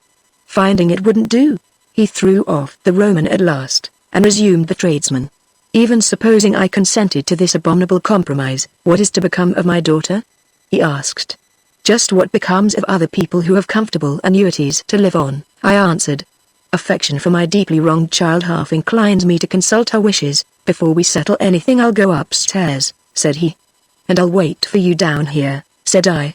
Did he object to that? Not he. He went upstairs, and in a few minutes ran down again, with an open letter in his hand, looking as if the devil was after him before his time. At the last 3 or 4 stairs, he tripped, caught at the banisters, dropped the letter over them in doing so, tumbled into the passage in such a fury and fright that he looked like a madman, tore his hat off a peg, and rushed out. I just heard him say his daughter should come back, if he put a straight waistcoat on her, as he passed the door. Between his tumble, his passion, and his hurry, he never thought of coming back for the letter he had dropped over the banisters. I picked it up before I went away, suspecting it might be good evidence on our side, and I was right. Read it yourself, Basil. You have every moral and legal claim on the precious document, and here it is. I took the letter, and read, in Magnion's handwriting, these words, dated from the hospital: I have received your last note, and cannot wonder that you are getting impatient under restraint. But, remember, that if you had not acted as I warned you beforehand to act in case of accidents, if you had not protested innocence to your father, and preserved total silence towards your mother, if you had not kept in close retirement, behaving like a domestic martyr, and avoiding, in your character of a victim, all voluntary mention of your husband's name, your position might have been a very awkward one. Not being able to help you, the only thing I could do was to teach you how to help yourself. I gave you the lesson, and you have been wise enough to profit by it. The time has now come for a change in my plans. I have suffered a relapse, and the date of my discharge from this place is still uncertain. I doubt the security, both on your account, and on mine, of still leaving you at your father's house, to await my cure. Come to me here, therefore, tomorrow, at any hour when you can get away unperceived. You will be let in as a visitor, and shown to my bedside. If you ask for Mr. Turner, the name I have given to the hospital authorities. Through the help of a friend outside these walls, I have arranged for a lodging in which you can live undiscovered, until I am discharged and can join you. You can come here twice a week, if you like, and you had better do so, to accustom yourself to the sight of my injuries. I told you in my first letter how and where they had been inflicted. When you see them with your own eyes, you will be best prepared to hear what my future purposes are, and how you can aid them. R.M. This was evidently the letter about which I had been consulted by the servant at North Villa. The date corresponded with the date of Magnion's letter to me. I noticed that the envelope was missing, and asked Ralph whether he had got it. No, he replied. Sherwin dropped the letter just in the state in which I have given it to you. I suspect the girl took away the envelope with her, thinking that the letter which she left behind her was inside. But the loss of the envelope doesn't matter. Look there, the fellow has written her name at the bottom of the leaf, as coolly as if it was an ordinary correspondence. She is identified with the letter, and that's all we want in our future dealings with her father. But, Ralph, do I think her father will get her back? If he's in time to catch her at the hospital, he assuredly will. If not, we shall have some little trouble on our side, I suspect. This seems to me to be how the matter stands now, Basil: after that letter, and her running away, Sherwin will have nothing for it but to hold his tongue about her innocence. We may consider him as settled and done with.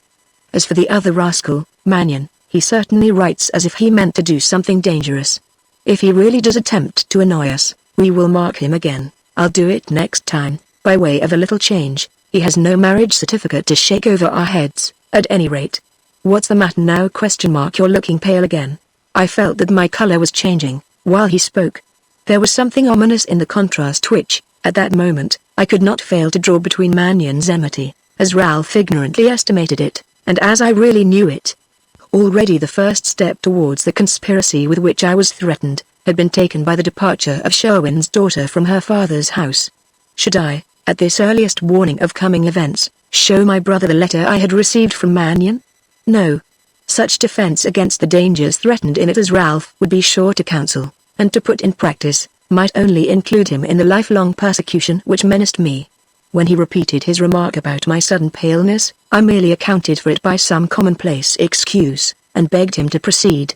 I suppose, Basil, he said, the truth is, that you can't help being a little shocked, though you could expect nothing better from the girl at her boldly following this fellow Magnion, even to the hospital. Ralph was right, in spite of myself. This feeling was one among the many which now influenced me. Setting that aside, however, we are quite ready, I take it, to let her stick to her choice, and live just as she pleases, so long as she doesn't live under our name. There is the great fear and great difficulty now. If Sherwin can't find her, we must, otherwise, we can never feel certain that she is not incurring all sorts of debts as your wife.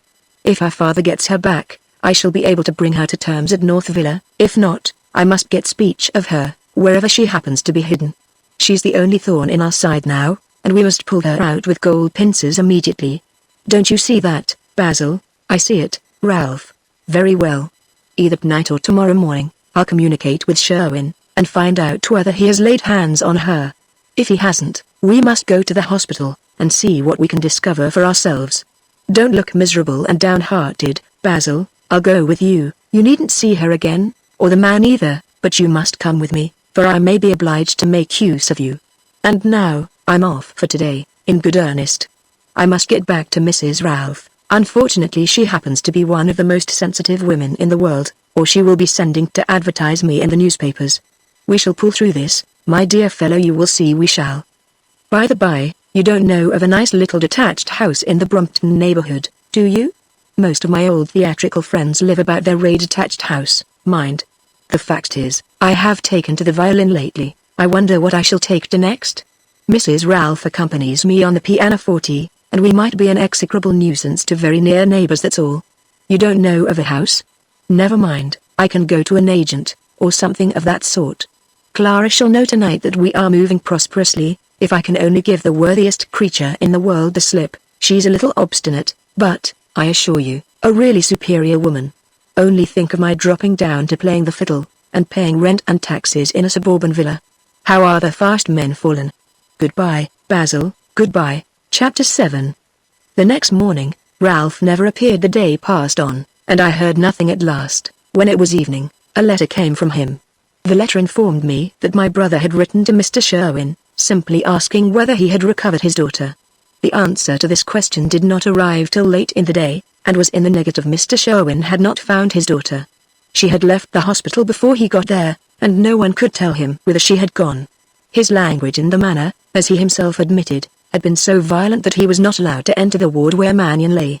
When he returned home, he found his wife at the point of death, and on the same evening she expired.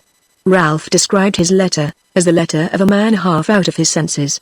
He only mentioned his daughter, to declare, in terms almost of fury, that he would accuse her before his wife's surviving relatives, of having been the cause of her mother's death, and called down the most terrible denunciations on his own head, if he ever spoke to his child again, though he should see her starving before him in the streets. In a postscript, Ralph informed me that he would call the next morning, and concert measures for tracking Sherwin's daughter to her present retreat. Every sentence in this letter bore warning of the crisis which was now close at hand, yet I had as little of the desire as of the power to prepare for it. A superstitious conviction that my actions were governed by a fatality which no human foresight could alter or avoid, began to strengthen within me. From this time forth, I awaited events with the uninquiring patience, the helpless resignation of despair. My brother came, punctual to his appointment.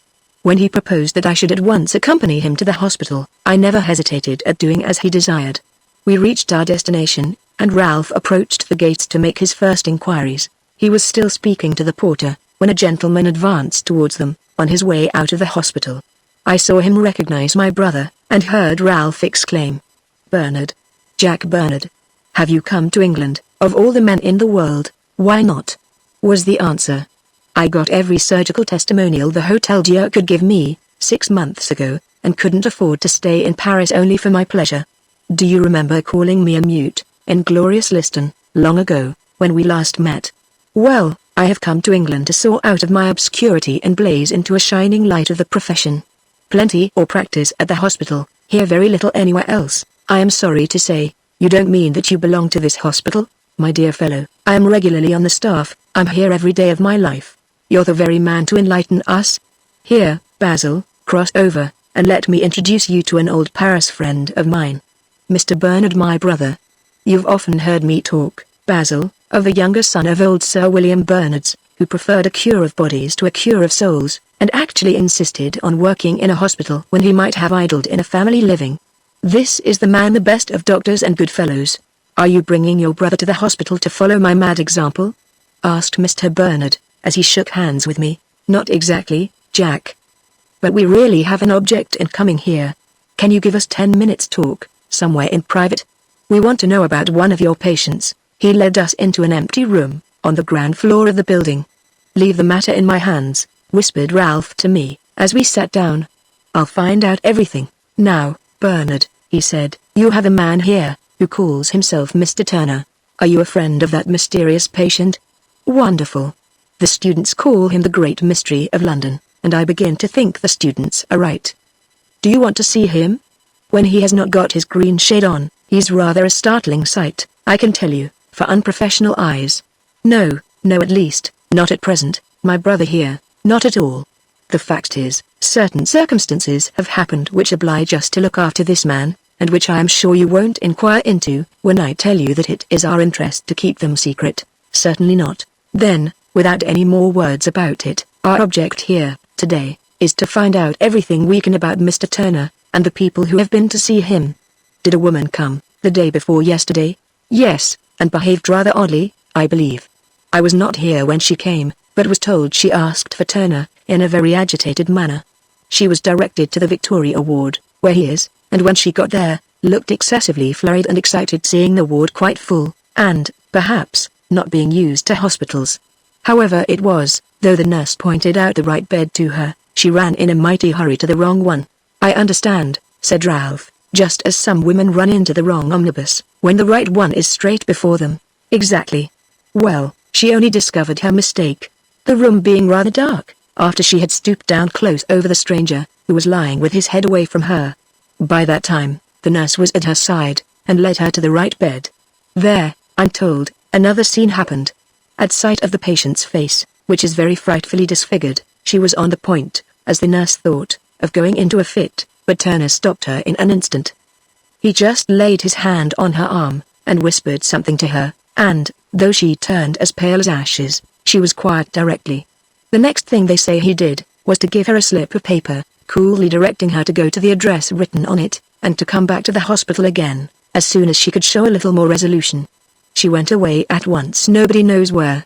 Has nobody asked where? Yes, a fellow who said he was her father, and who behaved like a madman. He came here about an hour after she had left, and wouldn't believe that we knew nothing about her. How the deuce should we know anything? He threatened Turner, whom, by the by, he called Manning, or some such name, in such an outrageous manner, that we were obliged to refuse him admission. Turner himself will give no information on this subject, but I suspect that his injuries are the result of a quarrel with the father about the daughter, a pretty savage quarrel. I must say, looking to the consequences, I beg your pardon, but your brother seems ill. I'm afraid, turning to me, you find the room rather close. No, indeed, not at all. I have just recovered from a serious illness, but pray go on. I have very little more to say. The father went away in a fury, just as he came. The daughter has not yet made her appearance a second time. But, after what was reported to me of the first interview, I dare say she will come. She must, if she wants to see Turner. He won't be out, I suspect, for another fortnight. He has been making himself worse by perpetually writing letters. We were rather afraid of irascibleness. But he'll get over that danger, I think. About the woman, said Ralph, it is of the greatest importance that we should know where she is now living. Is there any possibility, we will pay well for it, of getting some sharp fellow to follow her home from this place, the next time she comes here? Mr. Bernard hesitated a moment, and considered. I think I can manage it for you with the porter, after you are gone, he said, provided you leave me free to give any remuneration I may think necessary. Anything in the world, my dear fellow. Have you got pen and ink?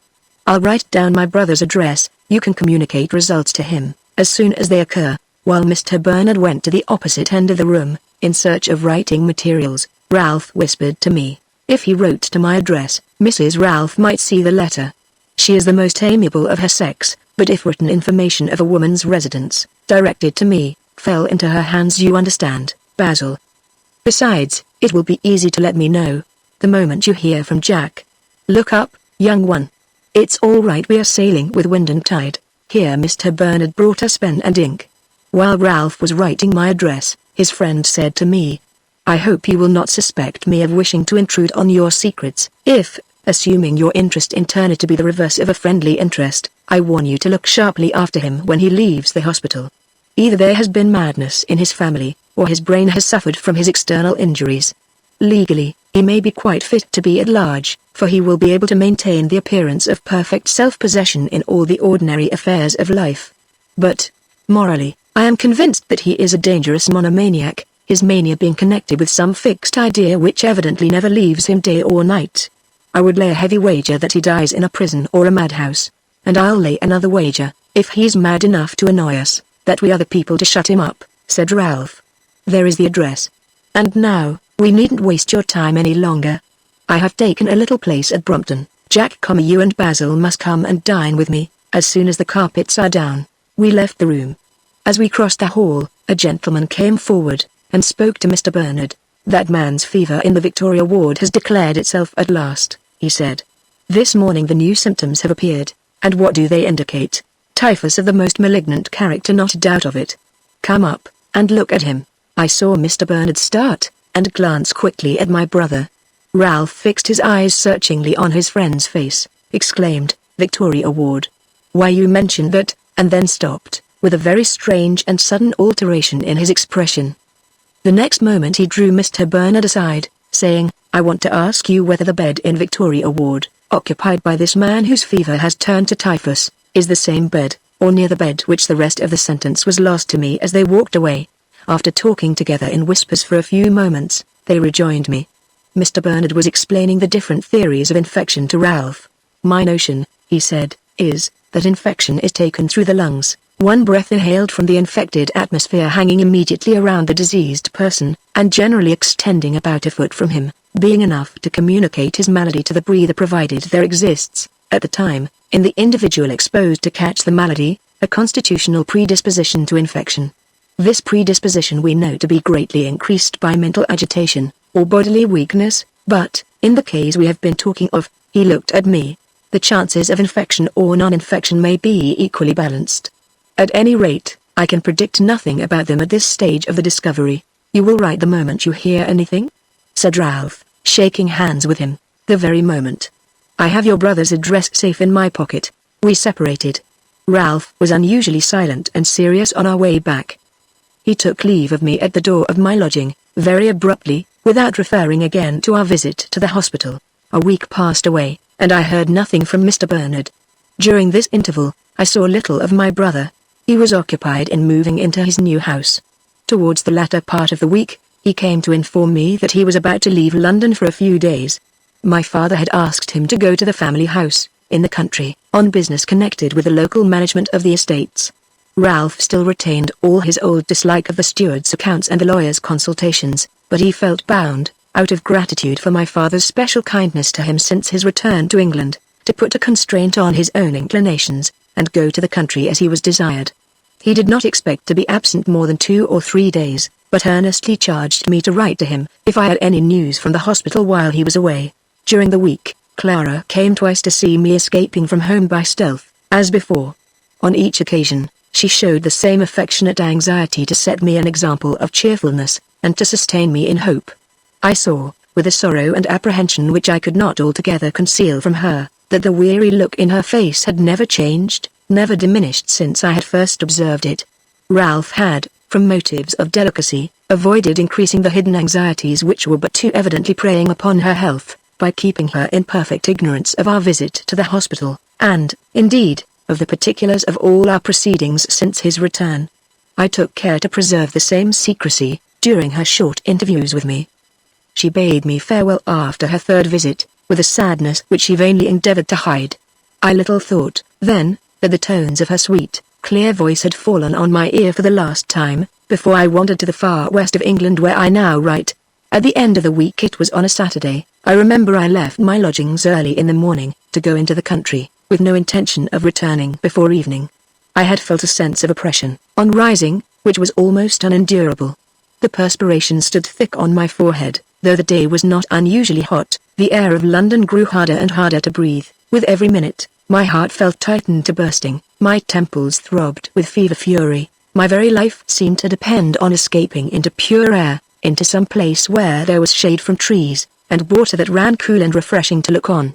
So I set forth, careless in what direction I went, and remained in the country all day. Evening was changing into night as I got back to London. I inquired of the servant at my lodging, when she let me in, whether any letter had arrived for me. She answered, that one had come just after I had gone out in the morning, and that it was lying on my table. My first glance at it showed me Mr. Bernard's name written in the corner of the envelope. I eagerly opened the letter, and read these words: "Private, Friday, my dear sir. On the enclosed slip of paper you will find the address of the young woman, of whom your brother spoke to me when we met at the hospital. I regret to say that the circumstances under which I have obtained information of her residence are of the most melancholy nature. The plan which I arranged for discovering her abode, in accordance with your brother's suggestion, proved useless. The young woman never came to the hospital a second time. Her address was given to me this morning by Turner himself, who begged that I would visit her professionally, as he had no confidence in the medical man who was then in attendance on her. Many circumstances combined to make my compliance with his request anything but easy or desirable, but knowing that you or your brother I ought, perhaps, rather to say were interested in the young woman, I determined to take the very earliest opportunity of seeing her, and consulting with her medical attendant. I could not get to her till late in the afternoon. When I arrived, I found her suffering from one of the worst attacks of typhus I ever remember to have seen, and I think it my duty to state candidly that I believe her life to be in imminent danger. At the same time, it is right to inform you that a gentleman in attendance on her does not share my opinion. He still thinks there is a good chance of saving her. There can be no doubt whatever that she was infected with typhus at the hospital. You may remember my telling you how her agitation appeared to have deprived her of self-possession when she entered the ward, and how she ran to the wrong bed before the nurse could stop her. The man whom she thus mistook for Turner was suffering from fever which had not then specifically declared itself, but which did so declare itself as a typhus fever on the morning when you and your brother came to the hospital. This man's disorder must have been infectious when the young woman stooped down close over him, under the impression that he was the person she had come to see. Although she started back at once, on discovering her mistake, she had breathed the infection into her system. Her mental agitation at the time, accompanied, as I have since understood, by some physical weakness, rendering her specially liable to the danger to which she had accidentally exposed herself. Since the first symptoms of her disease appeared, on Saturday last, I cannot find that any error has been committed in the medical treatment, as reported to me. I remained some time by her bedside today, observing her. The delirium which is, more or less, an invariable result of typhus, is particularly marked in her case, and manifests itself both by speech and gesture. It has been found impossible to quiet her, by any means hitherto tried. While I was watching by her, she never ceased calling on your name, and entreating to see you. I am informed by her medical attendant that her wanderings have almost invariably taken this direction for the last 24 hours. Occasionally she mixes other names with yours, and mentions them in terms of abhorrence, but her persistency in calling for your presence is so remarkable that I am tempted, merely from what I have heard myself, to suggest that you really should go to her, on the bare chance that you might exercise some tranquilizing influence. At the same time, if you fear infection, or for any private reasons, into which I have neither the right nor the wish to inquire, feel unwilling to take the course I have pointed out, do not by any means consider it your duty to accede to my proposal. I can conscientiously assure you that duty is not involved in it. I have, however, another suggestion to make, which is of a positive nature, and which I am sure will meet with your approval. It is, that her parents, or some of her other relations, if her parents are not alive, should be informed of her situation. Possibly, you may know something of her connections, and can therefore do this good office. She is dying in a strange place, among people who avoid her as they would avoid a pestilence. Even though it be only to bury her, some relation ought to be immediately summoned to her bedside. I shall visit her twice tomorrow, in the morning and at night. If you are not willing to risk seeing her, and I repeat that it is in no sense imperative that you should combat such unwillingness, perhaps you will communicate with me at my private address. I remain, dear sir, faithfully yours, John Bernard, P.S. I open my letter again, to inform you that Turner, acting against all advice, has left the hospital today. He attempted to go on Tuesday last, when, I believe, he first received information of the young woman's serious illness, but was seized with a violent attack of giddiness, on attempting to walk, and fell down just outside the door of the ward. On this second occasion, however, he has succeeded in getting away without any accident as far, at least, as the persons employed about the hospital can tell. When the letter fell from my trembling hand, when I first asked of my own heart the fearful question: have I, to whom the mere thought of ever seeing this woman again has been as a pollution to shrink from, the strength to stand by her deathbed, the courage to see her die? Then, and not till then, did I really know how suffering had fortified, while it had humbled me, how affliction has the power to purify, as well as to pain. All bitter memory of the ill that she had done me, of the misery I had suffered at her hands, lost its hold on my mind. Once more, her mother's last words of earthly lament: "Oh, who will pray for her when I am gone?"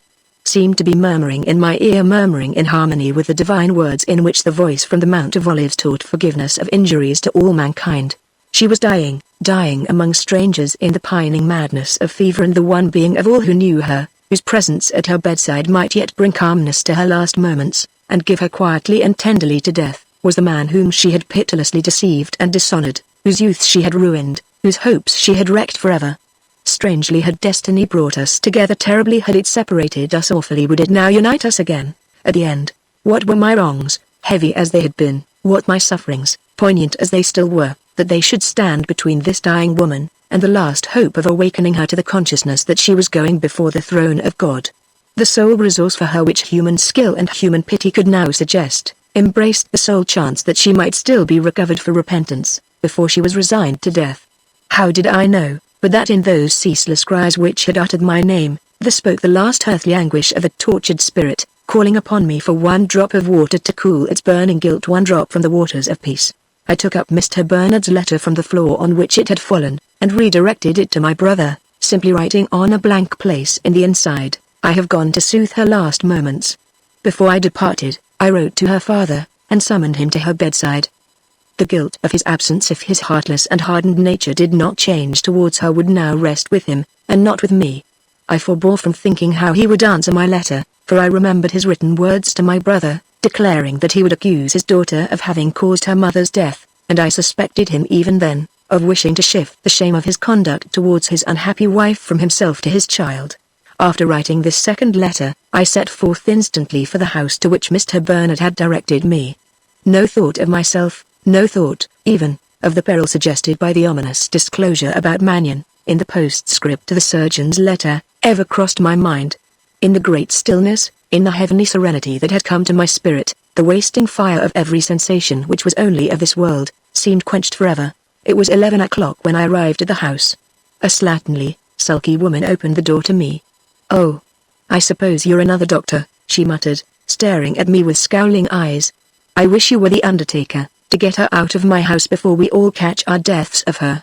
There's the other doctor coming downstairs, he'll show you the room. I won't go near it." As I took the candle from her hand, I saw that Mr. Bernard was approaching me from the stairs. "You can do no good, I am afraid," he said. "But I am glad you have come." "There is no hope, then?" "In my opinion, none.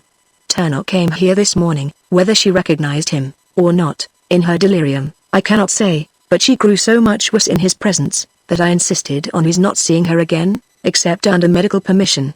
Just now, there is no one in the room. Are you willing to go upstairs at once?"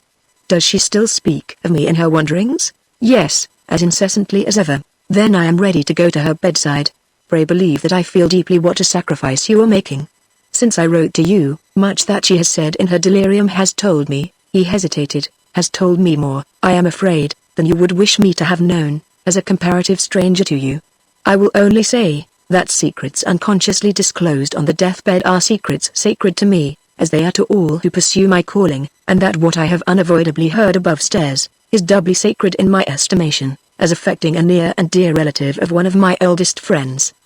He paused, and took my hand very kindly, then added, "I am sure you will think yourself rewarded for any trial to your feelings tonight, if you can only remember in years to come, that your presence quieted her in her last moments." I felt his sympathy and delicacy too strongly to thank him in words. I could only look my gratitude as he asked me to follow him upstairs. We entered the room softly. Once more, and for the last time in this world, I stood in the presence of Margaret Sherwin, not even to see her, as I had last seen her, was such a sight of misery as to behold her now, forsaken on her deathbed, to look at her, as she lay with her head turned from me, fretfully covering and uncovering her face with the loose tresses of her long black hair, and muttering my name incessantly in her fever dream, "Basil, Basil, Basil. I'll never leave off calling for him, till he comes. Basil, Basil. Where is he? Oh, where? He is here," said the doctor, taking the candle from my hand, and holding it, so that the light fell full on my face. "Look at her and speak to her as usual, when she turns round," he whispered to me. Still she never moved, still those hoarse, fierce, quick tones, that voice, once the music that my heart beat to, now the discord that it writhed under, muttered faster and faster, "Basil, Basil. Bring him here. Bring me Basil." "He is here," repeated Mr. Bernard loudly. Look. Look up at him. She turned in an instant, and tore the hair back from her face. For a moment, I forced myself to look at her. For a moment, I confronted the smoldering fever in her cheeks, the glare of the bloodshot eyes, the distortion of the parched lips, the hideous clutching of the outstretched fingers at the empty air. But the agony of that sight was more than I could endure. I turned away my head, and hid my face in horror. "Compose yourself," whispered the doctor. "Now she is quiet, speak to her. Speak to her before she begins again. Call her by her name." Her name. Could my lips utter it at such a moment as this? "Quick! Quick!" cried Mr. Bernard. "Try her while you have the chance." I struggled against the memories of the past, and spoke to her God knows as gently, if not as happily, as in the bygone time. "Margaret," I said, "Margaret, you asked for me, and I have come." She tossed her arms above her head with a shrill scream, frightfully prolonged till it ended in low moanings and murmurings, then turned her face from us again, and pulled her hair over it once more. "I am afraid she is too far gone," said the doctor. "But make another trial." "Margaret," I said again, "have you forgotten me?" "Margaret." She looked at me once more. This time, her dry, dull eyes seemed to soften, and her fingers twined themselves less passionately in her hair. She began to laugh, a low, vacant, terrible laugh. "Yes, yes," she said, "I know he's come at last. I can make him do anything. Get me my bonnet and shawl. Any shawl will do, but a mourning shawl is best, because we are going to the funeral of our wedding. Come, Basil. Let's go back to the church, and get unmarried again. That's what I wanted you for. We don't care about each other. Robert Magneon wants me more than you do. He's not ashamed of me because my father's a tradesman. He won't make believe that he's in love with me, and then marry me to spite the pride of his family. Come. I'll tell the clergyman to read the service backwards. That makes a marriage no marriage at all. Everybody knows." As the last wild words escaped her, someone below stairs called to Mr. Bernard. He went out for a minute, then returned again, telling me that he was summoned to a case of sudden illness which he must attend without a moment's delay. "The medical man whom I found here when I first came," he said, "was sent for this evening into the country, to be consulted about an operation, I believe. But if anything happens, I shall be at your service. There is the address of the house to which I am now going." He wrote it down on a card. "You can send, if you want me. I will get back, however, as soon as possible, and see her again. She seems to be a little quieter already, and may become quieter still, if you stay longer. The night nurse is below. I will send her up as I go downstairs. Keep the room well ventilated. The windows open as they are now. Don't breathe too close to her, and you need fear no infection. Look. Her eyes are still fixed on you. This is the first time I have seen her look in the same direction for 2 minutes together. One would think she really recognized you. Wait till I come back, if you possibly can. I won't be a moment longer than I can help." He hastily left the room. I turned to the bed, and saw that she was still looking at me. She had never ceased murmuring to herself while Mr. Bernard was speaking, and she did not stop when the nurse came in. The first sight of this woman, on her entrance, sickened and shocked me. All that was naturally repulsive in her, was made doubly revolting by the characteristics of the habitual drunkard, lowering and glowering at me in her purple, bloated face. To see her heavy hands shaking at the pillow, as they tried mechanically to arrange it, to see her stand, alternately leering and scowling by the bedside, an incarnate blasphemy in the sacred chamber of death, was to behold the most horrible of all mockeries, the most impious of all profanations. No loneliness in the presence of mortal agony could try me to the quick, as the sight of that foul old age of degradation and debauchery, defiling the sick room, now tried me. I determined to wait alone by the bedside till Mr. Bernard returned. With some difficulty, I made the wretched drunkard understand that she might go downstairs again, and that I would call her if she was wanted. At last, she comprehended my meaning, and slowly quitted the room. The door closed on her, and I was left alone to watch the last moments of the woman who had ruined me. As I sat down near the open window, the sounds outside in the street told of the waning of the night. There was an echo of many footsteps, a hoarse murmur of conflicting voices, now near, now afar off. The public houses were dispersing their drunken crowds, the crowds of a Saturday night. It was 12 o'clock. Through those street sounds of fierce ribaldry and ghastly mirth, the voice of the dying woman penetrated, speaking more slowly, more distinctly, more terribly than it had spoken yet. "I see him," she said, staring vacantly at me, and moving her hands slowly to and fro in the air. "I see him. But he's a long way off, he can't hear our secrets, and he does not suspect you as mother does. Don't tell me that about him any more, My flesh creeps at it. What are you looking at me in that way for? You make me feel on fire. You know I like you, because I must like you, because I can't help it. It's no use saying hush. I tell you he can't hear us, and can't see us. He can see nothing. You make a fool of him, and I make a fool of him. But mind. I will ride in my own carriage. You must keep things secret enough to let me do that. I say I will ride in my carriage, and I'll go where father walks to business. I don't care if I splash him with my carriage wheels. I'll be even with him for some of the passions he's been in with me. You see how I'll go into our shop and order dresses. Be quiet. I say he can't hear us. I'll have velvet where his sister has silk, and silk where she has muslin. I'm a finer girl than she is, and I'll be better dressed. Tell him anything, indeed. What have I ever let out? It's not so easy always to make believe I'm in love with him, after what you have told me. Suppose he found us out ? Rash? I'm no more rash than you are. Why didn't you come back from France in time, and stop it all? Why did you let me marry him? A nice wife I've been to him, and a nice husband he has been to me, a husband who waits a year. Ha. Ha. He calls himself a man, doesn't he? A husband who waits a year. I approached nearer to the bedside, and spoke to her again, in the hope to win her tenderly towards dreaming of better things. I know not whether she heard me, but her wild thoughts changed darkly to later events. Beds. Beds. She cried, beds everywhere, with dying men on them. And one bed the most terrible of all. Look at it. The deformed face, with the white of the pillow all round it. His face? His face, that hadn't a fault in it? Never. It's the face of a devil, the fingernails of the devil are on it. Take me away. Drag me out. I can't move for that face, it's always before me, it's walling me up among the beds, it's burning me all over. Water. Water.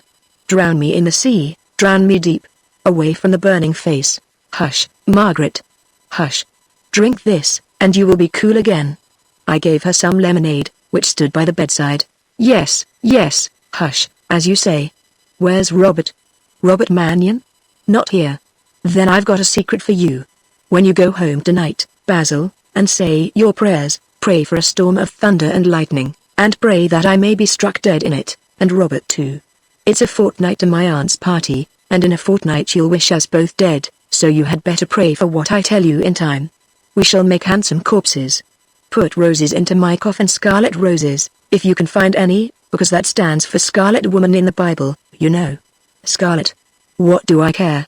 It's the boldest color in the world.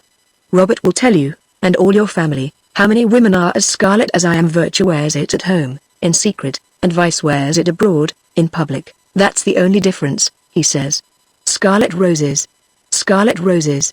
Throw them into the coffin by hundreds, smother me up in them, bury me down deep, in the dark, quiet street where there's a broad doorstep in front of a house, and a white, wild face, something much like Basil's, that's always staring on the doorstep awfully. Oh, why did I meet him? Why did I marry him? Oh, why? Why? She uttered the last words in slow, measured cadence, the horrible mockery of a chaunt which she used to play to us at North Villa, on Sunday evenings. Then her voice sank again, her articulation thickened, and grew indistinct. It was like the change from darkness to daylight, in the sight of sleepless eyes, to hear her only murmuring now, after hearing her last terrible words. The weary night time passed on.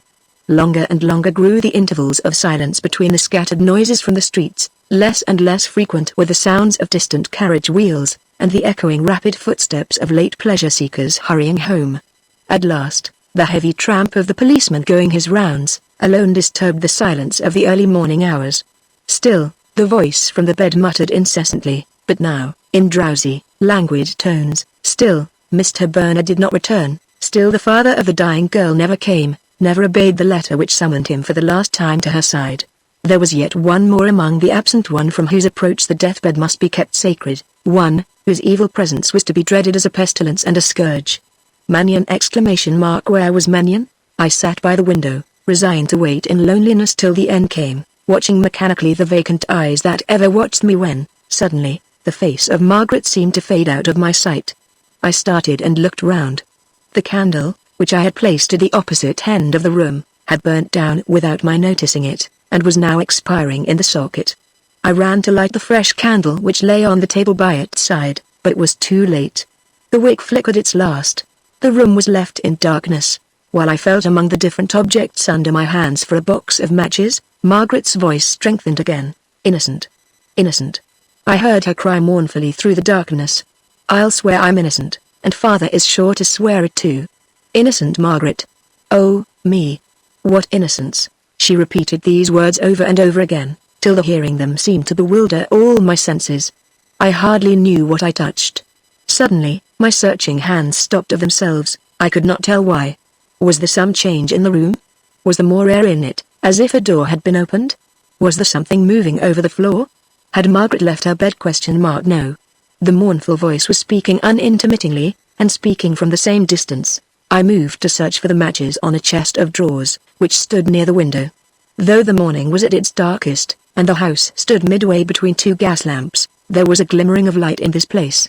I looked back into the room from the window, and thought I saw something shadowy moving near the bed. Take him away. I heard Margaret scream in her wildest tones. His hands are on me, he's feeling my face, to feel if I'm dead. I ran to her, striking against some piece of furniture in the darkness. Something passed swiftly between me and the bed, as I got near it. I thought I heard a door close. Then there was silence for a moment, and then, as I stretched out my hands, my right hand encountered the little table placed by Margaret's side, and the next moment I felt the matchbox that had been left on it. As I struck a light, her voice repeated close at my ear. His hands are on me, he's feeling my face to feel if I'm dead. The match flared up. As I carried it to the candle, I looked round, and noticed for the first time that there was a second door, at the further corner of the room, which lighted some inner apartment through glass panes at the top. When I tried this door, it was locked on the inside, and the room beyond was dark. Dark and silent. But was no one there, hidden in that darkness and silence? Was there any doubt now, that stealthy feet had approached Margaret, that stealthy hands had touched her, while the room was in obscurity? Doubt? There was none on that point, none on any other. Suspicion shaped itself into conviction in an instant, and identified the stranger who had passed in the darkness between me and the bedside, with the man whose presence I had dreaded, as the presence of an evil spirit in the chamber of death. He was waiting secretly in the house, waiting for her last moments, listening for her last words, watching his opportunity, perhaps, to enter the room again, and openly profane it by his presence. I placed myself by the door, resolved, if he approached, to thrust him back, at any hazard, from the bedside. How long I remained absorbed in watching before the darkness of the inner room, I know not, but some time must have elapsed before the silence around me forced itself suddenly on my attention. I turned towards Margaret, and, in an instant, all previous thoughts were suspended in my mind, by the sight that now met my eyes. She had altered completely. Her hands, so restless hitherto, lay quite still over the coverlid, her lips never moved, the whole expression of her face had changed, the fever traces remained on every feature, and yet the fever look was gone. Her eyes were almost closed, her quick breathing had grown calm and slow. I touched her pulse, it was beating with a wayward, fluttering gentleness. What did this striking alteration indicate? Recovery? Was it possible? As the idea crossed my mind, every one of my faculties became absorbed in the sole occupation of watching her face. I could not have stirred an instant from the bed, for worlds. The earliest dawn of day was glimmering faintly at the window, before another change appeared before she drew a long, sighing breath, and slowly opened her eyes on mine. Their first look was very strange and startling to behold, for it was the look that was natural to her, the calm look of consciousness, restored to what it had always been in the past time. It lasted only for a moment. She recognized me, and, instantly, an expression of anguish and shame flew over the first terror and surprise of her face. She struggled vainly to lift her hands, so busy all through the night, so idle now. A faint moan of supplication breathed from her lips, and she slowly turned her head on the pillow, so as to hide her face from my sight. "Oh, my God! My God!" she murmured, in low, wailing tones. "I've broken his heart, and he still comes here to be kind to me. This is worse than death. I'm too bad to be forgiven. Leave me. Leave me!" Oh, Basil, leave me to die. I spoke to her, but desisted almost immediately, desisted even from uttering her name. At the mere sound of my voice, her suffering rose to agony, the wild despair of the soul wrestling awfully with the writhing weakness of the body, uttered itself in words and cries horrible, beyond all imagination, to hear.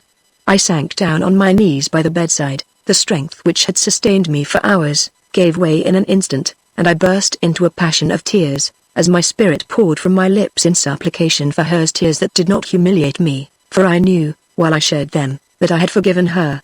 The dawn brightened.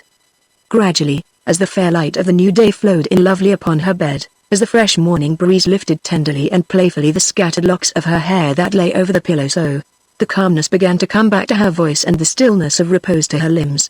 But she never turned her face to me again, never, when the wild words of her despair grew fewer and fainter, never, when the last faint supplication to me, to leave her to die forsaken as she deserved, ended mournfully in a long, moaning gasp for breath. I waited after this, waited a long time, then spoke to her softly, then waited once more, hearing her still breathe, but slowly and more slowly with every minute, then spoke to her for the second time, louder than before.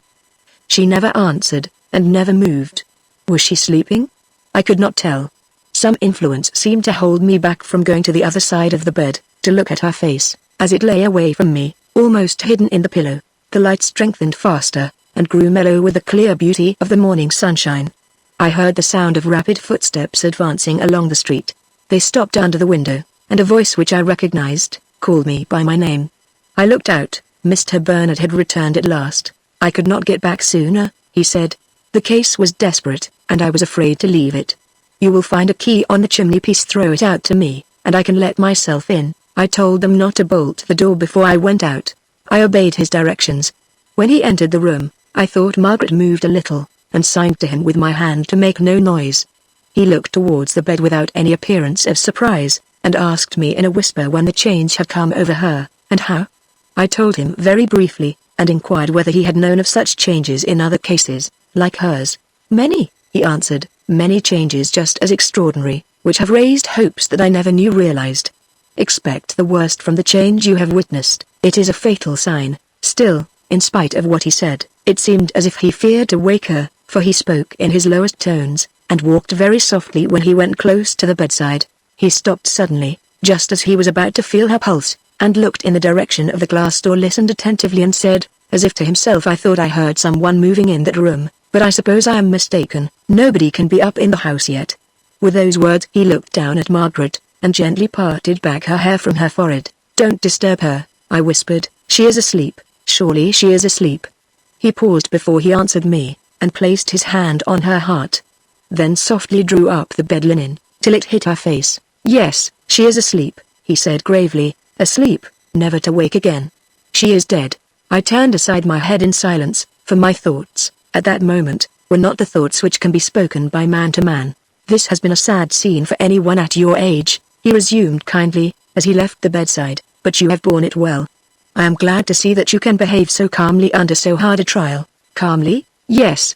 At that moment it was fit that I should be calm, for I could remember that I had forgiven her. Chapter 8. On the 4th day from the morning when she had died, I stood alone in the churchyard by the grave of Margaret Sherwin. It had been left for me to watch her dying moments. It was left for me to bestow on her remains the last human charity which the living can extend to the dead. If I could have looked into the future on our fatal marriage day, and could have known that the only home of my giving which she would ever inhabit, would be the home of the grave! Her father had written me a letter, which I destroyed at the time, and which, if I had it now, I should forbear from copying into these pages.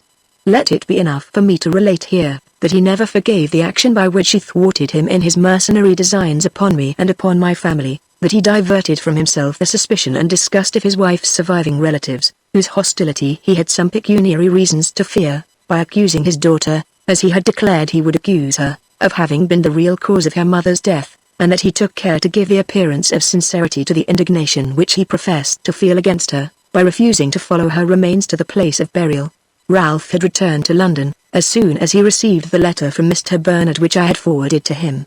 He offered me his assistance in performing the last duties left to my care, with an affectionate earnestness that I had never seen him display towards me before. But Mr. Bernard had generously undertaken to relieve me of every responsibility which could be assumed by others, and on this occasion, therefore, I had no need to put my brother's ready kindness in helping me to the test. I stood alone by the grave. Mr. Bernard had taken leave of me. The workers and the idlers in the churchyard had alike departed. There was no reason why I should not follow them, and yet I remained, with my eyes fixed upon the freshly turned earth at my feet, thinking of the dead. Some time had passed thus, when the sound of approaching footsteps attracted my attention. I looked up, and saw a man, clothed in a long cloak drawn loosely around his neck, and wearing a shade over his eyes, which hid the whole upper part of his face, advancing slowly towards me, walking with the help of a stick. He came on straight to the grave, and stopped at the foot of it stropped opposite me, as I stood at the head. "Do you know me again?" he said. "Do you know me for Robert Magneon?" As he pronounced his name, he raised the shade and looked at me.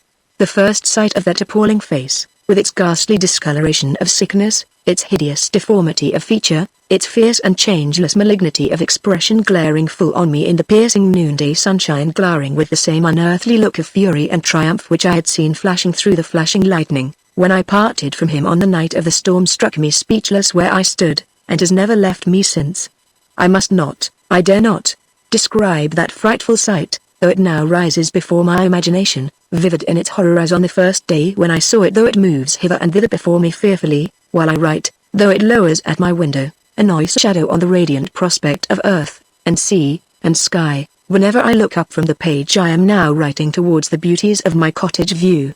"Do you know me for Robert Magneon?" he repeated. "Do you know the work of your own hands, now you see it? Or, am I changed to you past recognition, as your father might have found my father changed, if he had seen him on the morning of his execution, standing under the gallows, with the cap over his face? Still I could neither speak nor move. I could only look away from him in horror, and fix my eyes on the ground. He lowered the shade to its former position on his face, then spoke again. "Under this earth that we stand on," he said, setting his foot on the grave, "down here, where you are now looking, lies buried with the buried dead, the last influence which might one day have gained you respite and mercy at my hands. Did you think of the one, last chance that you were losing, when you came to see her die? I watched you, and I watched her. I heard as much as you heard, I saw as much as you saw. I know when she died, and how, as you know it, I shared her last moments with you, to the very end. It was my fancy not to give her up, as your sole possession, even on her deathbed. It is my fancy, now, not to let you stand alone as if her corpse was your property over her grave." While he uttered the last words, I felt my self-possession returning. I could not force myself to speak, as I would fain have spoken. I could only move away, to leave him. "Stop," he said, "what I have still to say concerns you. I have to tell you, face to face, standing with you here, over her dead body, that what I wrote from the hospital, is what I will do, that I will make your whole life to come one long expiation of this deformity." He pointed to his face, "and of that death." He set his foot once more on the grave. "Go where you will, this face of mine shall never be turned away from you. This tongue, which you can never silence but by a crime, shall awaken against you the sleeping superstitions and cruelties of all mankind. The noisome secret of that night when you followed us, shall reek up like a pestilence in the nostrils of your fellow beings, be they whom they may. You may shield yourself behind your family and your friends. I will strike at you through the dearest and the bravest of them. Now you have heard me, go. The next time we meet, you shall acknowledge with your own lips that I can act as I speak. Live the free life which Margaret Sherwin has restored to you by her death. You will know it soon for the life of Cain." He turned from the grave, and left me by the way that he had come, but the hideous image of him, and the remembrance of the words he had spoken, never left me. Never for a moment, while I lingered alone in the churchyard, never, when I quitted it, and walked through the crowded streets. The horror of the fiend face was still before my eyes. The poison of the fiend words was still in my ears, when I returned to my lodging, and found Ralph waiting to see me as soon as I entered my room. "At last you have come back," he said. "I was determined to stop till you did, if I stayed all day. Is anything the matter? Have you got into some worse difficulty than ever?" "No, Ralph, no." "What have you to tell me?" "Something that will rather surprise you, Basil. I have to tell you to leave London at once. Leave it for your own interests and for everybody else's. My father has found out that Clara has been to see you." "Good heavens! How?" "He won't tell me. But he has found it out. You know how you stand in his opinion. I leave you to imagine what he thinks of Clara's conduct in coming here." "No. No. Tell me yourself, Ralph. Tell me how she bears his displeasure, as badly as possible. After having forbidden her ever to enter this house again, he now only shows how he is offended, by his silence, and it is exactly that, of course, which distresses her. Between her notions of implicit obedience to him, and her opposite notions, just as strong, of her sisterly duties to you, she is made miserable from morning to night.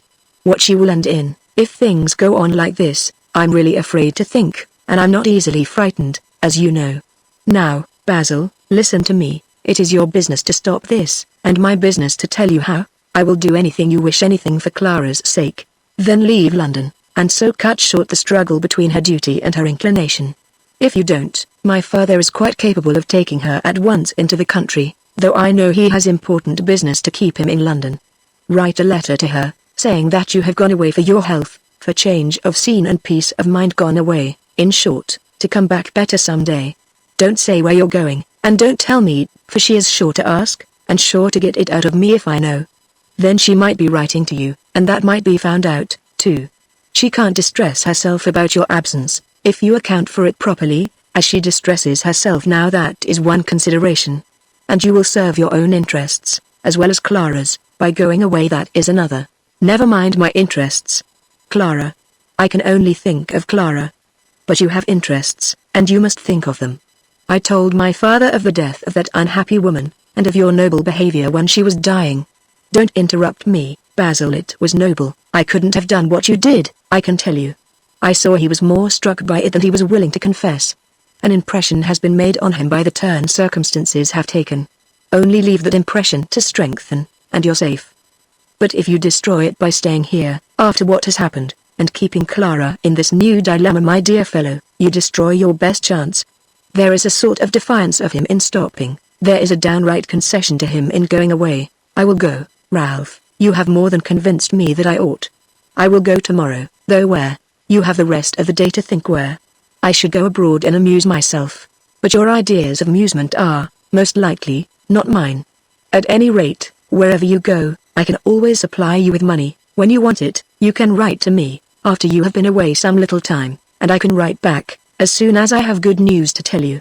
Only stick to your present determination, Basil, and, I'll answer for it, you will be back in your own study at home, before you are many months older. I will put it out of my power to fail in my resolution, by writing to Clara at once, and giving you the letter to place in her hands tomorrow evening, when I shall have left London some hours. That's right, Basil. That's acting and speaking like a man. I wrote immediately, accounting for my sudden absence as Ralph had advised me, wrote, with a heavy heart, all that I thought would be most reassuring and cheering to Clara, and then, without allowing myself time to hesitate or to think, gave the letter to my brother. She shall have it tomorrow night, he said, and my father shall know why you have left town, at the same time. Depend on me in this, as in everything else. And now, Basil, I must say goodbye unless you're in the humor for coming to look at my new house this evening. Ah. I see that won't suit you just now, so, goodbye, old fellow. Write when you are in any necessity. Get back your spirits and your health, and never doubt that the step you are now taking will be the best for Clara, and the best for yourself. He hurried out of the room, evidently feeling more at saying farewell than he was willing to let me discover. I was left alone for the rest of the day, to think whether I should turn my steps on the morrow. I knew that it would be best that I should leave England, but there seemed to have grown within me, suddenly, a yearning towards my own country that I had never felt before, a homesickness for the land in which my sister lived.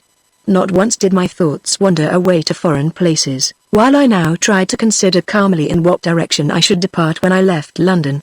While I was still in doubt, my earliest impressions of childhood came back to my memory, and influenced by them, I thought of Cornwall.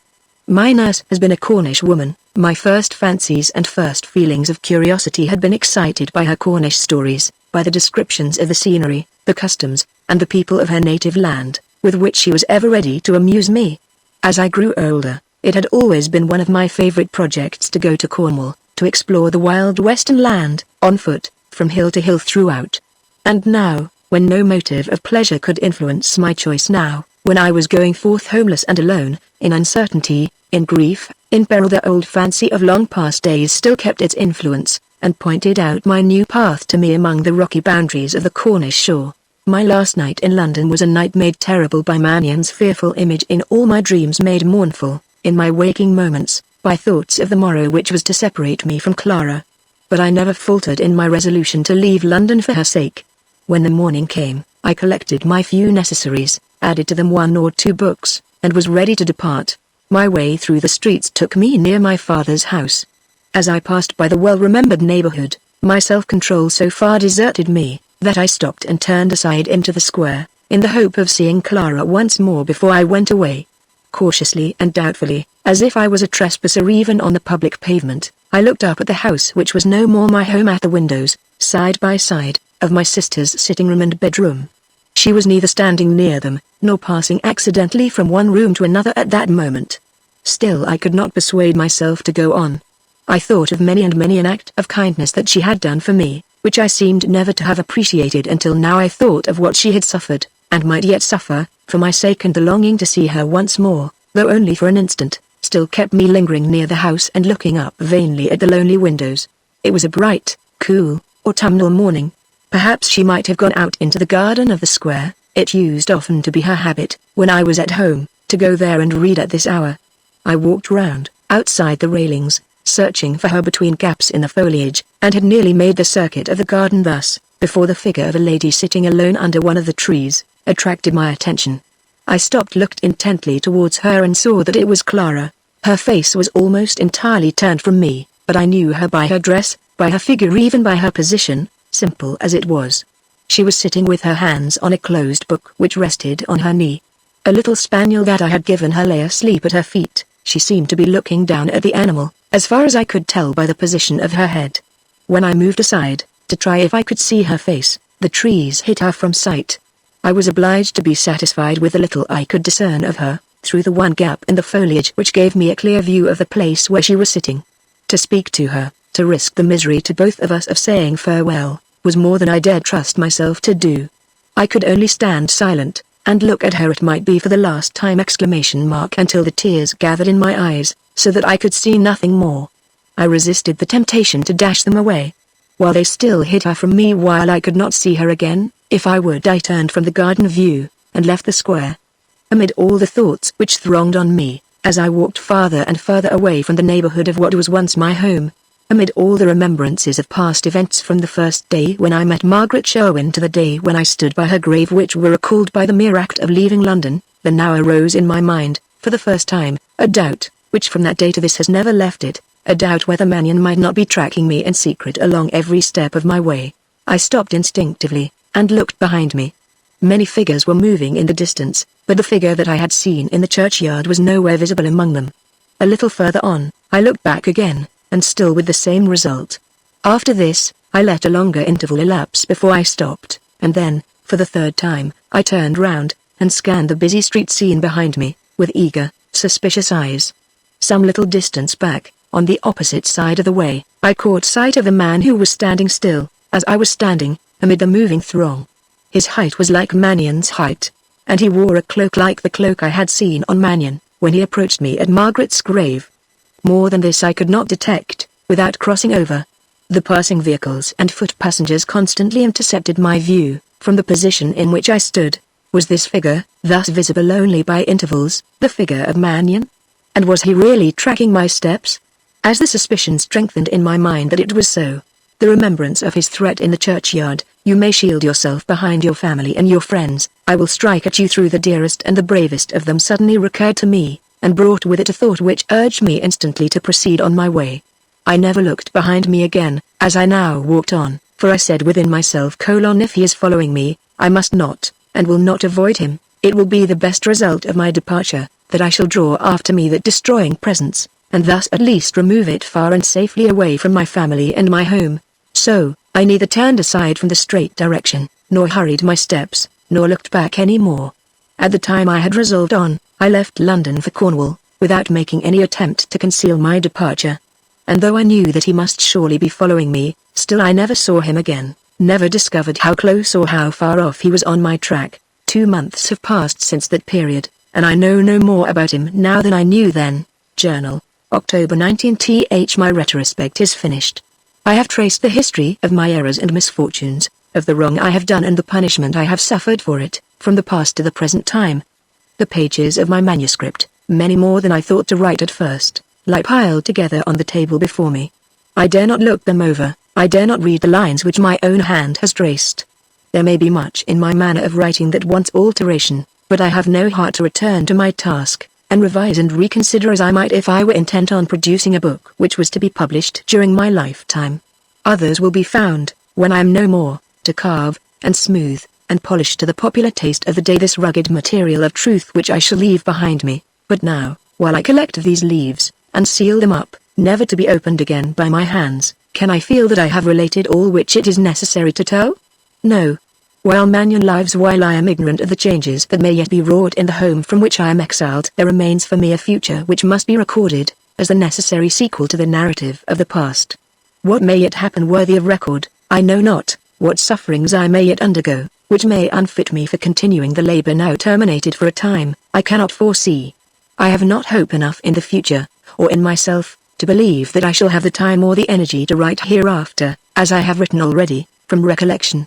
It is best, then, that I should note down events daily as they occur, and so ensure, as far as may be, a continuation of my narrative, fragment by fragment, to the very last. But, first, as a fit beginning to the journal I now propose to keep, let me briefly reveal something, in this place, of the life that I am leading in my retirement on the Cornish coast. The fishing hamlet in which I have written the preceding pages, is on the southern shore of Cornwall, not more than a few miles distant from the Land's End.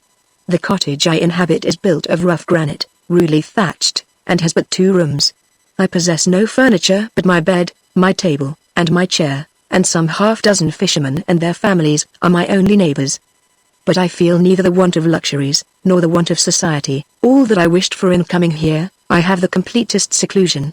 My arrival produced, at first, both astonishment and suspicion. The fishermen of Cornwall still preserve almost all the superstitions, even to the grossest, which were held dear by their humble ancestors, centuries back. My simple neighbors could not understand why I had no business to occupy me, could not reconcile my worn, melancholy face with my youthful years. Such loneliness as mine looked unnatural, especially to the women. They questioned me curiously, and the very simplicity of my answer, that I had only come to Cornwall to live in quiet, and regain my health, perplexed them afresh. They waited, day after day, when I was first installed in the cottage, to see letters sent to me and no letters arrived, to see my friends join me and no friends came. This deepened the mystery to their eyes. They began to recall to memory old Cornish legends of solitary, secret people who had lived, years and years ago, in certain parts of the county, coming, none knew whence, existing, none knew by what means, dying and disappearing, none knew when. They felt half inclined to identify me with these mysterious visitors, to consider me as some being, a stranger to the whole human family, who had come to waste away under a curse, and die ominously and secretly among them. Even the person to whom I first paid money for my necessaries, questioned, for a moment, the lawfulness and safety of receiving it, but these doubts gradually died away. This superstitious curiosity insensibly wore off, among my poor neighbors. They became used to my solitary, thoughtful, and, to them, inexplicable mode of existence. 1 or 2 little services of kindness which I rendered, soon after my arrival, to their children, worked wonders in my favor, and I am pitied now, rather than distrusted. When the results of the fishing are abundant, a little present has been often made to me, out of the nets. Some weeks ago, after I had gone out in the morning, I found on my return, 2 or 3 gulls' eggs placed in a basket before my door. They had been left there by the children, as ornaments for my cottage window, the only ornaments they had to give, the only ornaments they had ever heard of. I can now go out unnoticed, directing my steps up the ravine in which our hamlet is situated, towards the old grey stone church which stands solitary on the hilltop, surrounded by the lonesome moor. If any children happen to be playing among the scattered tombs, they do not start and run away, when they see me sitting on a coffin stone at the entrance of the churchyard, or wandering round the sturdy granite tower, reared by hands which have mouldered into dust centuries ago. My approach has ceased to be of evil omen for my little neighbors. They just look up at me, for a moment, with bright smiles, and then go on with their game. From the churchyard, I look down the ravine, on fine days, towards the sea. Mighty piles of granite soar above the fishermen's cottages on each side. The little strip of white beach which the cliffs shut in, glows pure in the sunlight. The inland stream that trickles down the bed of the rocks, sparkles, at places, like a rivulet of silver fire. The round white clouds, with their violet shadows and bright wavy edges, roll on majestically above me. The cries of the seabirds, the endless, dirging murmur of the surf, and the far music of the wind among the ocean caverns, fall, now together, now separately, on my ear. Nature's voice and nature's beauty, God's soothing and purifying angels of the soul, speak to me most tenderly and most happily, at such times as these. It is when the rain falls, and wind and sea arise together, when, Sheltered among the caverns in the side of the precipice, I look out upon the dreary waves and the leaping spray that I feel the unknown dangers which hang over my head in all the horror of their uncertainty. Then, the threats of my deadly enemy strengthen their hold fearfully on all my senses. I see the dim and ghastly personification of a fatality that is lying in wait for me, in the strange shapes of the mist which shrouds the sky, and moves, and whirls, and brightens, and darkens in a weird glory of its own over the heaving waters.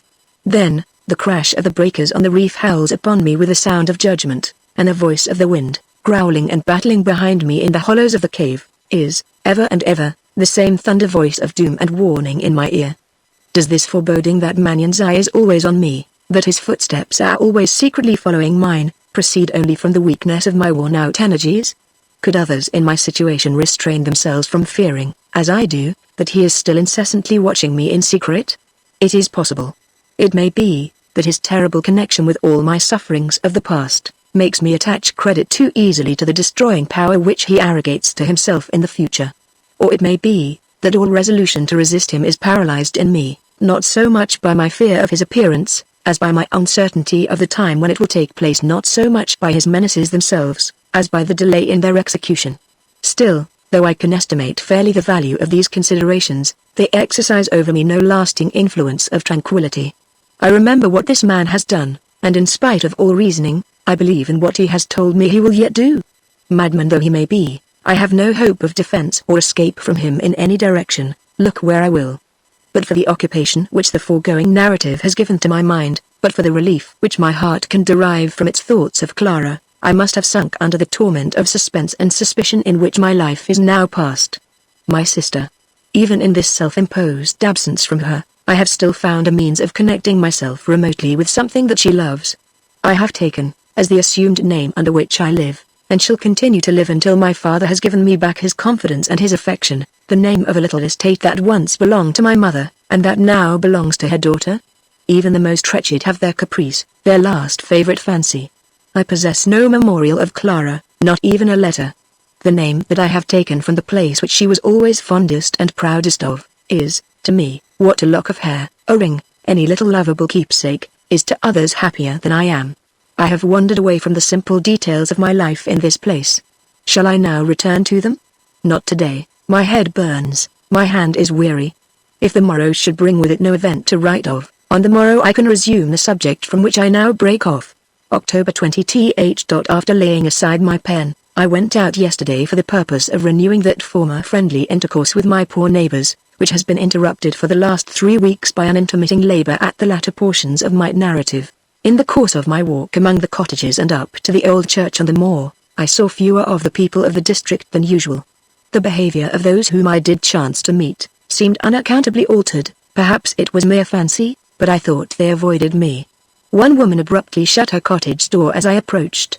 A fisherman, when I wished him good day, hardly answered, and walked on without stopping to gossip with me as usual. Some children, too, whom I overtook on the road to the church, ran away from me, making gestures to each other which I could not understand. Is the first superstitious distrust of me returning after I thought it had been entirely overcome? Or are my neighbors only showing their resentment at my involuntary neglect of them for the last 3 weeks? I must try to find out tomorrow. 21 St. I have discovered all. The truth, which I was strangely slow to suspect yesterday, has forced itself on me today. I went out this morning, as I had purposed, to discover whether my neighbors had really changed towards me, or not, since the interval of my 3 weeks' seclusion. At the cottage door nearest to mine, 2 young children were playing, whom I knew I had succeeded in attaching to me soon after my arrival. I walked up to speak to them, but, as I approached, their mother came out, and snatched them from me with a look of anger and alarm. Before I could question her, she had taken them inside the cottage, and had closed the door. Almost at the same moment, as if by a preconcerted signal, 3 or 4 other women came out from their abodes at a little distance, warned me in loud, angry voices not to come near them, or their children, and disappeared, shutting their doors. Still not suspecting the truth, I turned back, and walked towards the beach. The lad whom I employed to serve me with provisions, was lounging there against the side of an old boat. At seeing me, he started up, and walked away a few steps, then stopped, and called out, "I'm not to bring you anything more. Father says he won't sell to you again, whatever you pay him." I asked the boy why his father had said that, but he ran back towards the village without answering me. "You had best leave us," muttered a voice behind me. "If you don't go of your own accord, our people will starve you out of the place." The man who said these words had been one of the first to set the example of friendliness towards me after my arrival, and to him I now turned for the explanation which no one else would give me. "You know what we mean, and why we want you to go, well enough," was his reply. I assured him that I did not, and begged him so earnestly to enlighten me, that he stopped as he was walking away. "I'll tell you about it," he said, "but not now. I don't want to be seen with you." As he spoke he looked back at the women, who were appearing once more in front of their cottages. "Go home again, and shut yourself up. I'll come at dusk." And he came as he had promised. But when I asked him to enter my cottage, he declined, and said he would talk to me outside, at my window. This disinclination to be under my roof reminded me that my supplies of food had, for the last week, been left on the window ledge, instead of being brought into my room as usual. I had been too constantly occupied to pay much attention to the circumstance at the time, but I thought it very strange now. "Do you mean to tell me you don't suspect why we want to get you out of our place here?" said the man, looking in distrustfully at me through the window. I repeated that I could not imagine why they had all changed towards me, or what wrong they thought I had done them. "Then I'll soon let you know it," he continued.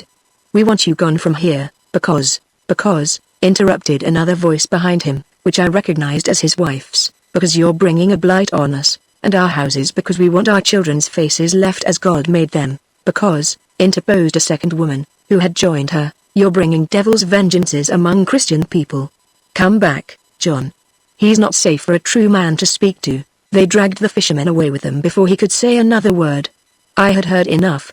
The fatal truth burst at once on my mind. Magneon had followed me to Cornwall. His threats were executed to the very letter. 10 o'clock. I have lit my candle for the last time in this cottage, to add a few lines to my journal. The hamlet is quiet. I hear no footstep outside, and yet, can I be certain that Magneon is not lurking near my door at this moment? I must go when the morning comes. I must leave this quiet retreat, in which I have lived so calmly until now. There is no hope that I can reinstate myself in the opinions of my poor neighbors. He has arrayed against me the pitiless hostility of their superstition. He has found out the dormant cruelties, even in the hearts of these simple people, and has awakened them against me, as he said he would. The evil work must have been begun within the last 3 weeks, while I was much within doors, and there was little chance of meeting me in my usual walks. How that work was accomplished it is useless to inquire. My only object now must be to prepare myself at once for departure. 11 o'clock. While I was putting up my few books, a minute ago, a little embroidered marker fell out of one of them, which I had not observed in the pages before, and which I recognized as having been worked for me by Clara. I have a memorial of my sister in my possession, after all.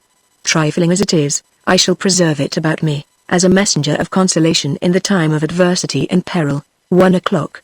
The wind sweeps down on us, from off the moorland, in fiercer and fiercer gusts. The waves dash heavily against our rock promontory, the rain drifts wildly past my windows, and the densest darkness overspreads the whole sky.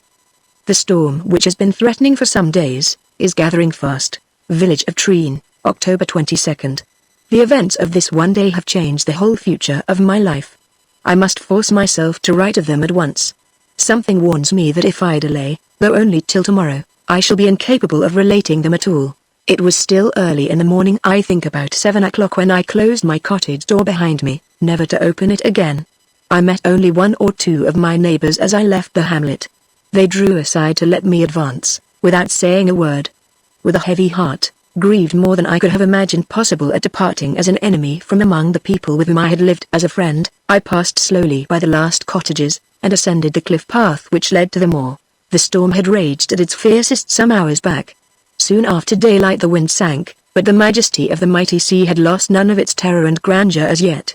The huge Atlantic waves still hurled themselves, foaming and furious, against the massive granite of the Cornish cliffs. Overhead, the sky was hidden in a thick white mist, now hanging, still and dripping, down to the ground, now rolling in shapes like vast smoke wreaths before the light wind which still blew at intervals. At a distance of more than a few yards, the largest objects were totally invisible. I had nothing to guide me, as I advanced, but the ceaseless roaring of the sea on my right hand. It was my purpose to get to Penzance by night. Beyond that, I had no project, no thought of what refuge I should seek next. Any hope I might have formerly felt of escaping from Magneon had now deserted me forever. I could not discover by any outward indications that he was still following my footsteps. The mist obscured all objects behind me from view, the ceaseless crashing of the shore waves overwhelmed all landward sounds, but I never doubted for a moment that he was watching me. As I proceeded along my onward way, I walked slowly, keeping from the edge of the precipices only by keeping the sound of the sea always at the same distance from my ear, knowing that I was advancing in the proper direction, though very circuitously, as long as I heard the waves on my right hand. To have ventured on the shorter way, by the moor and the crossroads beyond it, would have been only to have lost myself past all chance of extrication, in the mist. In this tedious manner I had gone on for some time, before it struck me that the noise of the sea was altering completely to my sense of hearing. It seemed to be sounding very strangely on each side of me, both on my right hand and on my left. I stopped and strained my eyes to look through the mist, but it was useless. Crags only a few yards off seemed like shadows in a thick white vapor. Again, I went on a little, and, ere long, I heard rolling towards me, as it were, under my own feet, and under the roaring of the sea, a howling, hollow, intermittent sound like thunder at a distance. I stopped again, and rested against a rock. After some time, the mist began to part to seaward, but remained still as thick as ever on each side of me. I went on towards the lighter sky in front, the thunder sound booming louder and louder, in the very heart, as it seemed, of the great cliff. The mist brightened yet a little more, and showed me a landmark to ships, standing on the highest point of the surrounding rocks. I climbed to it, recognized the glaring red and white pattern in which it was painted, and knew that I had wandered, in the mist, away from the regular line of coast, out on one of the great granite promontories which project into the sea, as natural breakwaters, on the southern shore of Cornwall. I had twice penetrated as far as this place, at the earlier period of my sojourn in the fishing hamlet, and while I now listened to the thunder sound, I knew from what cause it proceeded. Beyond the spot where I stood, the rocks descended suddenly, and almost perpendicularly, to the range below them. In one of the highest parts of the wall side of granite thus formed, there opened a black, yawning hole that slanted nearly straight downwards, like a tunnel, to unknown and unfathomable depths below, into which the waves found entrance through some subterranean channel. Even at calm times the sea was never silent in this frightful abyss, but on stormy days its fury was terrific. The wild waves boiled and thundered in their imprisonment, till they seemed to convulse the solid cliff about them, like an earthquake. But, high as they leapt up in the rocky walls of the chasm, they never leapt into sight from above. Nothing but clouds of spray indicated to the eye what must be the horrible tumult of the raging waters below. With my recognition of the place to which I had now wandered, came remembrance of the dangers I had left behind me on the rock track that led from the mainland to the promontory, dangers of narrow ledges and treacherous precipices, which I had passed safely, while unconscious of them in the mist, but which I shrank from tempting again, now that I recollected them, until the sky had cleared, and I could see my way well before me. The atmosphere was still brightening slowly over the tossing, distant waves. I determined to wait until it had lost all its obscurity, before I ventured to retrace my steps. I moved down towards the lower range of rocks, to seek a less exposed position than that which I now occupied. As I neared the chasm, the terrific howling of the waves inside it was violent enough to drown, not only the crashing sound of the surf on the outward crags of the promontory, but even the shrill cries of the hundreds on hundreds of seabirds that whirled around me, except when their flight was immediately over my head. At each side of the abyss, the rocks, though very precipitous, afforded firm hold for hand and foot.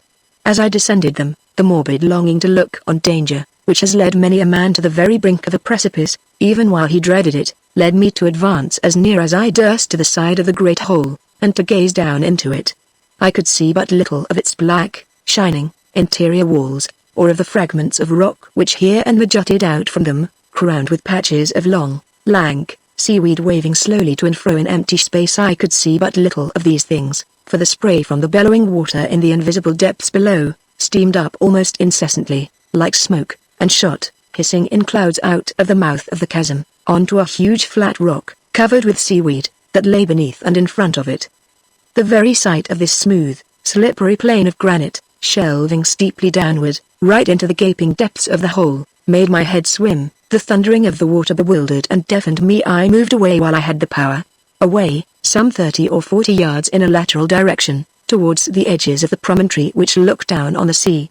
Here, the rocks rose again in wild shapes, forming natural caverns and penthouses.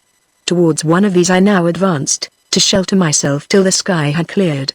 I had just entered the place, close to the edge of the cliff, when a hand was laid suddenly and firmly on my arm, and, through the crashing of the waves below, the thundering of the water in the abyss behind, and the shrieking of the seabirds overhead, I heard these words, spoken close to my ear: "Take care of your life. It is not yours to throw away, it is mine." I turned, and saw Magneon standing by me. No shade concealed the hideous distortion of his face. His eye was on me, as he pointed significantly down to the surf foaming 200 feet beneath us. "Suicide," he said slowly. I suspected it, and, this time, I followed close, to fight with death, which should have you. As I moved back from the edge of the precipice, and shook him from me, I marked the vacancy that glared even through the glaring triumph of his eye, and remembered how I had been warned against him at the hospital. The mist was thickening again, but thickening now in clouds that parted and changed minute by minute, under the influence of the light behind them. I had noticed these sudden transitions before, and knew them to be the signs which preceded the speedy clearing of the atmosphere. When I looked up at the sky, Magneon stepped back a few paces, and pointed in the direction of the fishing hamlet from which I had departed.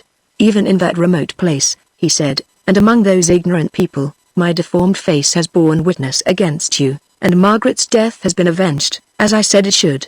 You have been expelled as a pest and a curse, by a community of poor fishermen. You have begun to live your life of excommunication, as I lived mine. Superstition ! Barbarous, monstrous superstition, which I found ready-made to my use, is the scourge with which I have driven you from that hiding place. Look at me now. I have got back my strength. I am no longer the sick refuse of the hospital. Where you go, I have the limbs and the endurance to go too. I tell you again, we are linked together for life. I cannot leave you if I would. The horrible joy of hunting you through the world leaps in my blood like fire. Look. Look out on those tossing waves. There is no rest for them, there shall be no rest for you." The sight of him, standing close by me in that wild solitude, the hoarse sound of his voice, as he raised it almost to raving in his exultation over my helplessness, the incessant crashing of the sea on the outer rocks, the roaring of the tortured waters imprisoned in the depths of the abyss behind us, the obscurity of the mist, and the strange, wild shapes it began to take, as it now rolled almost over our heads. All that I saw, all that I heard, seemed suddenly to madden me, as Magneon uttered his last words. My brain felt turned to fire, my heart to ice. A horrible temptation to rid myself forever of the wretch before me, by hurling him over the precipice at my feet, seized on me. I felt my hands stretching themselves out towards him without my willing it. If I had waited another instant, I should have dashed him or myself to destruction. But I turned back in time, and, reckless of all danger, fled from the sight of him, over the rugged and perilous surface of the cliff. The shock of a fall among the rocks, before I had advanced more than a few yards, partly restored my self-possession. Still, I dared not look back to see if Magneon was following me, so long as the precipice behind him was within view. I began to climb to the higher range of rocks almost at the same spot by which I had descended from them, judging by the close thunder of the water in the chasm. Halfway up, I stopped at a broad resting place, and found that I must proceed a little, either to the right or to the left, in a horizontal direction, before I could easily get higher. At that moment, the mist was slowly brightening again. I looked first to the left, to see where I could get good foothold, then to the right, towards the outer sides of the riven rocks close at hand. At the same instant, I caught sight dimly of the figure of Magneon, moving shadow-like below and beyond me, skirting the farther edge of the slippery plain of granite that shelved into the gaping mouth of the hole. The brightening atmosphere showed him that he had risked himself, in the mist, too near to a dangerous place. He stopped, looked up and saw me watching him, raised his hand and shook it threateningly in the air. The ill-calculated violence of his action, in making that menacing gesture, destroyed his equilibrium. He staggered, tried to recover himself, swayed half round where he stood, then fell heavily backward, right onto the steep shelving rock. The wet seaweed slipped through his fingers, as they madly clutched at it. He struggled frantically to throw himself towards the side of the declivity, slipping further and further down it at every effort. Close to the mouth of the abyss, he sprang up as if he had been shot. A tremendous jet of spray hissed out upon him at the same moment. I heard a scream, so shrill, so horribly unlike any human cry, that it seemed to silence the very thundering of the water. The spray fell. For one instant, I saw two livid and bloody hands tossed up against the black walls of the hole, as he dropped into it. Then, the waves roared again fiercely in their hidden depths, the spray flew out once more, and when it cleared off, nothing was to be seen at the yawning mouth of the chasm. Nothing moved over the shelving granite, but some torn particles of seaweed sliding slowly downwards in the running ooze. The shock of that sight must have paralyzed within me the power of remembering what followed it, for I can recall nothing, after looking on the emptiness of the rock below, except that I crouched on the ledge under my feet, to save myself from falling off it. That there was an interval of oblivion, and that I seemed to awaken again, as it were, to the thundering of the water in the abyss. When I rose and looked around me, the seaward sky was lovely in its clearness, the foam of the leaping waves flashed gloriously in the sunlight, and all that remained of the mist was one great cloud of purple shadow, hanging afar off over the whole inland view. I traced my way back along the promontory feebly and slowly. My weakness was so great, that I trembled in every limb. A strange uncertainty about directing myself in the simplest actions overcame my mind. Sometimes, I stopped short, hesitating in spite of myself at the slightest obstacles in my path. Sometimes, I grew confused without any cause about the direction in which I was proceeding, and fancied I was going back to the fishing village. The sight that I had witnessed seemed to be affecting me physically, far more than mentally. As I dragged myself on my weary way along the coast, there was always the same painful vacancy in my thoughts. There seemed to be no power in them yet, of realizing Magnion's appalling death. By the time I arrived at this village, my strength was so utterly exhausted, that the people at the inn were obliged to help me upstairs. Even now, after some hours' rest, the mere exertion of dipping my pen in the ink begins to be a labor and a pain to me. There is a strange fluttering at my heart, my recollections are growing confused again. I can write no more. 23 RD. The frightful scene that I witnessed yesterday still holds the same disastrous influence over me. I have vainly endeavored to think, not of Magnion's death, but of the free prospect which the death has opened to my view. Waking or sleeping, it is as if some fatality kept all my faculties imprisoned within the black walls of the chasm. I saw the livid, bleeding hands flying past them again, in my dreams, last night.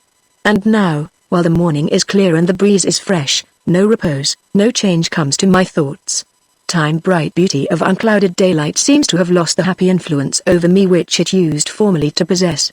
25th. All yesterday I had not energy enough even to add a line to this journal. The strength to control myself seems to have gone from me. The slightest accidental noise in the house throws me into a fit of trembling which I cannot subdue. Surely, if ever the death of one human being brought release and salvation to another, the death of Magnion has brought them to me, and yet, the effect left on my mind by the horror of having seen it, is still not lessened, not even by the knowledge of all that I have gained by being freed from the deadliest and the most determined enemy that man ever had. 26th. Visions, half waking, half dreaming all through the night. Visions of my last lonely evening in the fishing hamlet of Magnion, again the livid hands whirling to and fro over my head in the darkness, then glimpses of home, of Clara reading to me in my study, then a change to the room where Margaret died, the sight of her again, with her long black hair streaming over her face, then oblivion for a little while, then Magnion once more, walking backwards and forwards by my bedside, his death, seeming like a dream, his watching me through the night like a reality to which I had just awakened, Clara walking opposite to him on the other side, Ralph between them, pointing at me. 27th. I am afraid my mind is seriously affected. It must have been fatally weakened before I passed through the terrible scenes among the rocks of the promontory. My nerves must have suffered far more than I suspected at the time, under the constant suspense in which I have been living since I left London, and under the incessant strain and agitation of writing the narrative of all that has happened to me. Shall I send a letter to Ralph? No, not yet. It might look like impatience, like not being able to bear my necessary absence as calmly and resolutely as I ought. 28th. A wakeful night tormented by morbid apprehensions that the reports about me in the fishing village may spread to this place, that inquiries may be made after Magnion, and that I may be suspected of having caused his death. 29th. The people at the inn have sent to get me medical advice. The doctor came today. He was kindness itself, but I fell into a fit of trembling. The moment he entered the room grew confused in attempting to tell him what was the matter with me, and, at last, could not articulate a single word distinctly. He looked very grave as he examined me and questioned the landlady. I thought I heard him say something about sending for my friends, but could not be certain. 31st. Weaker and weaker. I tried in despair, today, to write to Ralph, but knew not how to word the letter. The simplest forms of expression confused themselves inextricably in my mind. I was obliged to give it up. It is a surprise to me to find that I can still add with my pencil to the entries in this journal. When I am no longer able to continue, in some sort, the employment to which I have been used for so many weeks past, what will become of me? Shall I have lost the only safeguard that keeps me in my senses? Worse. Worse. I have forgotten what day of the month it is, and cannot remember it for a moment together, when they tell me cannot even recollect how long I have been confined to my bed. I feel as if my heart was wasting away. Oh! If I could only see Clara again. The doctor and a strange man have been looking among my papers. My God! Am I dying? Dying at the very time when there is a chance of happiness for my future life? Clara! Far from her nothing but the little bookmarker she worked for me, leave it round my neck when I can't move, or breathe, or think. If I could only be taken back, if my father could see me as I am now. Night again, the dreams that will come always of home, sometimes. The untried home in heaven, as well as the familiar home on earth. Clara. I shall die out of my senses, unless Clara break the news gently. It may kill her, her face so bright and calm. Her watchful, weeping eyes always looking at me, with a light in them that shines steady through the quivering tears. While the light lasts, I shall live. When it begins to die out, note by the editor. There are some lines of writing beyond this point, but they are illegible. Letters in conclusion. Letter I, from William Penhale, miner, at Bartlock, in Cornwall, to his wife in London. My dear Mary, I received your letter yesterday, and was more glad than I can say, at hearing that our darling girl Susan has got such a good place in London, and likes her new mistress so well. My kind respects to your sister and her husband, and say I don't grumble about the money that's been spent in sending you with Susan to take care of her. She was too young, poor child, to be trusted to make the journey alone, and, as I was obliged to stop at home and work to keep the other children, and pay back what we borrowed for the trip, of course you were the proper person, after me, to go with Susan, whose welfare is a more precious possession to us than any money, I am sure. Besides, when I married you, and took you away to Cornwall, I always promised you a trip to London to see your friends again, and now that promise is performed. So, once again, don't fret about the money that's been spent, I shall soon pay it back. I've got some very strange news for you, Mary. You know how bad work was getting at the mine, before you went away, so bad, that I thought to myself after you had gone, hadn't I better try what I can do in the fishing at Reen? And I went there, and, thank God, have got on well by it. I can turn my hand to most things, and the fishing has been very good this year. So I have stuck to my work. And now I come to my news. The landlady at the inn here is, as you know, a sort of relation of mine. Well, the third afternoon after you had gone, I was stopping to say a word to her at her own door, on my way to the beach, when we saw a young gentleman, quite a stranger, coming up to us. He looked very pale and wild-like, I thought, when he asked for a bed, and then got faint all of a sudden, so faint and ill, that I was obliged to lend a hand in getting him upstairs. The next morning I heard he was worse, and it was just the same story the morning after. He quite frightened the landlady. He was so restless, and talked to himself in such a strange way, especially at night. He wouldn't say what was the matter with him, or who he was. We could only find out that he had been stopping among the fishing people further west, and that they had not behaved very well to him. At last, more shame for them. I'm sure they could take no hurt from the poor young fellow, let him be whom he may. Well, the end of it was that I went and fetched the doctor for him myself, and when we got into his room, we found him all pale and trembling, and looking at us, poor soul, as if he thought we meant to murder him. The doctor gave his complaint some hard names which I don't know how to write down, but it seems there's more the matter with his mind than his body, and that he must have had some great fright which has shaken his nerves all to pieces.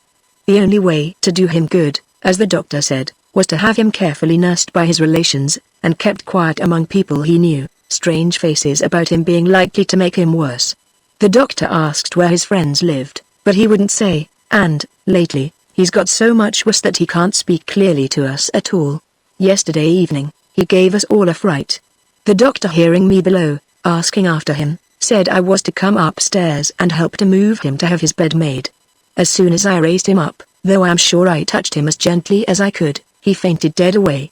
While he was being brought to, a little piece of something that looked like cardboard, prettily embroidered with beads and silk, came away from a string that held it round his neck, and dropped off the bedside. I picked it up, for I remembered the time, Mary, when you and I were courting, and how precious the least thing was to me that belonged to you. So I took care of it for him, thinking it might be a keepsake from his sweetheart. And sure enough, when he came to, he put up his thin white hands to his neck, and looked so thankful at me when I tied the little thing again to the string. Just as I had done that, the doctor beckons me to the other end of the room. "This won't do," says he to me in a whisper. "If he goes on like this, he'll lose his reason, if not his life. I must search his papers, to find out what friends he has, and you must be my witness." So the doctor opens his little bag, and takes out a square sealed packet first, then 2 or 3 letters tied together, the poor soul looking all the while as if he longed to prevent us from touching them. Well, the doctor said there was no occasion to open the packet, for the direction was the same on all the letters, and the name corresponded with his initials marked on his linen. "I'm next to certain this is where he lives, or did live, so this is where I'll write," says the doctor. "Shall my wife take the letter, sir?" says I. "She's in London with our girl, Susan, and, if his friends should be gone away from where you are writing to, she may be able to trace them." "Quite right, Penhale," says he, "we'll do that. Write to your wife, and put my letter inside yours." I did as he told me, at once, and his letter is inside this, with the direction of the house and the street. "Now, Mary, dear, go at once, and see what you can find out. The direction on the doctor's letter may be his home, and if it isn't, there may be people there who can tell you where it is. So go at once, and let us know directly what luck you have had, for there is no time to be lost, and if you saw the young gentleman, you would pity him as much as we do. This has got to be such a long letter, that I have no room left to write any more. God bless you, Mary, and God bless my darling Susan. Give her a kiss for father's sake, and believe me, your loving husband, William Penhale." Letter 2, from Mary Penhale to her husband. "Dearest William, Susan sends 100 kisses, and best loves to you and her brothers and sisters. She's getting on nicely, and her mistress is as kind and fond of her as can be. Best respects, too, from my sister Martha, and her husband. And now I've done giving you all my messages, I'll tell you some good news for the poor young gentleman who is so bad at reading. As soon as I had seen Susan, and read your letter to her, I went to the place where the doctor's letter directed me. Such a grand house, William. I was really afraid to knock at the door. So I plucked up courage, and gave a pull at the bell, and a very fat, big man, with his head all plastered over with powder, opened the door, almost before I had done ringing. "If you please, sir," says I, showing him the name on the doctor's letter, "do any friends of this gentleman live here?" "To be sure they do," says he, "his father and sister live here, but what do you want to know for?" "I want them to read this letter," says I. "It's to tell them that the young gentleman is very bad in health down in our country. You can't see my master," says he, "for he's confined to his bed by illness, and Miss Clara is very poorly too. You had better leave the letter with me." Just as he said this, an elderly lady crossed the hall. I found out she was the housekeeper, afterwards, and asked what I wanted. When I told her, she looked quite startled. "Step this way, ma'am," says she, "you will do Miss Clara more good than all the doctors put together. But you must break the news to her carefully, before she sees the letter. Please to make it out better news than it is, for the young lady is in very delicate health." We went upstairs. Such stair carpets. I was almost frightened to step on them, after walking through the dirty streets. The housekeeper opened a door, and said a few words inside, which I could not hear, and then let me in where the young lady was. Oh, William. She had the sweetest, kindest face I ever saw in my life. But it was so pale, and there was such a sad look in her eyes when she asked me to sit down, that it went to my heart, when I thought of the news I had to tell her. I couldn't speak just at first, and I suppose she thought I was in some trouble, for she begged me not to tell her what I wanted, till I was better. She said it with such a voice and such a look, that, like a great fool, I burst out crying, instead of answering as I ought. But it did me good, though, and made me able to tell her about her brother, breaking it as gently as I could, before I gave her the doctor's letter. She never opened it, but stood up before me as if she was turned to stone, not able to cry, or speak, or move.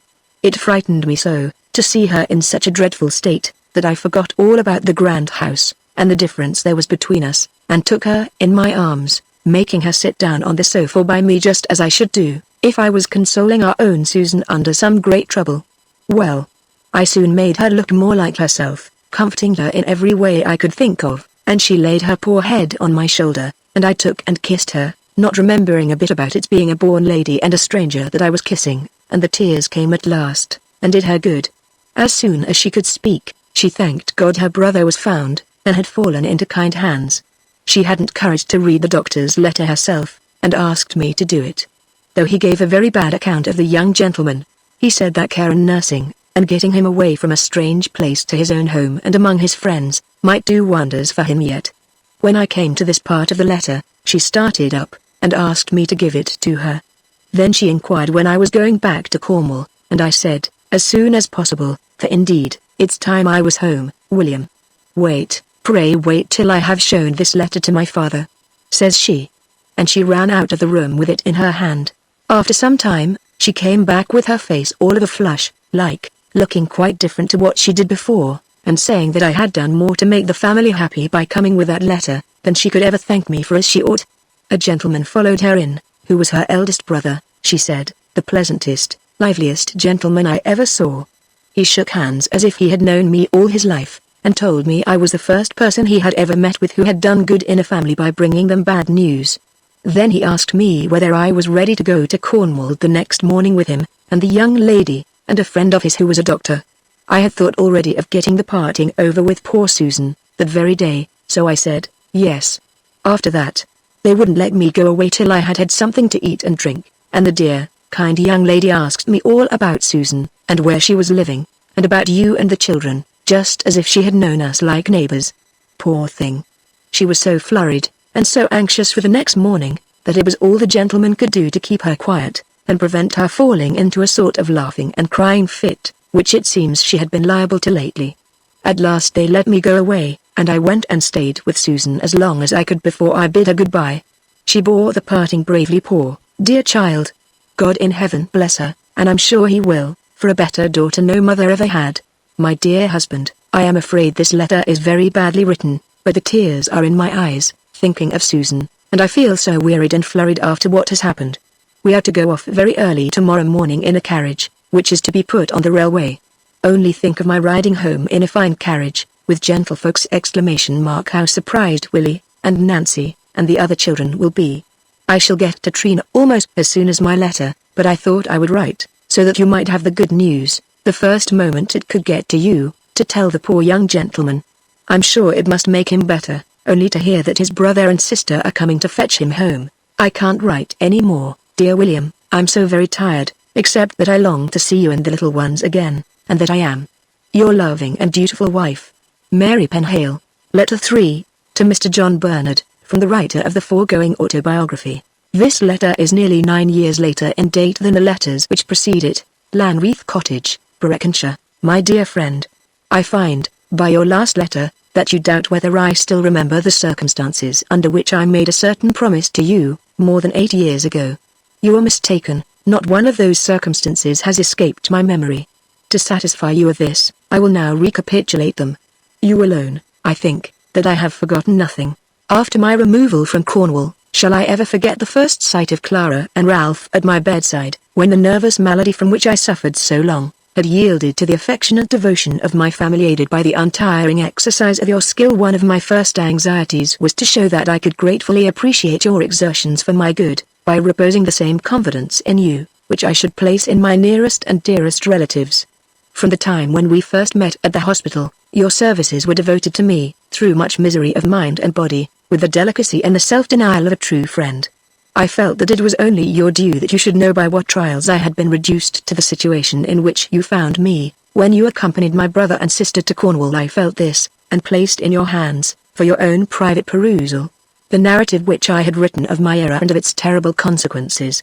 To tell you all that had happened to me, with my own lips, was more than I could do then, and even after this lapse of years, would be more than I could do now. After you had read the narrative, you urged me, on returning it into my possession, to permit its publication during my lifetime.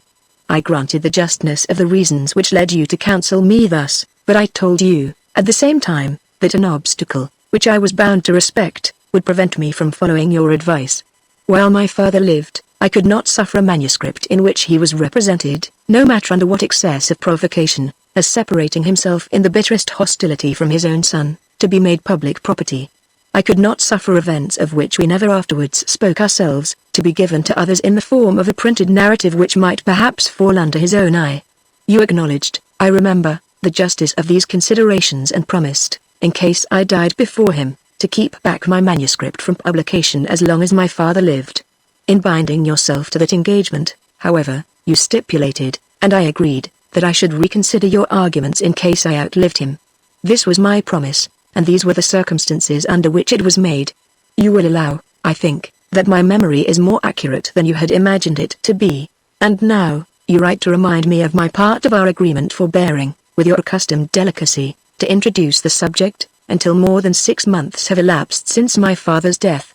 You have done well. I have had time to feel all the consolation afforded to me by the remembrance that, for years past, my life was of some use in sweetening my father's, that his death has occurred in the ordinary course of nature, and that I never, to my own knowledge, gave him any cause to repent the full and loving reconciliation which took place between us, as soon as we could speak together freely after my return to home. Still I am not answering your question: am I now willing to permit the publication of my narrative, provided all names and places mentioned in it remained concealed, and I am known to no one but yourself, Ralph, and Clara, as the writer of my own story? I reply that I am willing. In a few days, you will receive the manuscript by a safe hand. Neither my brother nor my sister object to its being made public on the terms I have mentioned, and I feel no hesitation in accepting the permission thus accorded to me. I have not glossed over the flightiness of Ralph's character, but the brotherly kindness and manly generosity which lie beneath it, are as apparent, I hope, in my narrative as they are in fact. And Clara, dear Clara! All that I have said of her is only to be regretted as unworthy of the noblest subject that my pen, or any other pen, can have to write on. One difficulty, however, still remains: how are the pages which I am about to send you to be concluded? In the novel reading sense of the word, my story has no real conclusion. The repose that comes to all of us after trouble, to me, a repose in life; to others, how often a repose only in the grave! Is the end which must close this autobiography, an end, calm, natural, and uneventful, yet not, perhaps, devoid of all lesson and value. Is it fit that I should set myself, for the sake of effect, to make a conclusion, and terminate by fiction what has begun, and thus far, has proceeded in truth? In the interests of art, as well as in the interests of reality, surely not. Whatever remains to be related after the last entry in my journal, will be found expressed in the simplest, and therefore, the best form, by the letters from William and Mary Penhale, which I send you with this. When I revisited Cornwall, to see the good miner and his wife, I found, in the course of the inquiries which I made as to the past, that they still preserved the letters they had written about me, while I lay a latrine.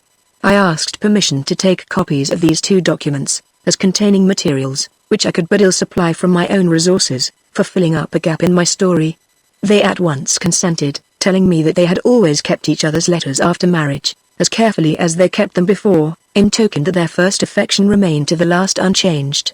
At the same time they entreated me, with the most earnest simplicity, to polish their own homely expressions, and turn them, as they phrased it, into proper reading. You may easily imagine that I knew better than to do this, and you will, I am sure, agree with me that both the letters I send should be printed as literally as they were copied by my hand. Having now provided for the continuation of my story to the period of my return home, I have a word or 2 to say on the subject of preparing the autobiography for press. Failing in the resolution, even now, to look over my manuscript again, I leave the corrections it requires to others, but on one condition. Let none of the passages in which I have related events, or described characters, be either softened or suppressed. I am well aware of the tendency, in some readers, to denounce truth itself as improbable, unless their own personal experience has borne witness to it, and it is on this very account that I am firm in my determination to allow of no cringing beforehand to anticipated incredulities. What I have written is truth, and it shall go into the world as truth should, entirely uncompromised. Let my style be corrected as completely as you will, but leave characters and events which are taken from realities, real as they are. In regard to the surviving persons with whom this narrative associates me, I have little to say which it can concern the reader to know. The man whom I have presented in the preceding pages under the name of Sherwin is, I believe, still alive, and still residing in France, whither he retreated soon after the date of the last events mentioned in my autobiography. A new system had been introduced into his business by his assistant, which, when left to his own unaided resources, he failed to carry out. His affairs became involved, a commercial crisis occurred, which he was wholly unable to meet, and he was made a bankrupt, having first dishonestly secured to himself a subsistence for life, out of the wreck of his property. I accidentally heard of him, a few years since, as maintaining among the English residents of the town he then inhabited. the character of a man who had undeservedly suffered from severe family misfortunes, and who bore his afflictions with the most exemplary piety and resignation. To those once connected with him, who are now no more, I need not and cannot refer again. That part of the dreary past with which they are associated, is the part which I still shrink in terror from thinking on. There are two names which my lips have not uttered for years, which, in this life, I shall never pronounce again. The night of death is over them, a night to look away from forevermore. To look away from, but towards what object? The future? That way, I see but dimly even yet. It is on the present that my thoughts are fixed, in the contentment which desires no change. For the last 5 months I have lived here with Clara here, on the little estate which was once her mother's, which is now hers. Long before my father's death we often talked, in the great country house, of future days which we might pass together, as we pass them now, in this place. Though we may often leave it for a time, we shall always look back to Lambeth Cottage as to our home. The years of retirement which I spent at the Hall, after my recovery, have not awakened in me a single longing to return to the busy world. Ralph, now the head of our family, now aroused by his new duties to a sense of his new position, Ralph, already emancipated from many of the habits which once enthralled and degraded him, has written, bidding me employ to the utmost the resources which his position enables him to offer me, if I decide on entering into public life. But I have no such purpose. I am still resolved to live on in obscurity, in retirement, in peace. I have suffered too much, I have been wounded too sadly, to range myself with the heroes of ambition, and fight my way upward from the ranks. The glory and the glitter which I once longed to look on as my own, would dazzle and destroy me, now. Such shocks as I have endured, leave that behind them which changes the character and the purpose of a life. The mountain path of action is no longer a path for me. My future hope pauses with my present happiness in the shadowed valley of repose. Not a repose which owns no duty, and is good for no use, not a repose which thought cannot ennoble, and affection cannot sanctify. To serve the cause of the poor and the ignorant, in the little sphere which now surrounds me, to smooth the way for pleasure and plenty, where pain and want have made it rugged too long, to live more and more worthy, with every day, of the sisterly love which, never tiring, never changing, watches over me in this last retreat, this dearest home. These are the purposes, the only purposes left, which I may still cherish. Let me but live to fulfill them, and life will have given to me all that I can ask. I may now close my letter. I have communicated to you all the materials I can supply for the conclusion of my autobiography, and have furnished you with the only directions I wish to give in reference to its publication. Present it to the reader in any form, and at any time, that you think fit. On its reception by the public I have no wish to speculate. It is enough for me to know that, with all its faults, it has been written in sincerity and in truth. I shall not feel false shame at its failure, or false pride at its success. If there be any further information which you think it necessary to possess, and which I have forgotten to communicate, write to me on the subject, or, far better, come here yourself, and ask of me with your own lips all that you desire to know. Come, and judge of the life I am now leading, by seeing it as it really is.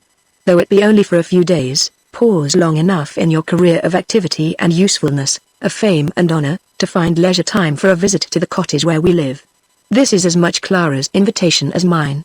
She will never forget, even if I could. All that I have owed to your friendship will never weary, even if I should tire, of showing you that we are capable of deserving it. Come, then, and see her as well as me see her, once more, my sister of old times.